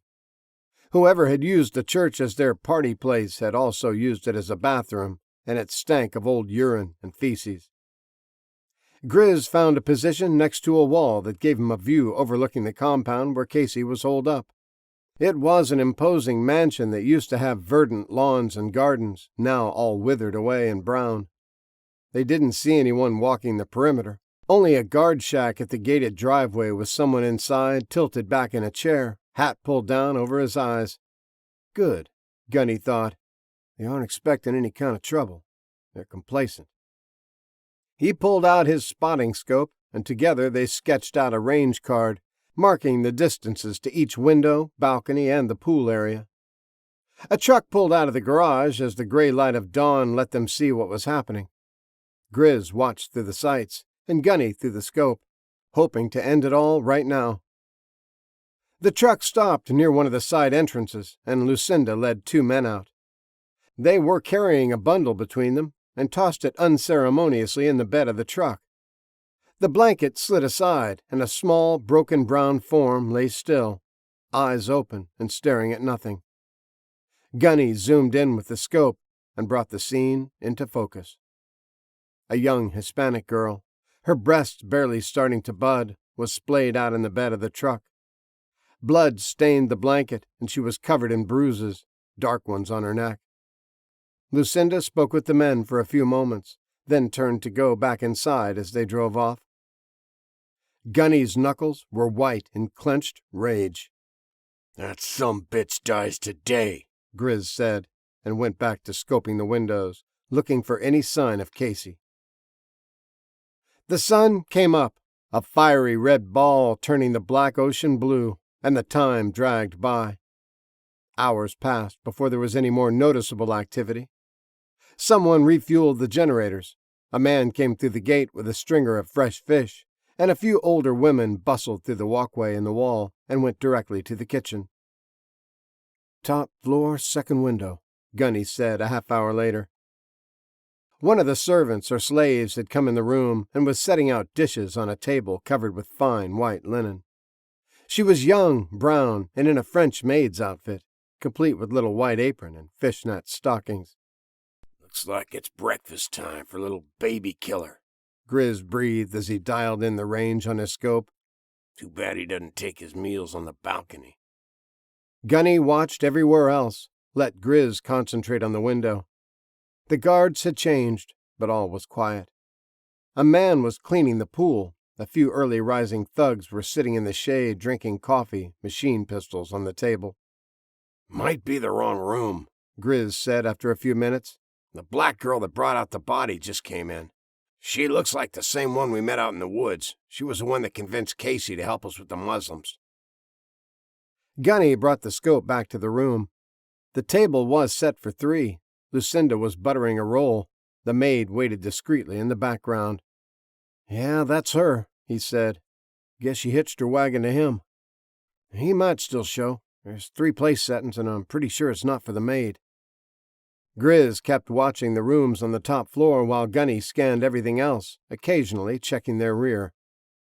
"Another woman just came in," Grizz said. "She's sitting down. No Casey yet." "Another one of his sex toys?" Gunny asked, zooming in on a new guard going to the gate, checking his weapon, looking for how much extra ammo he carried. "Too old and ugly," Grizz said. "Must be somebody important, though. I doubt he breaks bread with the peons." "She looks familiar. I've seen her before," Grizz added after a moment. "You recognize her?" Gunny brought the scope back and concentrated it on the middle-aged woman, sipping her coffee from a tiny cup, little finger extended. She signaled impatiently, and the maid hurried to refill it while the woman looked bored. "That's Edmonds," Gunny said. "She's supposed to be the president. Danny told us about her. She led that train full of radicals to Lakota. Double-crossed him and killed all of his Marines. Put a bullet in her, too, but Casey first." "With pleasure," Grizz said. "Didn't Carson say she was one of those New World Order clowns that helped the Hadjis get the virus? I wonder how she wound up here." "She was in the back of Sammy's Mustang after the battle," Gunny said. "I saw her, but I didn't know who it was. She was a bloody mess." "Guess old Casey likes to hobnob with the high and mighty," Grizz said. "Bet she's banging her, too. He looks like the type who'd poke anything. Better hope you don't get captured, Mr. President. Might make you his boy toy." "Piss off," Gunny laughed. Went back to scoping the house, trying to find Casey. Grizz chuckled quietly, then said, "Got him." Casey walked in, cruelly twisted the maid's breast as he passed, and flopped down in a chair at the table. He seemed pleased with himself and grinned broadly. Gunny checked their perimeter, ensured nothing was impeding their escape route, and said, "All clear. Fire when ready." On a shot this close, it was less than 600 yards, Grizz didn't need instruction. He didn't need to be told to check his parallax and mill. He didn't need a computer to adjust for the wind or bullet drop or the curvature of the earth. He was loaded with .338 Lapua Magnum rounds. Casey's grinning face filled his scope. He just needed to know if it was safe to take the shot. It was. He paused at the bottom of his breath and applied the last little bit of pressure to the trigger. The gunshot exploded in the still morning air, and he jacked in another round, his eye already adjusting to Edmund's. Gunny was waiting until he confirmed the kill before he keyed the walkie-talkie to set off the claymores. Grizz reacquired his target and cursed softly under his breath. Instead of 2 surprised looks, a shattered window and a very dead Casey splashed all over the table. He saw a dark splotch and a small spiderweb of cracked glass where the round had hit. He fired again at the same spot, hoping to punch through the bulletproof glass, and was jacking in a 3rd round before the startled people in the room had begun to move. The 4th bullet finally burst through the window, but it was too late. They were out of sight and scrambling for the door. "Blow it," Grizz said and sprang up. "This is Fubard." The guards were already pulling guns and firing haphazardly at the shrine. They knew where the shots were coming from. 1 shot, they would have been clueless. 2, and they would have gotten an idea. With 4, they had seen the flash from the muzzle. Gunny keyed the mic, and small explosions were immediately followed by larger ones. The cars parked across the street from the guard shack leaped off the ground, spewing flames, and in another part of town, a gasoline-fueled inferno sent a black mushroom cloud boiling into the sky. Gunny and Grizz ran down the steps. Their plan of firing a single shot and the guards not sure where it came from was gone. There was no stealth now. It was an all-out race to get out of the town before Casey's men could get organized and cut them off. Gunny twisted the wires together, tapped the starter wire, and the old truck groaned to life. Men were pouring out of the compound, running toward them and shooting as they came. Gunny hit the gas, and the truck lurched forward. Gunfire filled the air, but running men firing from the hip couldn't hit the broadside of a barn, let alone a speeding vehicle. Gunny turned on the first road they came to, got out of the line of fire, then concentrated on driving. There was only 1 road out of town. Within minutes, every gun Casey had would be on their tail. "Must have been some paranoid drug lord's house," Grizz said in frustration. "Should have brought the 50. The tired old truck wheezed through the gears, its bald tires spinning on the dirt roads. Gunny pulled out of a power slide, threw the column-mounted shifter into second, and hit the gas again, trying to coax a little more speed out of it. Chickens and cats and people ran out of the way. The dogs barked and gave chase. A new pickup truck, shiny, lifted, and armored, came racing down the street straight toward them. They both saw the whip antennas on the bumper of the patrol truck. You can't outrun a radio. Gunny and Grizz had an advantage over them, even if the bandits didn't realize it. They wanted to catch whoever had violated their town, whoever had tried to kill the boss. They'd be rewarded and have honor. They'd do just about anything, put themselves in danger and take crazy chances. But they wouldn't risk everything. They wouldn't die for it. It wasn't worth that. Gunny and Grizz would. They had nothing to lose. If they were captured, they would be tortured very slowly, probably eaten. Maybe parts of them cooked while they were still alive and forced to watch an arm or a leg being consumed. They had no choice. Escape or die. They would risk everything. The truck was bearing down on them, trying to force them to turn or stop. Gunny aimed right for it, flat-footed the gas pedal. The man corrected, moved a little to the left. Gunny matched his move, steered a little to the right, keeping himself centered on the fast-coming Dodge. The wheezy old truck was screaming, ready to blow, and Gunny slammed the shifter down into third. The men in the bed of the Dodge were aiming over the cab, trying to shoot pistols at a fast-moving target from a fast-moving position. They missed. Gunny saw the face of the men behind the wheel when he realized he was going to lose in this game of chicken. When he realized that the men in the clatter-trap old beater weren't going to turn or stop, or even slow down. His eyes got big, and he jerked the wheel at the last second, over the yells of the men in the bed. The jacked-up Dodge bounced over a curb and plowed down a wooden fence, sent more chickens squawking, and bounced off a parked car. The men in the bed went flying, slamming into the house next door or the ground, breaking them, crippling them, and killing them. The driver slid back out into the street, overcorrected, and sent the lifted truck tumbling, tires, glass, and the last of the men in the back spinning off in all directions. Gunny bounced past the last house on the dirt road and cut the wheel, skidding onto the highway that would take them back north. He pushed the truck, wringing every last ounce of speed that he could. Grizz got in his handheld, called the rest of the crew, letting them know they were coming in hot. "Yeah, we kind of figured," Hollywood said. "We heard you tearing shit up." "Set up some claymores on tripwires," Grizz told him. "We'll be there in a few minutes if this old tub will make it. We got company right on our 6th. He hoped the Dodge had blocked the road when it wrecked, buying them a little time while the rest of the raiders had to backtrack and go around. Gunny couldn't tell how far back their pursuers were. The old road was wind-blown with dirt and sand, barely distinguishable from the desert in places, and he was leaving a cloud of dust behind them.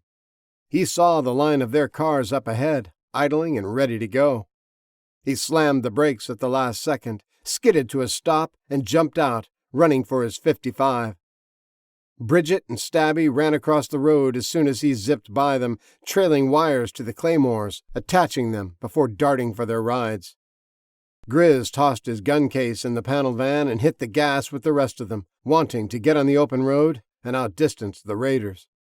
They heard the explosions a few moments later over the roar of their engines, but couldn't see through the cloud of dust how many they'd managed to take out. "How'd it go?" Scratch asked when they were up to speed, eating up the miles. "Failure," Grizz barked, still aggravated, anger in his voice. "Absolute and utter failure." They kept the hammer down, putting miles between them and their pursuers, who had lost the first 4 trucks in the chase. Casey was pissed. That asshole Gunny had gotten within shooting distance, and his patrols hadn't stopped him. He knew it was him, no doubt in his mind. He wouldn't put it past one of the locals to take a shot at him, but they would have known the house had bulletproof glass. They couldn't have set off all those explosions either. No, he knew who did this. It was time to make them pay. He'd been sitting around too long. He had a dozen trucks in pursuit, and they had radioed back there were only 4 cars. The overconfident asshole thought he only needed a tiny little team to take out Casey the cannibal. Well, he had another thing coming, didn't he? He was going to run them to the ground, keep on their tails until they broke down, wrecked, or ran out of gas. He didn't care which, as long as he took them alive. He had plans. He wanted Lakota, and it would be so much easier with their president strapped to the front of his truck. He'd just drive right in the front gate. He wanted out of this oppressive heat. He wanted unlimited electricity, and he wanted to rub their faces in it. Especially that Collins bitch. She was the one who started all of his troubles, thinking she was better than everyone else. He couldn't wait to make her pay. His gang of raiders was nearly ready to go. They'd been planning on leaving soon anyway. He told his radio man to call in all the raiding parties, have them all head for Lakota. He had scores of small groups out feeding him intel, raiding small settlements, and letting everyone know that Casey was the new war chief. Casey, the cannibal, ran this country. Casey would do whatever he wanted, and as long as they towed the line, paid their taxes like he demanded, they would be left alone. Mostly. He climbed into his Mustang and tore out of San Felipe for the last time. His men hurried to finish loading their equipment and fell in behind him. They were done with Mexico. Nobody could tell them where to live. They had been recruiting and building their army for months. They were ready to go back home and take what was theirs. Chapter 36. Scarlet. She watched from the shadows as the boy with the scar went to wash the blood from his hands. She thought he'd show up eventually. He was consistent, even if he wasn't predictable. She'd lost track of him after he'd spotted her, and was starting to second-guess herself.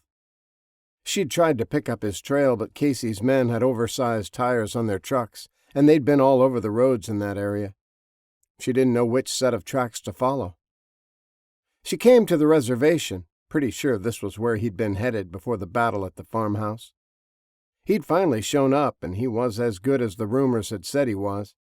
She'd seen the aftermath of his work, had watched him from long distance through binoculars, but this was the first time she'd seen him go hand to hand with real people.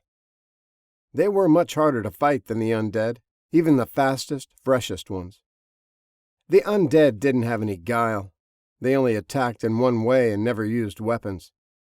Him and his dog had just killed 8 heavily armed and fully prepared men. It had only taken a handful of seconds, less than a minute from start to finish. He hadn't wanted the fight. She'd heard him ask the man to leave him alone, but once it started, he was brutal and ruthless. The Road Angel was good, she admitted, but not all that good. If she'd been in the same situation, she never would have let herself get shot. That was dumb. Her machetes or batons had the reach and speed his knuckle-dusters didn't. But still, overall, he had done a fine job. The results of the good Dr. Stevens' injections, even the early ones she had given him, were still very remarkable. She was at an impasse now. She wasn't quite sure what to do. She was starting to admire him. She'd made contact with her father and given her report about the settlements they could easily take in North Dakota and eastern Montana. She told them they might have a tough time in the Midwestern states. The new government in America wasn't just preaching propaganda on the radio. They really did have zombie trains killing the undead by the thousands and leading the rest out into the deserts to wither away. They were well armed, and they already had a network set up to help each other if they came under attack. She'd suggested maybe they should concentrate on Canada. They were taking town after town without much resistance.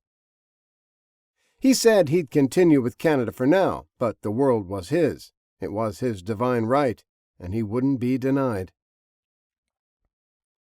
The conversation had disturbed her. Her father really believed that crap he was preaching. He wasn't struggling to survive, giving people some sort of hope to hang on to, promising things would get better and using a hokey new religion to knit them together. She'd seen the wisdom in that at first. The people needed something bigger than themselves to fight for. Now she was starting to regret it.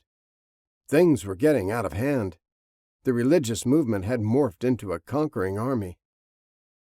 Her father had scores of men like her now, more than human, faster, stronger, and better in almost every way. They were super soldiers, like the original intent of the virus was meant to make them. It was key to their success. They would lead in hordes of the undead, walk among them, and show the fortified towns their power. It almost always worked. They would assimilate whole communities without firing a shot. Only once had she heard of a community refusing to surrender, and their walls were overrun. That had been on one of their far southern forays deep into Lakota territory. Now, Lakota had a super soldier. Not as strong, though, she told herself. He had an early version of the inoculation. The immunity effects had worn off. She'd seen the undead attack him. He couldn't walk among them. He couldn't blend like the Anubis warriors could. He was fast, though, insanely fast, and so was his dog. She wondered if it had been given the injections. They'd never tried it on animals. There was no need. They had humans to use when they'd been trying to perfect it, to strip all the bad bits that turned you into the undead.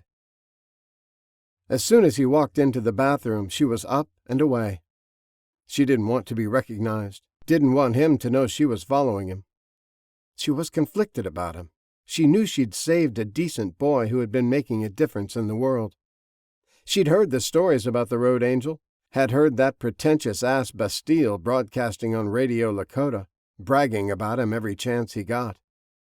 She hadn't believed half of his so-called exploits at first, but she'd seen what he could do. With the zombies and with people.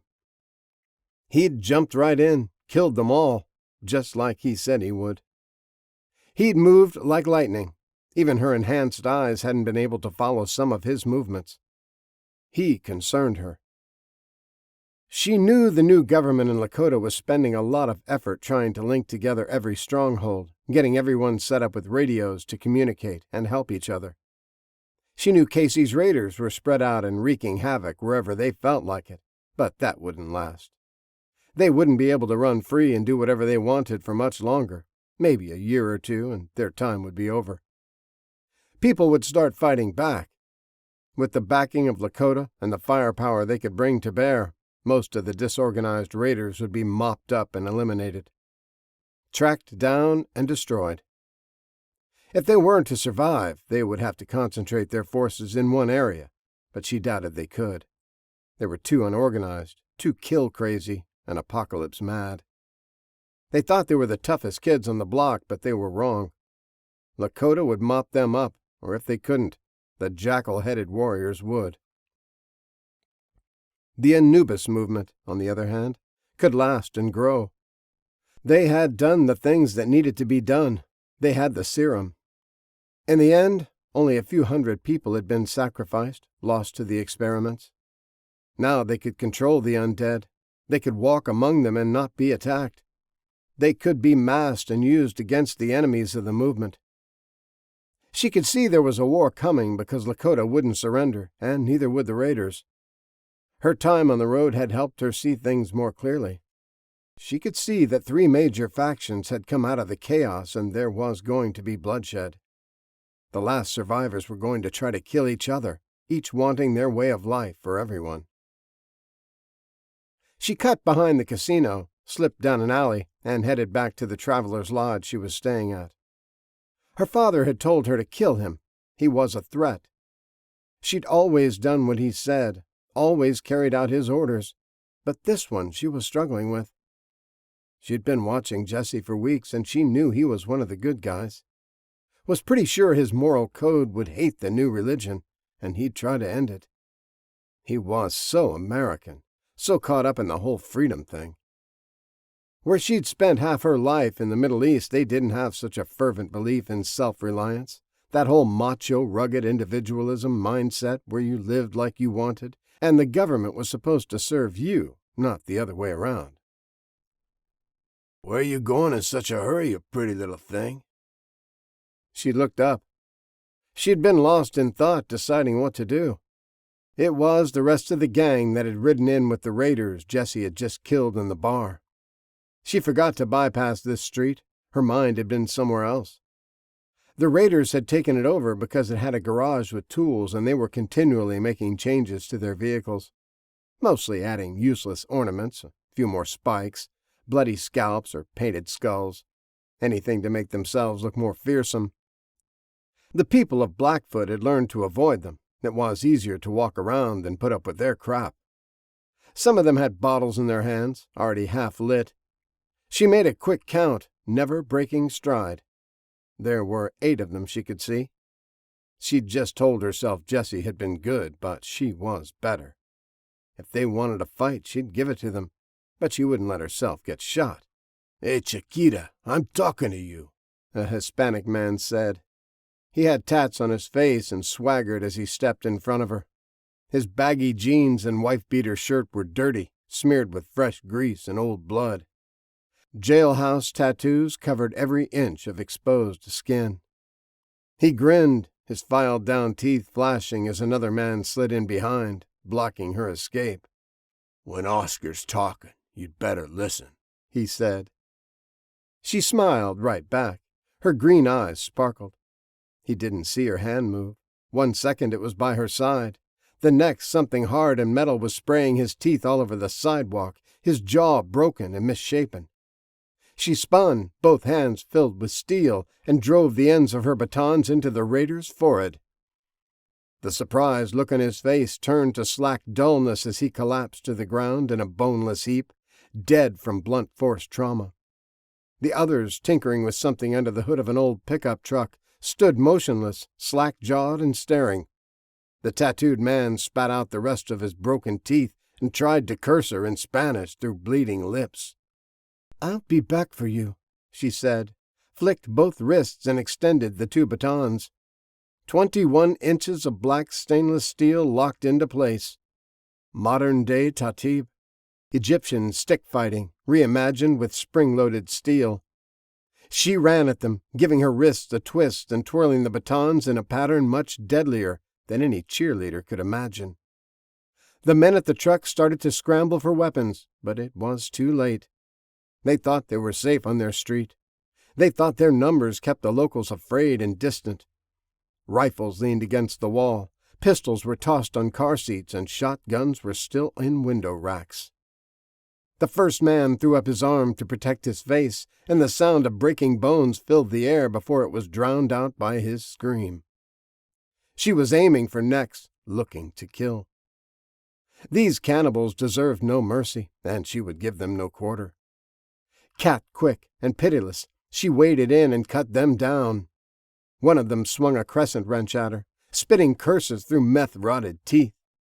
She twisted her wrist, snapped a baton down along her arm, deflecting the blow on the steel. The other hand shot out and slashed at his Adam's apple, crushing it and killing him. It took him a few minutes to die, blue-faced, grasping his throat and sucking for air, but it only took him a few seconds to realize he'd taken his last breath. Some of them were coming at her now, grabbing for her arms, and using their size and numbers to overwhelm her. She shot a foot into someone's crotch, and the air whooshed out of him before the vomit did. His testicles were crushed, broken open and running down his legs like the delicate eggs they were. Her speed was uncanny, her strength unmatched, her ferocity unrivaled. She had all the traits of a fresh-turned zombie and the grace of a feral cat. They couldn't keep track of her. She was in their clutches one second. They were collapsing to the ground, spewing blood from crushed faces and shattered bones the next. She grimaced, putting all her strength into each blow, breaking something with every impact. Big Red came the closest to taking her down. He managed to grab her long black braid and pull her off balance. She broke his knee with a sidekick, his elbow with a flash from her baton, his nose with the blunt side of the other one. He didn't know which hurt the worst, but didn't have time to consider it. She brutally backhanded him with the other truncheon and sent most of his brains flying against the wall from a cracked-open skull. One of the men had grabbed his pistol from the front seat and was bringing it around to fill her full of lead. She leapt from across the room, spun her batons, and drove them both through his head, splashing his eyes over her fists. The last raider grabbed a shotgun and squeezed the trigger as she pulled her batons out of the dead man's face and spun away. Buckshot caught her in the side, ripped through her leathers, and she gasped in pain and annoyance. She'd made the same mistake as the road angel. There had been too many of them, and she let them get too spread out. She sent both batons flying at him, whirling like fatal frisbees and slinging brain and blood across the walls as they spun. He ducked and covered his face and brought the gun up to protect him from the deadly projectiles. They bounced off of it, clattering harmlessly to the floor. He swung the barrel down, ready to blow that killer bitch away. But she wasn't there. Wasn't standing by the truck. He backed up, jerking the gun left and right, looking for her. His breathing was fast and harsh. He'd just seen all his buddies get wasted in like 5 seconds flat. Vinny was on his knees, still gagging and trying to breathe. The new guy was moaning and cradling an arm that bent in the wrong place. Slim was puking his guts out, and Oscar was still outside trying to say something and hold his face together at the same time. He heard her whistle and looked up just in time to see her spring at him from the top of the car lift. His head bounced off the concrete and the gun clattered to the floor. She rolled off him, scooped it up, spun to point between his widened eyes, and pulled the trigger. His face disappeared along with the rest of his head. The vomiting man looked up just in time to see the flash from the barrel. Pieces of his head joined the rest, decorating the garage. Vinny was still dying, still clutching at his throat, so she left him to it. The man trying to pull his arm back in place tried to run, but only took half a step before she racked the Mossberg, chambered around, then pulled the trigger, sending bits of his heart, lungs, and liver all over the side of the truck. She tossed it on the quivering body, grabbed her batons, and walked back out into the sunshine and Oscar. It occurred to him that he should probably be running, but it was too late now. He still had a hand on his jaw, holding it in place, and the anger had left his eyes. Pain and fear had replaced it. "How many lives have you destroyed, Oscar?" she asked. "How many people have you eaten?" He remained motionless, too afraid to move, unable to speak. "Hey, Chiquita, I'm talking to you," she said with a hard Spanish accent, matching his, and her eyes boring into him. "When Scarlett is talking, you better answer." He took a step back and turned. Her baton shot out and caught him in the neck, snapping it. She closed her eyes, willed away the pain in her side, and listened to his body crumple to the sidewalk. Then Vinny finally collapsed, still clawing at his throat. She had to get back to her room. The pellets that had penetrated her leather needed to come out before her accelerated healing started closing up the wounds. Chapter 37. Jesse. Jesse lost his appetite as the blood washed away from his hands and down the drain. He wondered about the men he'd just killed, if they had deserved it, or if it was like a lot of things in this violent new world. Unavoidable. It seemed like the forces of good and evil had become clear-cut. There wasn't much ambiguity anymore. The bad guys didn't try to hide who they were. They weren't afraid of being caught. There was no one to catch them, no one to jail them or hunt them down. Everyone who could plan for the future was too busy trying to survive and start over, too busy battling roving undead hordes and figuring out how to grow crops or heal the sick or process new fuel to keep the machines running. Subtle criminals would come back, right along with the crooked politicians and shady businessmen, but those crimes people were used to, almost expected.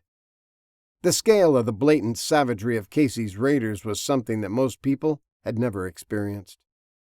Maybe a few survivors of the death squads in South America or Southeast Asia might still be around, but in America, wanton butchery had ceased 150 years prior, when the Indian Wars were over. The thin veneer of civilization had disappeared in the wastelands. Most of the towns he'd visited had maintained it, even if it had slipped a little. Rough men with principles hadn't let it all go to hell. They'd held their towns together and were working toward building something bigger than themselves.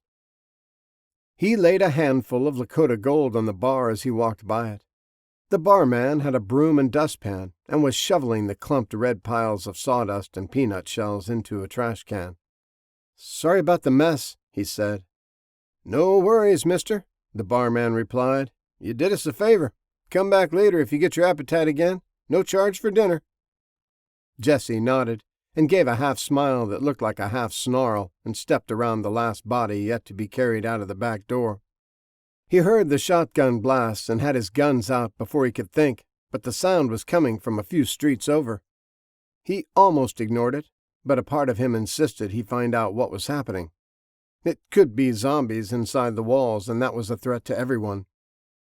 He took off at a slow jog toward the alley, his leather quietly jangling. He turned the corner and saw her break a man's neck with a rod, then stand still as he fell at her feet. Jesse stopped, scanned for another danger, but only saw a scattering of fallen bodies. Broken-boned and gunshot, all of them wearing the garish outfits the cannibals preferred. The last one alive finally stopped kicking, hands still grasping his crushed throat. Jesse watched as she reached up and pressed at her side, then noticed the blood trails staining the black leather riding suit she wore.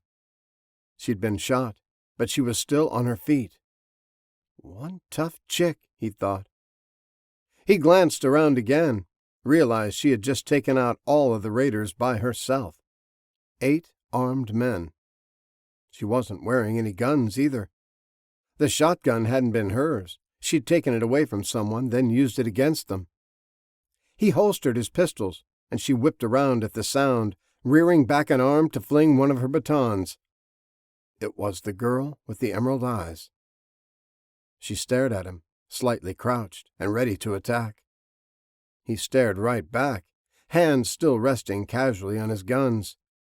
"Good work," he finally said as the moment stretched out, then added, "You're hit." "Thanks, Captain Obvious. I never would have known if you hadn't told me." Jesse stared at her as Sandy's words popped into his head. "You're filthy and you stink. The girl from the van. You look like one of them." He turned and left, Bob patting by his side. He didn't need the abuse. He wasn't going to take any of her smart mouth. Bleed out. He didn't care. He was only trying to help. Why did girls have to be so hateful? Jesse was tinkering with his car, getting ready to roll out of the casino town. He'd spent the night playing poker with the Lakota gold, spreading it around when he lost, usually on purpose, picking up some more ammo and a fishing pole when he won. It was too easy to read their faces or count the cards. He and Bob had a good meal and a comfortable bed, but he needed to get rolling again. Duty calls and all that. The atmosphere among the residents had lightened considerably. Casey's raiders had been running roughshod over them for weeks, and in a single afternoon they'd all been killed, tossed over the wall for the coyotes, and their cars claimed by locals. He was under the Merc, retorquing the bolts from the new A-arms he'd put on in Colorado. He'd heard her pull up on the motorcycle, then sit, letting it idle. He knew it was her by the leathers she wore, black and armored. He pulled himself out and stood, wiping his hands on a rag. His hair hung over his face, and he pushed it back behind his ear, not letting it hide his scar. He didn't give a damn what she thought about it, or him. She flipped her visor up and held out a piece of paper. For a brief, crazy moment he thought she was giving him her phone number. "I wrote this down from the radios the raiders had in their cars," she said. "It's the freak they use." Jesse hadn't even thought about that. He knew Wirebender was always scanning, trying to pick them up, but never had found the channel they used. "They've been using the airline equipment, set to the ground control frequency range." She explained the numbers to him. No wonder Wirebender had never been able to hear them. They're sneaky bastards, he thought. Jesse nodded his thanks, but kept his silence, folded the paper into an inner pocket, then looked back at her. She started to say something, but stopped. He waited. The last time he spoke to her, she'd snapped at him. He was tired of women. He couldn't figure them out and didn't want to. Whenever he tried to be nice to one, it turned out bad. Maybe later, after he finished up this job for Lakota, once he had mapped out what was left of the states, maybe then he'd try to find someone. If he could find anyone that would have him. She sat on her bike for a few more seconds, trying to decide something, then seemed to make up her mind. She flipped down the visor, gave him a curt nod, and then took off toward the gates. She traveled light. The motorcycle had small aerodynamic saddlebags, and she had a ruck on her back, but that was it. Jesse didn't even see her weapons, other than the long machetes strapped in place on either side of the gas tank and the collapsed batons on her belt. He wondered where she slept, if she went into a different house every night. He closed his eyes and zeroed in on the sound of the bike, filtering out the noise of people, generators, and horses. She went east, the same direction he was headed. He squinted up at the sun. It was before noon, but not by much. He'd let her get a good head start. He didn't want to run into her again. He considered her as he cleaned his tools and put them away, using the bandana tied around his neck to dab at his lip every once in a while. It was mostly old habit now. He'd pretty much learned how to live with the scar and didn't have drool running down his chin all the time. That was a decent thing she did, giving him the radio frequencies. Maybe she wasn't so bad after all. "Want some lunch, boy?" he asked Bob. He got a tail wag. Bob was always up for lunch. Chapter 38. Lakota. Eustace pulled up to the Sallyport gate in the lead motorhome, not sure what to expect, but ready to argue their case if they were denied entry. The dadgum president himself had saved them from Casey's cannibals, told them to come, and they had finally made it. They had crossed a narrow bridge over a wide moat, and the walls loomed high above them, double-stacked shipping containers as far as the eye could see in either direction. Strands of barbed wire angled out, making climbing them nearly impossible. Guard towers and machine gun emplacements on top. It was formidable, and no way was Charlie going to breach that. "Make that zombies," he corrected himself. The old black man stepped out of the big RV and stretched his aching bones as the others filed out. Cattle and sheep roamed the swath of land between the wall and the water, keeping the grass trimmed. It had taken them days to get back home and scavenge what they could. They'd had to bury Robert. His hands had gotten worse by the time they made it back to their RV park, and he was delirious. He only lasted another day. The closest thing they had to a doctor among them was a girl who had worked in a dentist's office. Jennifer couldn't save him, but between her and Eustace and what he recalled from his army days, they had helped everyone else. They had chosen a couple of the best motorhomes in the park to run up to Oklahoma. Eustace had taken Claudettes and loaded a dozen people on board. It was the nicest one, and she wouldn't miss it. They'd buried her and the others killed by the raiders in a shallow grave, even though there wasn't a whole lot left after the various animals had been at them for days. They stayed on the back roads, just like the kid who'd rescued them had advised. Jennifer followed in a Winnebago with the rest of the survivors. They raided the first pawn shop they saw, got enough guns for everyone, and enough ammunition to wage a war.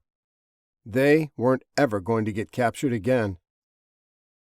A pair of soldiers greeted them, explained the procedure about being checked for bites and the in-processing. "Can you walk through the gates?" the young soldier asked as he finished. "We have golf carts if you can't." "We aren't dead yet, young man," Thelma snapped, her spiky gray hair bobbing when she spoke. "Of course we can walk." The old black man grinned at him. "Don't mind that old bird. She's always in a cantankerous mood." "I heard that, Eustace," she retorted over her shoulder. "You're not so pleasant yourself most of the time." "Only when I'm around you, my dear," he replied good-naturedly.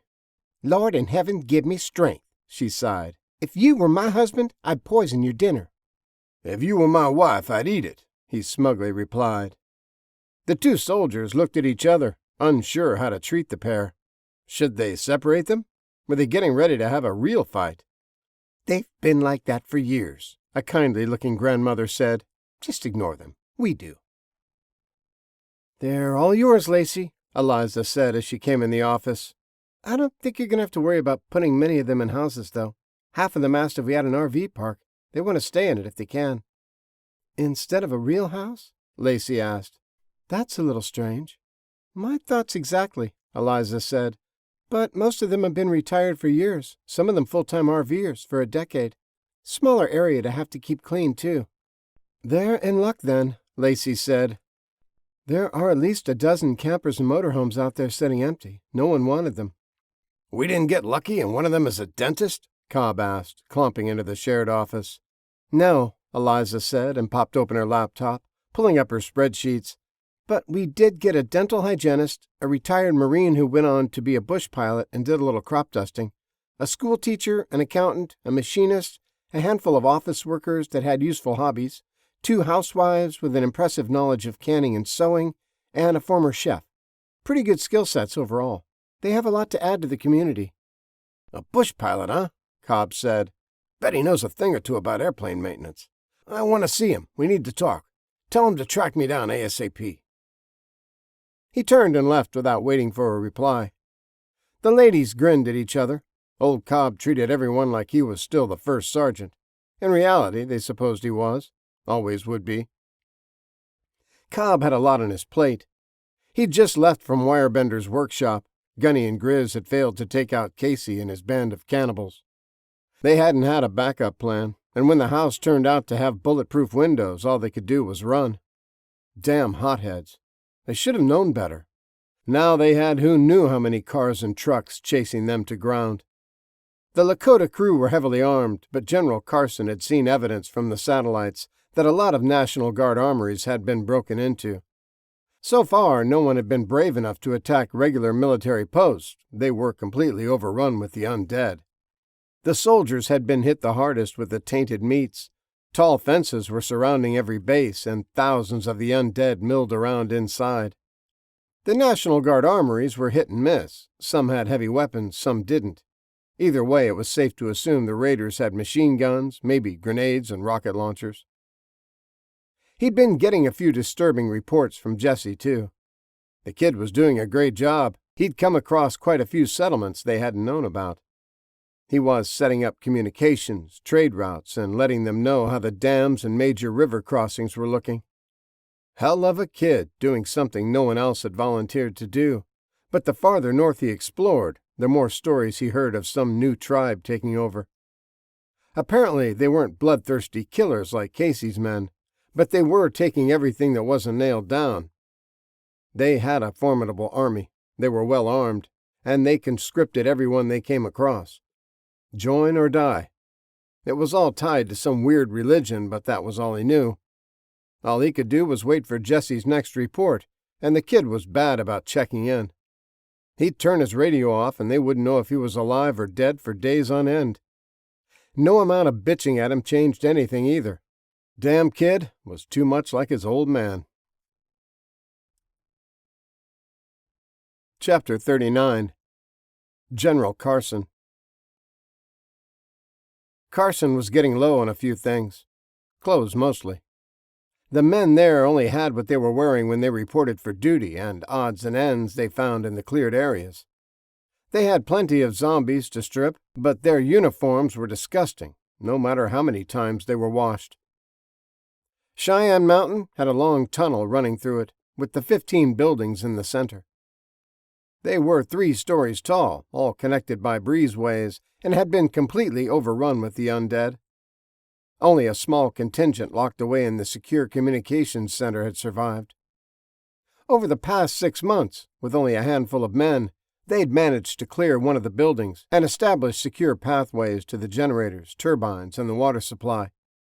There were enough emergency rations on hand to feed 1,500 people for a week.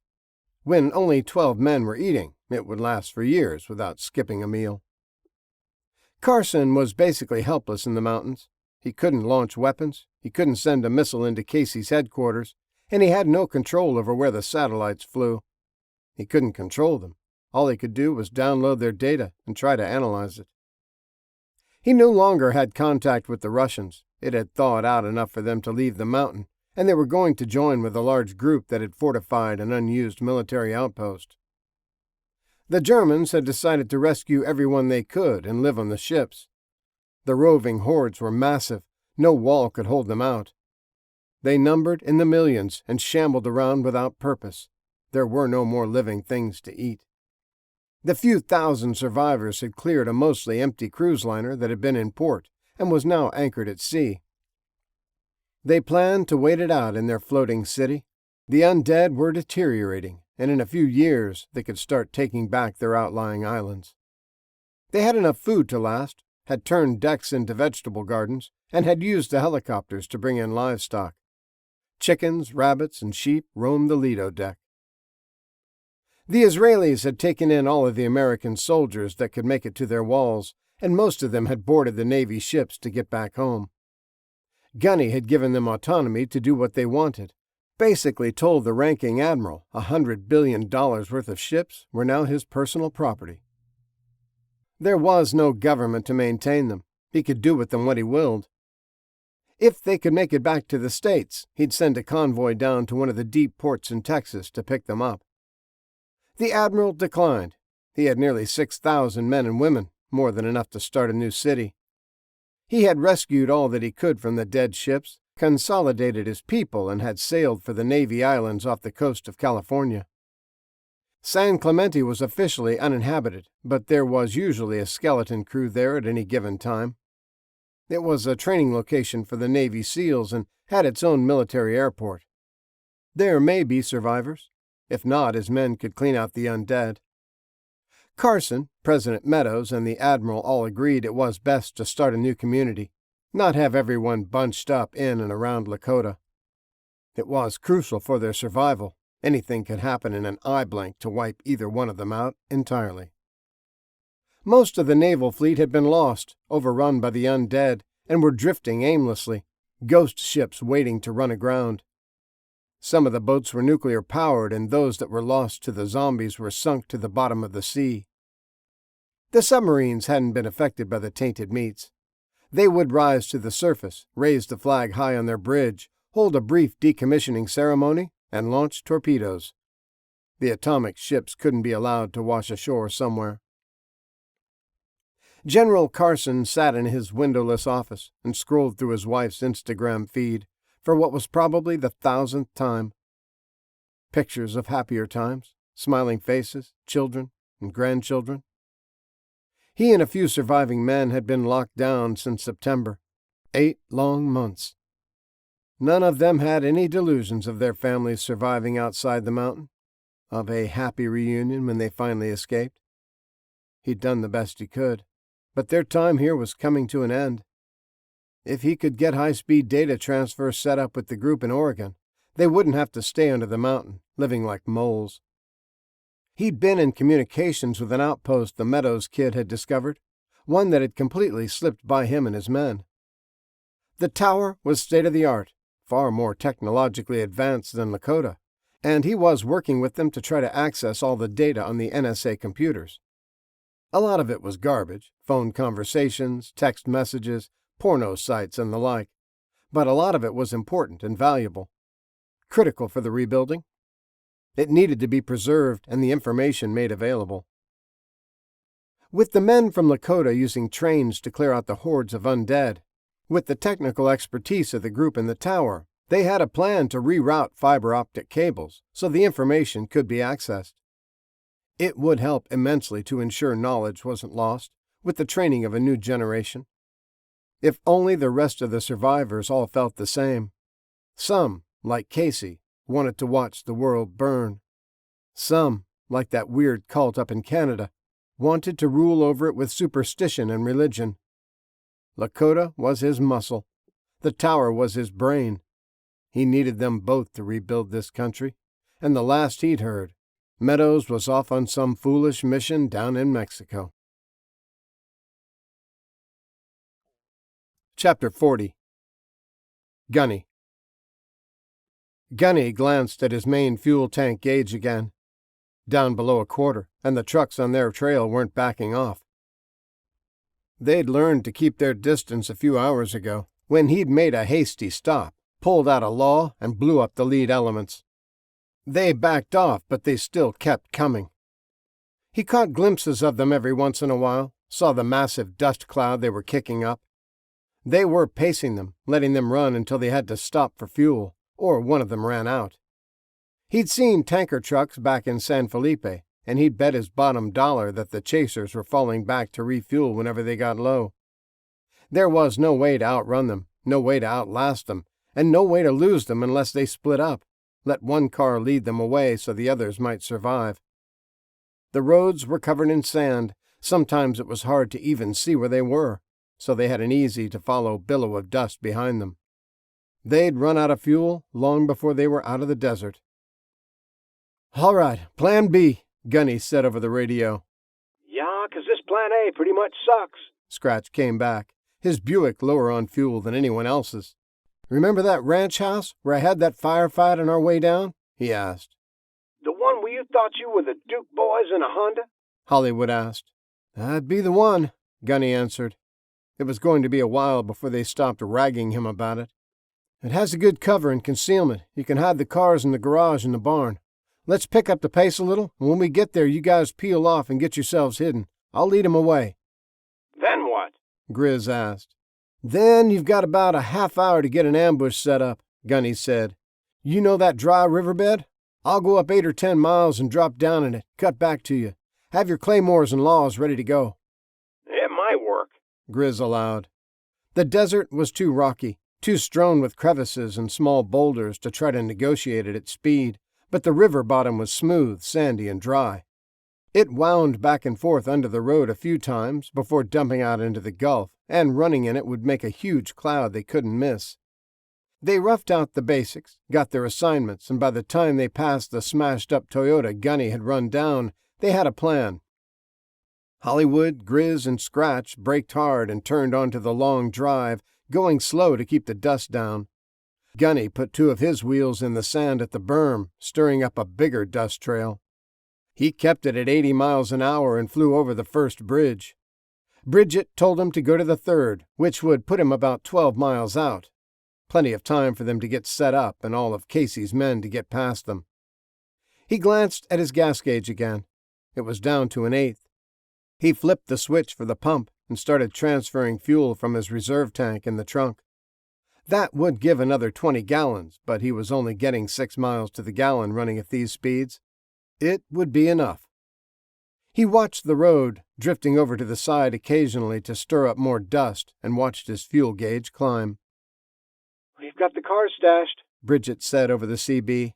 "The convoy is still flying by and the boys are hiding, waiting to get across the road. So far, so good." He saw the concrete bridge coming up fast and hit the brakes, looking for a way down.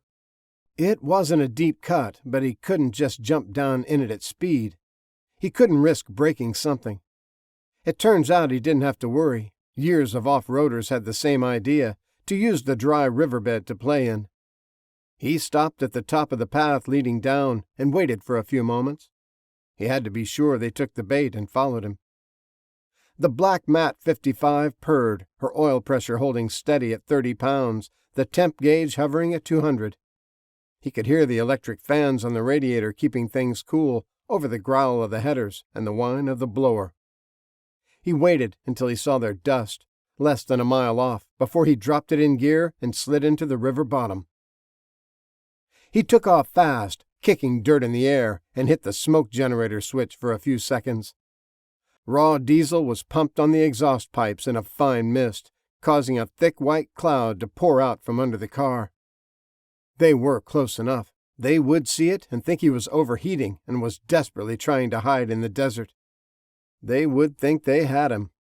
With no dust trail ahead on the road, they would assume all the cars were trying to get away in the riverbed. Gunny got back up to speed quickly. The sands washed smooth with the receding waters. Tumbleweeds were littering the path, blown over the edge with the winds and trapped. He ran them down, sending bits of dried weeds flying. He tapped the smoke generator occasionally, keeping up the illusion of a crippled car with its cloud of white smoke mixing with the clouds of dust.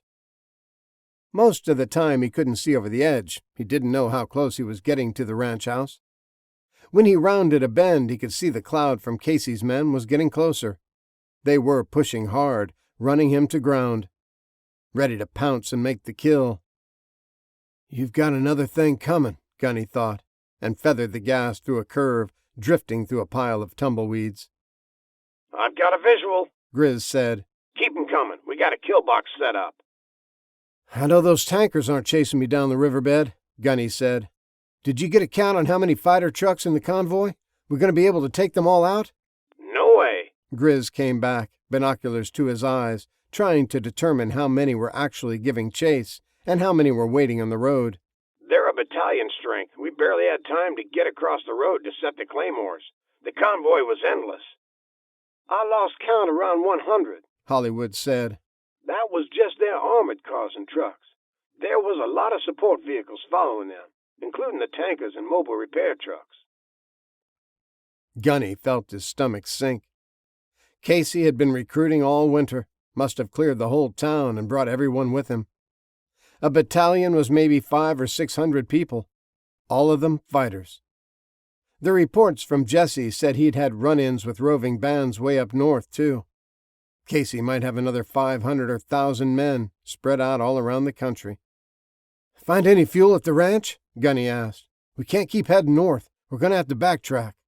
"No," Grizz said. "Nothing. But Bridget has a route mapped out for us. If we can break off engagement here, we can get away clean, we'll be able to make it up to Delta. They'll have fuel. It's a decent-sized town." "Let's just hope we get lucky and Casey's in the kill box," Gunny said, powering through another wall of tumbleweeds. "Hopefully," Grizz agreed. "He was in Sammy's Mustang about 6 or 8 cars back from the lead truck. He's playing it safe, not leading the charge." "Why am I not surprised?" Gunny said. "He's a coward. Wish we knew what comms they were using. It'd give us an edge." "You're getting close," Scratch interrupted. "Once you pass the Honda, you're out of the kill zone. There's a path up on the road to the left. Hit it and get it. I'll be right behind you. It wasn't much of a plan. Gunny had hoped to neutralize the raiders, have a little firefight mop-up if there were only 30 or 40 of them. They had the rocket launchers and the element of surprise on their side, but against hundreds they didn't stand a chance. They'd slow the raiders down, that was all. Hopefully long enough for them to make a clean getaway. The road heading back the way they came was mostly cleared of dirt and sand after the hundreds of cars flying down it. Maybe they could disappear. The afternoon sun would be in their favor, blinding anyone looking west for a dust trail. Gunny spotted the wrecked Honda, upside down in the ravine, and pulled his foot off the gas. The path was just past it, right before the low bridge. Hollywood's Cadillac and Scratch's Buick were on the road, machine guns aimed, waiting for him to clear. He shot up the incline, the raiders only a few hundred yards behind him, when Stabby and Bridget lit them up. Bullets shot through radiators and windshields and punched holes in engine blocks. The lead truck skidded to a stop, spewing oil and smoke, the second one plowing into his rear, sending men in the beds flying through the air. They landed in crumpled heaps. "Shoulda wore your seatbelts," Bridget thought, and lined up the next truck, letting loose with a burst from the machine gun. The rest of the vehicles hit their brakes, slid to a halt, and men started jumping out, taking cover and attacking, firing toward the cars on the bridge as they ran. Scratch already had the safety flipped up on the remote controller and pressed the button. The riverbed erupted in a frenzy of noise and smoke, a dozen claymores going off simultaneously and killing everything in their path. The sound was deafening, and the bridge shook. Spewing fuel hit hot exhaust and shorted out electrical systems, and one after another, fireballs and more explosions sent shrapnel and rocks flying. The afternoon was blindingly bright for a few moments, before being replaced with a massive cloud of smoke, dust, and debris. Hollywood and Scratch hit the gas, following Gunny and Grizz down the road, trying to get away and get hidden. They'd put a hurting on Casey, but it was only a small one. He'd lost 5, maybe 6 trucks and maybe 20 men. He had hundreds more. It would take them a while to move the crumpled wrecks out of the way and get back on the road, but it would only slow him down, not even come close to stopping him. "Find us the fastest route to that gas station, Bridget," Gunny said, and checked his gauges as they cut through the sandy wastelands. They were outnumbered, outgunned, out of options, and a long, long way from home. He held the wheel with his knees, kept it at a steady 90, and started rolling himself a smoke. Chapter 41. Casey. Casey was at the rear of the convoy, beside the tanker, getting refueled. He hadn't followed them down into the riverbed. He knew better. He didn't know what those bastards had up their sleeves, but he knew enough not to blunder into a trap. He watched the black cloud curl up in the air, small from this distance, but visible. Lucinda had the binoculars and handed them to him. They didn't do much, only brought the roiling cloud in a little closer, let him see the flames licking up, let him see his failure a little clearer. "Find out what happened," he told her, then pulled out a flask and stared at the caged women. He'd like them to be transported like that. He wanted everyone to see, anyone hiding like mice and watching him pass from a distance. He wanted them to know his power and tremble in fear. It was simple pipe construction, welded to a flatbed truck, and he had 6 of them. All of them full. He was a wealthy warlord. He smiled an angry, bitter smile at them. They backed away from the bars, tried to be invisible. He wondered if he had a mother and daughter on one of them. That might take his mind off this fiasco. That might be fun, to hear what Mama would say or do to keep him away from her baby. Not that it mattered. He'd make her watch. The wails and cries were what got him off. Or maybe not. The things he used to dream about, fantasize about, didn't hold the same pleasure. Ever since that last sacrifice, he'd been broody, reevaluating things. Second-guessing himself. He was a leader now, had 1,000 men under his command. It wasn't the same as when he was by himself.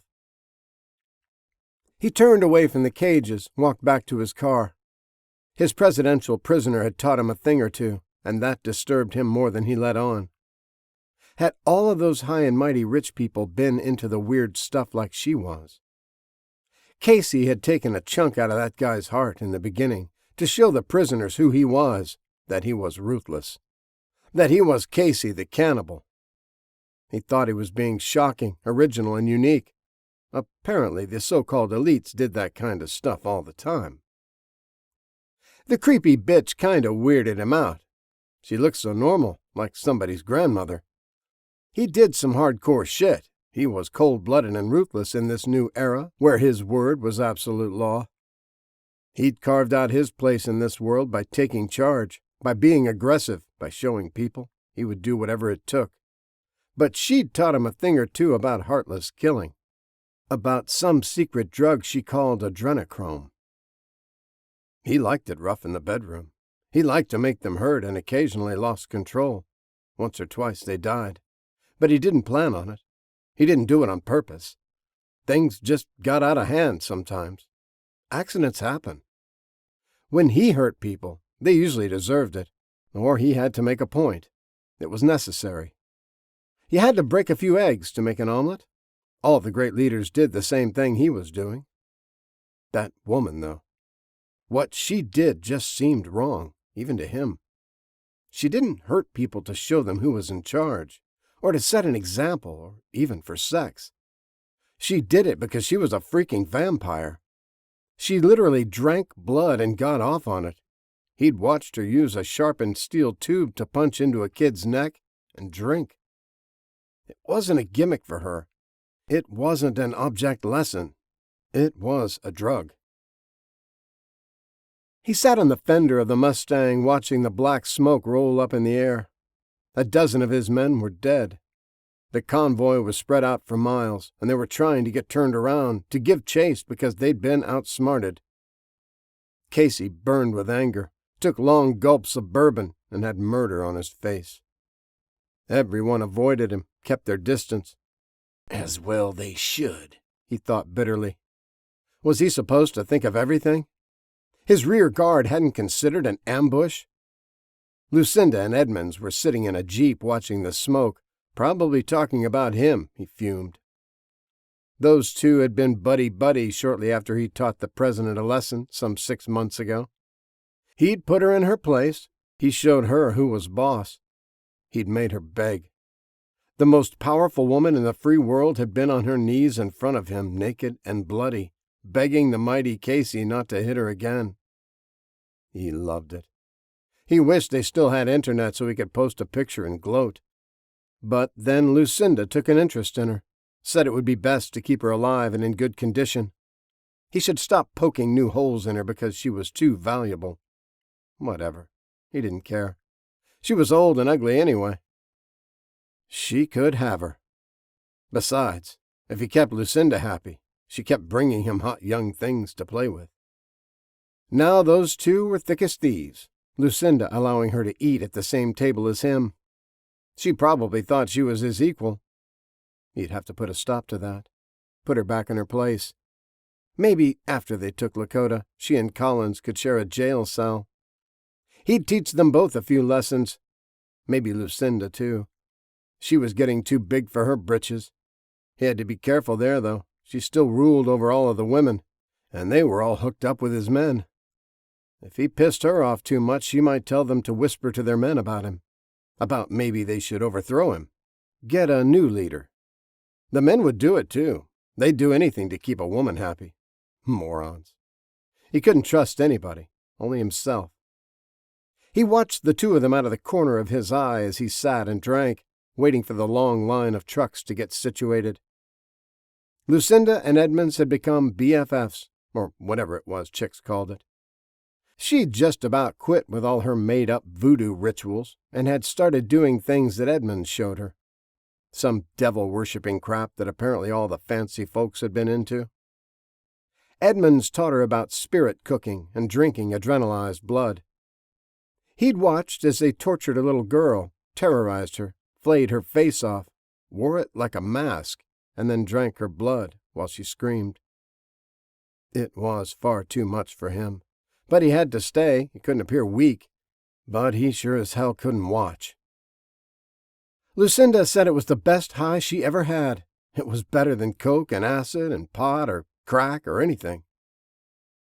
Edmund said it was a fountain of youth. She claimed a lot of politicians and half of Hollywood did it.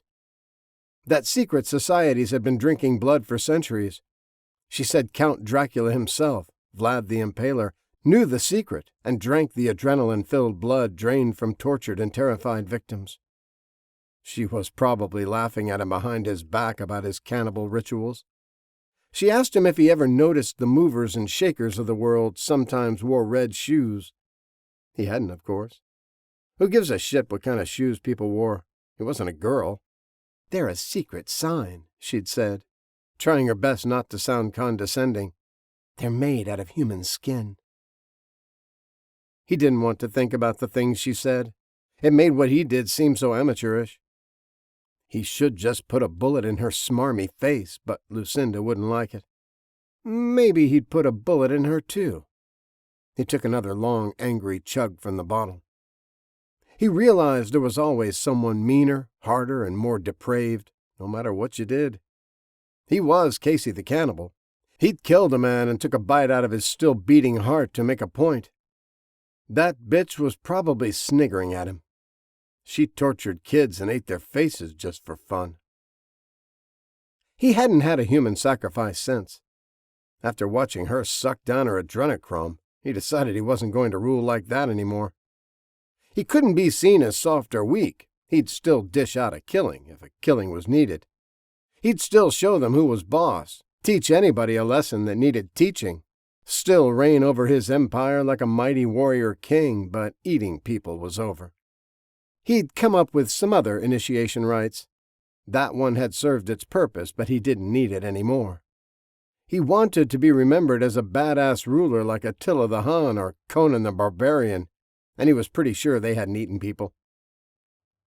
In less than a year, he had gathered a mighty army, and they would do anything he said. He'd never had any kind of power before, and he knew he had to be careful, not let it go to his head and start thinking he was a god or something, like he was invincible. None of the great rulers he'd read about died of old age. They all seemed to go power mad, got crazier and crazier until the people got fed up and killed them. He'd gone kinda nuts for a while, doing everything he'd ever dreamed of doing, but he needed to wise up. He needed to tone it down some. The bullet exploding against the window had really made it clear how close he was to dying. If that asshole Gunny would have waited until he was out on the balcony, smoking his after-breakfast cigar, he'd be nothing more than a cold slab of meat right now.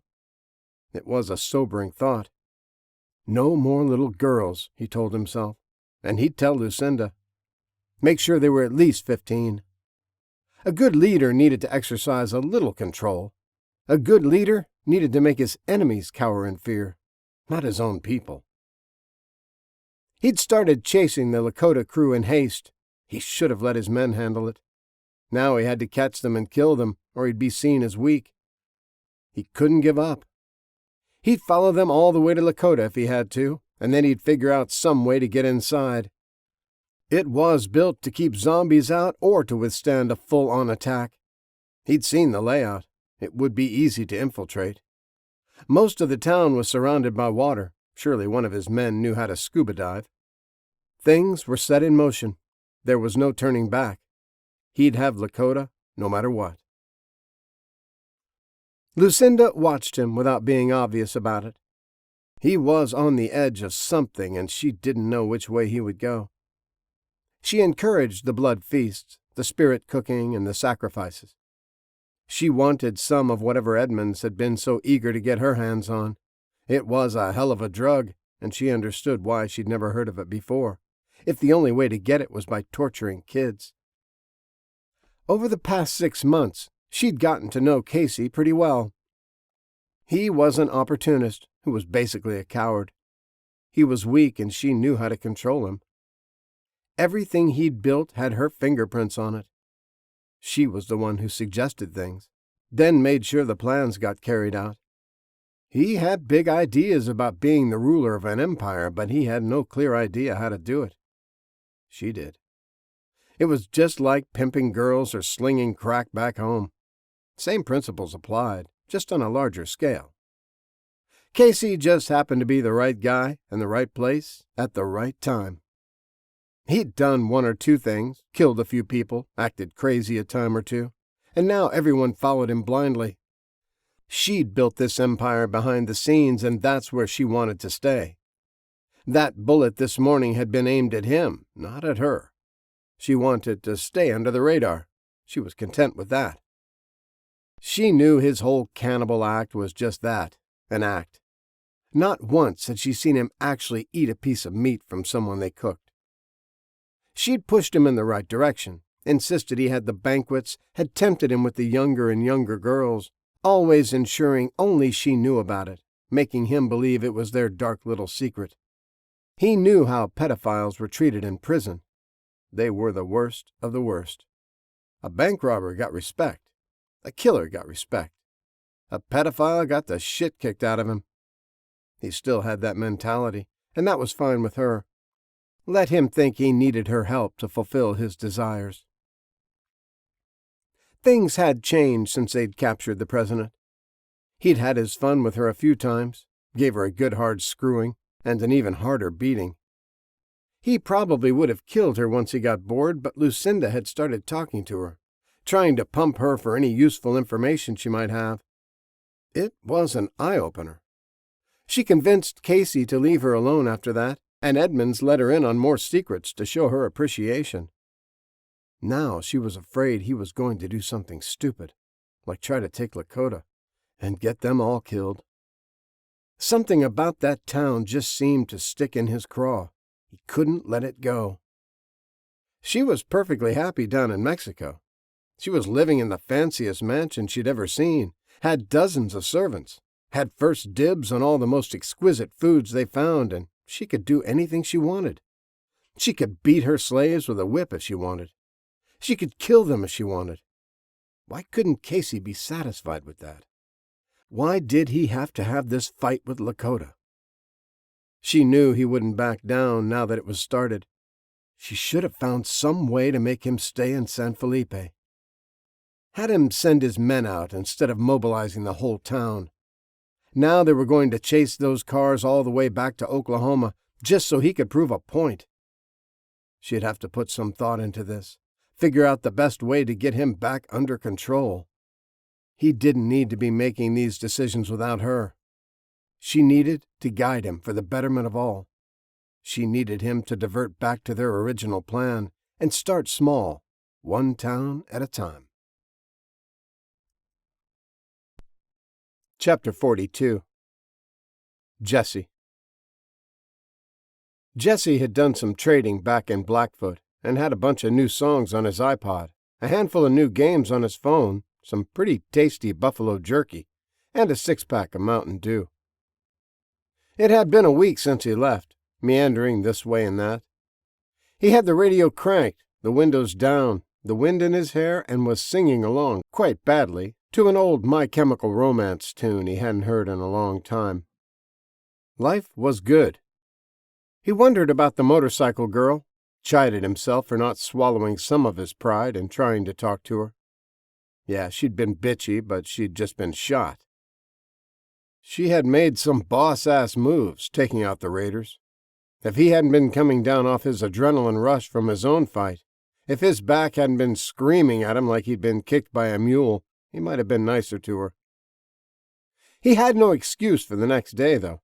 He was just being an ass, had his defenses up because the hurting that Sandy gave him was still fresh, still raw. Now that he'd had time to consider it, now that his back had quit hurting and his head was clear, he wondered how'd she'd done it.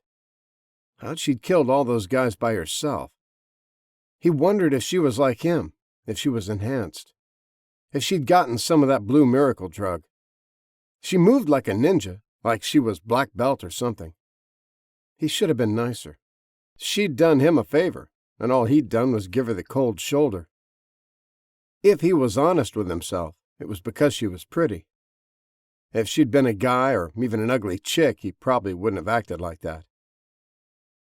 The miles rolled by. The landscape changed slowly from rolling hills to flat prairies as he zigzagged across the wastelands and into North Dakota. On occasion, he would clear a town just because he was bored, and every little bit helped. He rolled into a community of a few hundred residents out in the middle of nowhere, just across the Montana border, and drove through slowly, his engine burbling, calling to the undead.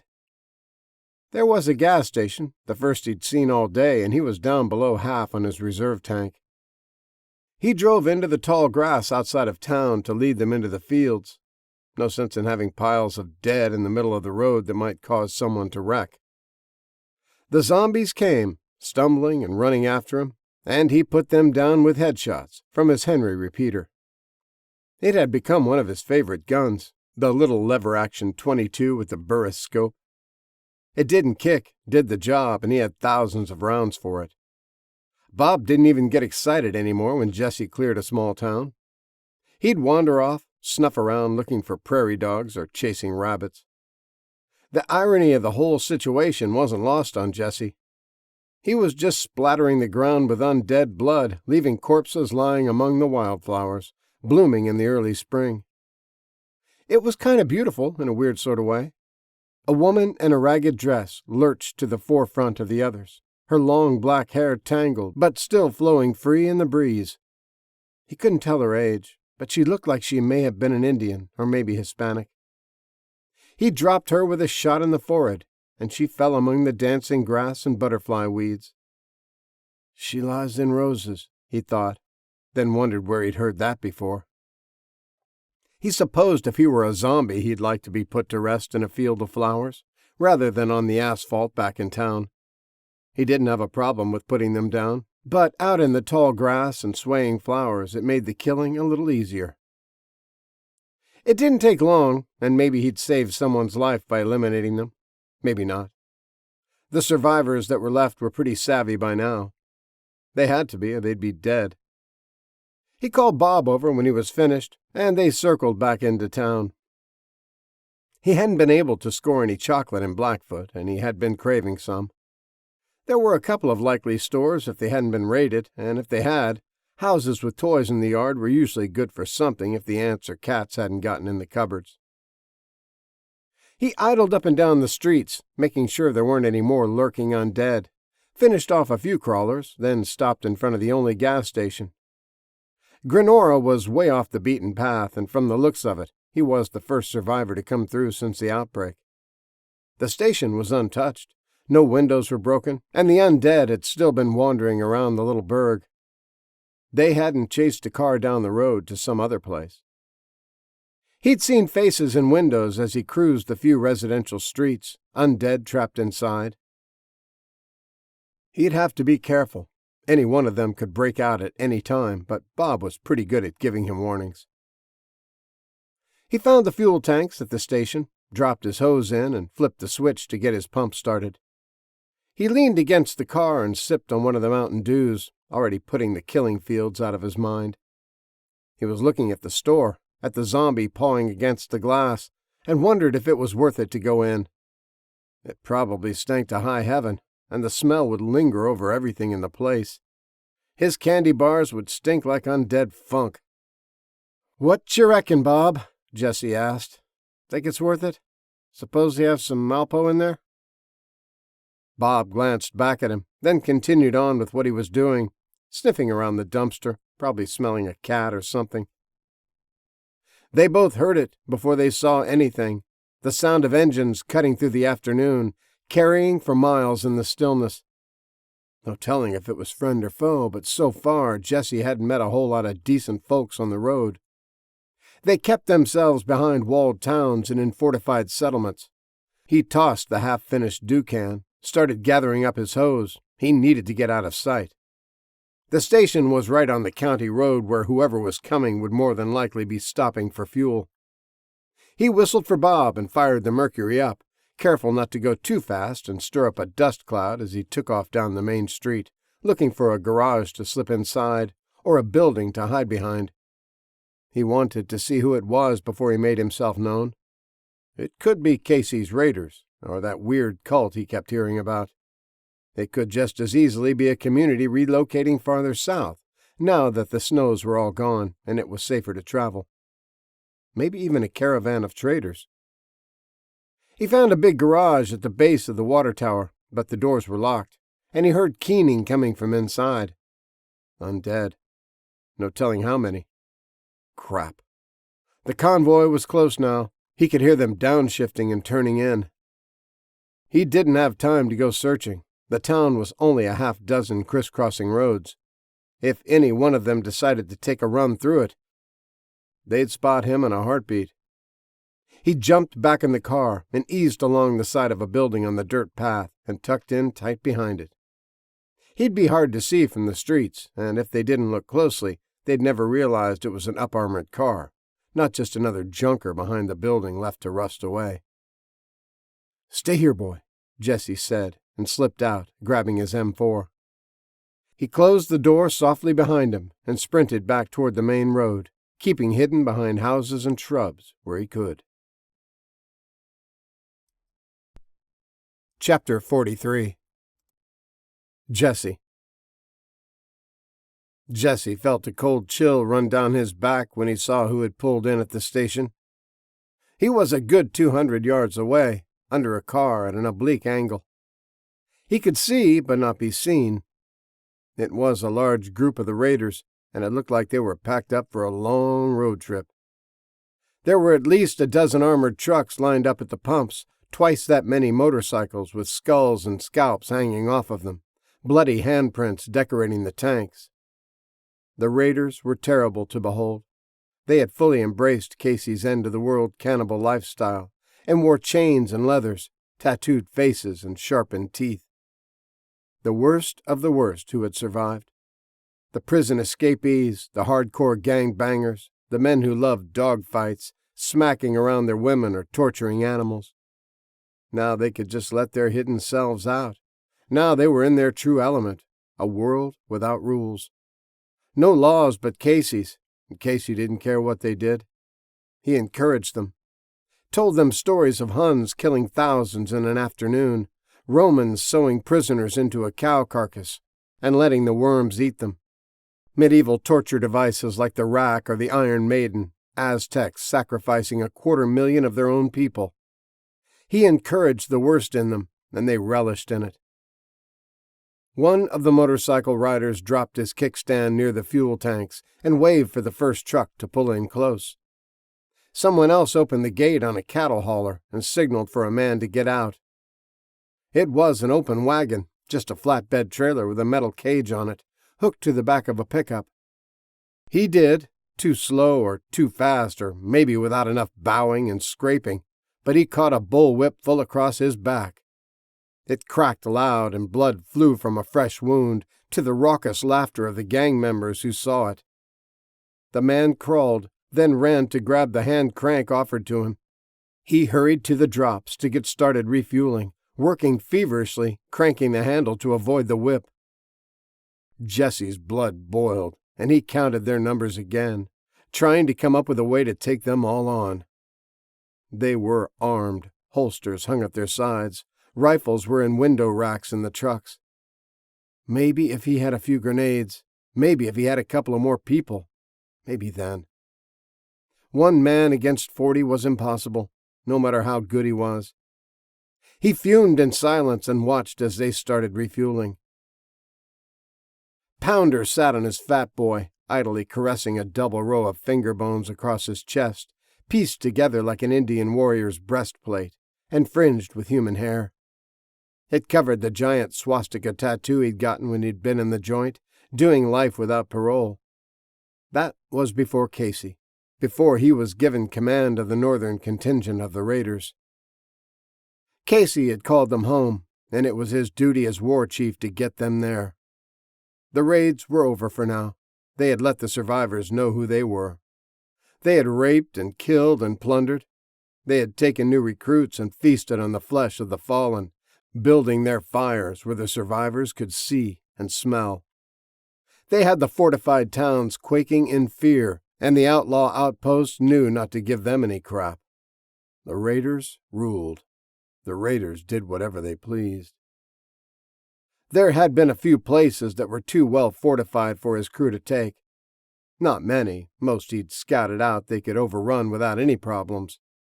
The family farmsteads or the tiny outposts with 15 or 20 people, thinking they could make it on their own. Most of them he'd just shot up a little, letting them know there was a new sheriff in town. Some he'd sent packing, seeking the protection of the big settlements with the big walls. Casey had a plan, and it was working beautifully. All they had to do now was take over Lakota and stop those do-gooders from setting up their version of the new United States. Casey said Lakota had gotten strong over the winter, had even sent a hit team down to Mexico to take him out. They'd failed, of course, and now it was time to strike back. Time to set up shop in the biggest and best city. Time to run this country as they saw fit. He'd been there in the woods that day they got punked by those two clowns, Gunny and Grizz. They'd walked right in among all of them and threw down an ultimatum. Pounder didn't blame Casey. He'd been between a rock and a hard place, with the townies and their machine guns to the front and about 1 million zombies running up their ass to the rear. They didn't have a choice but to help kill off all the Hadjis. But now, he grinned his wicked, sharp-fanged grin. Now they were going to put it to rights. Now they had built up their army, and would have all the comforts of the old world. Electric lights, cold beer, running water. He was looking forward to it. He kicked in an old Mountain Dew can, and liquid spewed out, fizzing in the dirt. Pounder froze. That can had just been dropped. It was still half full of soda. He was the only one within 30 feet. One of his men hadn't done it. He looked closer, then saw the boot prints, the tire tracks, and by God, right there, the paw prints of a big dog. The road angel. That sumbitch was here. He looked around sharply, suddenly feeling like he was under crosshairs. He'd been hearing all the bullshit stories about the kid for months. Some white knight of the road. Except he knew the tales weren't bullshit. Not all of them, anyway. He'd lost a lot of men up here. A lot of his lady slaves, too, as he called them. Just yesterday, he'd sent a scout into Blackfoot to get one of his crews when they didn't answer the radio. He came back with the story of an ugly kid with a bad scar and a mean-ass dog. He'd killed half the men in a bar, the other half at the garage. A punk-ass kid with his mangy mud against 16 men. And now he was here in this tiny little wide spot on the road. He was still here. They would have seen him leaving, seen the dust cloud. He was hiding somewhere. He called for his second, and Smiling Jack trotted over, thumped his fist against his chest. "You need something, Pounder?" he asked. "Send a couple of trucks out to block the road in both directions," he said, "and a few on that little road to the north. We got us a hideaway here in town. We're going to play a game of cat and mouse." Smiling Jack peeled his lips away in an ugly imitation of a smile, his sharpened teeth showing brown and stained. "Be quick," Pounder snapped. "I think it's that road angel punk. So tell them to look alive or they'll wind up dead." Pounder stayed on his bike, scanned the windows, felt the hairs on his neck prickle. Probably his imagination. Just jumped up jitters for no reason. That little brat was most likely hiding in a basement or attic somewhere. He got lucky in Blackfoot. Hell, he probably had a bunch of townspeople help him ambush his men. That had to be it, he assured himself. No bratty-ass kid was that good, or that lucky. Jesse knew as soon as the fat biker kicked the Mountain Dew can he'd been made. He watched the guy look around carefully, then call his man over. A few seconds later, the fang-faced man was yelling for trucks to set up roadblocks. He had to figure something out fast. Time was ticking and their noose was tightening. The little burg lay in a flat prairie. It really was just a wide spot at the junction of two county roads. He could drive through the fields, but there was no cover. They'd send a few thousand rounds into him before he got out of range. The old Merc was tough, but he was pretty sure it wouldn't take that many bullets and keep on trucking. He could hide, but they'd discover his car, kill his dog, and burn the town if they couldn't find him. They had enough men to do a grid search anyway. They'd flush him no matter how well he hid. The only option was to run, get out before they had a chance to get their roadblocks set up. He pulled his eye away from the reticle, started to scoot backward out of his hide, and noticed a flash of black leather splashed with red in the trailer. He brought the scope up and zoomed, pulling her in close. It was the girl with the emerald eyes, although she was barely recognizable. His breath caught when he moved the reticle over her and saw the damage they had done. Her hair was matted with blood, and her face had been kicked in, lips smashed, eyes blackened, nose shattered. She was sitting, leaning against the bars, eyes swollen shut, and a woman was crouched beside her. It looked like she was adjusting a bandage, so at least she was still alive. There were slashes and tears in her leather, and it was worn to shreds in places. Bad road rash. She'd gone down hard and at high speed, slid for a long way on asphalt. That wasn't where most of the damage came from, though. Jesse recognized a brutal stomping when he saw it. Somehow these guys had knocked her off the bike, then put the boots to her. Shot or stabbed her more than once, judging from all the blood on her leathers. She had given him valuable intel. Wirebender had been ecstatic when he passed on the radio frequency, said it was critical, might even save the town if they had prior warning of what Casey was up to. Jesse owed her. He flipped off the safety, moved his sights, and pulled the trigger. Pounder's head exploded, spraying the man furiously cranking the handle of the fuel pump. Jesse shifted left, caught another in the chest, and moved his sights again, not watching him scream, clutch his chest, and crumple. He snapped off 2 more rounds before the fat boy tumbled over with Pounder's lifeless body starting to cook on the hot pipes. Jesse wasn't trying for headshots. No need. A bullet in the brisket would put a man out of commission and kill him slowly.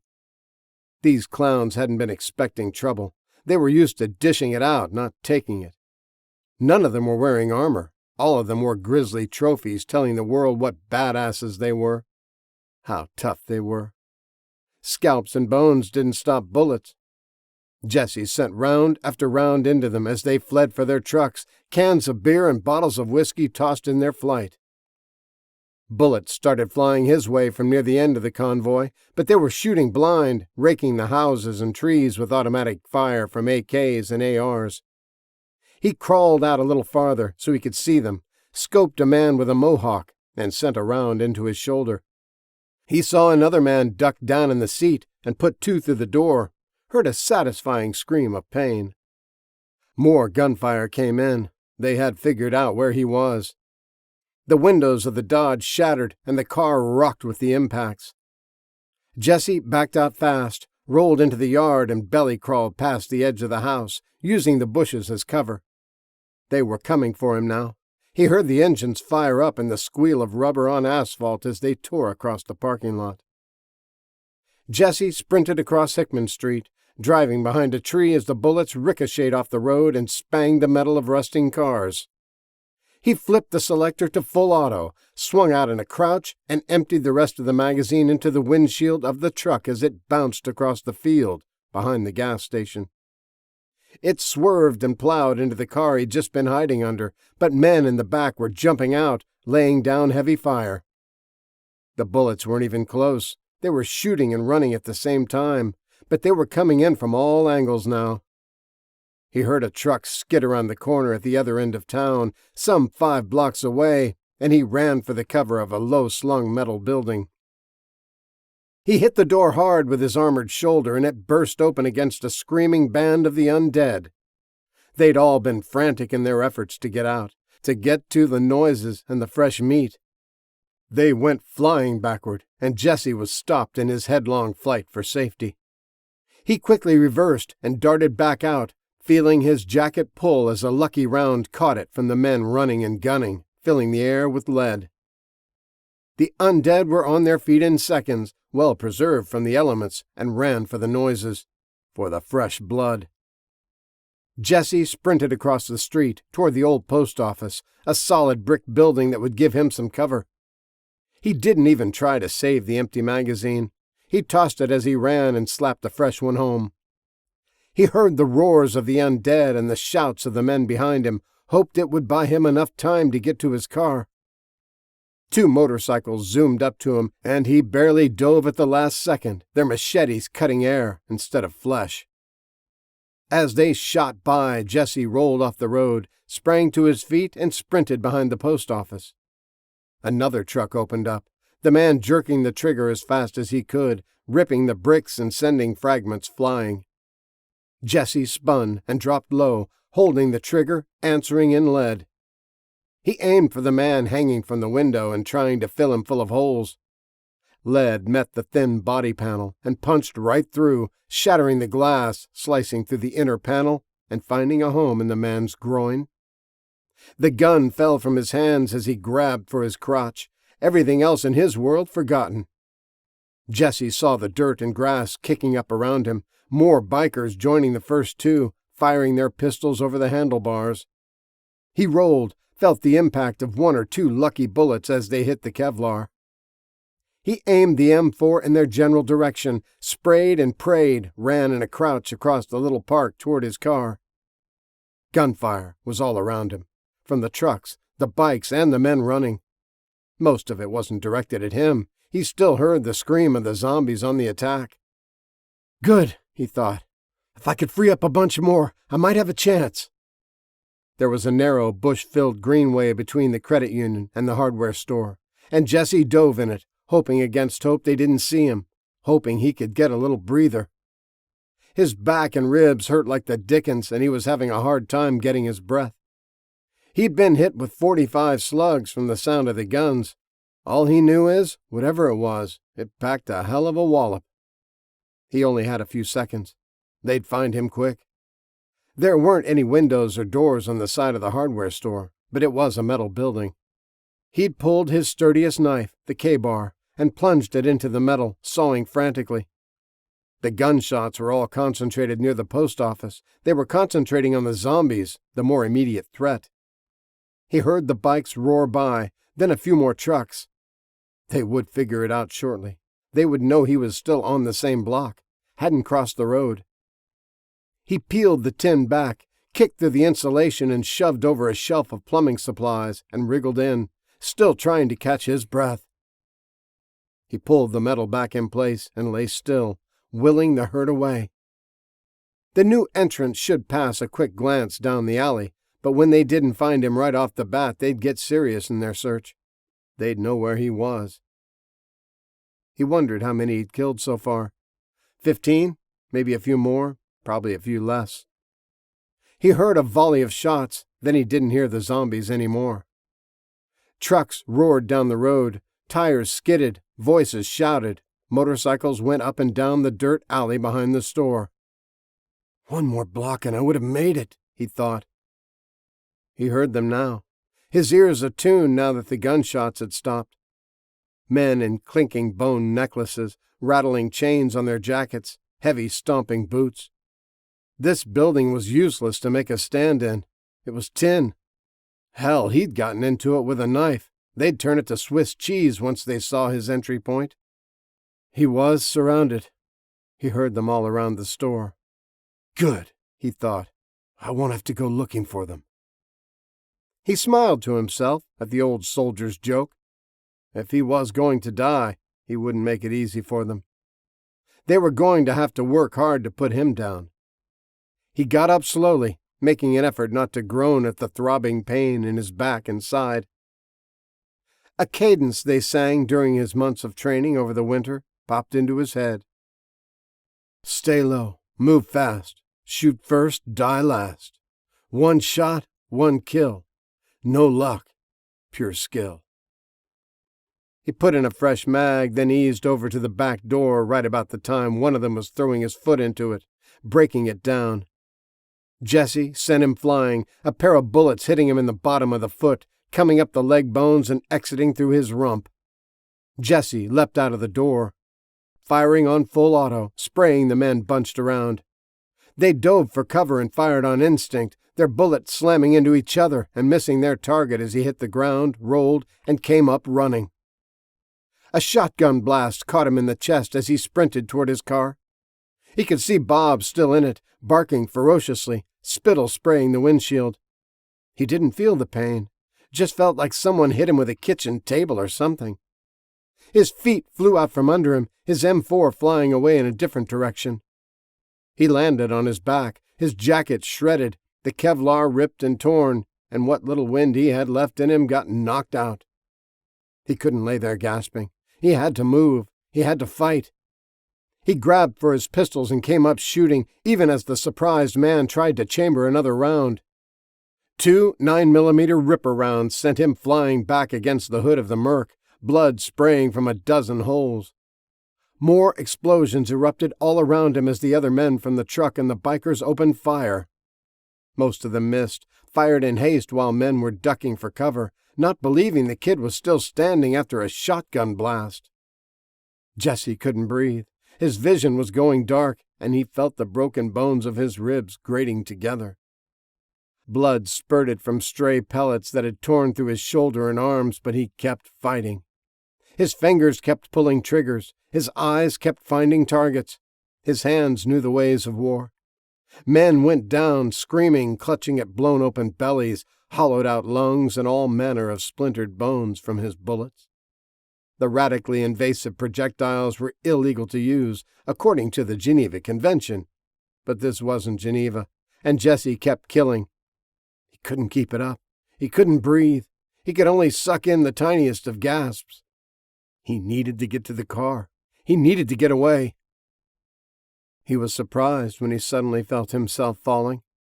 He didn't feel any pain and wondered why for a second, until he saw the leg of his pants gushing red. He spun and fired behind him, thought he may have heard a man scream, thought he may have heard shouting and revving truck engines, but then he heard nothing as his face slammed into the ground. Chapter 44. Jesse. He awoke slowly, with a mouth full of dirt and a body full of pain. He lay there, still and unmoving, eyes closed, taking inventory. He could breathe now, that was good. He wasn't dead, so he hadn't bled out. That was good, too. He twitched his fingers. His arms were splayed out, pistols still in his hands. He wasn't tied up or in the cage. With care, trying to minimize the hurt, he rolled over and slowly pushed himself into a sitting position. He felt his ribs move and grate against each other. He felt the mud-clogged hole in his leg start oozing blood again. He heard Bob barking at him from the front seat of the Merc. There were a few bodies scattered around him and more across the street. He didn't remember shooting that many, but he'd lost count after 10 or 15. A few of them weren't dressed in leathers and bones. They were wearing rags. Prisoners from the cage? Nothing else was moving, either dead or alive. He scooted on his butt back to the car and opened the door, letting an enthusiastic and overly slobbery Bob out to whine and lick at his face. He let him say his wet hellos, then shooed him after a few seconds, pushing him away and yelling in a whisper for him to get. Bob did, running off to sniff at the bodies. Jesse dragged himself up into the passenger seat, trying to keep his legs straight, keep his broken ribs from grating, and popped open the glove box. His misty blue mystery medicine was there, wrapped in a rag and waiting for an emergency. Jesse figured this qualified. He plunged the needle into his arm and pumped the icy liquid into his bloodstream. He wasn't as bad off as he'd been when they beat him senseless in the prison last year, but it was a close second. He could barely breathe. He had busted ribs and his leg had a couple of holes blown in it. He sat back and fumble-fingered his guns, sliding in fresh magazines. It took a while, and he had to rest afterward. He still hurt. It took him a minute to realize the injection wasn't the same as the morphine drip he'd had. The blue liquid wasn't a painkiller. It was the super soldier shot. He sighed and pulled out the custom CPAP mask. It took some effort, but he popped the quick disconnect on the nitrous bottle strapped between the seats and attached the hose dangling from the mask. It worked with a simple mechanical switch. Press the button on the hose, get a filtered shot of juice. The more you breathed, the gigglier you got. Pain eased away. The drawback was it only lasted a minute or two. It was fine as long as he was in the car. Getting back out meant facing the pain again. He needed to get out of town, or at least hidden.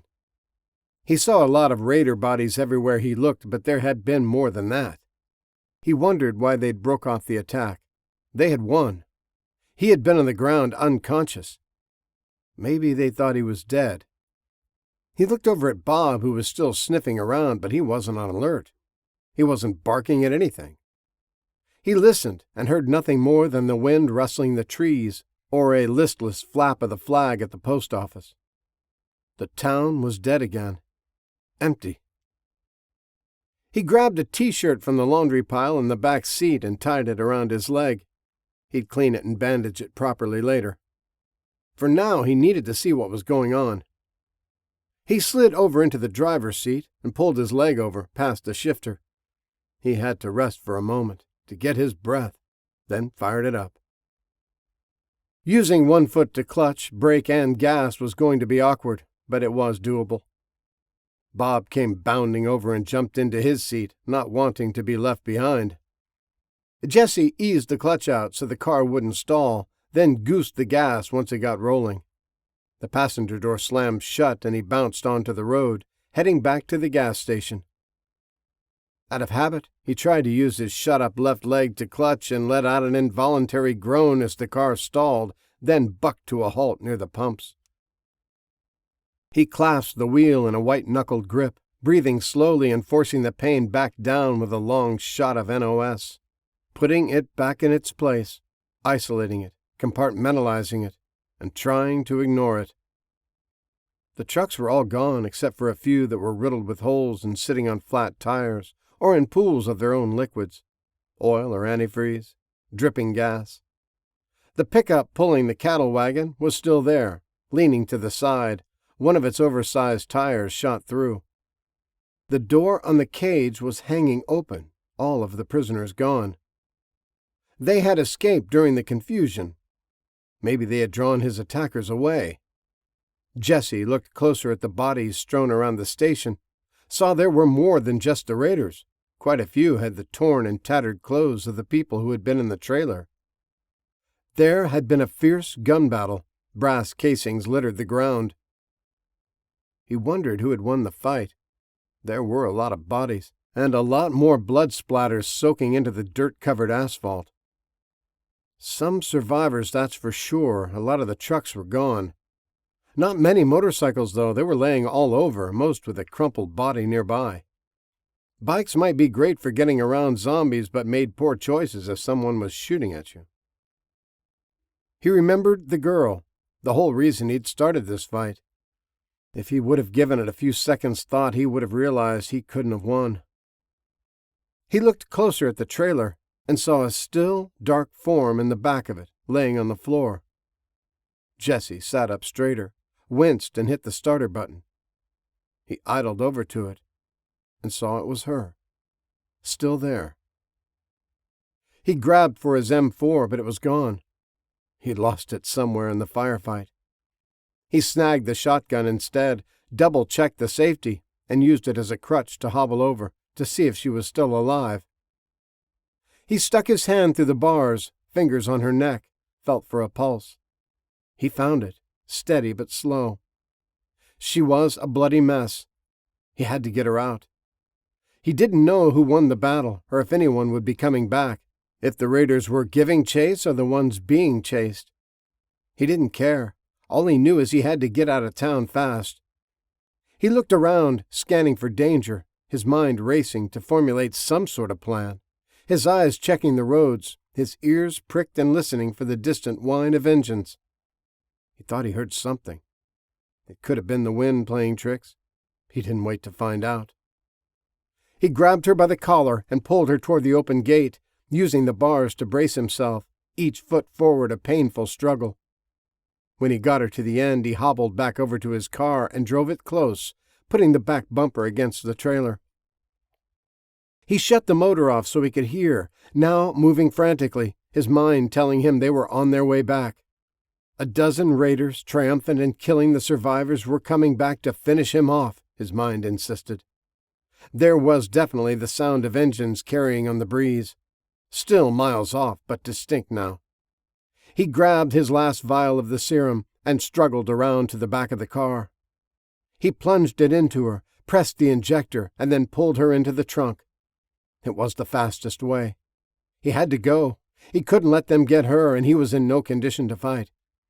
He could barely stand, was battling the darkness at the edge of his vision and the gibbering little demon gleefully cutting on his ribs with a bone saw.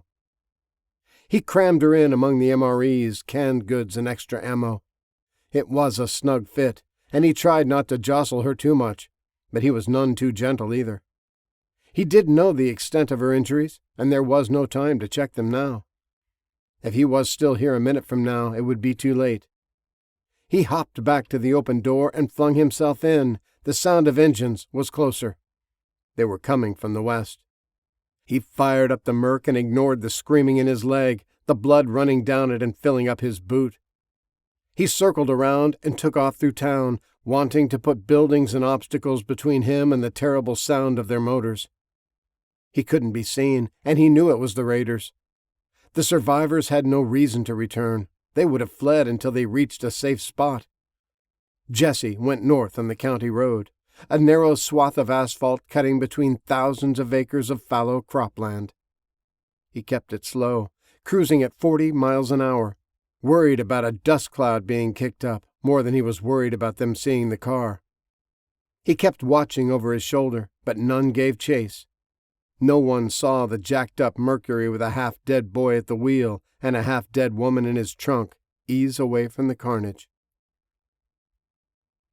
Jesse took the first turn he came to, then the next. He put 8 or 10 miles between him and the town before he found a place that might work. An out-of-the-way farmhouse on an unnamed strip of road, buried deep in acres and acres of untended fields. He pulled into the circular driveway and eyeballed the house, looking for fortifications or broken-down doors. There was neither, but there also wasn't a car. No pickup truck that was ubiquitous in this part of the country, almost mandatory.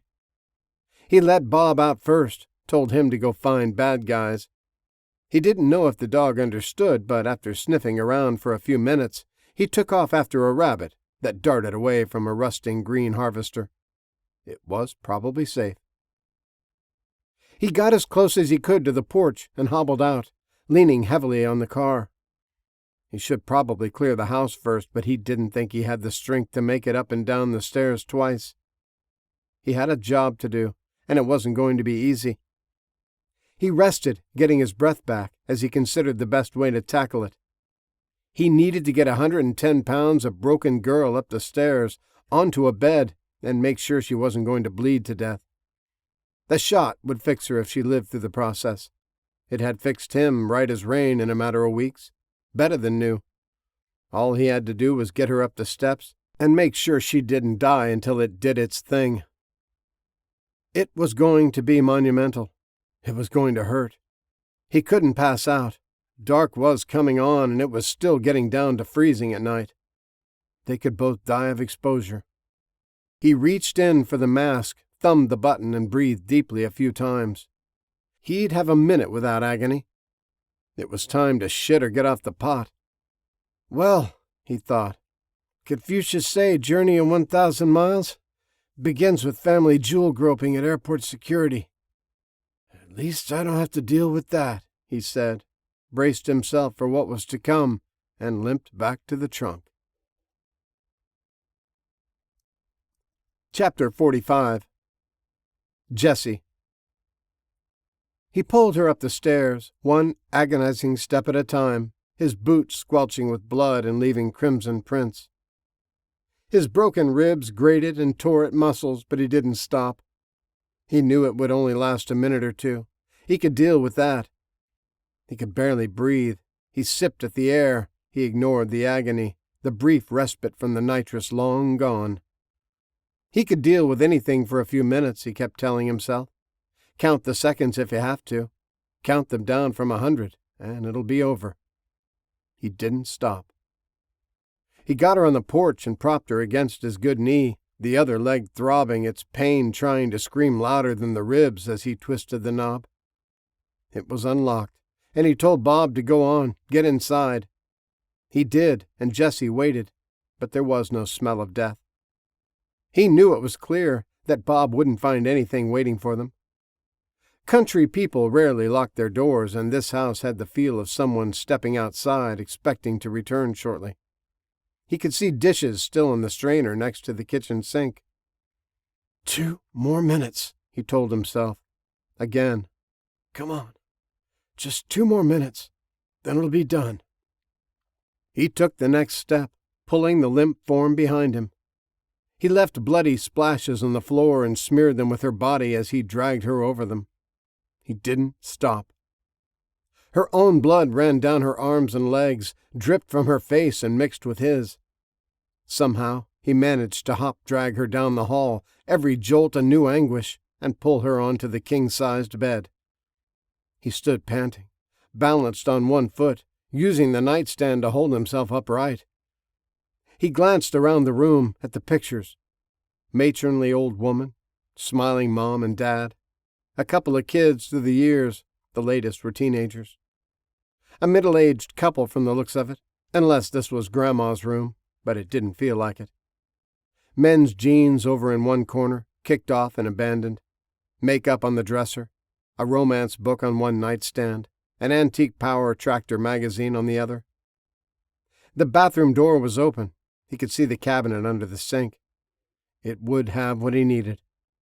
It was only a few thousand miles away. He looked at it for long moments before he started hop-stepping over, each bounce a new torture. Doesn't matter, he kept telling himself. I could stand anything for a minute. Anything. He didn't stop. He found the box of pads right where Captain Wilson said they would most likely be at every home. Emergency gauze, suitable for nearly any wound. All he had to do was make sure he didn't bleed out. Make sure she didn't die before the miracle drug could do its work. When he was recovering last year, his bones healed so fast the SS sisters had to break and reset them. They marveled at how his dirt-encrusted wounds healed up and sealed with no trace of infection. All he had to do was stop the bleeding. He peeled back her jacket and saw where the woman in the cage had tried to plug the holes with strips torn from her shirt. Jessie pulled out the crusted pieces of rag, pressed the sterile pads against it, and used a dozen Band-Aids to hold it in place. The holes in her back were much worse, where the bullets had come out. When he saw them, he despaired. She had to have internal injuries that a shot of the blue stuff might not be able to fix. The exit holes had ripped away chunks of meat, and the bullets had probably punched through lungs and livers and whatever else was inside a body. Her breathing was slow and steady, but he had a hard time finding her pulse. He moved the scrap of shirt aside, placed his ear between her bloody breasts, and listened. It still beat, but slowly. He didn't know if she had broken bones, but he tried to make sure all her parts looked straight, not at any wrong angles. He was getting lightheaded from the pain and the tiny little sips of air he could take. He needed to lay down. He couldn't. Not yet. He had a job to do. Just another minute. He could stand it. He could stand anything for a minute. Both legs of her pants had slashes, and he cut them the rest of the way open to check the damage. Somebody had sliced her, but not deep. One of the raiders trying to cut her pants off so they could have a little fun on the side of the road before her body went cold. His mind wandered, and his vision was swimming again. Pain and blood loss. Concentrate, he told himself. Almost time to rest. The cuts on her legs had already stopped bleeding, were crusting over, so he left them alone and started tending to his own wounds. He sliced away his pants leg and wrapped the pads around his own bullet holes, tying them off with a torn strip of pillowcase. He was having a hard time focusing. Had he shut the front door? He couldn't remember. He looked at her face, and it was hard to see the elven beauty that had been there in Blackfoot. The raven hair, the milky white skin, the emerald eyes. Now it was Hamburger, broken, bruised, and swollen. Animals, he thought. Filthy animals. The fury in him simmered. He didn't have the energy for it to rage anymore. They'd shot her off the bike at speed. The bullet went in the front, out the back. An ambush. She never knew it was coming. They just shot her down for no reason. She'd hit the road and skidded a long way. She still had some fight in her. It took angry men to administer such a beating. Had she managed to kill a few of them, broken, bleeding, and shot? Is that why they stomped her? They couldn't break her spirit, so they broke her body? Stay alive, nameless girl, he told her, laying down and pulling the covers over them. Stay alive. Let the miracle drug do its work. Let it fix you. The darkness closed over him, and he slept, deep and long. It was full daylight when he woke, Bob licking his face and whining. His dog breath was fearsome, and Jessie pushed him away, groaning loudly. Pain shot through him when he moved, and sticky, blood-crusted sheets crackled. He closed his eyes, found his dog's head, and scratched his ears, feeling hungrier and thirstier than he had in a long time. She was still laying there, hadn't moved all night. Her chest was rising and falling. Her breathing was strong and regular. She'd made it. The drugs would work their magic, and she'd live. He rolled slowly, painfully out of bed, moving like a rickety old man. The holes in his legs were still raw, but healing up nicely. They only bled a little when he carefully peeled away the pads. Damn, but he was hungry. That stuff must really burn calories to do the healing. The blood stains on the blanket were dark brown, already dried and flaking. Jessie looked down at Bob, who was holding a dead rabbit in his jaws. An offering. I'm not that hungry, boy, he said, patting him. I've got beef stew in the car. If they have a gas stove, we might be in luck. I'll whip us up a hot... He trailed off when he saw the other rabbit carcasses in the corner of the room. There were 5 or 6, all eaten down to the fur and tails. Not much else was left. How long had he been asleep? Bob wouldn't have caught and ate that many overnight. Was he out for 2 days? 3? His pants were stiff and uncomfortable, and he realized it wasn't just the blood. He'd peed himself.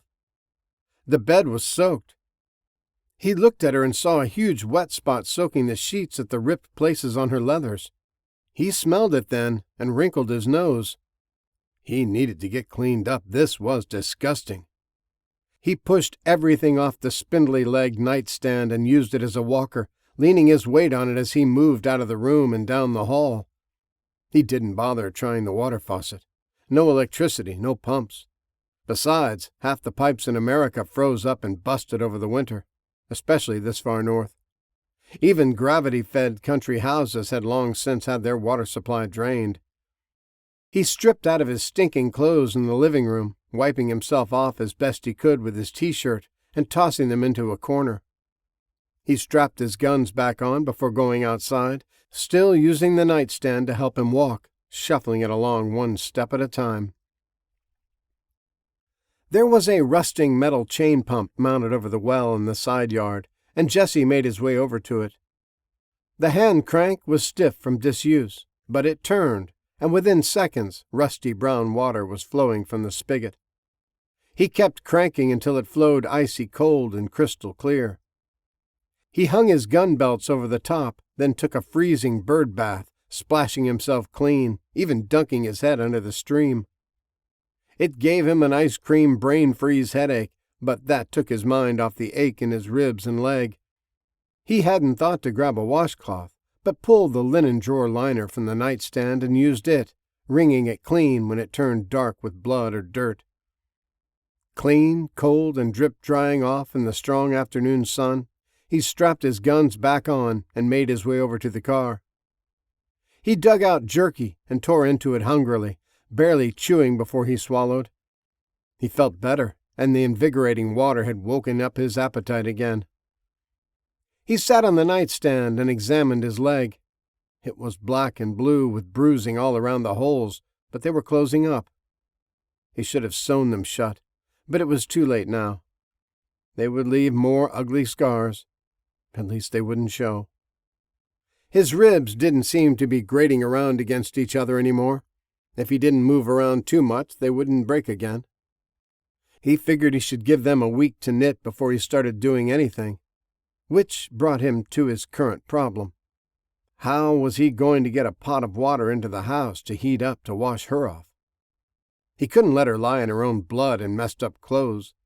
He'd have to cut them off, which was no big deal. They were mostly shredded anyway. The short walk and cold splash bath had winded him, so he leaned back against the warm metal of the car and closed his eyes, chewing and thinking, pushing the pain down deep so he could ignore it. "Got anything to eat that doesn't require chewing?" she asked from the doorway, her words muddy through swollen lips.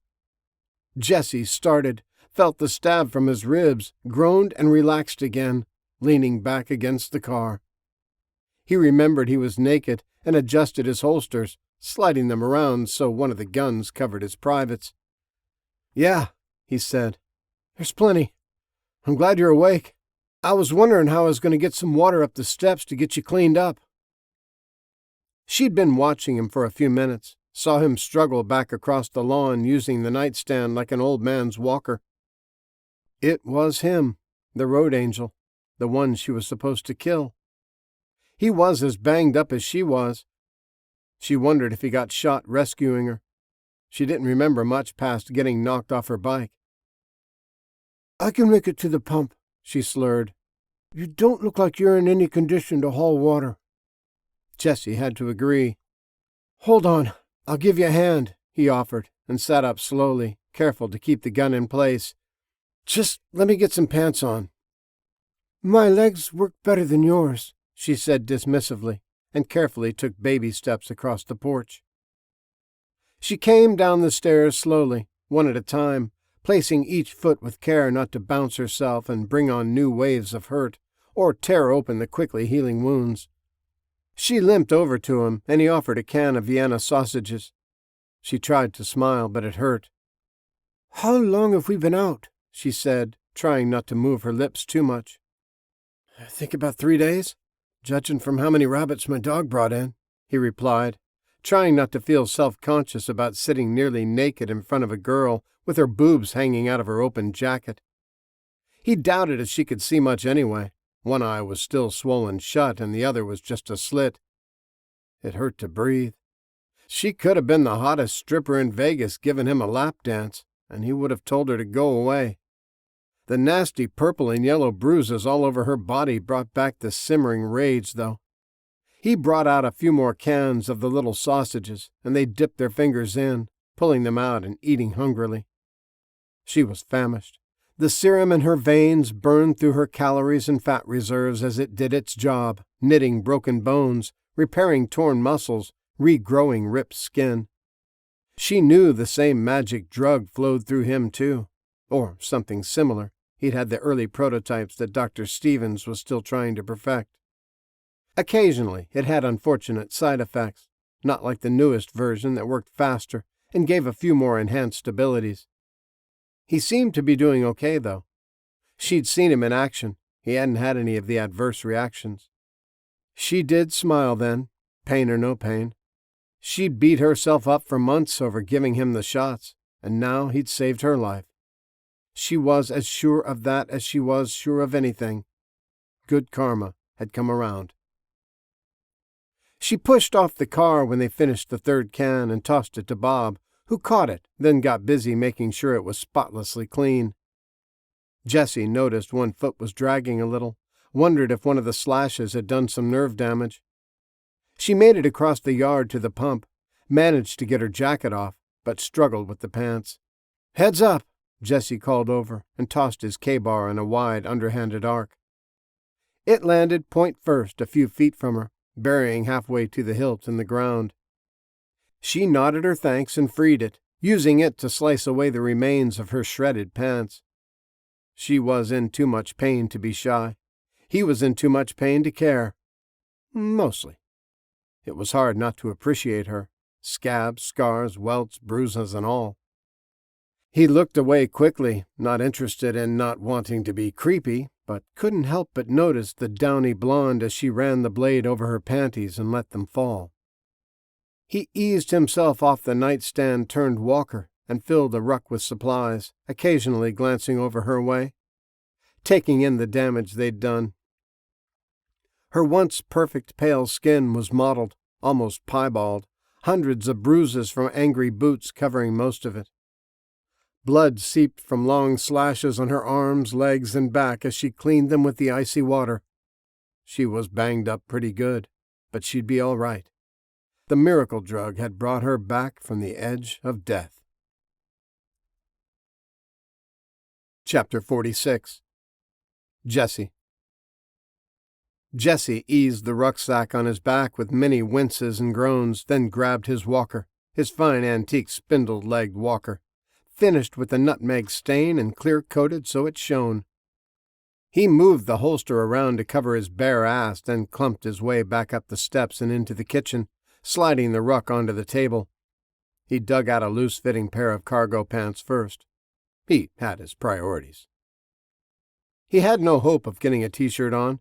It would mean moving his arms in ways he just wasn't up to for the time being.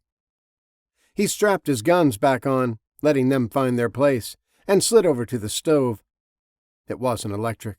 That was a good sign. When he turned to burn her on, he heard the hiss of gas and smiled. Whether propane or natural, it didn't matter. It still had pressure. They could heat water and cook without resorting to the wood stove. He used his improvised walker to explore the rest of the downstairs. He wasn't ready to attempt the stairs leading to the upper story. Jackpot, he said to himself when he opened the other bedroom door. Grandma's room. A lot of farm families lived with all 3 generations under the same roof, and this one was no exception. He hoped old Granny was a little shaky on her feet, and he'd find some crutches or canes, maybe even a wheelchair if he was lucky. Bingo! Right next to the extra-tall toilet was the old woman's walker. A real one, not one crafted in a furniture factory. Jesse happily traded and glided over to the master bedroom, looking for a button-up shirt. He stopped when he saw the bed. It looked like somebody had been axe-murdered in it, there was so much blood. He stripped the sheets, wrapped them in the matted blanket, and tossed the bundle out of the window. The mattress was stained, but not too bad. The 2 of them should be able to flip it over. He didn't mind sleeping on it. He'd been in worse places. She could crash in Grandma's room. This was a good place to spend a week or so, recovering until they were well enough to make it to a walled town. The chances of them being found were pretty slim. He'd zigged and zagged for miles before turning down the long drive to the farmhouse. He did need to get all the guns out of the car and hide it in the equipment shed, though, just in case. But it had already been at least 2 days, probably 3. If the goons were smart enough to search for them in a grid pattern, they would have already been found. The raiders had taken a hard beating, more than half of their numbers killed, probably a lot more wounded. They most likely recovered what they could from the gas station, then tucked their tails and ran. Jesse found a flannel shirt that fit pretty good, not too baggy, and buttoned it up. There were also a lot of women's clothes in the closet. They would probably fit the girl, or if she could climb the steps, it looked like they had a teenage daughter. Jesse went back outside, moving a little easier with a real walker, and loaded another duffel of food and guns, leaving it laying on the ground. He'd get it after he stashed the car in the shed. He looked over to see if she was still washing, but she was laying on a towel in the grass, letting the sun warm her and dry her off. Jesse's breath caught, and not just from the jab in his side as he slid into the seat. She was something to see, even with black and blue and purple marks all over her body, and long red gashes on her arms and legs. Her face was a mess, but he knew what it looked like under the swollen lips and slitted eyes and crooked nose. He knew it probably took 10 men jumping her from an ambush to best her, and that made her something special in his book. If he hadn't sworn off women, he might actually be attracted to her, bashed up face or not. He grinned, felt the old familiar pull of his scar, and remembered the last time he started liking a girl. They only liked you back when you were too drunk to know any better. He looked away, slid his walker behind the seat, and fired it up. He had other things to think about, like what he was going to make for dinner. He was still hungry. He heard her come in a half hour later, his ears attuned. She had the towel wrapped around her, was moving slowly and painfully, but she was moving, and clean. She was limping badly, one foot still dragging, using the walls and furniture to support herself. "There are old people clothes in the bedroom," Jessie said from the kitchen. "Probably a teenage girl's room upstairs, if you can manage them." "Old people," she mumbled, and made her way down the hall. A few minutes later, she came back wearing a summer dress over sweatpants, a sweater pulled over her shoulders to ward off the chill. Jessie already had a fire going, giving the living room a nice glow. He sat at the table, cleaning his guns. Dinner was simmering on the stove, giving off a pleasant aroma that had them both salivating. All they'd had for days was a couple of cans of bland sausages. Now that their hurts were tended to, they weren't in any immediate danger, and they'd washed off days of filth and blood. The hunger was demanding to be satisfied. "Even I can smell that," she said, and Jessie noticed she'd put her nose back in place. It wasn't crooked anymore. That had to have hurt. "Dinny more and some of that rabbit Bob caught for us," Jessie replied, and the shepherd wagged his tail at the sound of his name. Good trade as far as he was concerned. The humans always made the food taste better. "The people here at the farm supplied the noodles and the peaches for dessert." "I love peaches," she said. "Is it ready? I'm starving."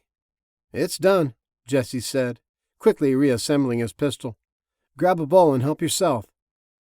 He started to get up from the table, but she waved him back down. "I got it. How much do you want?" "Fill it up," he said. "I'm about ready to pass out." They sat and ate like half-starved people, spooning in the thick stew as quickly as they could, considering it hurt Jessie to swallow and her to chew. They slowed on the second bowl, actually tasting and enjoying the food. Bob wanted seconds also and happily lapped it up, tail wagging when she plopped a ladleful in his bowl. "Got a name?"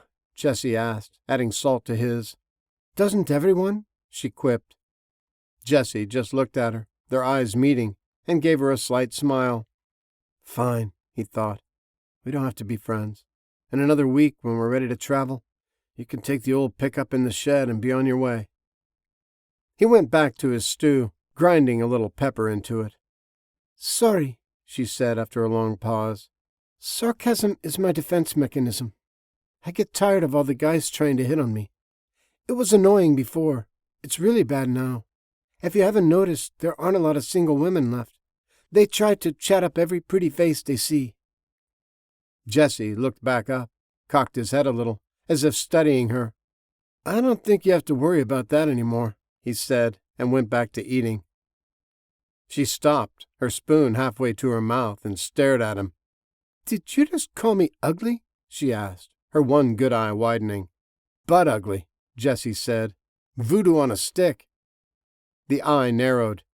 "You're so ugly. Your mom got fined for littering when she dropped you off at school." Jessie hid his grin behind the napkin as he wiped his mouth. "If ugly were a crime, you'd get a life sentence," he replied. "You're so ugly when you go to the beach, the cats try to bury you in the sand," she came right back. "You're so ugly you have to trick-or-treat by phone," Jessie said, setting down his spoon, staring right at her mangled face. "You must have been born on the highway," she said, setting her own spoon down. "That's where most accidents happen."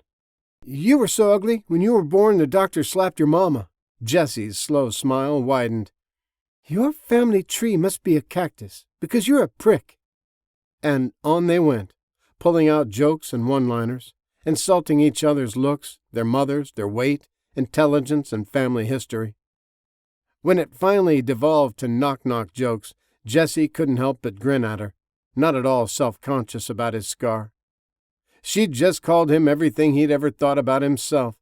He gave it all back, and he realized it didn't matter. His face was the one he had, and if people didn't like it, that was their problem, not his. He smiled his twisted snarl smile at her and didn't care. She grinned right back with her broken lips, slashed cheeks, and blackened eyes. "It's Scarlet," she said. "Pleased to meet you." Afterward. The long winter is over. The world isn't dead, and the ones who survived have a plan. Some want to make it a better place for everyone. Some want to make it a better place for themselves. Gunny and his crew are running for the border and running for their lives. Their plan hadn't worked out, and now the only plan at the moment is stay alive until the next gas stop. Jesse is recuperating again, but at least it isn't as bad as before. This time he's not bedridden and has interesting company. He plans on finishing his mission, continue to set up trade routes, and help where he can. Scarlet doesn't have a plan. She is as confused as ever about her place in the world, her loyalties to her father, and the young man who saved her life. Hasif has plans to get away from Egypt and make it to the States. Casey has plans, big plans. First, he'll take care of that asshole Gunny, then Lakota is going down. That's his plan. He will finally establish himself as the new ruler over everything. The Anubis movement has things under control, and everything is going according to their plan. All of the communities, towns, and settlements have plans too. They have survived. Now they want to thrive. Crops need to be planted, electricity needs to be routed, and the undead need to be exterminated. Somebody's plans aren't going to work out. Author's Note. Thanks for reading. Hope you enjoyed it, and the new post-apocalyptic world I'm trying to portray. Something between Gunsmoke, Night of the Living Dead, and Mad Max. Like most projects, this couldn't have been done without the help of others. Like the insistence from members of the fan club that the story wasn't over. They wanted more. Thank you. You were right. I go to them whenever I have a question, and they always come through. They have suggested the cover artist, written the back cover blurbs, given me subtitles, and reminded me of story threads that needed to be addressed. They have enthusiastically suggested all kinds of gross and disgusting behavior that Casey and his band of outlaws could do to people. This is a PG-rated book. The zombie brothel didn't make it in. Or ripping chunks of zombie flesh from the sun-baked undead and eating it like jerky. You guys are gross, but in a good way. Some of the characters in the book are named or based on members. Believe it or not, Casey is the construct of a member who won a contest to create a character. He wanted to be written into the story as a bad guy. If you would like to keep up to date on new releases, win fabulous swag in the occasional contests, or be the first to know about anything else going on in the Zombie Road world, there is a David Simpson fan club on Facebook. Please, take a moment to leave a review if you can. It's the lifeblood of indies. It's one of the few ways others can judge whether they would like to read the books. Thanks. Enjoy life. Don't get hit by a bus. David A. Simpson, June 1st, 2018. This has been Zombie Road 4, Road to Redemption. Written by David A. Simpson. Narrated by Eric A. Shellman. Copyright 2018 by David A. Simpson. Production copyright 2018 by David A. Simpson.